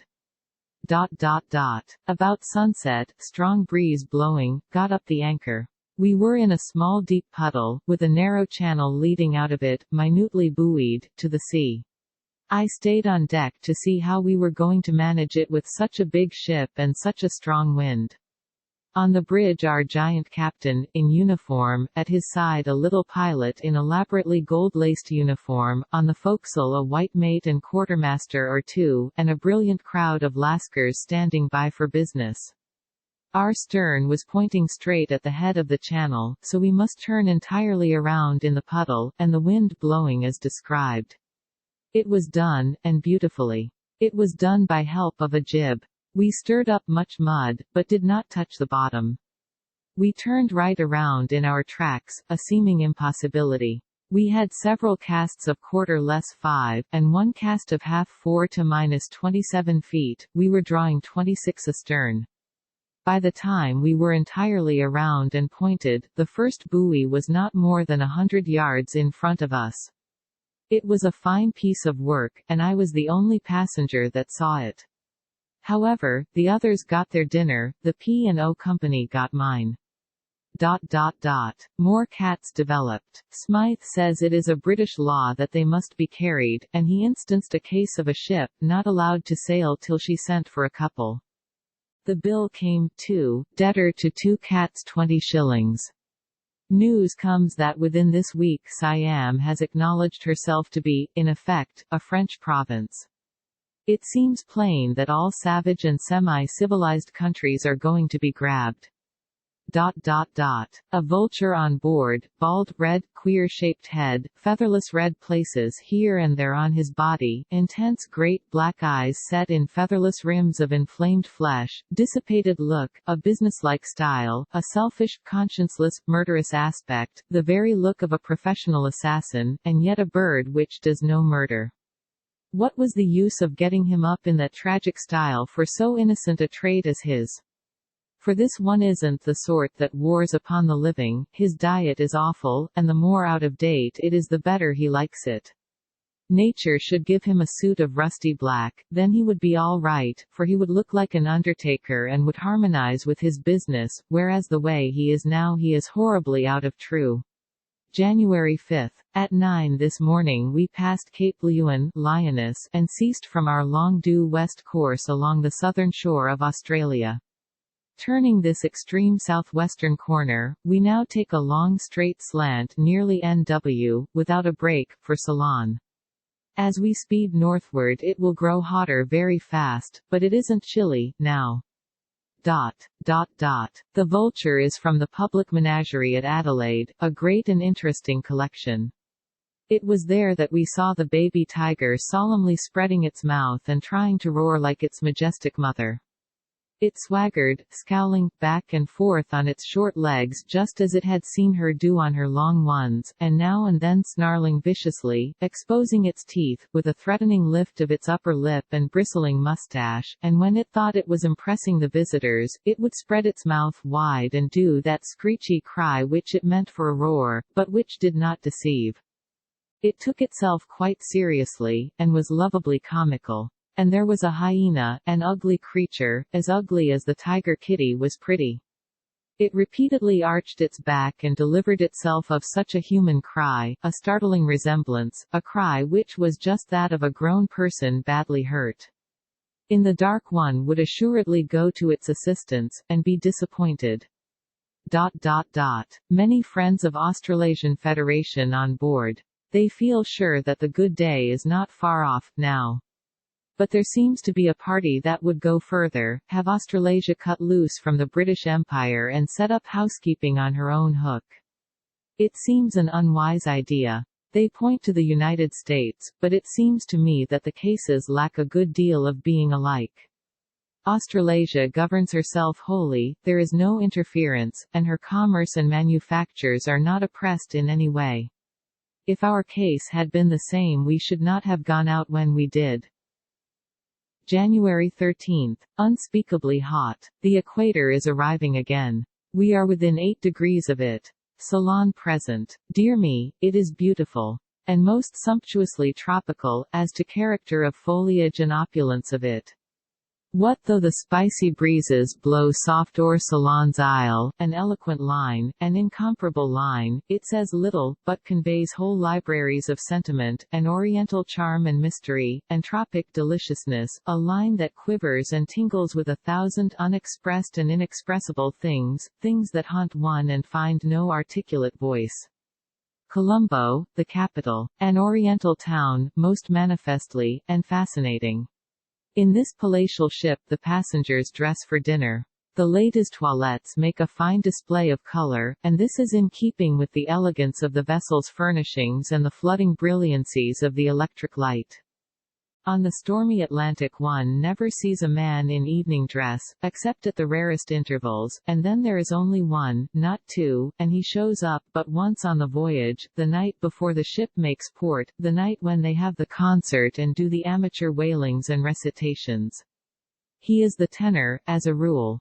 There has been a deal of cricket playing on board. It seems a queer game for a ship, but they enclose the promenade deck with nettings and keep the ball from flying overboard, and the sport goes very well, and is properly violent and exciting. We must part from this vessel here. January 14. Hotel Bristol. Servant Brompey. Alert, gentle, smiling, winning young brown creature as ever was. Beautiful shining black hair combed back like a woman's, and knotted at the back of his head, tortoise-shell comb in it, sign that he is a Cingalese, slender, shapely form, jacket, under it is a beltless and flowing white cotton gown, from neck straight to heel, he and his outfit quite unmasculine. It was an embarrassment to undress before him. We drove to the market, using the Japanese jinricksha, our first acquaintanceship with it. It is a light cart, with a native to draw it. He makes good speed for half an hour, but it is hard work for him, he is too slight for it. After the half hour there is no more pleasure for you, your attention is all on the man, just as it would be on a tired horse, and necessarily your sympathy is there too. There's a plenty of these rickshaws, and the tariff is incredibly cheap. I was in Cairo years ago. That was Oriental, but there was a lack. When you are in Florida or New Orleans you are in the South, that is granted, but you are not in the South, you are in a modified South, a tempered South. Cairo was a tempered Orient, an Orient with an indefinite something wanting. That feeling was not present in Ceylon. Ceylon was Oriental in the last measure of completeness, utterly Oriental, also utterly tropical, and indeed to one's unreasoning spiritual sense the two things belong together. All the requisites were present. The costumes were right, the black and brown exposures, unconscious of immodesty, were right, the juggler was there, with his basket, his snakes, his mongoose, and his arrangements for growing a tree from seed to foliage and ripe fruitage before one's eyes. In sight were plants and flowers familiar to one on books but in no other way, celebrated, desirable, strange, but in production restricted to the hot belt of the equator, and out a little way in the country were the proper deadly snakes, and fierce beasts of prey, and the wild elephant and the monkey. And there was that swoon in the air which one associates with the tropics, and that smother of heat, heavy with odors of unknown flowers, and that sudden invasion of purple gloom fissured with lightnings, then the tumult of crashing thunder and the downpour, and presently all sunny and smiling again. All these things were there, the conditions were complete, nothing was lacking. And away off in the deeps of the jungle and in the remotenesses of the mountains were the ruined cities and moldering temples, mysterious relics of the pomps of a forgotten time and a vanished race, and this was as it should be, also, for nothing is quite satisfyingly Oriental that lacks the somber and impressive qualities of mystery and antiquity. The drive through the town and out to the gale face by the seashore, what a dream it was of tropical splendors of bloom and blossom, and oriental conflagrations of costume. The walking groups of men, women, boys, girls, babies, each individual was a flame, each group a house afire for color. And such stunning colors, such intensely vivid colors, such rich and exquisite minglings and fusings of rainbows and lightnings. And all harmonious. All in perfect taste, never a discordant note, never a color on any person swearing at another color on him or failing to harmonize faultlessly with the colors of any group the wearer might join. The stuffs were silk, thin, soft, delicate, clinging, and, as a rule, each piece a solid color, a splendid green, a splendid blue, a splendid yellow, a splendid purple, a splendid ruby, deep, and rich with smoldering fires. They swept continuously by in crowds and legions and multitudes, glowing, flashing, burning, radiant, and every 5 seconds came a burst of blinding red that made a body catch his breath, and filled his heart with joy. And then, the unimaginable grace of those costumes. Sometimes a woman's whole dress was but a scarf wound about her person and her head, sometimes a man's was but a turban and a careless rag or two, in both cases generous areas of polished dark skin showing, but always the arrangement compelled the homage of the eye and made the heart sing for gladness. I can see it to this day, that radiant panorama, that wilderness of rich color, that incomparable dissolving view of harmonious tints, and lithe half-covered forms, and beautiful brown faces, and gracious and graceful gestures and attitudes and movements, free, unstudied, barren of stiffness and restraint, and just then, into this dream of fairyland and paradise a grating dissonance was injected.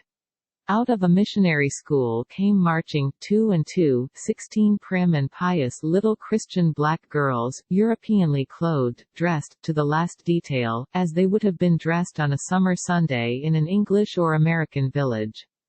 Those clothes, oh, they were unspeakably ugly. Ugly, barbarous, destitute of taste, destitute of grace, repulsive as a shroud. I looked at my womenfolk's clothes, just full-grown duplicates of the outrages disguising those poor little abused creatures, and was ashamed to be seen in the street with them. Then I looked at my own clothes, and was ashamed to be seen in the street with myself. However, we must put up with our clothes as they are, they have their reason for existing. They are on us to expose us, to advertise what we wear them to conceal. They are a sign of insincerity, a sign of suppressed vanity, a pretense that we despise gorgeous colors and the graces of harmony and form, and we put them on to propagate that lie and back it up. But we do not deceive our neighbor, and when we step into salon we realize that we have not even deceived ourselves. We do love brilliant colors and graceful costumes, and at home we will turn out in a storm to see them when the procession goes by, and envy the wearers.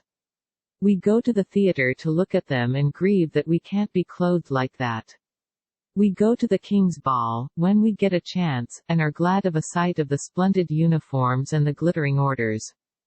When we are granted permission to attend an imperial drawing room we shut ourselves up in private and parade around in the theatrical court dress by the hour, and admire ourselves in the glass, and are utterly happy, and every member of every governor's staff in democratic America does the same with his grand new uniform, and if he is not watched he will get himself photographed in it too. When I see the Lord Mayor's footman I am dissatisfied with my lot. Yes, our clothes are a lie, and have been nothing short of that these 100 years. They are insincere, they are the ugly and appropriate outward exposure of an inward sham and a moral decay. The last little brown boy I chanced to notice in the crowds and swarms of Colombo had nothing on but a twine string around his waist, but in my memory the frank honesty of his costume still stands out in pleasant contrast with the odious flummery in which the little Sunday school dowdies were masquerading. Chapter 38. Prosperity is the best protector of principle. Pudd'nhead Wilson's New Calendar. Evening -14th. Sailed in the Rosetta. This is a poor old ship, and ought to be insured and sunk. As in the Oceana, just so here, everybody dresses for dinner, they make it a sort of pious duty. These fine and formal costumes are a rather conspicuous contrast to the poverty and shabbiness of the surroundings. If you want a slice of a lime at 4 o'clock tea, you must sign an order on the bar. Limes cost 14 cents a barrel. January 18. We have been running up the Arabian Sea, latterly. Closing up on Bombay now, and due to arrive this evening. January 20. Bombay, a bewitching place, a bewildering place, an enchanting place, the Arabian Nights come again? It is a vast city, contains about 1 million inhabitants. Natives, they are, with a slight sprinkling of white people, not enough to have the slightest modifying effect upon the massed dark complexion of the public. It is winter here, yet the weather is the divine weather of June, and the foliage is the fresh and heavenly foliage of June. There is a rank of noble great shade trees across the way from the hotel, and under them sit groups of picturesque natives of both sexes, and the juggler in his turban is there with his snakes and his magic, and all day long the cabs and the multitudinous varieties of costumes flock by. It does not seem as if one could ever get tired of watching this moving show, this shining and shifting spectacle. In the great bazaar the pack and jam of natives was marvelous, the sea of rich-colored turbans and draperies an inspiring sight, and the quaint and showy Indian architecture was just the right setting for it.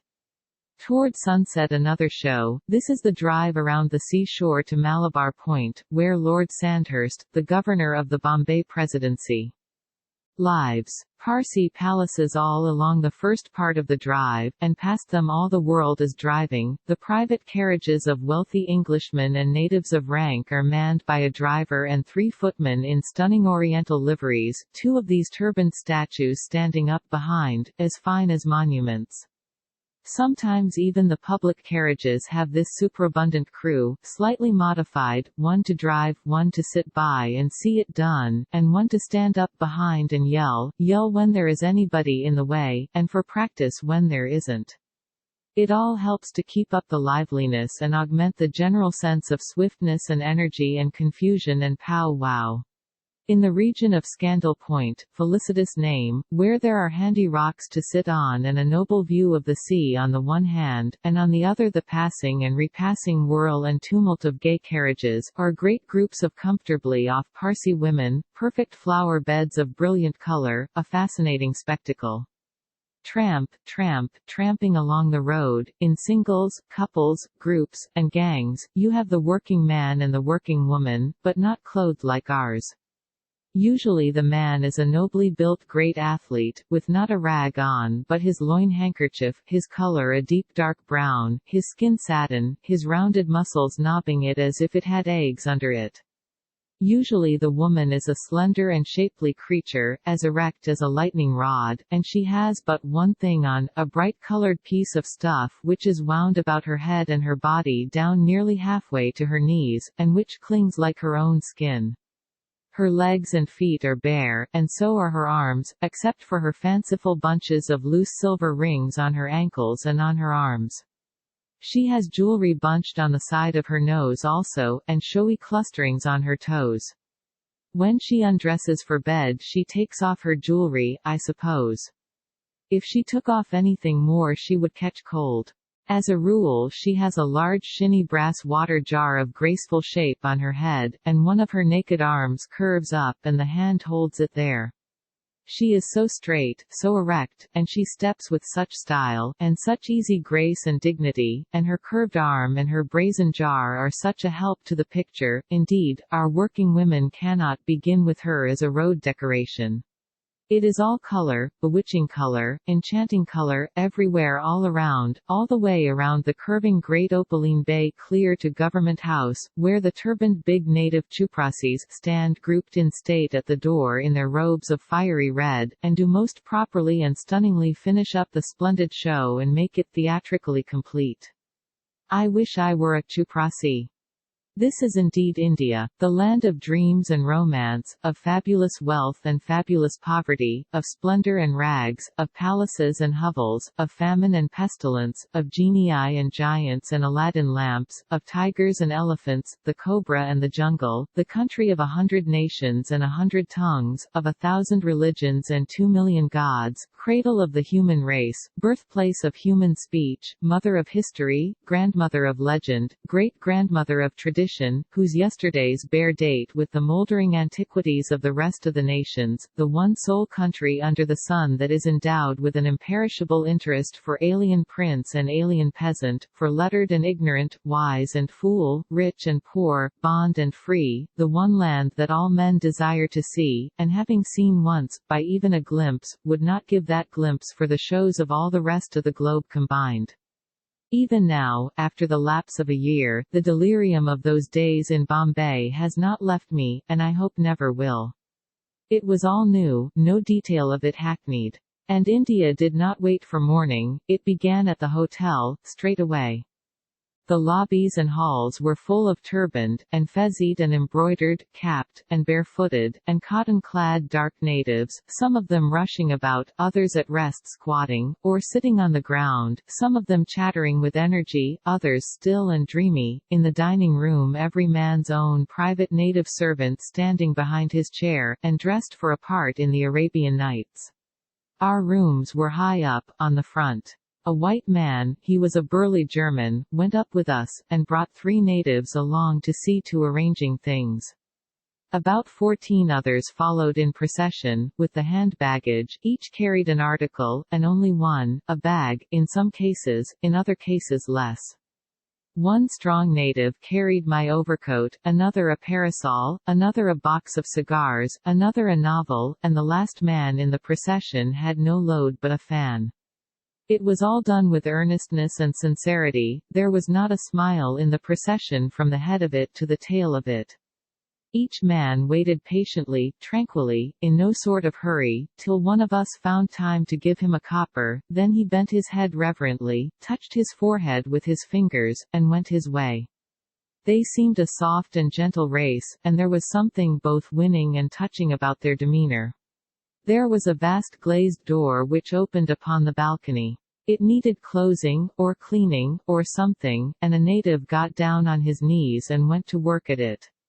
He seemed to be doing it well enough, but perhaps he wasn't, for the burly German put on a look that betrayed dissatisfaction, then without explaining what was wrong, gave the native a brisk cuff on the jaw and then told him where the defect was. It seemed such a shame to do that before us all. The native took it with meekness, saying nothing, and not showing in his face or manner any resentment. I had not seen the like of this for 50 years. It carried me back to my boyhood.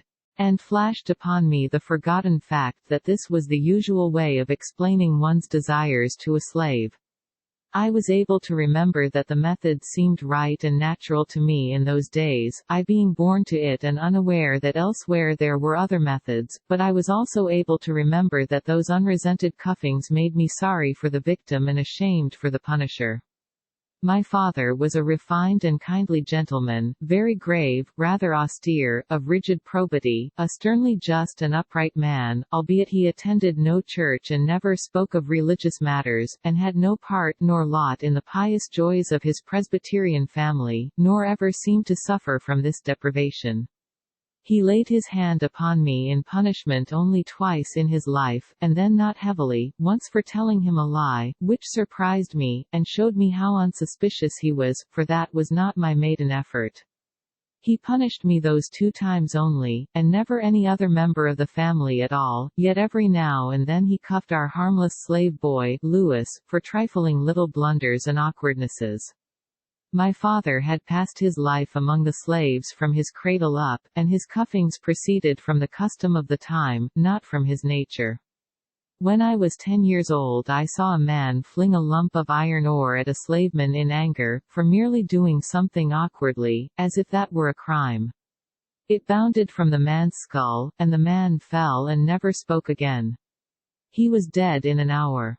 I knew the man had a right to kill his slave if he wanted to, and yet it seemed a pitiful thing and somehow wrong, though why wrong I was not deep enough to explain if I had been asked to do it. Nobody in the village approved of that murder, but of course no one said much about it. It is curious, the space-annihilating power of thought. For just 1 second, all that goes to make the me in me was in a Missourian village, on the other side of the globe. Vividly seeing again these forgotten pictures of 50 years ago, and wholly unconscious of all things but just those, and in the next second I was back in Bombay, and that kneeling native's smitten cheek was not done tingling yet. Back to boyhood, 50 years, back to age again, another 50, and a flight equal to the circumference of the globe all in 2 seconds by the watch. Some natives, I don't remember how many, went into my bedroom, now, and put things to rights and arranged the mosquito bar, and I went to bed to nurse my cough. It was about 9 in the evening. What a state of things. For 3 hours the yelling and shouting of natives in the hall continued, along with the velvety patter of their swift bare feet. What a racket it was. They were yelling orders and messages down 3 flights. Why, in the matter of noise it amounted to a riot, an insurrection, a revolution. And then there were other noises mixed up with these and at intervals tremendously accenting them, roofs falling in, I judged, windows smashing, persons being murdered, crows squawking, and deriding, and cursing, canaries screeching, monkeys jabbering, macaws blaspheming, and every now and then fiendish bursts of laughter and explosions of dynamite. By midnight I had suffered all the different kinds of shocks there are, and knew that I could never more be disturbed by them, either isolated or in combination. Then came peace, stillness deep and solemn, and lasted till 5. Then it all broke loose again. And who restarted it? The bird of birds, the Indian crow. I came to know him well, by and by, and be infatuated with him. I suppose he is the hardest lot that wears feathers. Yes, and the cheerfulest, and the best satisfied with himself.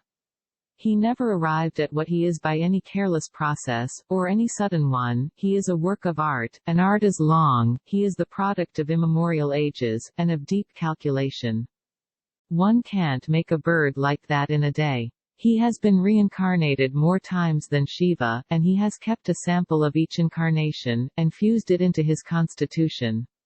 In the course of his evolutionary promotions, his sublime march toward ultimate perfection, he has been a gambler, a low comedian, a dissolute priest, a fussy woman, a blackguard, a scoffer, a liar, a thief, a spy, an informer, a trading politician, a swindler, a professional hypocrite, a patriot for cash, a reformer, a lecturer, a lawyer, a conspirator, a rebel, a royalist, a democrat, a practicer and propagator of irreverence, a meddler, an intruder, a busybody, an infidel, and a wallower in sin for the mere love of it.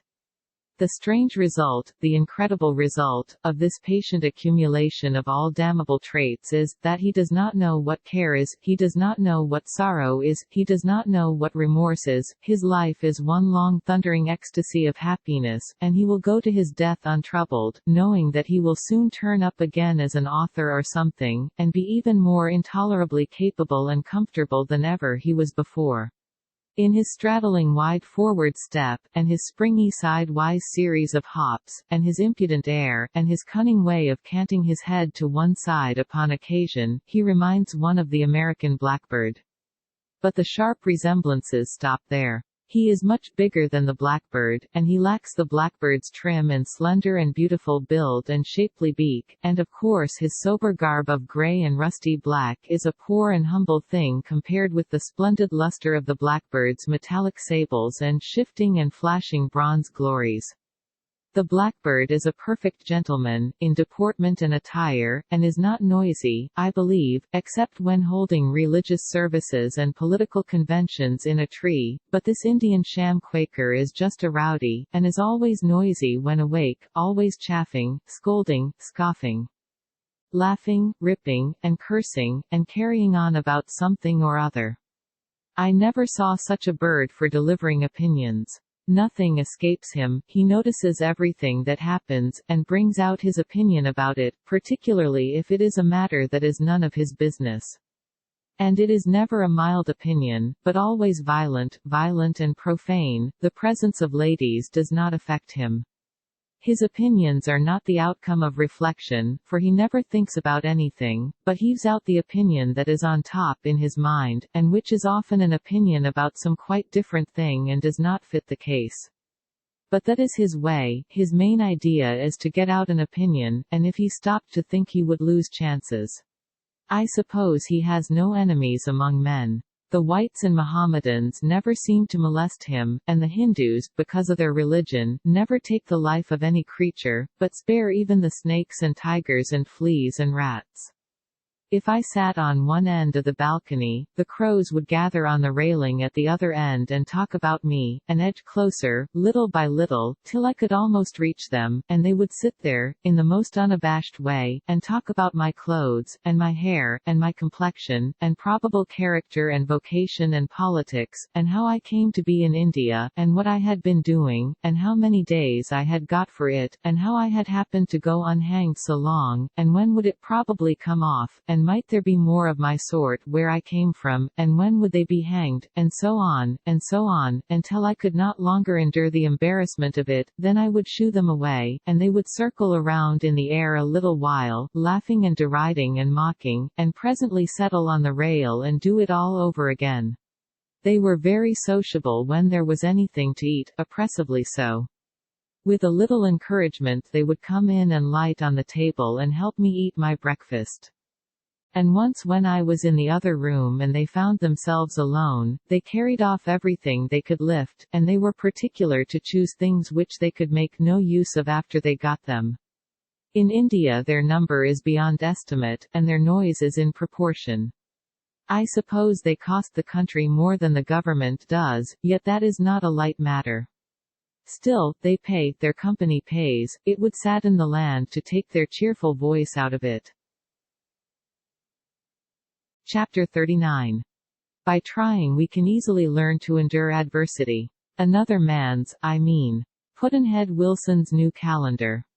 You soon find your long-ago dreams of India rising in a sort of vague and luscious moonlight above the horizon rim of your opaque consciousness, and softly lighting up 1,000 forgotten details which were parts of a vision that had once been vivid to you when you were a boy, and steeped your spirit in tales of the East. The barbaric gorgeousnesses, for instance, and the princely titles, the sumptuous titles, the sounding titles, how good they taste in the mouth. The Nizam of Hyderabad, the Maharaja of Travancore, the Nabob of Jubalpur, the Begum of Bhopal, the Nawab of Mysore, the Rani of Gulnair, the Akhund of Swats, the Rao of Rohilkhand, the Gaikwar of Baroda. Indeed, it is a country that runs richly to name. The great god Vishnu has 108-108 special ones, 108 peculiarly holy ones, names just for Sunday use only. I learned the whole of Vishnu's 108 by heart once, but they wouldn't stay. I don't remember any of them now but John W. and the romances connected with those princely native houses. To this day they are always turning up, just as in the old times. They were sweating out a romance in an English court in Bombay a while before we were there. In this case a native prince, 16.5 years old, who has been enjoying his titles and dignities and estates unmolested for 14 years, is suddenly hailed into court on the charge that he is rightfully no prince at all, but a pauper peasant, that the real prince died when 2.5 years old, that the death was concealed, and a peasant child smuggled into the royal cradle, and that this present incumbent was that smuggled substitute. This is the very material that so many Oriental tales have been made of. The case of that great prince, the Gaekwar of Baroda, is a reversal of the theme. When that throne fell vacant, no heir could be found for some time, but at last one was found in the person of a peasant child who was making mud pies in a village street, and having an innocent good time. But his pedigree was straight, he was the true prince, and he has reigned ever since, with none to dispute his right. Lately there was another hunt for an heir to another princely house, and one was found who was circumstanced about as the Gaekwar had been. His fathers were traced back, in humble life, along a branch of the ancestral tree to the point where it joined the stem 14 generations ago, and his heirship was thereby squarely established. The tracing was done by means of the records of one of the great Hindu shrines, where princes on pilgrimage record their names and the date of their visit. This is to keep the prince's religious account straight, and his spiritual person safe, but the record has the added value of keeping the pedigree authentic, too. When I think of Bombay now, at this distance of time, I seem to have a kaleidoscope at my eye, and I hear the clash of the glass bits as the splendid figures change, and fall apart, and flash into new forms, figure after figure, and with the birth of each new form I feel my skin crinkle and my nerve web tingle with a new thrill of wonder and delight. These remembered pictures float past me in a sequence of contracts, following the same order always, and always whirling by and disappearing with the swiftness of a dream, leaving me with the sense that the actuality was the experience of an hour, at most, whereas it really covered days, I think. The series begins with the hiring of a bearer, native manservant, a person who should be selected with some care, because as long as he is in your employ he will be about as near to you as your clothes. In India your day may be said to begin with the bearer's knock on the bedroom door, accompanied by a formula of words, a formula which is intended to mean that the bath is ready. It doesn't really seem to mean anything at all. But that is because you are not used to bearer English. You will presently understand. Where he gets his English is his own secret. There is nothing like it elsewhere in the earth, or even in paradise, perhaps, but the other place is probably full of it. You hire him as soon as you touch Indian soil, for no matter what your sex is, you cannot do without him. He is messenger, valet, chambermaid, table waiter, lady's maid, courier, he is everything. He carries a coarse linen clothes bag and a quilt, he sleeps on the stone floor outside your chamber door, and gets his meals you do not know where nor when, you only know that he is not fed on the premises, either when you are in a hotel or when you are a guest in a private house. His wages are large, from an Indian point of view, and he feeds and clothes himself out of them. We had 3 of him in 2.5 months. The first one's rate was 30 rupees a month, that is to say, 27 cents a day, the rate of the others, 40 rupees a month. A princely sum, for the native switchman on a railway and the native servant in a private family get only 7 rupees per month, and the farmhand only 4. The 2 former feed and clothe themselves and their families on their $1.90 per month, but I cannot believe that the farmhand has to feed himself on his $1.08. I think the farm probably feeds him, and that the whole of his wages, except a trifle for the priest, go to the support of his family. That is, to the feeding of his family, for they live in a mud hut, handmade, and, doubtless, rent-free, and they wear no clothes, at least, nothing more than a rag. And not much a rag at that, in the case of the males. However, these are handsome times for the farmhand. He was not always the child of luxury that he is now. The Chief Commissioner of the Central Provinces, in a recent official utterance wherein he was rebuking a native deputation for complaining of hard times, reminded them that they could easily remember when a farm hand's wages were only half a rupee former value a month, that is to say, less than a cent a day, nearly $2.90 a year. If such a wage earner had a good deal of a family, and they all have that, for God is very good to these poor natives in some ways, he would save a profit of 15 cents, clean and clear, out of his year's toil. I mean a frugal, thrifty person would, not one given to display and ostentation. And if he owed $13.50 and took good care of his health, he could pay it off in 90 years. Then he could hold up his head, and look his creditors in the face again. Think of these facts and what they mean. India does not consist of cities. There are no cities in India, to speak of. Its stupendous population consists of farm laborers. India is one vast farm, one almost interminable stretch of fields with mud fences between. Think of the above facts, and consider what an incredible aggregate of poverty they place before you. The first bearer that applied, waited below and sent up his recommendations. That was the first morning in Bombay. We read them over, carefully, cautiously, thoughtfully. There was not a fault to find with them, except one: they were all from Americans. Is that a slur? If it is a deserved one. In my experience, an American's recommendation of a servant is not usually valuable. We are too good-natured a race, we hate to say the unpleasant thing, we shrink from speaking the unkind truth about a poor fellow whose bread depends upon our verdict, so we speak of his good points only, thus not scrupling to tell a lie, a silent lie, for in not mentioning his bad ones we as good as say he hasn't any. The only difference that I know of between a silent lie and a spoken one is that the silent lie is a less respectable one than the other. And it can deceive, whereas the other can't, as a rule. We not only tell the silent lie as to a servant's faults, but we sin in another way, we overpraise his merits, for when it comes to writing recommendations of servants we are a nation of gushers. And we have not the Frenchman's excuse. In France you must give the departing servant a good recommendation, and you must conceal his faults, you have no choice. If you mention his faults for the protection of the next candidate for his services, he can sue you for damages, and the court will award them, too, and, moreover, the judge will give you a sharp dressing down from the bench for trying to destroy a poor man's character, and rob him of his bread. I do not state this on my own authority, I got it from a French physician of fame and repute, a man who was born in Paris, and had practiced there all his life.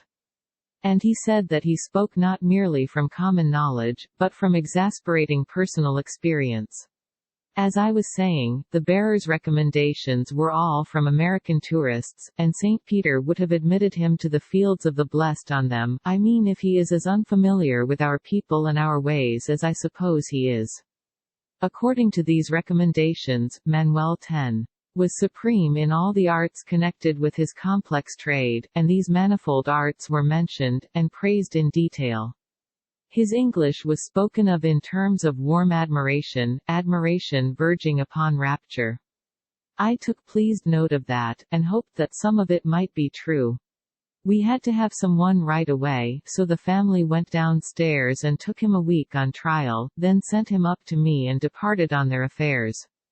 I was shut up in my quarters with a bronchial cough, and glad to have something fresh to look at. Something new to play with. Manuel filled the bill. Manuel was very welcome. He was toward 50 years old, tall, slender, with a slight stoop, an artificial stoop, a deferential stoop, a stoop rigidified by long habit, with face of European mold, short hair intensely black, gentle black eyes, timid black eyes, indeed, complexion very dark, nearly black in fact, face smooth-shaven. He was bareheaded and barefooted, and was never otherwise while his week with us lasted. His clothing was European, cheap, flimsy, and showed much wear. He stood before me and inclined his head and body, in the pathetic Indian way, touching his forehead with the finger ends of his right hand, in salute. I said, "Manuel, you are evidently Indian, but you seem to have a Spanish name when you put it all together. How is that?" A perplexed look gathered in his face. It was plain that he had not understood, but he didn't let on. He spoke back placidly. "Name Manuel, yes, master. I know, but how did you get the name?" "Oh yes, I suppose think happened so, father same name not mother." I saw that I must simplify my language and spread my words apart, if I would be understood by this English scholar. "Well, then, how did your father get his name?" "Oh, he, brightening a little, he Christian, Portuguese, live in Goa, I born Goa, mother not Portuguese, mother native high caste Brahmin, Kulan Brahmin, highest caste, no other so high caste. I high caste Brahmin, too. Christian, too, same like father, high caste Christian Brahmin, master, Salvation Army." All this haltingly, and with difficulty. Then he had an inspiration, and began to pour out a flood of words that I could make nothing of, so I said, "There, don't do that, I can't understand Hindustani." "Not Hindustani, master, English. Always I speaking English, sometimes when I talking every day all the time at you." "Very well, stick to that, that is intelligible. It is not up to my hopes, it is not up to the promise of the recommendations, still it is English, and I understand it. Don't elaborate it, I don't like elaborations when they are crippled by uncertainty of touch." "Master." "Oh, never mind, it was only a random thought, I didn't expect you to understand it. How did you get your English, is it an acquirement, or just a gift of God?" After some hesitation, piously, "Yes, he very good. Christian God very good, Hindu God very good, too. 2,000,000 Hindu God, 1 Christian God, make 2,000,001. All mine, 2,000,001 God. I got a plenty. Sometime I pray all time at those, keep it up, go all time every day, give something at shrine, all good for me, make me better man, good for me, good for my family, damn good." Then he had another inspiration, and went rambling off into fervent confusions and incoherencies, and I had to stop him again. I thought we had talked enough, so I told him to go to the bathroom and clean it up and remove the slops, this to get rid of him. He went away, seeming to understand, and got out some of my clothes and began to brush them.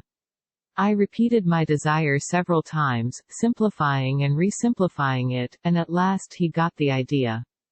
Then he went away and put a coolie at the work, and explained that he would lose caste if he did it himself, it would be pollution by the law of his caste, and it would cost him a deal of fuss and trouble to purify himself and accomplish his rehabilitation. He said that that kind of work was strictly forbidden to persons of caste, and as strictly restricted to the very bottom layer of Hindu society, the despised Sudra, the toiler, the laborer. He was right, and apparently the poor Sudra has been content with his strange lot, his insulting distinction, for ages and ages, clear back to the beginning of things, so to speak. Buckle says that his name, laborer, is a term of contempt, that it is ordained by the Institutes of Menu 900b 100. That if a Sudra sit on a level with his superior he shall be exiled or branded. Without going into particulars, I will remark that as a rule they wear no clothing that would conceal the brand. 1000. If he speak contemptuously of his superior or insult him he shall suffer death, if he listen to the reading of the sacred books he shall have burning oil poured in his ears, if he memorize passages from them he shall be killed, if he marry his daughter to a Brahmin the husband shall go to hell for defiling himself by contact with a woman so infinitely his inferior, and that it is forbidden to a Sudra to acquire wealth. The bulk of the population of India, says Bucklet, population today, 300 million. Is the Sudras, the workers, the farmers, the creators of wealth. Manuel was a failure, poor old fellow. His age was against him. He was desperately slow and phenomenally forgetful. When he went 3 blocks on an errand he would be gone 2 hours, and then forget what it was he went for. When he packed a trunk it took him forever, and the trunk's contents were an unimaginable chaos when he got done. He couldn't wait satisfactorily at table, a prime defect, for if you haven't your own servant in an Indian hotel you are likely to have a slow time of it and go away hungry. We couldn't understand his English, he couldn't understand ours, and when we found that he couldn't understand his own, it seemed time for us to part. I had to discharge him, there was no help for it. But I did it as kindly as I could, and as gently. We must part, said I, but I hoped we should meet again in a better world. It was not true, but it was only a little thing to say, and saved his feelings and cost me nothing. But now that he was gone, and was off my mind and heart, my spirits began to rise at once, and I was soon feeling brisk and ready to go out and have adventures. Then his newly hired successor flitted in, touched his forehead, and began to fly around here, there, and everywhere, on his velvet feet, and in 5 minutes he had everything in the room ship-shape and Bristol fashion as the sailors say, and was standing at the salute, waiting for orders. Dear me, what a rustler he was after the slumbrous way of Manuel, poor old slug.